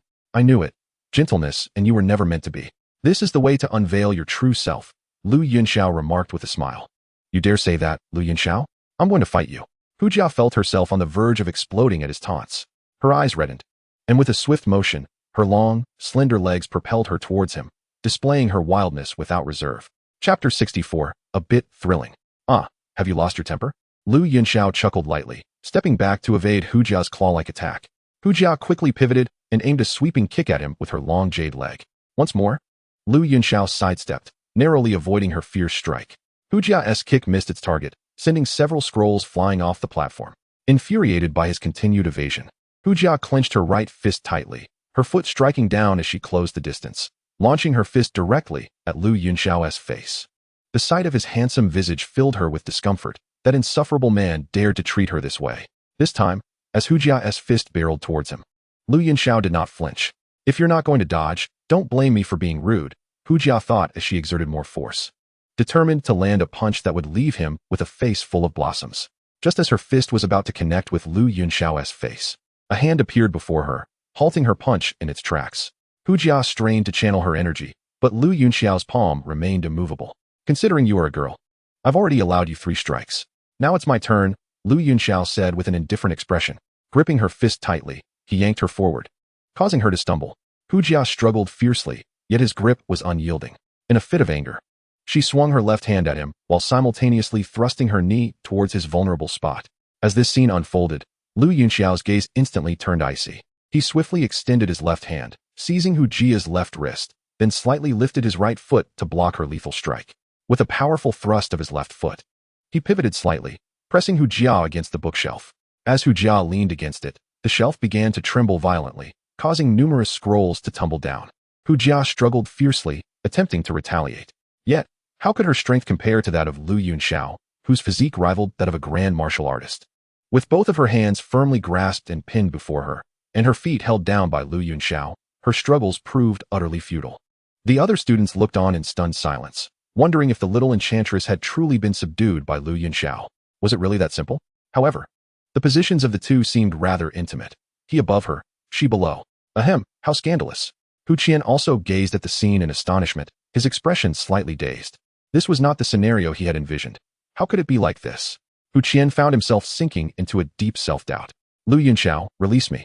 Are you not aware that men and women should maintain a respectful distance? Hu Jia exclaimed, unable to contain herself. I know, but I do not regard you as a woman, and when you struck me, you did not mention such decorum. Now you wish to invoke it? Yunxiao retorted, curling his lip. Let you go, so you may continue your assault? You truly have a vivid imagination. He had subdued Hu Jia so easily only because he had drawn near and forcefully exerted his strength. In a genuine confrontation, subduing her would require considerable effort. Moreover, if they were to engage in a serious battle within the confines of the technique pavilion, the surrounding shelves would undoubtedly suffer. Upon hearing Yunxiao's words, Hu Jia's expression darkened significantly. For such a delicate beauty, despite her fiery temperament, to be told by Yunxiao that he did not regard her as a woman was undoubtedly the gravest insult. Yunxiao, Hu Jia roared in indignation. No need to shout. I can't hear you, Yunxiao replied lazily, his expression gradually losing its lightness as he observed Hu Jia's furious demeanor. "You are quite angry, aren't you?" "To be honest, I am quite irked myself," he said slowly, though his expression remained serious. Seeing Lu Yunxiao's solemn demeanor, Hu Jia trembled slightly, momentarily abandoning her struggle. Lu Yunxiao fixed his earnest gaze upon Hu Jia's strikingly expressive eyes and articulated each word with precision. "I do not care what your previous confessions were motivated by or any circumstances that may have compelled you. All I sense is mockery. I despise being toyed with, especially regarding matters of the heart, which I take with utmost seriousness and cannot abide any jest. If you truly confessed your feelings to me, I would undoubtedly grant you a modicum of respect. However, your blatant mockery leaves little room for politeness. I fail to comprehend the source of your ire. Is it my rejection that has pricked your inflated pride? If so, you have only yourself to blame. Let me issue one final warning. I, Lu Yunxiao, am not a plaything for you. This is both the first and last time. Should there be a next, I shall not show mercy." With a frigid tone, Lu Yunxiao spoke, observing the stunned Hu Jia, before scoffing and releasing her, striding purposefully towards the entrance of the combat pavilion. Given the circumstances, it was preferable to leave rather than endure the day's events any longer. Hu Jia gazed blankly at Lu Yunxiao's retreating figure, and suddenly, as if possessed, she inquired, "If I had genuinely confessed my feelings earlier, would you have accepted me?" Lu Yunxiao paused momentarily, but without turning back, he replied, "No. You are not my type. I do not favor tomboys." With that, he resumed his steps. "Tomboy, boy." Lu Yunxiao's words reverberated in Hu Jia's mind, and after a brief moment, she erupted with a thunderous cry, "Lu Yunxiao, I shall kill you." Her voice was sharp and piercing, causing the students within the combat pavilion to tremble in fear. Yet, Lu Yunxiao remained unfazed, nodding at the gatekeeper and a somewhat dazed elderly man, before exiting the pavilion, leaving an enraged Hu Jia to howl in fury. Speaking of that elderly man, his strength was formidable. As Lu Yunxiao walked, he reflected on the elder he had just encountered, musing to himself. The man's aura was no less impressive than that of Yun from the past, perhaps even stronger. It was evident that he was a true combat emperor. Aside from the enforcement team, the only combat emperors commonly found in the Outer Academy were Vice President Hu Qian and the Director of Instruction, who was rumored to be exceptionally talented. The elderly man, however, had a thick mane of hair. This led Lu Yunxiao to ponder. Was that man not the vice president? A chill ran through him as he realized he had just bullied the vice president's granddaughter in front of her, infuriating her in the process. How exhilarating. With a quiet murmur, Lu Yunxiao quickened his pace towards the horizon. Chapter 65, Aiming for the Enforcement Team. The events within the combat pavilion swiftly spread, as anticipated, creating quite a stir. The protagonists, Lu Yunxiao and Hu Jia, once again captured the attention of the Canaan Academy. Particularly, Hu Jia's confession and Lu Yunxiao's rejection became topics of widespread intrigue, sparking numerous discussions. Lu Yunxiao's claim that Hu Jia was a tomboy was met with much amusement. The little demoness had long held sway at Canaan Academy, and today, she had finally received a well-deserved lesson. Many students secretly cheered, almost elevating Lu Yunxiao to the status of an idol. Outside the window, the sun shone brightly, a week having passed since the incident at the duel pavilion. "Lu Yunxiao, you scoundrel, come out here." The voice of Hu Jia rang out in front of Lu Yunxiao's dormitory at Jinwu Academy, accompanied by the sound of persistent banging on the door as she kicked it with her long, slender legs. This foolish woman just wouldn't quit, would she? Inside the dormitory, Lu Yunxiao was practicing when the sudden exclamation disrupted his focus, causing his brows to furrow slightly. Ever since Hu Jia discovered his whereabouts, this marked the 5th day she had come to cause trouble. Truth be told, he had never encountered a woman so unruly. Had she not been a woman, he would have long since pinned her down and given her a sound thrashing. After 5 consecutive days of annoyance, even his patience was beginning to wear thin. Creak. Lu Yunxiao opened the door, his expression one of displeasure as he gazed upon Hu Jia standing before him. Frankly, she looked quite lovely today, dressed in vibrant shorts and a crop top that accentuated her fair waist and long legs, her alluring figure radiating a seductive charm. However, Lu Yunxiao felt no attraction. He regarded Hu Jia, hands on her hips and exuding a spoiled demeanor, and with a cold voice remarked, "Have you eaten too much and damaged your brain? Why do you keep running here to act irrationally? You are the one with a damaged brain. You call me a tomboy, Lu Yunxiao, and I demand an apology from you this instant." Hu Jia retorted sharply upon hearing his words. Lu Yunxiao's comment had made her the subject of mockery among many students, and she was determined to have him apologize. "Have I said anything wrong? What difference is there between you and a tomboy? Just look at yourself. How do you resemble a woman?" Lu Yunxiao replied nonchalantly. "Apologize? Impossible." He had not instigated this situation. Were it not for Hu Jia's prior teasing, he would never have labeled her a tomboy, and the notion of apologizing was utterly absurd. How do I not resemble a woman? Look at me. Do I not appear womanly? Would you like to experience it personally to prove me right? Hu Jia proclaimed with a defiant gesture, stepping closer to Yunxiao and reaching out to grasp his hand. Stop. Yunxiao hastily waved his hand, his face darkening as he said, Can you consider the impression you make? You claim you aren't a tomboy, yet can you exhibit even a semblance of feminine awareness? Have you not noticed that many people are watching? He was truly exasperated. True to her name, Hu Jia was indeed bold, and in her excitement, she seemed capable of anything. What are you staring at? Get lost. At her words, Hu Jia turned her head and bellowed at the onlookers gathered at the doors of other dormitories. A multitude of students trembled and hastily closed the door. They were not brave enough to confront Yunxiao or the mischievous Hu Jia. Yunxiao's lips twitched as he observed the scene. This woman certainly possessed a fiery temperament. Now that they were alone, Hu Jia turned to face Yunxiao and continued to walk forward. As she approached, Yunxiao swiftly sidestepped. Must you act so irrationally? He said with irritation. Then you owe me an apology. Hu Jia paused momentarily, her voice sweet yet assertive. I've done nothing wrong. Why should I apologize? Just because you think yourself superior does not make you a woman. You ought to learn from mentor Wutan. She embodies true femininity. The issue lies not with me, but with you.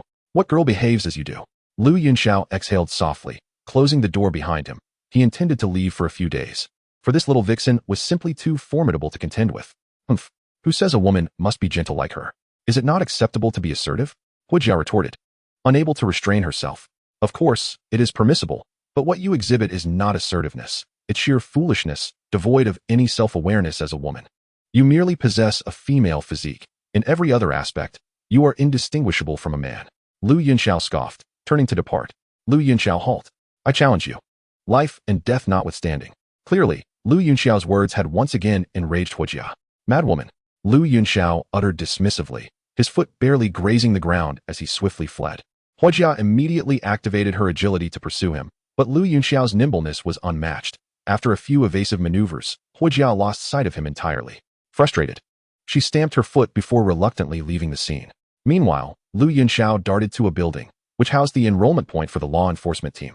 This time, he intended to gain experience with the law enforcement team while evading that fierce Hu Jia. The law enforcement team was responsible for the safety of Canaan Academy and frequently engaged with the notorious thugs of the Black Corner domain, often resulting in combat.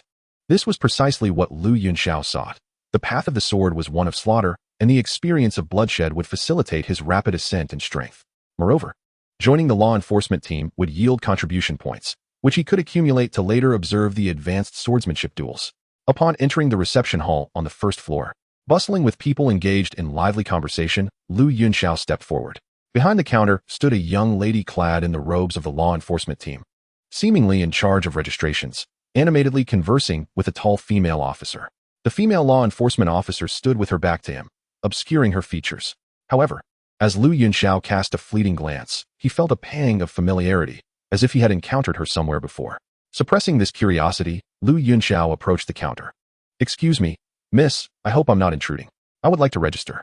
He spoke softly to the young lady who was still engaged in conversation.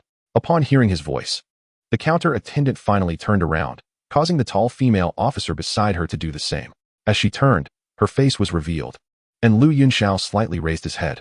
Their eyes met, and they both involuntarily trembled slightly in surprise. Chapter 66. Registering for the law enforcement team. Xiaoyu? Yunxiao? Their mutual gaze elicited a simultaneous gasp from the two. Xiaoyu, what brings you here? Yunxiao inquired with curiosity, yet his heart began to understand. No wonder he found her silhouette somewhat familiar. It was indeed Xiaoyu. Today, she donned the law enforcement uniform, which was quite fitted, otherwise. He would have recognized her immediately, given her remarkably striking long legs. I am a member of the law enforcement team, so of course, I am here, Xiaoyu replied, tucking a loose strand of hair behind her ear, a smile gracing her delicate face.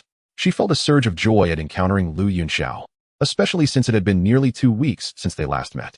Since school commenced, Yunxiao had skipped classes numerous times, leaving them with few opportunities to see one another. She had not anticipated running into him here.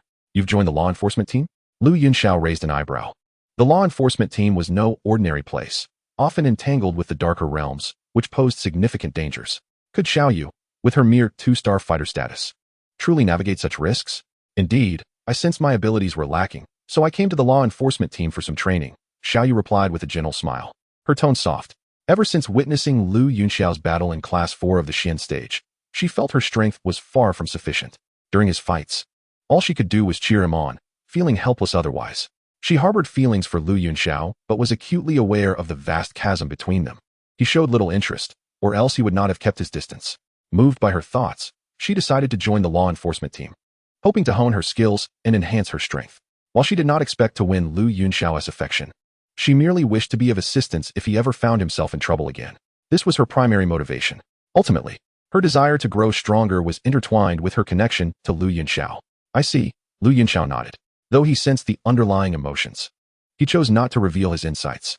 To him, Xiaoyu was merely a classmate and a friend. He harbored no unusual feelings towards her. How Xiaoyu chose to conduct herself was her prerogative, and no one compelled her. Her happiness was what mattered most. If he were to clarify his stance, it would only lead to awkwardness between them, for he had no affection for Xiaoyu and had never contemplated accepting her, thus avoiding unnecessary troubles. This was not a manifestation of coldness on his part. Rather, he simply adhered to the principle of not entangling oneself with those one does not favor, for otherwise, it would only bring distress to both parties. By the way, Yunxiao, are you joining the enforcement team as well? Xiaoyu inquired, her large, beautiful eyes blinking as she gazed at Lu Yunxiao softly. Indeed, I practice the sword path, and there are times when combat and tempering are essential for advancement. The academy is too comfortable, providing little assistance to my current cultivation, so I came here to broaden my horizons and hopefully make progress. Lu Yunxiao candidly shared his intentions. Oh, I see. Then you should register quickly. This is Sister Yueling, who is in charge of the registration. She is truly a stunning beauty. Xiaoyu introduced Yueling to Lu Yunxiao with a smile. I cannot claim the title of beauty. You are the true vision of loveliness. Yueling responded with a gentle laugh. Her gaze shifting to Lu Yunxiao, her beautiful eyes sparkling with intrigue, for she had never encountered a boy so strikingly handsome. What a charming junior. Junior, what is your relationship with our Xiaoyu beauty? I have never seen her smile so tenderly at a boy, Yueling remarked playfully, her tone laced with teasing. With her experience, it was evident to her that Xiaoyu harbored feelings for Lu Yunxiao, and she thought to lend a subtle hand. For facilitating such connections could be a delightful endeavor. Sister Yueling, Xiaoyu called softly, a faint blush gracing her cheeks. We are merely good friends, Lu Yunxiao replied calmly. Upon hearing this, Xiaoyu's expression momentarily faltered, though she understood that Lu Yunxiao did not harbor feelings for her. A shadow of sorrow flickered in the depths of her eyes. However, she quickly regained her composure, concealing that fleeting sadness. Sister Yueling, could you please assist me with the registration? Lu Yunxiao promptly shifted the topic, aware that prolonging this conversation would surely render the atmosphere tense. Ah, of course, Junior. What is your name? Yueling, momentarily taken aback by Lu Yunxiao's response, quickly regained her composure and softly inquired. My name is Lu Yunxiao, from Class 2 of the Yellow Tier. You are Lu Yunxiao, the renowned prodigy from the Outer Academy? Yueling was visibly surprised upon hearing his name. The young man before her was none other than the illustrious Lu Yunxiao. No wonder he could so decisively reject even a beauty like Xiaoyu. He was indeed Lu Yunxiao. Xiaoyu, oh Xiaoyu, how could you develop feelings for such a prodigy? Is that not courting sorrow, destined to languish and heartbreak? Such a paragon is bound to shine brilliantly. How could a mere mortal capture his gaze? Yet, this youth, so remarkable, possesses an allure that is immensely captivating to young women. Were she a tad younger, she might very well find herself enchanted by him. This boy exudes an irresistible charm that makes hearts flutter, even if one knows full well it is akin to a moth drawn to a flame. Yuling could not help but sigh softly within her heart. Lady Yuling, you flatter me. The Canaan Academy is teeming with hidden talents. I hardly consider myself the foremost, Lu Yunxiao replied, his demeanor gentle and his words imbued with humility, devoid of any arrogance. Upon hearing his words, Yuling couldn't help but sigh slightly, her esteem for Lu Yunxiao rising. Not only was he endowed with extraordinary talent, but he also remained modest and composed. Truly, he has a boundless future ahead of him. What an exceptional young man. Class 2 of the yellow rank, Lu Yunxiao. Yuling murmured as she inscribed his name in the registration book. Very well, Brother Yunxiao, with the registration complete, you are now a member of the enforcement team. The uniforms for the team are in the clothing room. Xiaoyu knows where it is. Let her guide you there, Yuling said with a gentle smile. Although she understood that Xiaoyu's chances were slim, she still arranged it this way. Besides, it was most appropriate for Lu Yunxiao to be accompanied by someone he was familiar with. Yunxiao, shall we proceed? As soon as Yuling's words fell, Xiaoyu's tender voice resonated. I appreciate your assistance, Lu Yunxiao replied, not refusing her offer. After all, it was merely a matter of guidance. He and Xiaoyu were friends, and as long as he maintained the right distance, it would be perfectly fine. Their relationship would not be irreparably harmed. Chapter 67. Sudden news of Gu Suner. No need for pleasantries. It is but a trivial matter. Xiao Yu waved her hand dismissively, a subtle smile adorning her fair visage. Yunxiao returned her smile, and the two walked side by side into the room. After several twists and turns, they finally arrived at the clothing room. There, a dedicated team member was responsible for distributing the uniforms of the enforcement team. The uniforms were custom-made and identical for both genders. One simply had to provide their height to receive the corresponding attire. "Excuse me, are you here to collect your uniform?" In the clothing room, a middle-aged woman, her face lined with wrinkles, though not strikingly beautiful, possessed a gentle and intellectual aura reminiscent of Mentor Ruolin. She exuded a warm and approachable demeanor. "Yunxiao? This is teacher Huang Xin. She is a veteran of the academy and has previously taught here." Xiao Yu quietly introduced Yunxiao, appearing quite familiar with the place and its many inhabitants. "It turns out to be you, Xiao Yu," remarked Huang Xin with a slight smile, her phoenix eyes sparkling with curiosity. This was indeed the first time Xiao Yu had brought someone along. "This is my junior. He is also a student of tutor Ruolin." Xiao Yu quickly clarified before Huang Xin could finish her sentence. Afterward, she cast a discreet glance at Yunxiao, and upon seeing his expression remain unperturbed, she finally felt at ease. "Hello, Teacher Huang. I am Yunxiao from Class 2 of the Yellow Rank," he said gently, addressing Huang Xin. "So you are Yunxiao. I have heard much about you. Quite impressive. You are indeed a handsome young man." Huang Xin chuckled softly, finding the renowned genius from the outer academy to have a surprisingly gentle demeanor, which was rather rare. Upon hearing Huang Xin's praise, Yunxiao merely smiled in silence. He had received similar compliments numerous times before and had long since learned to remain composed. "Yunxiao, I shall call you Yunxiao. May I inquire about your height? Please provide it so that I can prepare suitable team attire for you." Huang Xin's gentle voice resonated. "My height should be around 1.80 meters, Yunxiao replied lightly. He had developed quite early. Although he was only 14, he already stood at 1.80 meters, and he would likely grow taller, though the increase would be limited. 1.80 meters, very well. Please wait here while I fetch your team outfit," Huang Xin said with a smile. "Thank you, teacher." Yunxiao expressed his gratitude with a smile. As Huang Xin walked toward the clothing room, Yunxiao unexpectedly posed a question. "Xiao Yu, do you intend to remain in the enforcement team indefinitely? Why the sudden inquiry?" Xiao Yu pressed her lips together, regarding Yunxiao with a puzzled expression. "This place is not particularly suited for you. Your strength is rather insufficient," Yunxiao responded gently. The enforcement team often dealt with the Blackhorn domain, which posed significant dangers. The minimum requirement for joining the team was a 1-star fighter, and typically, individuals had to undergo a cultivation assessment to qualify for membership. Those who did not meet the standards were excluded. He had bypassed this step due to his considerable reputation and formidable strength, which was well known throughout the school. In contrast, Xiao Yu was only a 2-star fighter, just above the minimum requirement, and being a girl made her presence in the enforcement team an unwise choice. He had initially not intended to voice these thoughts, as it was ultimately Xiao Yu's decision. However, after some contemplation during their conversation, he felt compelled to express his concerns. While he did not harbor any particular fondness for Xiao Yu, he did not wish to see her come to harm. After all, her presence in this place bore a certain connection to him, and if anything were to go awry, it would undoubtedly weigh on his conscience. Of course, he merely intended to offer a gentle suggestion, and if Xiao Yu chose to disregard it, he would not press the matter further. He was simply fulfilling his duty. "Yunxiao, are you concerned about me?" Upon hearing Yunxiao's words, Xiao Yu was momentarily taken aback, then a smile graced her lips. Was Yunxiao worried for her safety? "We are friends, are we not? I would not wish to see you come to harm." Yunxiao's calm voice resonated. "Indeed, we are friends," Xiao Yu sighed softly, a hint of barely perceptible bitterness flickering at the corners of her mouth before she quickly composed herself and whispered, "Actually, I have been contemplating a return home. It has been 3 years since I left, and I intend to request a leave from the academy to visit home. Wutan City?"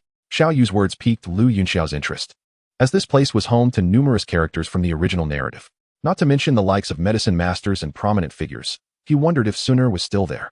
In this life, with his presence, Suner's path had certainly altered significantly. "Yes, Wutan City," Xiao Yu confirmed with a gentle smile, suddenly brightening as she continued, "Yunxiao, if you have time, you should visit Wutan City. It is quite entertaining. Our Xiao family is one of the 3 prominent families there. Should you come, we will warmly host you and ensure you explore all the delightful spots. And our Xiao family boasts numerous beauties, Xiao Shui, Xiao Mei, each a stunning lady. Not to mention Xiao Suner, who surpasses me in beauty and possesses extraordinary talent. I shall introduce you when the time comes. Then it is settled. I shall trouble you for your hospitality, Lu Yunxiao replied with a smile. You agreed? Xiao Yu's expression reflected surprise. Lu Yunxiao's willingness was unexpected, as she had anticipated a refusal. Indeed, Lu Yunxiao nodded in affirmation, smiling at Xiao Yu's words. While he was indifferent to other matters, what truly captivated him were her last remarks. It had indeed been a long time since he had seen Gu Suner. He recalled that upon his departure, Gu Suner had wept sorrowfully, a memory that tugged at his heart. She had been the first to genuinely care for him in this world, holding a significant place in his heart. Their separation had been necessary for his self-preservation and growth, yet it had been 8 long years. It was time to reunite with Gu Suner. He wondered how she was faring now, whether she had forgotten her big brother's son. Yet, considering Gu Suner's gentle yet stubborn nature and her heartfelt attachment to him, Lu Yunxiao couldn't help but smile. It seemed improbable that such a scenario could unfold. Chapter 68, Wu Hao's Challenge. Perhaps others might forget him, but Gu Suner surely would not. Perhaps, this young lady ponders about him daily while holding the pendant. Contemplating this, Lu Yunxiao's thumb inadvertently glided over the spatial ring, where his yang pendant resided. The yin and yang pendants, a pair by nature, complement each other. Should they draw near, extraordinary phenomena occur. If he were to meet Gu Suner, his true identity would undoubtedly be revealed to her. However, he harbored no worries. While others might pose a threat, Gu Suner would never do so. This conviction ran deep within him. This trust was something he could only find in Gu Suner and Hai Buodong. No one else could earn such faith from him. Perhaps in the future, others might join this circle, but for now, the only individuals he wholeheartedly acknowledged were Gu Suner and Hai Buodong. With these thoughts swirling in his mind, Lu Yunxiao withdrew his thumb from the spatial ring, exhaling deeply, restoring his previously serene demeanor. So it is settled then. Yunxiao, when do you plan to come? After a brief moment of surprise, Xiao Yu's charming face once again blossomed into a smile. It was undoubtedly a blessing that Lu Yunxiao agreed. Setting aside her personal sentiments for now, she recognized his exceptional talent and potential to become a peak powerhouse in the future. Cultivating a friendship with someone of his caliber would undeniably benefit the Xiao family. As a member of the Xiao clan, she couldn't help but harbor certain thoughts regarding her family's interests. Nonetheless, these thoughts were entirely rational and posed no harm. At the end of the academic year, I should return to the Gamma Empire and perhaps visit Wutan City as well, Lu Yunxiao said softly. Then I shall prepare to welcome you. Xiao Yu responded with a gentle laugh, her bright eyes curving into crescent moons. Lu Yunxiao replied with a subtle sound, his starry eyes momentarily flickering. As if a small shadow from 8 years ago, Gu Suner had appeared before him. What do you mean by preparing to welcome? Did the teacher miss something? Just as their conversation concluded, Huang Xian's gentle voice resonated, as she approached with a neatly folded stack of moon-white long robes in hand. Here, classmate Yunxiao. This is your team uniform. There are 2 sets. Please try them on and see if they fit. The fitting room is right there. Huang Xian indicated a small partition within the infirmary, speaking softly. Thank you, Teacher Huang, Lu Yunxiao replied, taking the robes and walking towards the fitting room. After a brief interlude, Lu Yunxiao emerged, attired in the moon-white long robe. The ensemble accentuated his already striking features, rendering him even more captivating. Much to the delight of both Huang Xian and Xiao Yu. I have been at the academy for many years and have encountered numerous outstanding youths, but none possess such remarkable looks and extraordinary demeanor as you. You, my friend, must be a calamity destined for the hearts of young women everywhere. If a girl were to encounter you, she would be utterly consumed by thoughts of you, forsaking all else. Huang Xian sighed softly, a hint of nostalgia in her voice. Teacher Huang, surely you exaggerate, Lu Yunxiao replied with a sheepish smile. While he might be somewhat handsome, it hardly reached such terrifying heights. You will come to understand in due time. The girls who will be drawn to you will be many. Just hope that you do not become one who indulges in fleeting romances, Huang Xian advised earnestly. For such an exceptional young man to turn into a scoundrel would indeed be a tragedy. But what is a scoundrel? In contemporary society, it refers to one who is unfaithful, while in the realm of Dou Pu, it denotes someone who engages in relationships only to abandon them. In that world, it is commonplace for the powerful to have multiple wives, yet those who toy with emotions, only to depart after their desires are fulfilled, are looked down upon. Huang Xian certainly did not wish to see Lu Yunxiao, such a remarkable prodigy, fall into that category. Fear not, Teacher Huang. I shall take responsibility for any girl I become involved with, Lu Yunxiao declared, his tone calm, yet resolute. A man must possess a sense of duty towards his beloved. That is reassuring. Huang Xian smiled softly, sensing the sincerity in his words, allowing her to breathe easier. Teacher Huang, we have matters to attend to, so we shall take our leave now. Lu Yunxiao bowed slightly, Having retrieved his clothing, it was time to depart. Very well, go ahead. Huang Xin replied with a warm smile. Lu Yunxiao once again inclined his head and, accompanied by Xiao Yu, made his way outside. In the hall, the figures of Lu Yunxiao and Xiao Yu emerged. Upon seeing Lu Yunxiao, Yuling's eyes sparkled as she waved energetically in his direction. Lu Yunxiao, noticing, walked over. Yunxiao, I have a new defensive assignment. Would you like to participate? Yuling inquired, holding a scroll. Is the task dangerous? Xiao Yu asked from the side. For you, it would certainly be perilous. However, for him, it should be manageable. This time, we are not stationed at Peace Town, but are patrolling the streets within it, significantly reducing the risk. There are only 2 spots left. Yunxiao, will you join? Yuling asked softly. Then please add my name. Sister Yuling, Lu Yunxiao responded, shrugging lightly. Having just changed my clothes, it seems fate has brought me a task. I must attend. Very well. Yuling quickly wrote Lu Yunxiao's name, and then put away her pen, tapping her chin thoughtfully. That leaves just 1 spot remaining. I shall take the last spot. Just as Yuling's words fell, a chilling voice echoed, accompanied by a faint surge of murderous intent. Lu Yunxiao slightly tilted his head, his body pausing momentarily, his gaze sharpening as he recognized Wu Hao. Wu Hao, adorned with a blood-red heavy sword, displayed a flicker of surprise on his face, which he quickly masked. Inquiring with a hint of indifference, have you also joined the law enforcement team? Indeed, I just joined today, Lu Yunxiao replied in a calm tone. What a coincidence, Wu Hao remarked, noting that they had crossed paths on his first day and were assigned the same task. Since we've met, why not seize the day and find a place to spar? Wu Hao's voice, laced with a palpable fighting spirit, revealed his eagerness to challenge Lu Yunxiao, a desire that had intensified since witnessing Lu's earlier battle. Now that fate had brought them together, he was determined not to let the opportunity slip away. With pleasure. Lu Yunxiao smiled, equally enthusiastic about the prospect of combat. He would certainly not let this chance for practice pass him by. In a spacious clearing, figures materialized. Lu Yunxiao and Wu Hao stood opposite each other, their energies entwining as their auras began to clash. Yuling and Xiao Yu stood to one side, their eyes fixed intently on the 2 in the arena. Xiao Yu, who do you think will emerge victorious? Yuling inquired softly, her gaze shifting to Xiao Yu. Yunxiao? Xiao Yu responded without hesitation, confidently naming Lu Yunxiao. Although she had heard of Wu Hao's reputation in the Outer Academy, her conviction remained steadfast that Lu Yunxiao would triumph. Yet Wu Hao is no weakling. Are you so confident in junior brother Yunxiao? Yuling questioned, her eyes blinking with curiosity as her delicate lips pressed together. You will see for yourself. Yunxiao's strength is beyond imagination, Xiao Yu replied, her beautiful eyes glimmering as she observed the scene with rapt attention. Then I shall keenly observe the prowess of this first talent from the Outer Academy, Yuling remarked with a gentle smile, her eyes sparkling as she lightly tapped her chin, eager to witness whether Lu Yunxiao truly lived up to his legendary reputation. In the arena, Lu Yunxiao stood with his hands clasped behind his back, his white robe billowing and swaying elegantly in the rising tension, exuding an air of ethereal grace. Gazing at Wu Hao, who bore the heavy sword, Lu Yunxiao spoke, his tone imbued with a hint of astonishment. It seems you have also broken through to the fighter level since we last met. When Lu Yunxiao first encountered Wu Hao, he was merely a 9-star fighter. Yet, in the span of 2 months, Wu Hao had achieved a breakthrough, a commendable pace indeed. Wu Hao emanated a cold and fierce aura, rivaling that of the petite demoness Hu Jia he had previously encountered. To Lu Yunxiao, he presented a worthy opponent. I was already on the brink of a breakthrough. It was only natural to advance. As for you, when we first met, you had just reached the 7-star fighter level. And now you stand at the peak of 8 stars. I imagine you are but a step away from becoming a 9-star fighter? Wu Hao felt a slight surprise.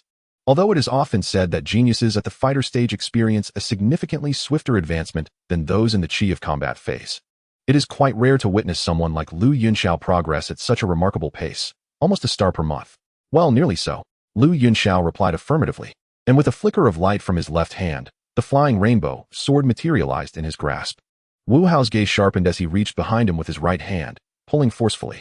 With a resounding thud, the blood-red heavy sword was plunged into the ground with great force.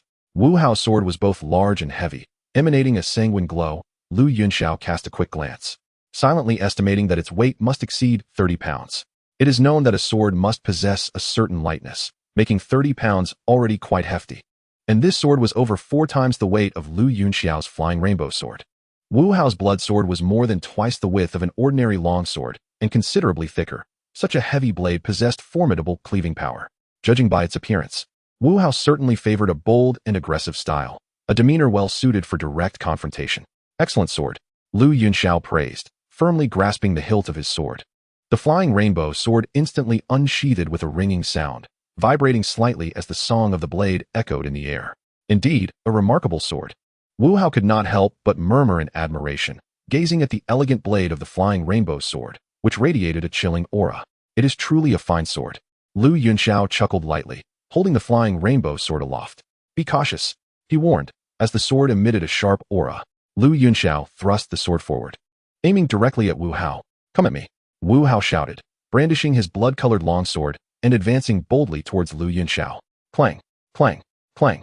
The flying rainbow sword and the blood sword clashed fiercely, sending sparks flying. Yunxiao moved with the rhythm of the sword, unleashing golden sword energy, while Wu Hao wielded his blood sword, cleaving through the air to disperse the waves of energy. Sword energy in a sequence. Blood-red sword curtain. Both Yunxiao and Wu Hao unleashed their combat techniques nearly simultaneously. Golden sword energies surged forth wildly, colliding violently with the massive phantom of Wu Hao's blood sword, creating a ripple of air. Yunxiao lightly tapped his toes, wielding his long sword, as the golden sword energy coalesced into slender strands, exuding a terrifying sharpness, refining the sword into threads. Yunxiao murmured, gracefully sweeping his long sword downward, the golden energy slicing straight down.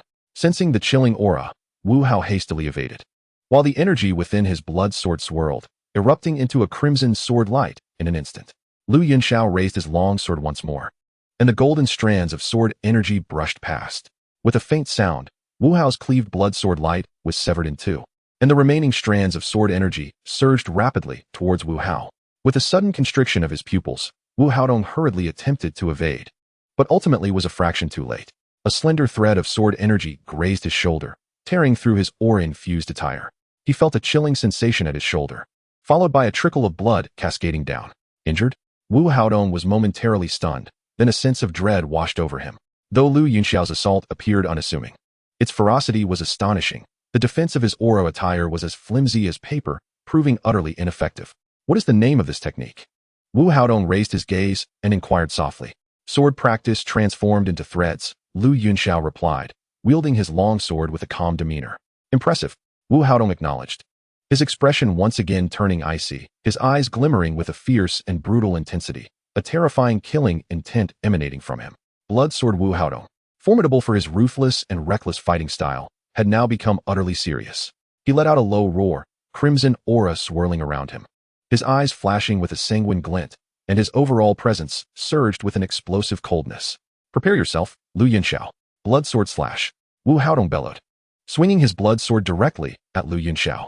Metallic sword energy. Yunxiao's eyes shifted slightly, and with a swift motion, he unleashed a massive golden sword energy. Boom. The two techniques clashed, resulting in a thunderous explosion. Wu Haodong did not flinch or evade. He gripped his blood sword and struck again. Yunxiao, undeterred, advanced with his own sword. In the blink of an eye, the two engaged in dozens of exchanges. Through his reckless and unrestrained combat style, Wu Haodong momentarily forced Yunxiao to retreat. Observing Yunxiao's withdrawal, Wu Haodong growled and charged forward once more. Quite the madness, but this is where it ends. Yunxiao murmured, his aura suddenly surging forth, an invisible yet terrifying pressure enveloping the arena. With a single stroke, he unleashed an overwhelming force that collided directly with Wu Haodong's blood sword. Bang! Yunxiao's strike was akin to a towering mountain, crashing heavily onto Wu Haodong's heart, sending him hurtling backward. Chapter 70, First Enforcement. Boom. Wu Haodong's body was blasted backward for over 10 meters before hitting the ground with a resounding thud. He spat a mouthful of blood skyward, and just as he attempted to move, Yunxiao appeared, his flying rainbow sword poised against Wu Haodong's throat. The chilling coldness made Wu Haodong shudder, compelling him to cease his struggles. What is the name of this move? Wu Haodong raised his head, his voice hoarse. The force of that strike had not only shattered his body, but also shaken his very convictions. The overwhelming pressure, akin to Mount Tide bearing down upon him, truly left his spirit trembling. Sword intent, a realm of swordsmanship that harnesses the natural forces of heaven and earth within the sword, Yunxiao replied nonchalantly. Sword intent? Wu Hao murmured to himself, then turned to Yunxiao, the crimson hue in his eyes gradually fading, replaced by a hint of melancholy. I lost, utterly and convincingly. For the first time in many years, he found himself defeated by someone of his own age, and it was a crushing defeat. Yet, he accepted his loss with grace. For Yunxiao's prowess was indeed astonishingly formidable. Despite exerting all his strength, Lu Yunxiao appeared unfazed, not even employing that illustrious sword strike from earlier. The disparity in their abilities seemed almost insurmountable. Your strength is commendable as well. At this age, you are already exceptional, Lu Yunxiao remarked with a slight smile, sheathing his Feihong sword and extending his hand toward Wu Hao. I'm far from your level, Wu Hao replied with a bittersweet smile, grasping Lu Yunxiao's hand as he rose to his feet. Enough of that. Both of you are remarkable, Yu Ling said, stepping forward alongside Xiao Yu. A smile gracing her lips. Her gaze carried a hint of awe, as it was evident that Lu Yunxiao's reputation was well-deserved, having so effortlessly triumphed over Wu Hao. Moreover, his ability to defeat an opponent of a higher tier showcased his extraordinary combat talent. You flatter me, Sister Yu Ling, Lu Yunxiao said with a calm smile. Let us return. Wu Hao needs to recuperate properly. We have a mission to undertake this afternoon. Wu Hao's injuries were not severe. With some healing medicine and a brief rest, he would be fine. Very well, let us head back, Yu Ling agreed, and the group retraced their steps. Before long, the following day dawned. After a night of flight aboard a magical beast, Lu Yunxiao and his companions had traversed the primal forest outside Canaan Academy and arrived at Peace Town. On the streets of Peace Town, a squad of law enforcement officers had gathered, led by a grand battle master, with Lu Yunxiao and Wu Hao among them. Lu Yunxiao stood with his sword clasped to his chest, his long black hair cascading over his shoulders, his countenance refined and striking, exuding an extraordinary aura. Wu Hao stood beside him, his blood-red heavy sword slung across his back, his expression cold, hinting at an underlying menace. Among the law enforcement officers, they were the youngest, yet none dared to underestimate them, for their names were known even among these enforcers. The power they had deliberately showcased upon joining the team commanded respect, making it clear that they were not to be taken lightly. Our responsibility this time is to patrol the streets of the northeastern district of Peace Town, excluding myself. The team comprises 9 Battle Master level members. Here is the plan. We will pair up, each team accompanied by 3 fighters, responsible for an entire street. Should we encounter any issues, we will signal one another, and the rest will arrive promptly. Lin Yi and Cheng Yun, you two form a team. Luo Feng and Jin Long, you two are a team. Wu Hao and Lu Yunxiao, though Lu Yunxiao is not a battle master, he possesses battle master combat capabilities. You two will team up, leading 3 fighters to oversee Luo and Street. Does that sound acceptable? The leading fighter cast his gaze upon the 2 individuals. No problem. Captain Sun, they responded in unison, exchanging glances. Excellent. Then let us proceed accordingly. Everyone, head to your designated patrol routes. This time, our mission spans 3 days. After which there will be a change of guard, Captain Sun reiterated. Understood. The group replied in unison, accompanied by 3 fighters. Lu Yunxiao and Wu Hao made their way to the bustling Luoan Street. Though it did not rival the central thoroughfares, it was still quite vibrant. As they walked, Lu Yunxiao observed the surrounding shops and passers-by. Compared to the streets outside Canaan Academy, the atmosphere here was palpably more fierce. It was evident that many hailed from the Black Corner domain and had blood on their hands. As Lu Yunxiao and his companions passed by, some individuals along the street regarded them with wary eyes, a glimmer of apprehension reflecting in their expressions. The presence of the enforcement team was the primary reason these fierce individuals refrained from causing chaos in Peace Town. Of course, there were a few reckless souls who dared to stir trouble, and it was the foremost duty of Lu Yunxiao and his fellow enforcers to eliminate such threats. Luoan Street, though not particularly long, took them nearly 10 minutes to traverse. Upon reaching the end of the street, they found a place to sit. Typically, they would patrol the entire route every half hour. Continuous surveillance was impractical. Being human rather than machines, they required rest. How does it feel to be on your first patrol? Wu Hao casually leaned against a wooden pillar and inquired softly. Not bad. There are quite a few fierce individuals, but they seem to be keeping their impulses in check, Lu Yunxiao replied, flicking his fingers absent-mindedly. That is the essence of our enforcement team's existence, to instill fear. However, these individuals are inherently wild, and incidents in Peace Town are not uncommon. We must remain vigilant. Wu Hao's voice, cool and measured, echoed in the air. Understood. Yet, I secretly hope for some trouble. I am here to spill blood, Lu Yunxiao remarked with a slight smile. If not for the thrill of combat, why would he join the enforcement team? He sought to experience the true essence of life and death struggles. Moreover, the offenders here were notorious criminals. Killing them would not weigh on his conscience. Was it not an excellent opportunity to hone his swordsmanship? After all, the way of the sword is a path of slaughter. How could one avoid shedding blood? At his words, a faint, rigid smile appeared on Wu Hao's typically cold face. You speak truth. We are indeed here to kill. In the academy, one cannot take a life openly. Here, it is the perfect place to do so. Not only can one cultivate their own fighting will, But the true life and death struggles can also stimulate one's potential to the greatest extent, leading to significant personal advancement. Simultaneously, the act of killing numerous opponents can foster a sense of murderous intent, which similarly yields notable effects in combat. Generally, when ordinary individuals encounter such a terrifying aura of bloodlust, their hearts waver even before any blows are struck. Chapter 71. A sudden outburst of violence. Wu Hao felt a sense of delight upon realizing that there were indeed individuals in the academy who kept their distance from him due to his heavy aura of bloodshed. To his surprise, Yunxiao shared this sentiment, both driven by the intent to kill. This affinity only deepened Wu Hao's already favorable impression of Yunxiao. It was indeed a case of heroes sharing a common vision. Wu Hao's spirits lifted. Yet the three fighters before them felt a chill run down their spines as these two individuals spoke of murder so casually, even confessing that their very purpose was to kill. They were truly two harbingers of death. Initially, the seemingly gentle demeanor of Yunxiao had led them to believe he was of the refined gentleman type, but now they realized their judgment had been profoundly mistaken. He too was a concealed deity of death. Naturally, Yunxiao paid no heed to the thoughts of the three fighters. Casting a glance at Wu Hao, he summoned the flying rainbow sword into his grasp with a flicker of brilliance from his left hand, gently toying with the weapon as his starry eyes sparkled with intensity. Approximately 2 hours later, Yunxiao and company commenced another patrol. With the flying rainbow sword in hand and his eyes sharp as blades, he scanned the streets. The sun blazed fiercely overhead, radiating light and heat with abandon. It had inadvertently reached midday. Time was of the essence. Let us find a place to dine before resuming our patrol, Yunxiao remarked softly to Wu Hao. Agreed. Wu Hao responded, his stomach equally ravenous after the long morning. With a nod of acknowledgement, Yunxiao casually selected an inn, and the group entered. Ah, guests have arrived. What may I offer you today? Upon their entrance, the innkeeper hurriedly approached, a smile plastered on his face. Simply serve us your house specialties. Yunxiao waved his hand dismissively, expressing his desire. Certainly. Please, follow me to the second floor, the innkeeper replied cheerfully, leading them up the stairs. As they ascended, a cacophony erupted from the second floor, clattering chairs and tables. The sharp sound of dishes shattering filled the air. How dare your shabby establishment serve them first? I've waited so long, and my food has yet to arrive. Do you look down upon me? A gruff roar echoed from the second floor. Dear guest, the patrons at that table had made a prior reservation. Your meal will be served shortly, a timid voice, tinged with a slight tremor, responded. Nonsense. You clearly look down upon me. I have roamed the Black Corner domain for many years, and no one has ever dared to underestimate me.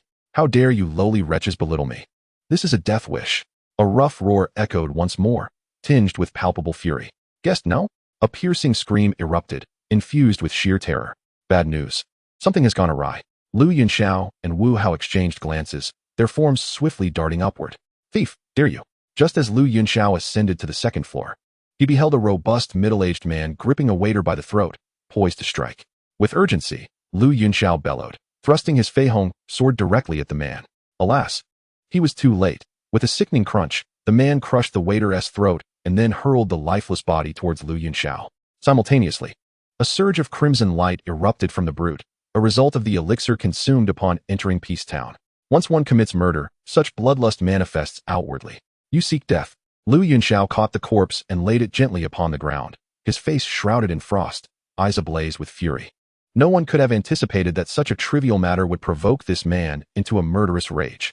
Was this the sort of ruthless scoundrel that emerged from the Black Corner domain? Indeed, ferocious by nature, acting with such arrogance, entirely dismissive of their presence. They say the law enforcement team of Canaan Academy is formidable, yet here you are, mere children. This truly makes me laugh my teeth out. The middle-aged man guffawed. Experiencing Peace Town for the first time, his understanding of the law enforcement team might still shallow. Initially, he had heeded the warnings of the Black Corner domain about the team's authority, but as time passed, his habitual arrogance from the Black Corner domain resurfaced, leading him to commit murder in a fit of rage. Now, upon encountering the likes of Yunxiao and Wu Hao, his bravado swelled. Believing the law enforcement team was not as formidable as rumored, thinking those from the Black Corner domain were merely cowards who exaggerated their prowess. Is this amusing to you? Yunxiao's expression remained impassive, his gaze chillingly icy. Wu Hao, he called softly.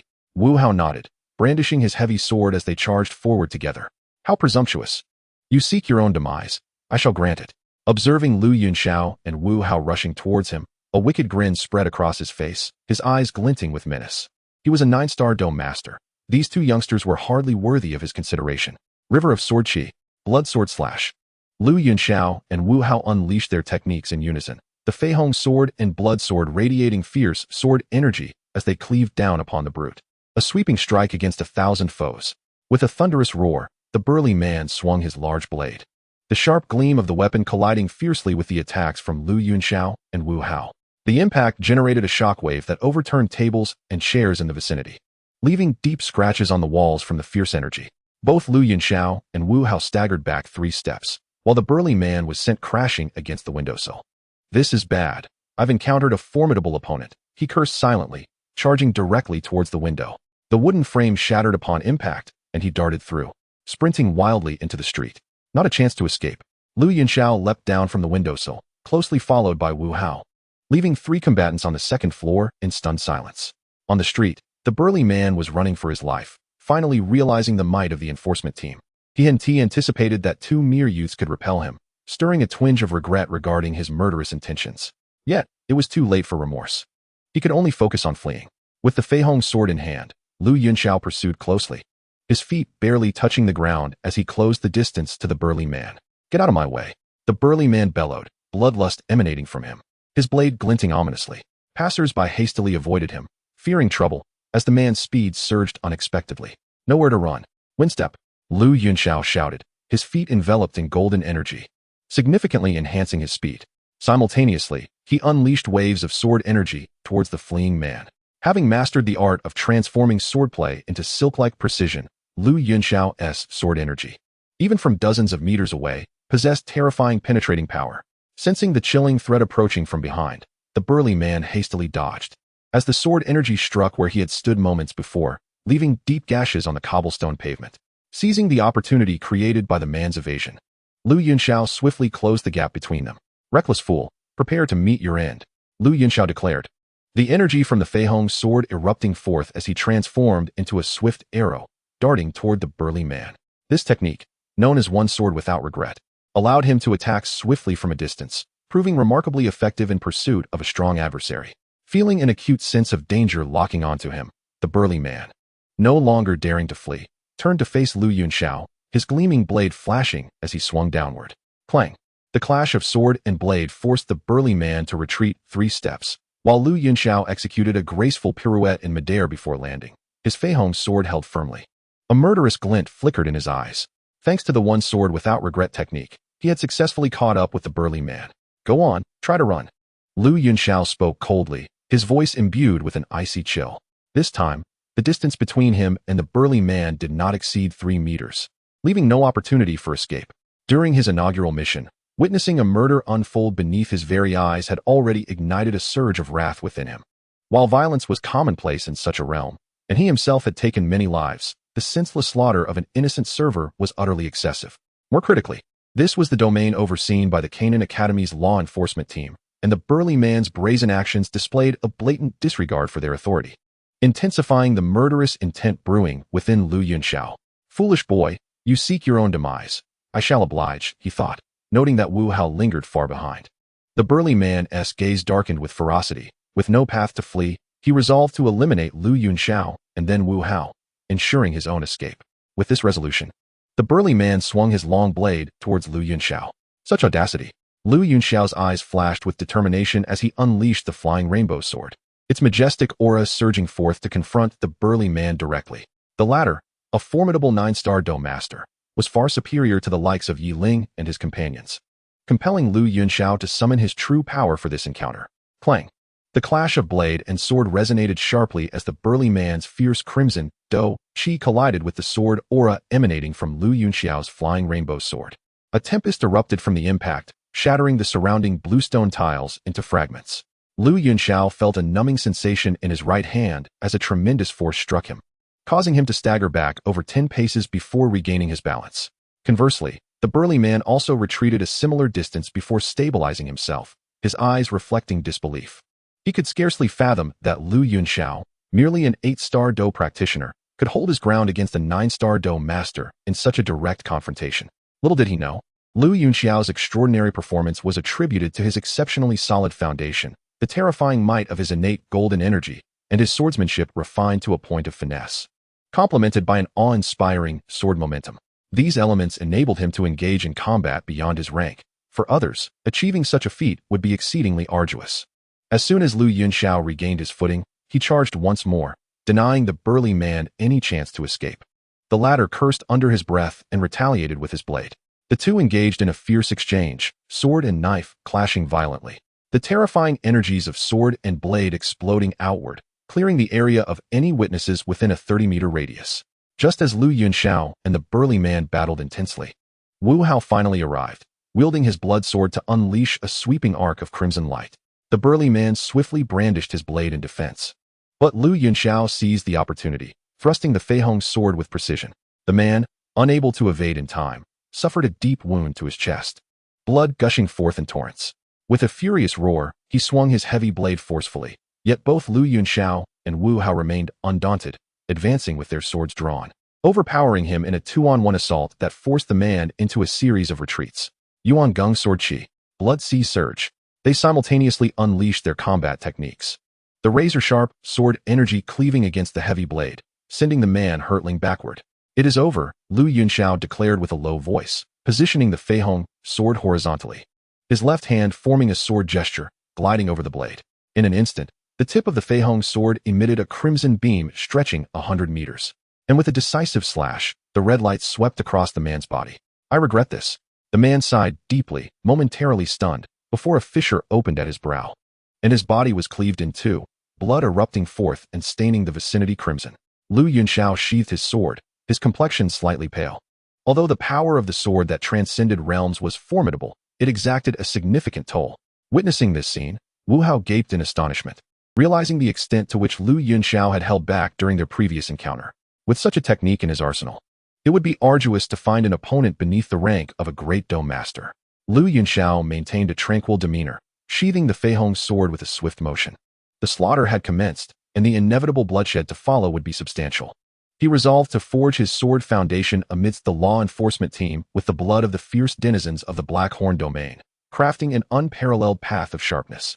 The sword, an ordinary tool, becomes a vessel of spirit through its wielder, animated by intent and sustained by blood. Blood serves as the finest catalyst for mastering the sword path. "Dispose of the body," Lu Yunxiao remarked, casting a glance at the three fighters who had arrived belatedly.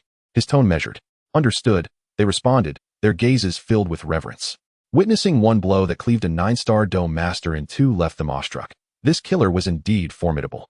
"Wu Hao, let us depart," Lu Yunxiao called softly, proceeding forward. Wu Hao nodded, trailing behind Lu Yunxiao. In that moment, he felt no trace of defiance. Only profound admiration, a heartfelt respect.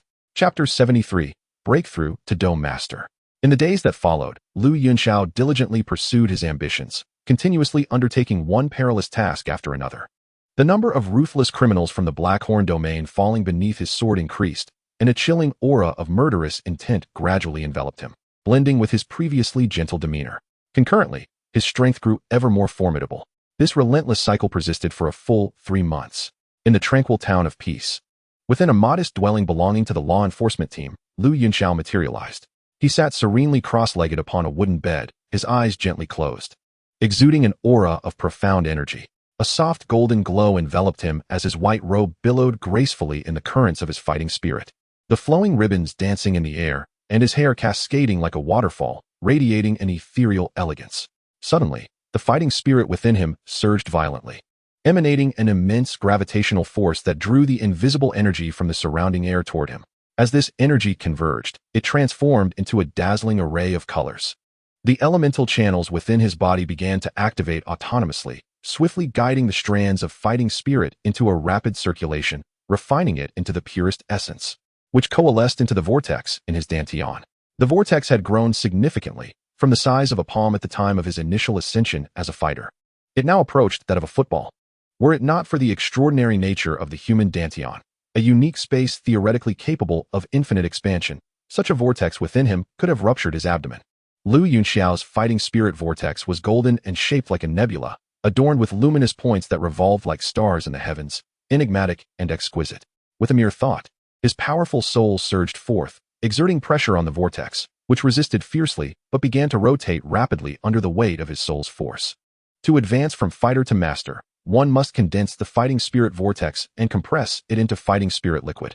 The liquefaction of fighting spirit is the hallmark of advancing to a master level. Despite the formidable resistance of the vortex, Yunxiao's soul power prevailed, causing it to spin faster and gradually diminish in size. Strands of golden fighting spirit became increasingly viscous as the refined essence infused into the vortex contributed to the liquefaction, aiding Yunxiao on his journey of advancement. Meanwhile, an incessant flow of external fighting spirit surged toward him, undergoing refinement through the elemental channels, transforming into the purest fighting spirit. At last, when the vortex was compressed to the size of a palm, it came to a complete standstill, remaining impervious to further compression. At that moment, the vortex was exceptionally dense, filled with concentrated fighting spirit. Recognizing the opportune moment, Yunxiao ceased his attempts at compression and devoted himself entirely to refining the fighting spirit liquid. As he actively engaged in this refinement, the remaining fighting spirit around him rapidly coalesced, transforming into a brilliant droplet of golden liquid, suspended within the fighting spirit vortex. This droplet of golden liquid appears diminutive, yet the energy it harbors is remarkably substantial. Without further hesitation, Yunxiao resumed his concentration. The tumultuous surge of fighting spirit from the outside world was refined and condensed by Yunxiao into golden liquid. Each drop of this golden essence that fell into the vortex of fighting spirit deepened Yunxiao's momentum. Upon reaching 15 droplets, a sudden eruption of formidable power radiated from him, engulfing the entire small room. A shimmering golden energy veil enveloped his form, radiating brilliance and exuding a sharp sensation. At this moment, Yunxiao slowly opened his eyes, and his starry gaze sparkled with vitality and vigor. He had finally transcended to the realm of the fighter. Clenching his fist, he sensed a power several times greater than that of a 9-star fighter, and a faint smile crept upon his lips. Until one reaches the fighter level, one can never truly grasp the vast chasm that exists between fighters and ordinary combatants. Had it not been for his myriad of abilities, the thought of defeating a fighter beyond his rank would have been utterly inconceivable. In this realm, I am invincible, Yunxiao murmured to himself, reflecting on his previous limitations as a combatant. While he could exert himself to slay high-ranking fighters, he would never have dared to claim invincibility. However, now within the fighter realm, he confidently believed he could sweep aside all challengers. Invincibility among peers was his aspiration and, equally, his confidence, regardless of the opponent. He felt unafraid among equals. Ding! Congratulations, host, on breaking through to the fighter level and achieving the status of fighter. You are rewarded with a set of intermediate brewing techniques and the advanced movement technique Phoenix Dance of the 9 Heavens. The intermediate brewing techniques allow for the crafting of medicinal wines of the 6th grade and below, corresponding in quality to alchemy. Phoenix Dance of the 9 Heavens, originating from the world of Lu Xiaofeng, is a graceful and noble lightness skill created by Lu Xiaofeng himself, characterized by its elegant and swift movements. Cultivating it to perfection allows one to create 9 ethereal shadows, marking it as a superior lightness skill. Just as Yunxiao finished speaking, the system's voice resonated appropriately. Simultaneously, the cultivation methods for Phoenix Dance of the 9 Heavens and the intermediate brewing techniques were directly transmitted into Yunxiao's mind, instantly enriching his knowledge. The timing for Phoenix Dance of the 9 Heavens is impeccable. I have been finding Windwalk rather slow, Yunxiao mused softly, scratching his head. If I had utilized Phoenix Dance of the 9 Heavens, capturing that burly man would have been exceedingly effortless. It was precisely what he required. As for the intermediate brewing techniques, he pondered their purpose. Am I to brew wine for my own consumption? As he contemplated the brewing techniques in his mind, Yunxiao murmured to himself, acknowledging his lack of affinity for alcohol, as he seldom indulged in drinking. The intermediate brewing technique holds significant benefits for the host. The crafting of medicinal wines requires a profound understanding of the properties of herbs and a judicious combination of ingredients. Mastery of this skill will undoubtedly aid the host in their future alchemical endeavors. However, the host currently lacks the fire attribute, rendering them incapable of alchemy. Yet, brewing does not necessitate control over fire, and wines of the same grade can achieve effects akin to elixirs. Thus, before the host acquires the fire attribute, the art of brewing will serve as a vital support for their cultivation. Perceiving Yunxiao's confusion, the system promptly provided an explanation. Now I understand, Yunxiao remarked, enlightened by the system's elucidation. Although he presently lacks the fire attribute to concoct elixirs, brewing poses no such obstacle. The world is filled with spiritual pills. Just as it is with spiritual wines, there exist immortal elixirs alongside exquisite nectars. If one delves deeply into the craft of brewing, it can be immensely beneficial for cultivation. The essence of the system's intermediate brewing technique seems to be to enable the host to utilize brewing to create spiritual wines as an aid to maintain a rapid pace of cultivation until the fire attribute is acquired. However, I am not particularly fond of drinking. Yunxiao mused, contemplating his lack of interest in alcohol, for he is a swordsman. Most swordsmen with high standards, such as Shimen Shui Shui and Yi Gucheng, abstain from alcohol.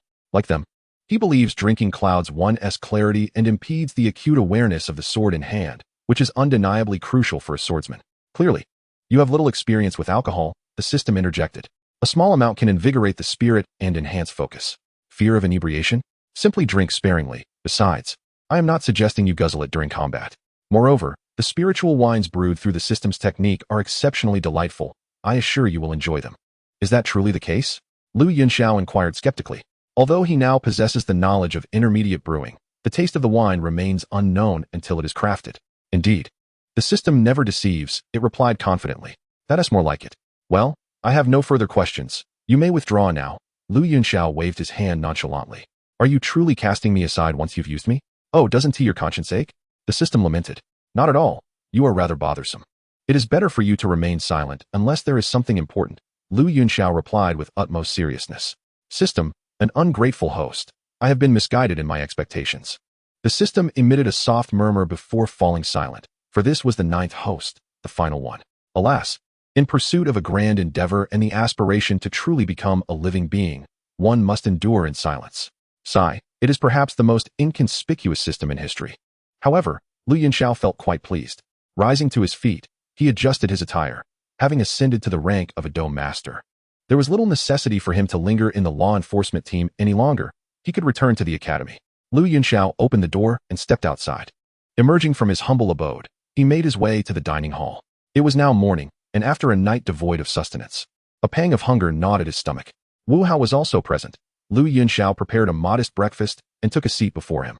Over the past 3 months, the two had almost always worked together on tasks, fostering a solid camaraderie. You've broken through to Dou Master? Wu Hao inquired softly, his gaze fixed on the revitalized Yunxiao, who emanated a palpable aura of danger. Yes, I have just achieved it. I am now a 1-star Dou Master. Yunxiao replied with a slight nod. Wow, a monster indeed. Wu Hao exclaimed in astonishment. In the span of 3 months, he had only advanced to a 2-star Dou Master, a mere incremental improvement. Yet Yunxiao had surged from an 8-star Dou practitioner to a 1-star Dou Master, overcoming a significant bottleneck in the process. His cultivation speed was astonishingly rapid. You have done well too. The advancements in the Dou Master stage are considerably slower than that of Dou practitioners. To elevate yourself by more than 1 star in 3 months without external assistance is quite commendable, Yunxiao said kindly. That depends on whom one compares oneself to. Wu Hao replied with a wry smile. Indeed, compared to others, he was performing admirably, but in contrast to Yunxiao, he felt a considerable distance between them. By the way, are you planning to return this morning? Wu Hao inquired, shifting the topic.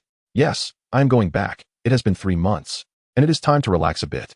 Just like a bowstring, one cannot remain perpetually taut. It is essential to occasionally loosen up, Yunxiao affirmed with a nod. Then let us return together. I also need to make a trip back, Wu Hao suggested.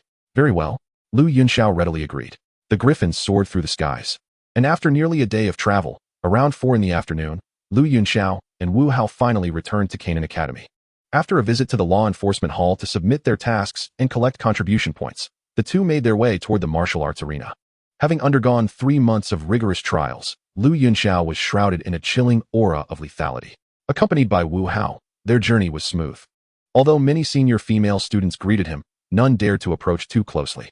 Just as they were about to enter the martial arts arena, a sharp voice rang out, causing Yunxiao to momentarily halt in his tracks. Yunxiao, at last, I have found you. Stop right there.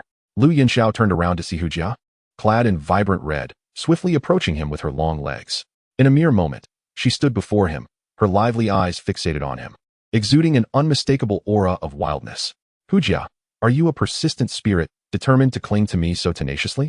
Yunxiao furrowed his brows. Taken aback that 3 months had passed, yet Hu Jia remained as aggressive as ever, stirring a hint of annoyance within him. When had he ever been cornered to this extent? Apologize to me, Hu Jia demanded, hands on her hips, wearing an expression of defiance. Not a chance.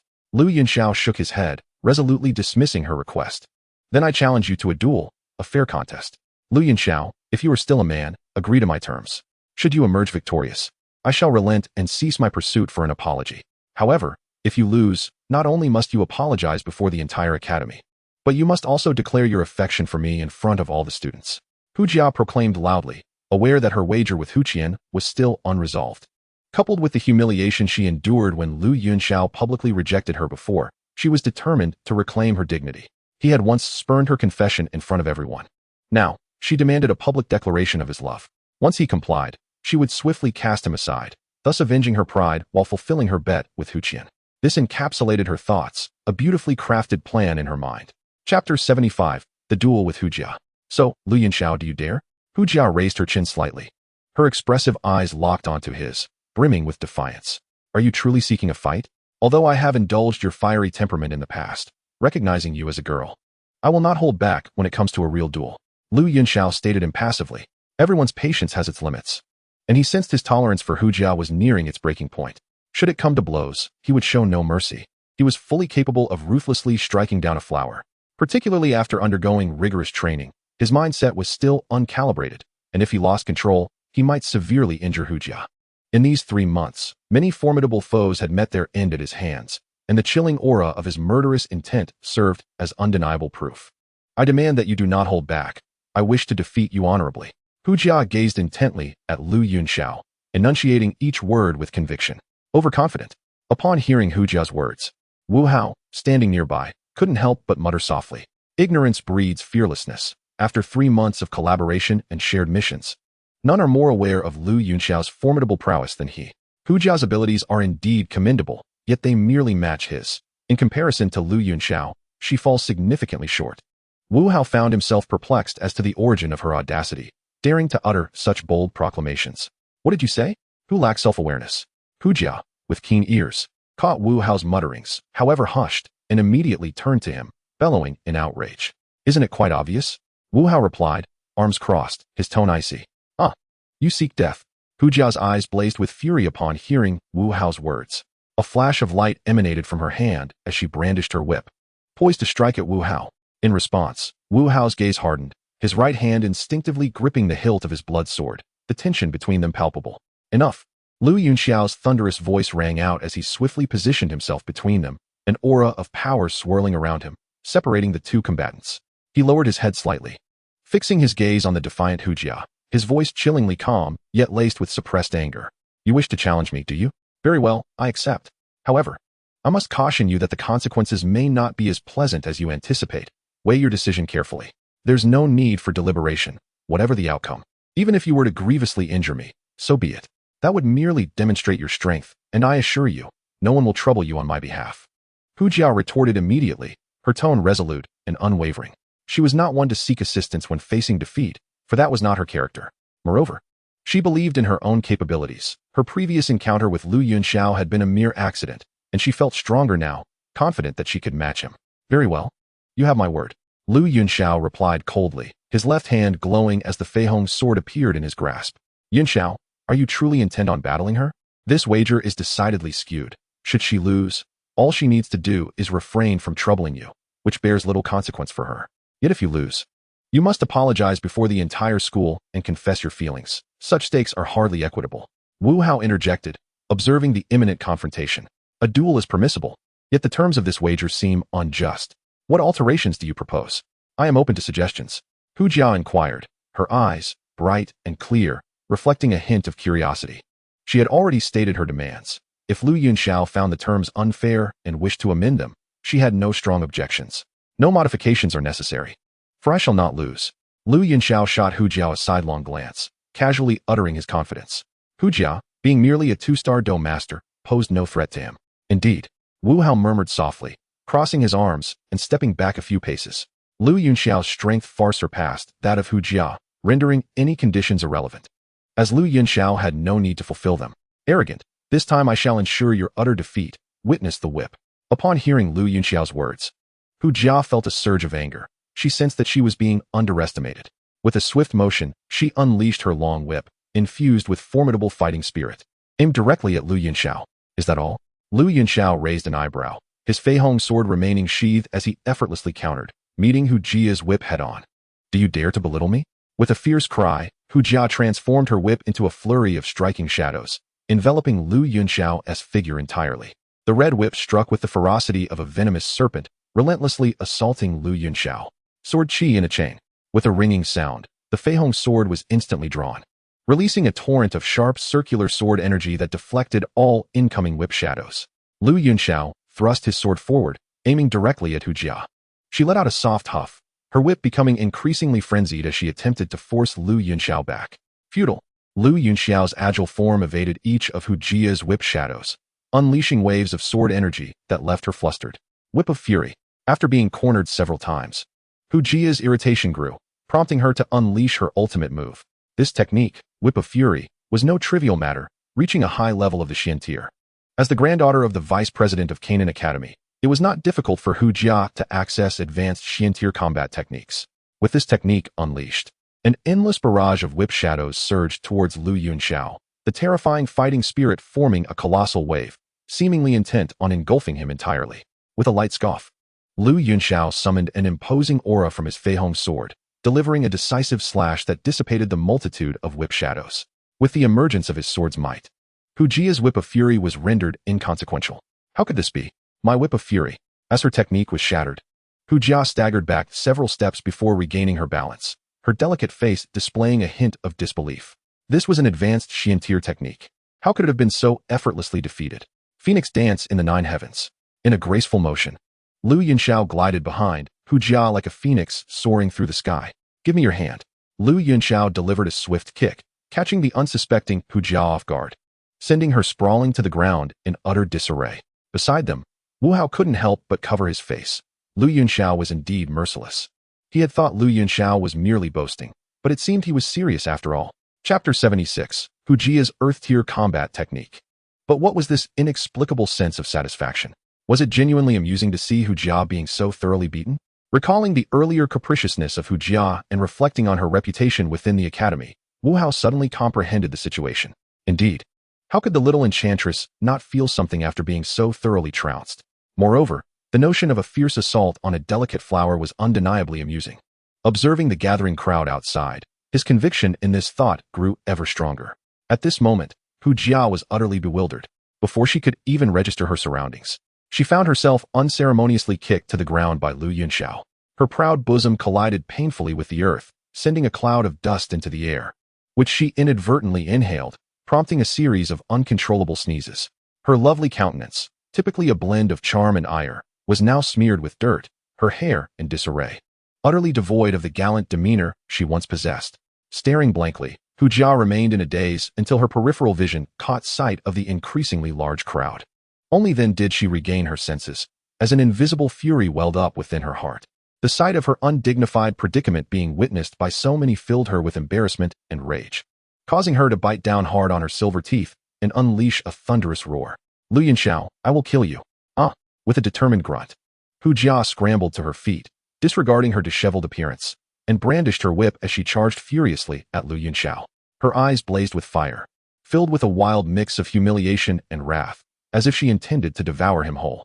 Lu Yunxiao remained unfazed, his gaze indifferent as he effortlessly executed his graceful movements, evading Hu Jia's frantic attempts to entangle him. With a swift pivot, he circled behind her and, lifting his right foot, delivered another sharp kick to her delicate backside. The sound of impact echoed, and once again, Hu Jia found herself sprawling on the ground in a rather humiliating fashion. The resounding thud of her alluring form hitting the earth caused the onlookers to instinctively cover their faces. Lu Yunxiao's ruthless demeanor was indeed impressive, administering such treatment not once but twice, leaving Hu Jia's spirit likely on the verge of explosion. Despite being a little demoness with a fiery temperament, she was undeniably a stunning beauty, radiating sensuality. His readiness to strike without hesitation was commendable. Wu Hao crossed his arms, a slight twitch at the corner of his mouth. Had he been in Lu Yunxiao's position, he might have left Hu Jia with a bruised visage, perhaps rendering her bedridden for days. However, such antics as Lu Yunxiao seemed more akin to mockery. Unbeknownst to him, Lu Yunxiao's intentions were purely to tame Hu Jia. Her explosive temper necessitated such unconventional methods to ensure she would refrain from causing trouble in the future. Although the manner appeared unrefined, it ultimately involved little more than a loss of face, without inflicting any serious injury. Ultimately, it can be summarized in one phrase. This is, after all, an academy, not a peaceful town. The methods of operation inevitably differ. Lu Yunxiao is acutely aware of this. For even though Hu Jia fervently claims that it is of no consequence how one fights, should she truly sustain severe injuries, it would be peculiar for Qiao Qian to remain indifferent. After all, regardless of the circumstances, Hu Jia is his granddaughter. How could he possibly remain unaffected? While he may tolerate injuries to others, as they do not directly concern him, Hu Jia being gravely harmed is an entirely different matter. However, if it merely involves a slight loss of face without any serious harm, it would be of little consequence. After all, they are all young, and a bit of playful scuffling is quite normal. Naturally, Lu Yunxiao has an excellent grasp of this delicate balance. Lu Yunxiao. The voice was as cold and piercing as the frigid air of midwinter, causing the onlookers to shudder involuntarily. Hu Jia stood tall, her body covered in dust, her fiery red attire wrinkled and soiled. Yet, she showed no concern, allowing her disheveled hair to fall across her face. She fixed her indifferent gaze on Lu Yunxiao, devoid of any trace of anger. "You are not my match, concede," she declared. In response to Hu Jia's stare, Lu Yunxiao exhibited no reaction. Rather, his expression mirrored hers in its stark indifference.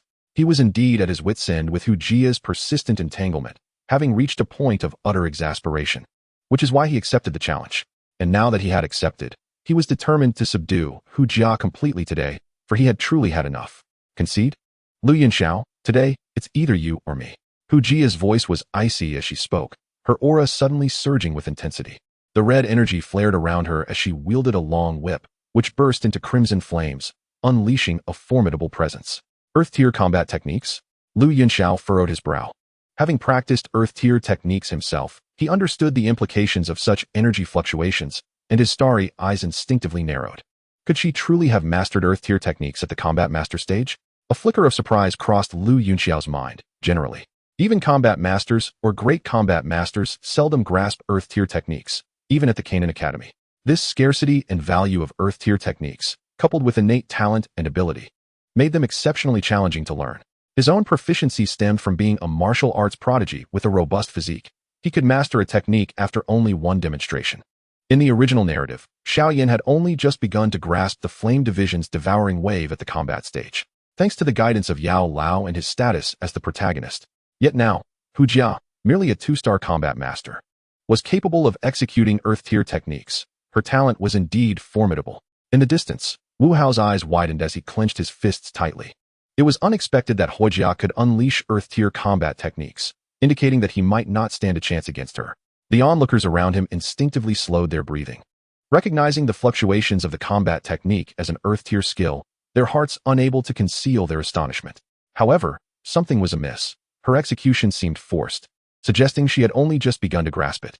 After its use, she would undoubtedly be drained of strength. If he were to confront her head-on, she would surely sustain severe injuries. A single strike could very well claim her life. Upon closer observation, Lu Yunxiao shook his head. Given Hu Jia's current state, even if she managed to perform the Earth-tier technique, her combat capabilities would be severely diminished. If they clashed, the backlash would undoubtedly gravely injure her. He merely wished to teach Hu Jia a lesson, not to inflict irreversible harm. Furthermore, was the sword strike meant for clashing? That was a technique designed for swift kills, intended to end lives. Thus, with a mere thought, Lu Yunxiao immediately responded. Chapter 77. Punishment of Hu Jia. He aimed to interrupt her before she could fully unleash her technique. While interrupting her might cause her some minor injuries, it would be far less severe than the potential consequences of losing the clash. Weighing the lesser of two evils, Lu Yunxiao's figure suddenly surged forward. "Not on my watch." Upon seeing Lu Yunxiao's form vanish, Hu Jia shouted defiantly, hastening the infusion of her energy. An overwhelming surge of combat energy coursed through her, entirely directed towards the long whip in her grasp. Instantly, the whip radiated with blinding light, and an enormous crimson energy lotus materialized, exuding an aura of terror. Simultaneously, Hu Jia's delicate frame trembled violently, her fair face paling as she struggled to maintain control. Being a novice, her command over the combat technique was still rudimentary, and the sudden influx of such formidable power was beyond her grasp. A terrifying combat technique that one cannot control ultimately inflicts harm not upon others, but upon its wielder. Clearly, Hu Jia's technique was already beginning to backfire. What a reckless woman. Lu Yunxiao's expression darkened. He had not anticipated Hu Jia's sheer thoughtlessness in wielding an incompletely mastered technique so recklessly. With such terrifying energy, should it rebound, Hu Jia would undoubtedly suffer grievous injuries, perhaps even face death. What a mess. Lu Yunxiao cursed internally, his form darting away, vanishing in an instant. As the crimson lotus surged towards him, Hu Jia gritted her teeth, realizing that this unfolding scene was entirely unforeseen. Her own technique was turning against her. In that moment, she felt a tinge of regret, recognizing her own impulsiveness. In the midst of the fierce competition, Wu Hao and the others observed the unsettling situation. They too sensed something amiss, yet the immense energy contained within the colossal lotus phantom was overwhelmingly vast, leaving them to wonder if their interference would lead to calamity. The distance was also a hindrance, rendering them powerless to intervene. Were they destined for demise? A trace of inexplicable expression crossed Hu Jia's face as she realized she had completely lost control, helplessly watching the crimson lotus slowly descend. Encountering you has truly brought me an abundance of misfortune, a clear and resonant voice echoed in Hu Jia's ear. Suddenly, her delicate form was embraced by Yunxiao, who stood tall, his sword raised high as he struck down fiercely towards the gigantic lotus. With a single stroke, a beam of condensed crimson light shot forth from the tip of the flying rainbow sword, colliding directly with the red lotus.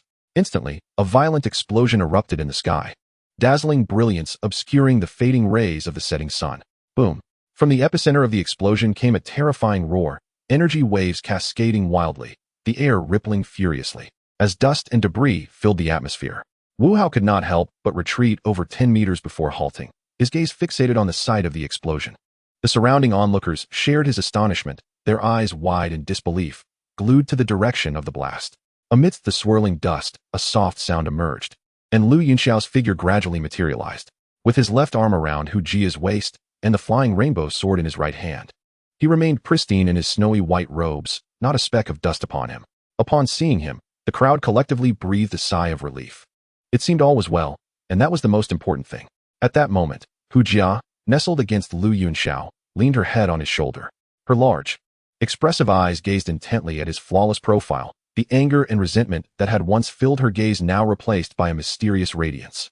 After all, it was Yunxiao who had bravely come to her rescue in such perilous circumstances, and that sentiment felt oddly enchanting. However, before she could dwell on her thoughts, she suddenly felt weightless, her body soaring through the air before crashing onto the ground. The impact of her rounded form against the earth was excruciating, and she then witnessed Yunxiao disdainfully brush off the spot where she had been resting, his voice dripping with contempt as he uttered 2 words, "So dirty, so dirty." Those words echoed in Hu Jia's mind, reigniting the anger that had briefly subsided. Was she truly so repugnant? How could Yunxiao have so callously tossed her aside? His expression one of utter disdain? It was intolerable. She could bear it no longer. Yunxiao, I shall not let this go. Hu Jia shrieked, launching herself at him with fury. The surrounding crowd was rendered utterly speechless. After all, this was the enchanting little demoness, alluring and provocative. Even if one did not harbor fondness for her, there was no need to express such disdain, to cast her aside as if she were worthless. Was it not uncomfortable to embrace such a splendid figure? Yunxiao felt quite the opposite. His aversion arose from a certain fastidiousness. He preferred not to engage in close contact with anyone outside of those he cherished or approved of, particularly when the individual in question bore such unkemptness. Enough of this. You have already lost. Yunxiao seized Hu Jia's right hand, twisting her around and pinning her down, his voice soft yet firm. I have not lost. I refuse to accept it, Hu Jia protested vehemently. Had Yunxiao spoken to her kindly, she would have willingly conceded, for he had indeed saved her life. However, his earlier disdain had incensed her, and in her emotional turmoil, she could hardly consider the matter further. Are you attempting to renege on our agreement?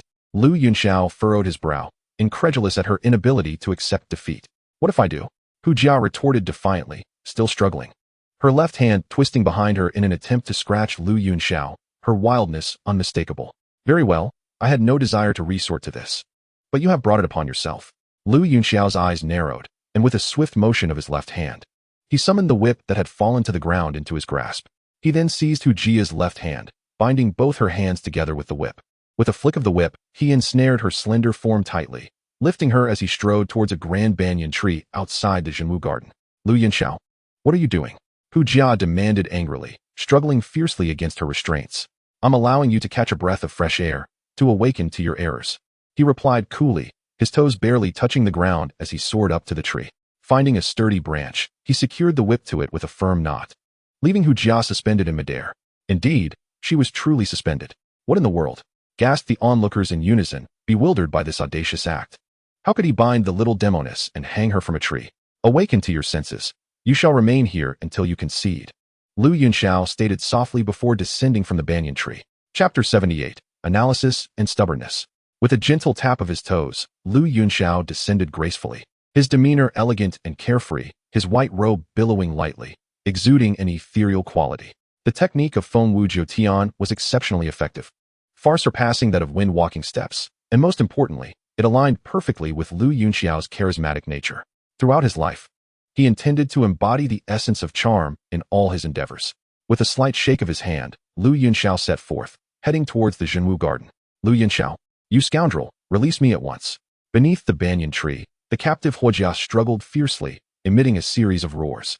From childhood to adulthood, she had been cherished and spoiled, which fostered her willful disposition and her fiery temperament. Even those who disapproved of her kept their distance, daunted by her status as the granddaughter of the vice dean. Coupled with her exceptional talents, it was clear that few dared to provoke her. Lu Yunxiao was the first to treat her with such disdain, not only rejecting her advances, but also decisively overpowering her, culminating in her hanging from a tree. This severely wounded her pride and infringed upon her fierce sense of self-respect, leaving her engulfed in humiliation and unable to restrain her emotions, leading her to roar incessantly. Cease your howling, conserve your strength. It is futile. Reflect on your actions. If you acknowledge your faults and concede to me, I shall release you. Lu Yunxiao's voice rang out, clear and measured. You dream. I refuse to concede. I have not lost. Hu Jia retorted vehemently, her defiance unwavering.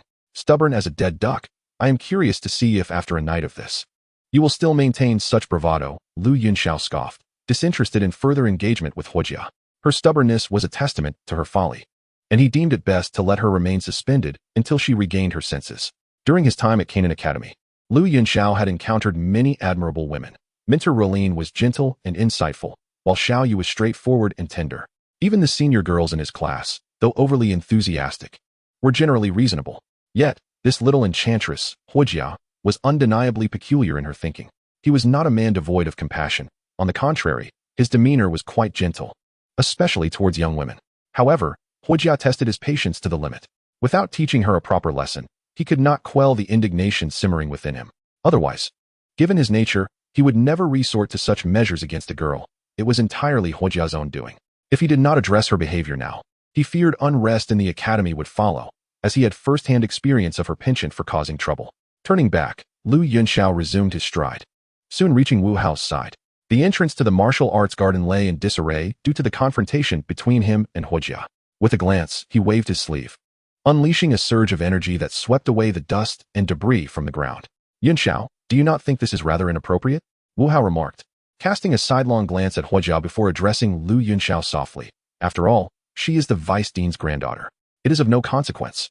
Although the vice president is Hu Jia's grandfather, he simultaneously holds the esteemed position of vice president of the academy and is obliged to adhere to the institution's regulations. Students are permitted to challenge one another, as per the external academy's rules. Hu Jia is currently not gravely injured. She has merely lost some face, and it is unlikely that the vice president would intervene. Furthermore, if he were to do so, I could simply withdraw from the academy. If the vice president were to willfully disregard the academy's regulations, there would be little reason to remain in such an institution. Moreover, he is merely the vice president. There are many elders in the external academy, and it is not solely within his power to dictate. I have committed no wrongdoing, and I refuse to believe that the elders are so foolish as to unjustly punish a promising student like myself. Lu Yunxiao spoke softly, his expression calm. Just as he stated, he had done nothing wrong, and thus, he had no cause for fear. A student of his exceptional talent would never be expelled as long as he did not transgress the academy's taboos. Unless the leadership of the academy were utterly lacking in intellect, it is inconceivable that the prestigious Canaan Academy would employ such inept individuals as teachers and elders. That is simply implausible. Furthermore, with so many witnesses present, the events would swiftly disseminate throughout the entire academy. Would the vice president punish an innocent student merely because his granddaughter faced defeat? What would this imply for the student body? What adverse repercussions would ensue? Thus, from every conceivable angle, he would encounter no trouble. You have a point, Wu Hao conceded with a nod, though he hesitated to voice further thoughts. There is no however. Let it be as it is. I am well aware of my limits. Lu Yunxiao interjected, gesturing dismissively to interrupt Wu Hao's words. Very well. As long as you are mindful, Wu Hao replied with a slight nod. Since Lu Yunxiao had made up his mind, he felt it inappropriate to press further. Lu Yunxiao nodded, his starry eyes scanning the surrounding crowd of onlookers. His brows knitted slightly, and he spoke softly. It seems everyone has seen enough. If there is nothing more, please disperse. While there has always been a multitude of spectators, it is ultimately unseemly for so many to linger and gossip. While it is one thing to keep an eye on Hu Jia, having too many voices critiquing might yield an adverse effect. He intended to temper Hu Jia's temperament, but had no desire to obliterate her self-esteem entirely. That would be excessively cruel.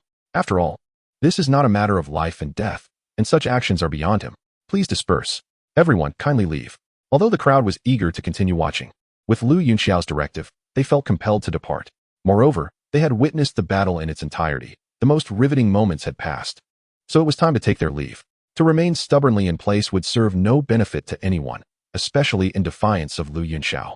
Lu Yunxiao possessed unparalleled talent and astonishing strength, which naturally dissuaded the onlookers from harboring any animosity towards him. Gradually, the crowd dispersed, leaving only Lu Yunxiao and Wu Hao in their wake. A few passers-by glanced curiously at Hu Jia, but their interest paled in comparison to the earlier scrutiny from the multitude. Beneath the banyan tree, Hu Jia, suspended in her predicament, exhaled a sigh of relief. Although still feeling awkward, the overwhelming sense of impending doom had dissipated. Lu Yunxiao, do not presume that I owe you my gratitude, you scoundrel. I detest you. My hatred for you knows no bounds. Despite Lu Yunxiao's dismissal of the crowd, Hu Jia's pride had been tarnished, and her heart burned with fury as she glared at him, teeth clenched in resentment. Chapter 79. Hu Qian's reaction. You hate me? So what?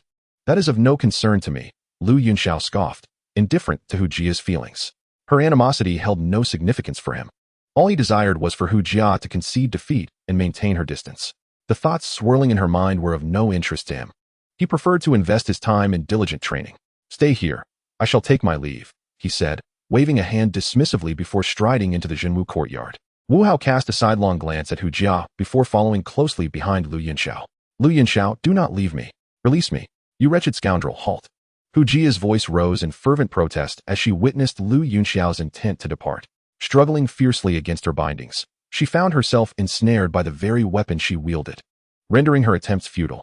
Despite her vigorous efforts, even resorting to her combat energy, she remained firmly restrained. After several fruitless attempts, her body swung helplessly in the air as she fixed her gaze on Lu Yunxiao's retreating figure, unleashing a barrage of curses. All notions of decorum and restraint were cast aside in her fury. What a tempestuous woman! Her wildness and fiery temper are certainly unbecoming. No wonder you hold her in disdain, Wu Hao remarked, a hint of coldness in his expression as he listened to the raucous outcry behind him. Primarily, she is being unreasonable and obstinate. I find such women intolerable. Just ignore her. A few hours of this predicament will surely temper her spirit. Otherwise, her boundless energy makes conversation arduous, Lu Yunxiao replied, his starry eyes blinking slowly as his voice resonated. What if someone intervenes and frees her? Wu Hao inquired softly. That will not happen. The matters between me and the little vixen are not for outsiders to meddle in. Such interference would only invite trouble, Lu Yunxiao assured. In the eyes of others, both of us are likely regarded as troublesome individuals, which undoubtedly causes ordinary students to keep their distance in such situations. A hint of amusement laced Lu Yunxiao's voice. You possess a certain self-awareness, Wu Hao grinned. Indeed, no one dares to approach the little enchantress, and past events have demonstrated that Lu Yunxiao is not one to be trifled with. Even the most formidable students refrain from intervening in our affairs. There is no advantage to be gained, and it only invites unnecessary trouble. I suspect many are merely entertained by the spectacle. Listening to Wu Hao, Lu Yunxiao shrugged noncommittally. What? Hu Jia has been suspended from the great banyan tree at the entrance of the Zhenwu garden by Lu Yunxiao. In an office within the outer courtyard, Hu Qian gaped, inadvertently tugging at his beard and yelping in pain. Indeed, numerous students had witnessed the scene. The head of the department regarded Hu Qian with a bemused expression, softly commenting. No one could have anticipated such an occurrence. Hu Jia had reigned unchallenged within the academy until he encountered Lu Yunxiao, a truly unexpected setback. Since the commencement of this academic year, Hu Jia and Lu Yunxiao have dominated the social scene, their antics stirring the entire outer courtyard with each incident. Countless students gathered to observe, reveling in the drama. Truly, the outer courtyard has not seen such lively events in many years. The entire academy is engrossed in discussions about their scandalous entanglements. The head of the department found himself at a loss for words. How did it come to this? This is not what I envisioned. Hu Qian murmured softly, his expression slightly dazed. He merely wished to nudge Hu Jia towards Lu Yunxiao, hoping to alter Hu Jia's misguided affections while providing her with a suitable partner. What was intended to be a fortuitous endeavor has spiraled into an unforeseen predicament. The outcome diverged drastically from his expectations. Vice Dean, I must express my concerns regarding your arrangements. How could Hu Jia's insincere confession possibly succeed? Yunxiao is, after all, a prodigy with discerning taste. He would not be swayed by mere physical beauty. Such a man is not lacking in admirers. Thus, he prioritizes genuine emotions. Hu Jia's superficial declaration would only serve to irritate him. Prideful as he is, he would feel mocked. Given Hu Jia's nature, the current situation seems quite normal. The head of the department reasoned with clarity. Indeed, it is as you say, those who struggle to find a partner may eagerly accept advances from attractive individuals. In contrast, those who are not starved for admiration naturally hold higher expectations, pursuing the so-called love of youth, which emphasizes sincerity. It appears my assumptions were misguided. Hu Qian let out a deep sigh, acknowledging that he had initially underestimated the complexity of the situation and had been excessively confident. He had believed that Yunxiao would gladly accept his intentions, but it turned out that such hopes were merely one-sided. Speaking of which, how is Hu Jia faring now? Is she injured? After his sigh, Hu Qian's concern shifted back to Hu Jia, for she was his only beloved granddaughter. Fortunately, she had not sustained serious injuries, merely having taken a hard fall. Later, Hu Jia unleashed her combat skills, but it was Yunxiao who intervened to save her. The director of instruction recounted the entire sequence of events, including how Yunxiao had dispersed the onlookers, leaving no detail unmentioned. Indeed, he saved Hu Jia. That young man ultimately possesses a kind heart. Hu Jia, bold as she is, dared to employ her combat skills without mastering them. It was quite reckless. Hu Qian huffed, exuding exasperation at her foolishness. The repercussions of a backlash from Earth-tier combat skills are perilous. Had it not been for Yunxiao, Hu Jia might have emerged severely injured. Hu Qian's heart was a tumult of worry and frustration. When would this foolish granddaughter learn to temper her recklessness? Vice Dean, what shall we do about Hu Jia? Should we release her? The director of instruction suggested.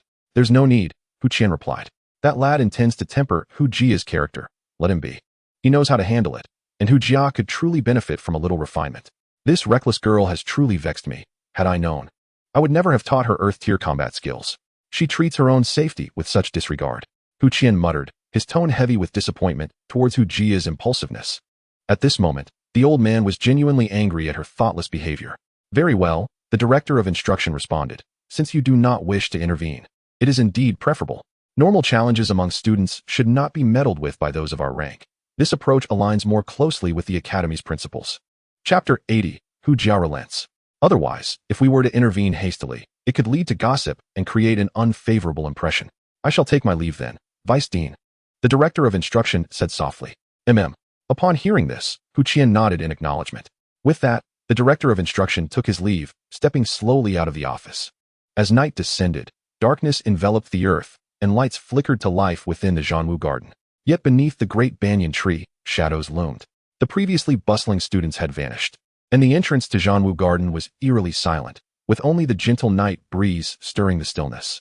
Hu Jia hung beneath the banyan tree, her gaze fixed upon the lively Zhanwu garden, separated by merely a wall, as if the outside and inside belonged to two disparate realms. The contrast between the vibrancy and the desolation was stark. A sense of melancholy settled in Hu Jia's heart.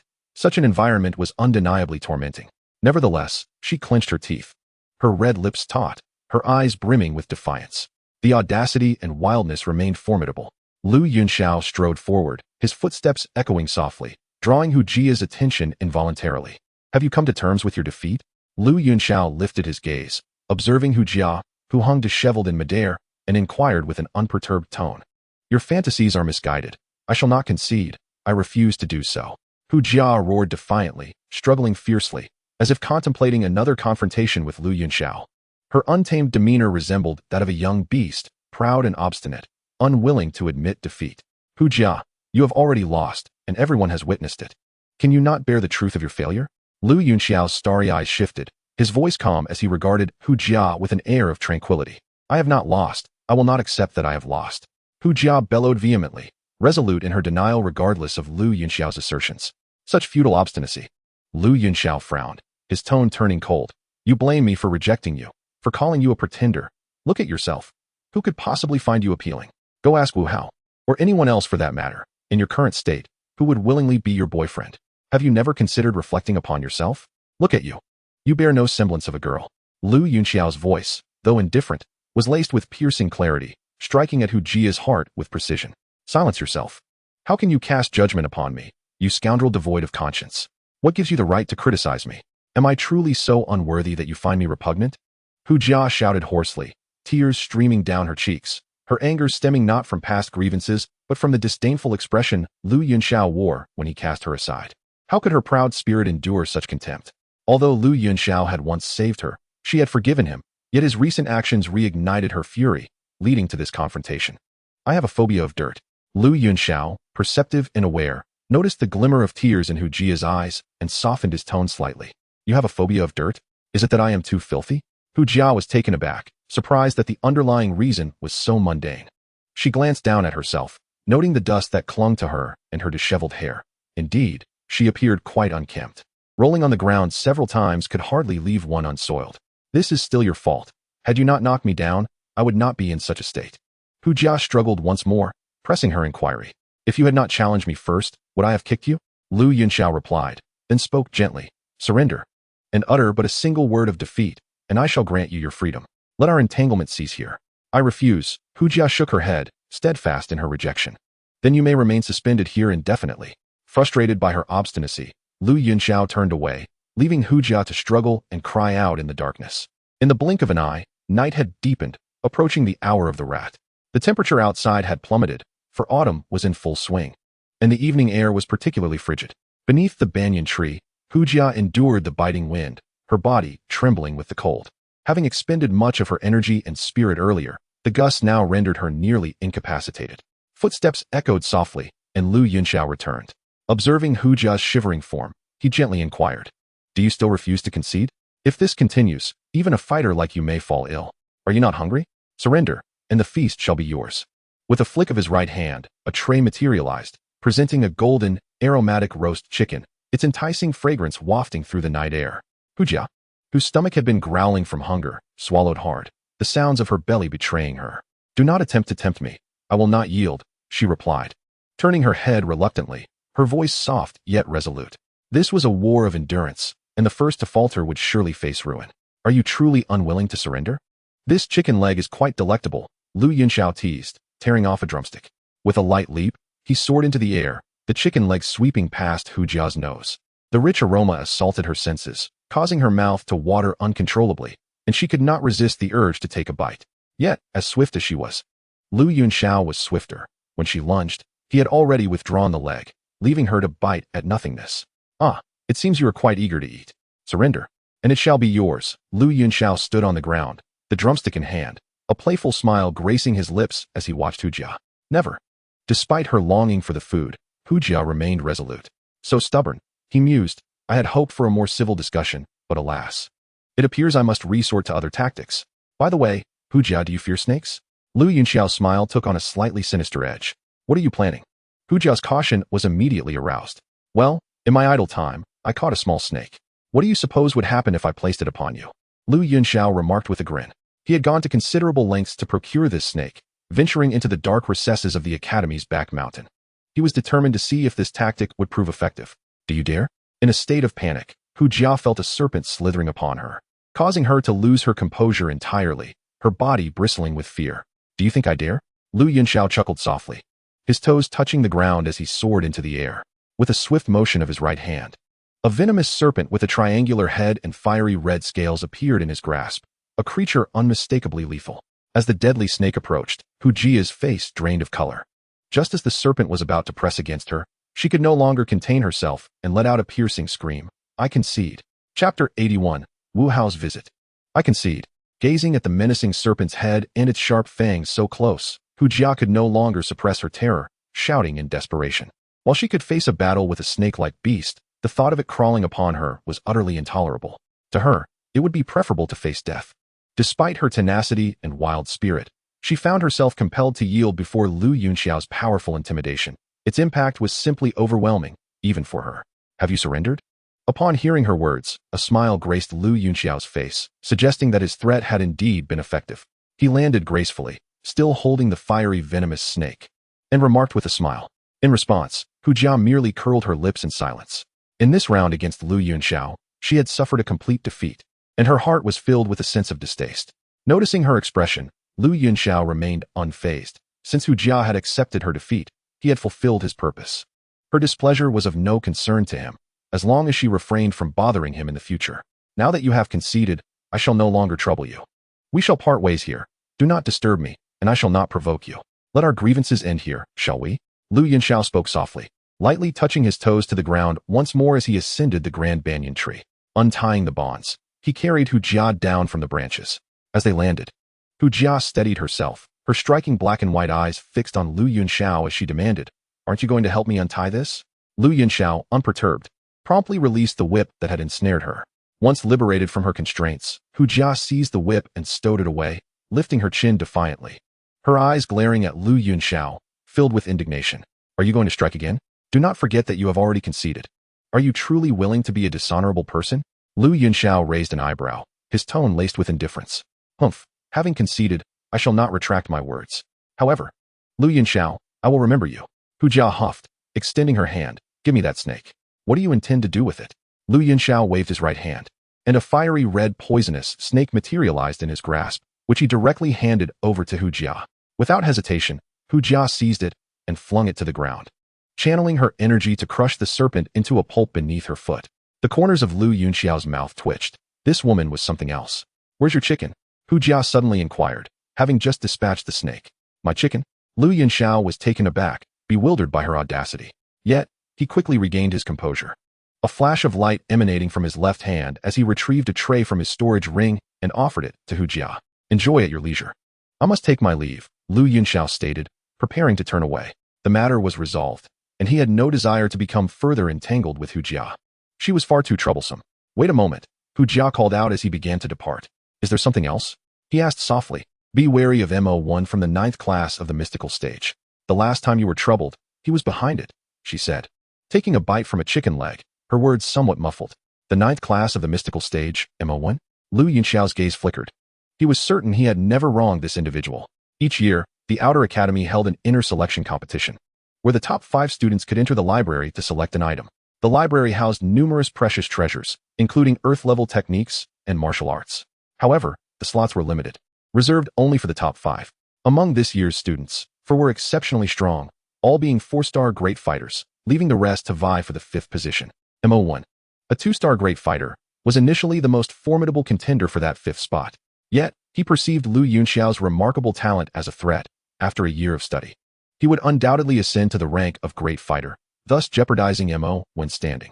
Thus, he sought to use others as pawns, intending to slow my progress by instigating trouble through the foolish members of the 4th class of the mystical stage, thereby eliminating a rival, correct? Lu Yunxiao inquired calmly. "Indeed." Hu Jia nodded, affirming his insight. "Understood. I appreciate your warning," Lu Yunxiao replied, his tone softening as he expressed gratitude. "No need. Consider it a reward for the chicken. Moreover, only I can defeat you. I would not wish for you to fall to another before I claim victory over you." Hu Jia suddenly raised her head, her eyes ablaze with fierce determination. This defeat at Lu Yunxiao's hands was etched firmly in her memory. You need not worry about that. I will not falter. And as for defeating me, you may find yourself lacking hope in this lifetime." With a chuckle, Lu Yunxiao swiftly departed, vanishing in an instant. Hu Jia gnawed vigorously on the chicken leg, her eyes sparkling with a unique brilliance as she watched Lu Yunxiao's retreating figure. Time flew by, and in the blink of an eye, 6 months had passed. With the absence of interference from Hu Jia, Lu Yunxiao has enjoyed a rather pleasant 6 months. He occasionally skipped classes, and sometimes his mentor Roland would chide him for his frequent absences. In good spirits, he would wander about, taking in the scenery and cultivating his sensibilities. However, for the majority of this half-year, Lu Yunxiao devoted himself to refining and transforming his technique, one sword across the ages. Over this period, he significantly advanced his cultivation, elevating it by 5 stars, and he has now attained the rank of a 6-star Dou Master, surpassing both Wu Hao and Hu Jia by 1 star, successfully achieving a reversal in their standings.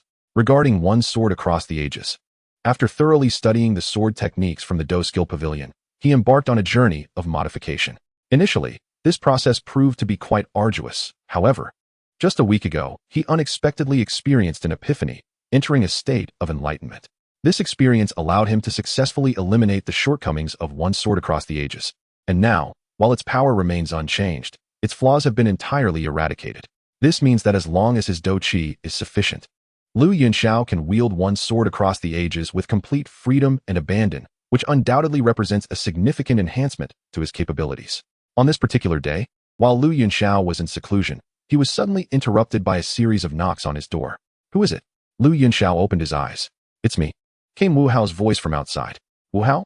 Lu Yunxiao's gaze flickered as he slightly rose to open the door. "Do you need something?" he inquired gently, observing Wu Hao standing at the threshold. Chapter 82, The Remote Valley. "Indeed, there is something," Wu Hao began, glancing around hesitantly. Although there were not many students in the Jinwu Academy, there were still occasional passers-by, and it was clear that Wu Hao had some reservations. "Come in." Lu Yunxiao discerned Wu Hao's unease and invited him into the room. Once the door was closed, they both took seats on the chairs within the dormitory. "What is it? You seem rather secretive." Lu Yunxiao poured Wu Hao a glass of water and quietly asked. "Today, while hunting magical beasts in the primordial forest, I inadvertently discovered a Baijing fruit tree, and the fruits have ripened," Wu Hao said, sipping the water and speaking in a subdued tone. "Baijing fruit?" Lu Yunxiao exclaimed, momentarily taken aback. He was familiar with this item. The Baijing fruit is a rare treasure that, when consumed, can enhance one's strength and rank, particularly beneficial for cultivators in the Dome Master and Grand Dome Master stages. For Lu Yunxiao, the significance of the Baijing fruit was even greater, as he now possessed intermediate brewing skills and was in need of rare materials. Thus, the Baijing fruit was an exceptionally suitable ingredient for his brewing endeavors. "Then you must have encountered the Baijing python, correct?" Upon learning of the crystal fruit, Lu Yunxiao naturally understood the predicament Wu Hao found himself in. The crystal python is a magical beast that coexists with the crystal fruit, adorned with scales resembling green crystals, offering remarkable defensive capabilities. With the emergence of the crystal fruit tree, the presence of the crystal python was inevitable, as this beast is tasked with guarding the fruit. "Indeed, I encountered a third-tier crystal python and even engaged it in combat. Its strength was formidable, rendering me no match for it. Hence, I have come to invite you to accompany me, and we shall split all the crystal fruits equally." Wu Hao spoke candidly, revealing no secrets. Given his strength, he could not contend with the crystal python and sought external assistance. Within the academy, he had the closest rapport with Lu Yunxiao, whose prowess was considerable and trustworthy, making him the first choice for such an endeavor. "Is that so?" Lu Yunxiao pondered for a moment before inquiring, "What tier would you estimate the crystal python to be? Early third tier or mid third tier?" "It should be early third tier, otherwise I wouldn't have managed to escape. However, given the physical advantages of magical beasts, it should not be significantly weaker than the 4 renowned fighters at the academy. These 4 masters, Lu Feng, Chen Yu, Li Cheng, and Zhao Guangyun, are all 4-star fighters. It is possible they have since broken through to 5 stars. That could be worth a try," Lu Yunxiao mused, stroking his chin. Now a 6-star fighter, he could easily contend with great fighters when fully unleashed. The academy was unaware of his growth, as the first genius of the outer academy had matured to a point where he could hold his own against the 4 masters. "Are we going alone? Are we not inviting anyone else?" Lu Yunxiao asked further. "Just the 2 of us. That will suffice. I am confident that you can now contend with great fighters, perhaps even defeat them. Together, we will be more than enough," Wu Hao replied softly, fully aware of Lu Yunxiao's capabilities. For Lu Yunxiao, battling above 1's rank was a regular feat. As for Wu Hao, he too was not ordinary. When fully exerted, he could challenge 9-star fighters. Together, they could easily handle an early third-tier crystal python. Upon hearing this, Lu Yunxiao smiled faintly, neither agreeing nor disagreeing. "When shall we depart?" he inquired softly. "Tomorrow morning. I need to recuperate a bit. I sustained minor injuries from my encounter with the third-tier crystal python," Wu Hao's voice echoed. "Agreed." Lu Yunxiao nodded, his clear voice resonating. The following day, as dawn broke, Lu Yunxiao and Wu Hao had already exited the school gates and ventured into the primitive forest beyond Canaan City. The forest was vast. Even traversing it on a griffin beast would take an entire day, a testament to its immensity. Portions of the forest had been explored by Canaan Academy, while other areas remained untouched, even by them. The location discovered by Wu Hao was evidently an area that had yet to be explored by Canaan Academy. The primordial forest was teeming with magical beasts, posing considerable danger. Hunting these creatures had always been a rite of passage for the Academy's students, perhaps one of the reasons for its establishment within such a wild expanse. In the early morning, the primordial forest was shrouded in a veil of mist, rendering the surroundings somewhat indistinct. Lu Yunxiao and Wu Hao walked side by side through the forest, their expressions grave, for vigilance was paramount in such an environment. "Which way shall we proceed?" Lu Yunxiao inquired, as he swiftly drew the Fei Hong sword, cleaving a level 1 crimson flame serpent in 2 with a calm demeanor. "This way." Wu Hao gestured in a specific direction. To avoid losing their way, he had left subtle markers on his return journey the previous day. Now, following these signs made navigation considerably easier. Very well, Yunxiao nodded in agreement, and the two quickened their pace, treading lightly. As time slipped by, it soon reached the hour of the snake in the morning. The sun hung high in the sky, dispelling the mist and rendering the forest much clearer. Here we are. Wu Hao and Yunxiao halted before a valley. Indeed, it was quite secluded. No wonder it had remained undiscovered for so long. It's remarkably remote, Yunxiao murmured, realizing that this valley had deviated far from the areas explored by the academy. The ground was littered with dry leaves, and thorns thrived, indicating a lack of human presence. It was clear why no one had found this place before Wu Hao. How did you come across this spot? Yunxiao asked, glancing at Wu Hao with a hint of curiosity. The magical beast I hunted yesterday was exceedingly swift. I pursued it relentlessly until I realized I had strayed too far. Wandering about, I stumbled upon this valley, Wu Hao replied candidly. Just as I expected from you, Yunxiao remarked, a slight twitch at the corner of his mouth. This tenacity to pursue until the end resonated well with Wu Hao's reckless spirit. Once embroiled in a conflict, he was undeniably relentless. Chasing a magical beast through the forest for so long was something only he would dare to do. Enough talk, let us venture inside, Wu Hao said, gesturing to Yunxiao with a serious tone. Agreed. Yunxiao nodded slightly, a glimmer of light flashing in his hand as the Feihong's sword was firmly grasped. Wu Hao also unsheathed his blood sword from behind, his expression solemn. It was imperative to be well prepared, for the valley harbored a level 3 azure crystal python. Exchanging a knowing glance, the two began to advance cautiously into the valley. Its entrance was rather narrow, and after several twists and turns, the scenery within finally unfolded before their eyes. Chapter 83, Slaying the Azure Crystal Python.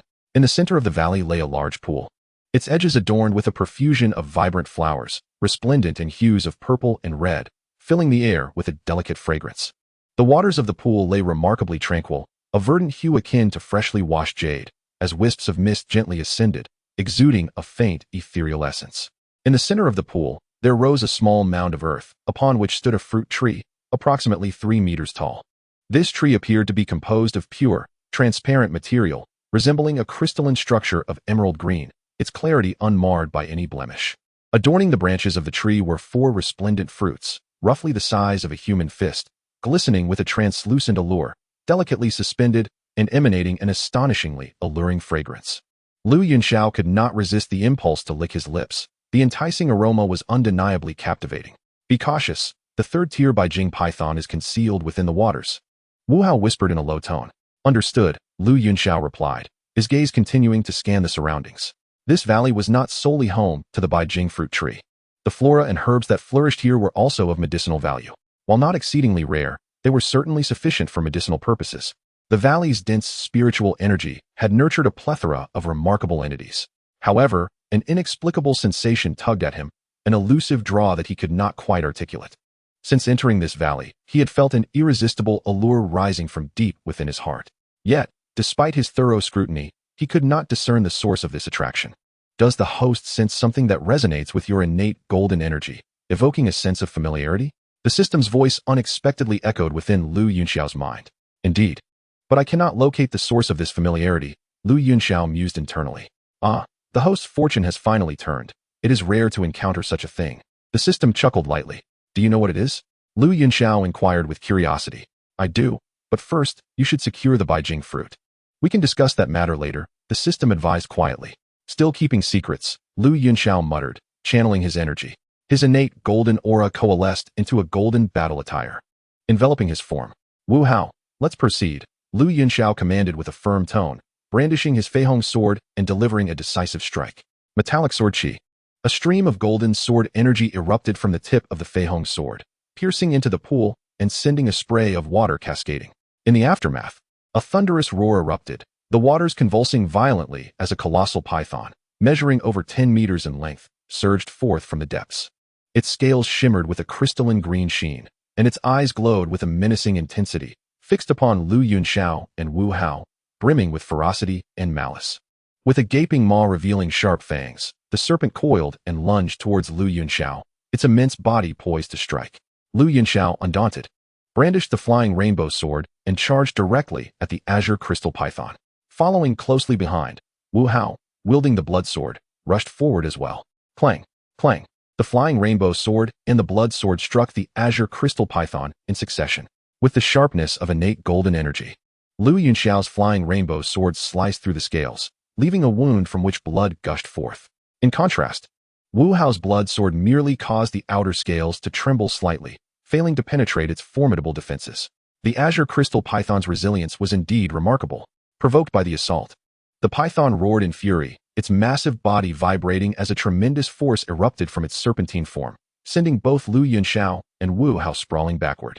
Exhaling a chilling breath, the python lunged towards Yunxiao, clearly more incensed by him, the one who had dealt greater damage. Come on. Yunxiao's battle attire shimmered, warding off the frigid air as his flying rainbow sword radiated brilliance, cleaving towards the azure crystal python. A golden beam of energy surged forth, slicing toward the creature at great speed. The python, unwilling to yield, opened its maw and unleashed a torrent of emerald frost, colliding fiercely with Yunxiao's golden strike. Boom! An explosion reverberated through the air, causing Yunxiao to stagger back several paces, while the giant serpent's head was similarly jolted. Seizing the moment, Wu Hao unleashed his ultimate move, the blood sword's luminous slash. The immense energy of the blood sword descended upon the python's neck, its powerful force tearing through the scale defenses and inflicting a wound over an inch deep, causing blood to spurt forth. This inflicted excruciating pain upon the azure crystal python, which emitted a chilling shriek before its colossal tail whipped towards Wu Hao with alarming speed. Caught off guard, Wu Hao could only raise the blood sword to shield himself. The tail struck the sword, sending him hurtling backward. In a graceful arc, akin to a resplendent phoenix, Yunxiao swiftly maneuvered through the air, catching Wu Hao before he fell. Although the blood sword absorbed a significant portion of the impact, the residual force still inflicted harm upon Wu Hao, blood trickling from the corner of his mouth. Allow me. Yunxiao gently set Wu Hao down, speaking softly. I can still fight. It's too taxing for you alone. Wu Hao insisted, shaking his head. Rest assured, I am more than capable on my own. You have already inflicted a wound, making this much simpler to handle. Yunxiao reassured him. Yunxiao smiled, and, with a swift motion, propelled himself forward once more. This time, he fully activated the Phoenix Dance of the Nine Heavens, evading the attack of the azure crystal python with astonishing speed, while simultaneously inflicting numerous wounds upon its body with the flying rainbow sword. The kite-flying strategy was executed with unparalleled finesse. Although each strike was not fatal, their cumulative effect was significantly detrimental to the azure crystal python. Scales shattered and blood flowed, rendering the creature increasingly weakened. With one final thrust, he unleashed a move reminiscent of a celestial being descending from the heavens. Yunxiao leaped and delivered a decisive blow. The force of this strike, infused with the essence of swordsmanship, had reached the pinnacle achievable by an Earth-tier combat skill. This unparalleled strike cleaved down upon the python's neck, severing its head entirely. As the massive head fell, blood gushed forth from the wound. Yunxiao gracefully retreated and landed softly, observing the colossal serpent's body convulsing on the ground, his expression serene. More than 10 months prior, he had been overwhelmed by a 5-star great fighter using Earth-tier techniques. Now, after over 10 months of diligent practice, he found himself capable of dispatching a 3rd-tier early-stage magical beast without resorting to the technique of Sword Beyond Worlds. The progress he had made was nothing short of remarkable. Chapter 84, The Bottom of the Azure Water Pond. Perhaps Wu Hao's strike had considerably diminished the azure crystal python's strength, making it considerably easier for him to deal with. Nevertheless, even without Wu Hao's assistance, he possessed the capability to single-handedly slay this early-stage 3rd-tier beast, a testament to the profound confidence instilled in him by the surging battle energy within his body. The 10 months of training had not been in vain, and Yunxiao found himself quite content with his advancement. With the flying rainbow sword in hand, he cleaved the python's head open, revealing a verdant magical core. Yunxiao reached out and drew the core into his grasp. A 3rd-tier magical core was quite commendable and held some value. The azure crystal python, being a wood attribute magical beast laced with a hint of water attribute, possessed a magical core that ranked above average among 3rd-tier cores. Dual attribute magical beasts were rare, typically denoting those that exhibited a balanced combination of both attributes. Such creatures often possessed exceptional talent, capable of reaching great heights. However, those with one primary attribute and a slight infusion of another attribute, while less common, were not entirely unheard of.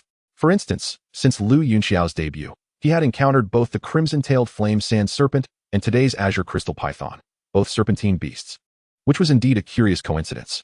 The magical core of the azure crystal python was smooth and rounded, exuding a slight chill and offering a pleasant tactile sensation. Lu Yunxiao examined it momentarily before tossing it to Wu Hao. As a single azure crystal python yielded only one magical core, the distribution posed a dilemma. Considering that it was Wu Hao who had guided him here and had dealt a significant blow to the creature, he decided to generously present the core to Wu Hao. Perhaps he suffered a minor loss, yet it was merely a third-tier magic core. For such a trivial matter to strain his friendship with Wu Hao seemed hardly worthwhile, considering their bond as friends. However, to Lu Yunxiao's astonishment, upon receiving the magic core, Wu Hao tossed it back to him. You should keep it, after all. It was you who defeated it, and I have no further need for it. Wu Hao's calm voice resonated. Very well, Lu Yunxiao replied, observing Wu Hao's earnest expression, realizing that further insistence would only appear insincere. Moreover, he indeed found the magic core quite useful for brewing, as it served as an excellent ingredient. After securing the magic core, he channeled his energy to expel the blood from the flying rainbow sword, sheathing it before exchanging a glance with Wu Hao. Together, they traversed the deep pool, landing atop a small mound. Before them stood a towering Baijing fruit tree, reaching 3 meters high, adorned with 4 translucent Baijing fruits that sparkled brilliantly under the sun, creating a dazzling display. Lu Yunxiao plucked the fruits, placing them into 2 jade boxes, which were the most common and effective vessels for preserving elixirs or spiritual herbs. The 4 Baijing fruits were soon evenly divided between Lu Yunxiao and Wu Hao, each receiving 2. Yunxiao, let us depart, Wu Hao gently suggested, his spirits elevated by the acquisition of the fruits. Not yet. We may need to wait a little longer. Lu Yunxiao replied, shaking his head. Wu Hao furrowed his brow, puzzled. I have discerned something new, Lu Yunxiao stated, then fell silent, his mind delving once more into the depths of his consciousness. System, may I inquire now about that sensation? What exactly is it? Lu Yunxiao mentally asked. Host, do you recall the spirit gold? The system's voice echoed in his mind. Spirit gold? Lu Yunxiao paused briefly, replying, I have encountered it in ancient texts. It is said to be a rare treasure of the gold element, renowned alongside yet its scarcity surpasses even that of, making it little known across the continent. While it was widely recognized among practitioners, few possessed knowledge of spirit gold without a certain level of insight. Why do you suddenly mention spirit gold? Could it be? Lu Yunxiao's realization sparked a wave of excitement within him. Indeed, the allure you perceive emanates from spirit gold. As a congenital elemental body, you possess an innate affinity for elements, thus establishing a connection with spirit gold, the system remarked with a hint of jest. Are you suggesting that spirit gold exists in this vicinity? But where might it be? Lu Yunxiao scrutinized his surroundings, yet he found nothing amiss. The natural world and its spiritual essence understand the subtlety of divine matters. Thus, the elusive spiritual gold cannot be easily discovered. Host, do not forget that the metal of the 5 elements gives rise to water. This valley, seemingly unremarkable, possesses an abundance of spiritual energy and a plethora of medicinal herbs, capable of nurturing the extraordinary Baijing fruit tree. The system's voice resonated softly, causing Lu Yunxiao's gaze to sharpen abruptly. Indeed, the metal of the 5 elements generates water, which in turn fosters wood. Hence, the richness of herbs and spiritual energy here leads to the growth of such rare treasures as the Baijing fruit tree. This implies that the spiritual gold lies beneath the pool, and it is precisely due to the water's barrier that my senses have been so faint and feeble. Lu Yunxiao's eyes sparkled with clarity as he comprehended the entirety of the situation. A promising disciple indeed, the system remarked with a smile. With this understanding, Lu Yunxiao murmured softly, gazing at the water below, his eyes gleaming with intensity. Yunxiao, what troubles you? Wu Hao inquired, noticing Lu Yunxiao's radiant expression. I must descend. Lu Yunxiao stated deliberately, fixing his gaze on the pool. You intend to go down? Wu Hao's eyes widened in surprise. What had Lu Yunxiao discovered? Shall we go together? Lu Yunxiao did not conceal his thoughts from Wu Hao, knowing that only those with metal attribute combat energy could refine the spiritual gold, and Wu Hao did not possess such attributes. This substance, akin to, is exclusive. I shall, Wu Hao nodded, curiosity stirring within his heart at Lu Yunxiao's actions. Then let us proceed. With that, Lu Yunxiao leaped into the pool, closely followed by Wu Hao, as they began their descent into the depths. The pool appeared clear and bright, yet its depths were unfathomably profound, and the temperature was chilling. Even Lu Yunxiao felt a shiver, coating himself in combat energy. Lu Yunxiao persevered in his descent, and after what felt like an eternity of 10 minutes, he sensed a distortion in the space ahead. Reaching out, he felt himself being drawn in, and upon entering the bottom of the pool, he discovered the presence of a spatial barrier. Once inside the barrier, everything around him expanded dramatically. He found himself in a cavern, the entrance of which was marked by the portal of the barrier. This cavern was vast, its ceiling adorned with shimmering silver points that illuminated the space brilliantly. Upon closer inspection, those were not mere points of light. They were clusters of luminescent silver-white metal. Chapter 85, Stellar Spiritual Gold. This is stellar iron. Lu Yunxiao recognized instantly. Infused with a trace of stellar energy, this rare metal serves as an exceptional material for crafting weapons. The ceiling of the cavern was dotted with patches of stellar iron ore, each of high purity. If sold, it would undoubtedly fetch a considerable fortune. What brought the greatest joy to Lu Yunxiao was not merely the discovery of the star iron, which had already confirmed the nature of the spiritual gold present in this place. The star iron itself is a byproduct of the star's spiritual gold. While the presence of star iron does not guarantee the existence of star's spiritual gold, the latter's emergence invariably signifies an abundance of star iron. Given that spiritual gold exists in this location, it is undoubtedly the star's spiritual gold. Ranked 7th among the known 8 types of spiritual gold, star spiritual gold is forged from the amalgamation of gold elements and celestial forces. It possesses the capacity to absorb and channel celestial energy, thereby cultivating a celestial physique that enhances the physical prowess and recovery capabilities of its bearer. Moreover, due to its relatively lower ranking, the energy it harbors is not overwhelmingly vast, making it particularly suitable for Lu Yunxiao at this moment. Preliminary estimations suggest that the strength of star spiritual gold is comparable to the blue lotus earth heartfire among the, perhaps slightly stronger, yet not excessively so. Given Lu Yunxiao's current cultivation and prowess, coupled with the innate elemental body he possesses, refining it should pose no challenge. What fortunate luck! Lu Yunxiao murmured softly, a faint smile tugging at the corners of his lips. With a swift thought, he drew his sword, his heart brimming with joy, yet his vigilance remained unwavering. Although the star's spiritual gold lay before him, it did not imply the absence of danger in this vicinity. The spatial barrier was present, yet the Beijing python dared not venture deeper, content to linger within the waters of the pool. Clearly, something within this cave instilled a sense of caution in it. Generally speaking, all spiritual entities are guarded by protectors, and the Beijing python is no exception. It stands to reason that the guardian of the star's spiritual gold would be significantly more formidable. With the Feihong sword firmly in hand, Lu Yunxiao patiently awaited. Soon enough, the spatial barrier was breached, and Wu Hao's figure emerged. He was drenched, and upon gazing at the cave before him, a hint of astonishment flickered in his eyes. Is there truly a hidden paradise here? Wu Hao exclaimed, his eyes widening in surprise. This is a naturally occurring spatial barrier, within which lies spiritual gold. Lu Yunxiao explained in detail. After entering the barrier, he had distinctly sensed the presence of the spiritual gold. Spiritual gold? Is that what you seek? Wu Hao inquired softly. Indeed, spiritual gold is precisely what I require. For those who cultivate the gold element, it is a treasure akin to how serves fire element practitioners. However, for practitioners of other elements, it holds little value, Lu Yunxiao replied quietly. Gold element practitioners, you say? Wu Hao murmured, for he lacked a clear understanding of spiritual gold as he did not belong to that element. However, he understood that this time, Lu Yunxiao had encountered a significant opportunity. From Lu Yunxiao's words, it was evident that the value of spiritual gold was comparable to that of exotic flames, the rarity of which is well known to all. The starlight iron, a superb material for forging weapons, could be gathered in greater quantities upon their return. For now, let us venture inside, for this cave is quite expansive, and the spiritual gold should be within. Lu Yunxiao, wielding the Feihong sword, spoke softly. Indeed, Wu Hao nodded in agreement.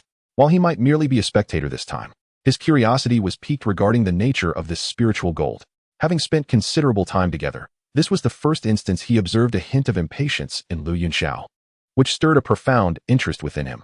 Comparable to exotic flames, he yearned to discover the peculiarities of this spiritual gold. The two began to progress cautiously. The cave was vast and elongated, yet illuminated by the radiance of the starlight iron above. Their journey proceeded smoothly. After meandering for approximately 4 or 5 minutes, a sound resembling rushing water reached their ears. Water? Wu Hao raised an eyebrow, inquiring intently. It must be an underground river connecting to the external pond. Such deep waters could not simply appear out of thin air, especially not with such clarity. It was evident that a source of water was circulating beneath. Moreover, we must tread carefully. Our destination is likely near. Lu Yunxiao spoke in a low tone. Upon reaching this point, the starlight iron, which had previously appeared sporadically, began to emerge in substantial quantities. His senses heightened, for they were nearing the location of the starlight's spiritual gold. Understood, Wu Hao responded, silently tightening his grip on the blood-red heavy sword. After another 2 or 3 minutes, the scene before them opened up magnificently. A broad underground river surged before them, sending sprays of water into the air.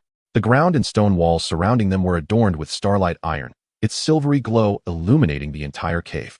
On the opposite bank of the underground river stood a stone platform, encircled by exceptionally pure starlight iron. Upon the platform floated a spherical orb.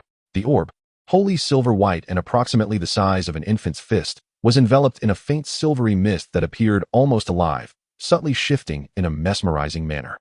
Following the pull of his intuition, Yunxiao immediately focused on the silver-white orb. It was the starlight's spiritual gold he sought. Just as exotic flames possess a core, which can be merged to summon tremendous fire, spiritual gold similarly possesses a source, and this orb before him was the true essence of the starlight's spiritual gold.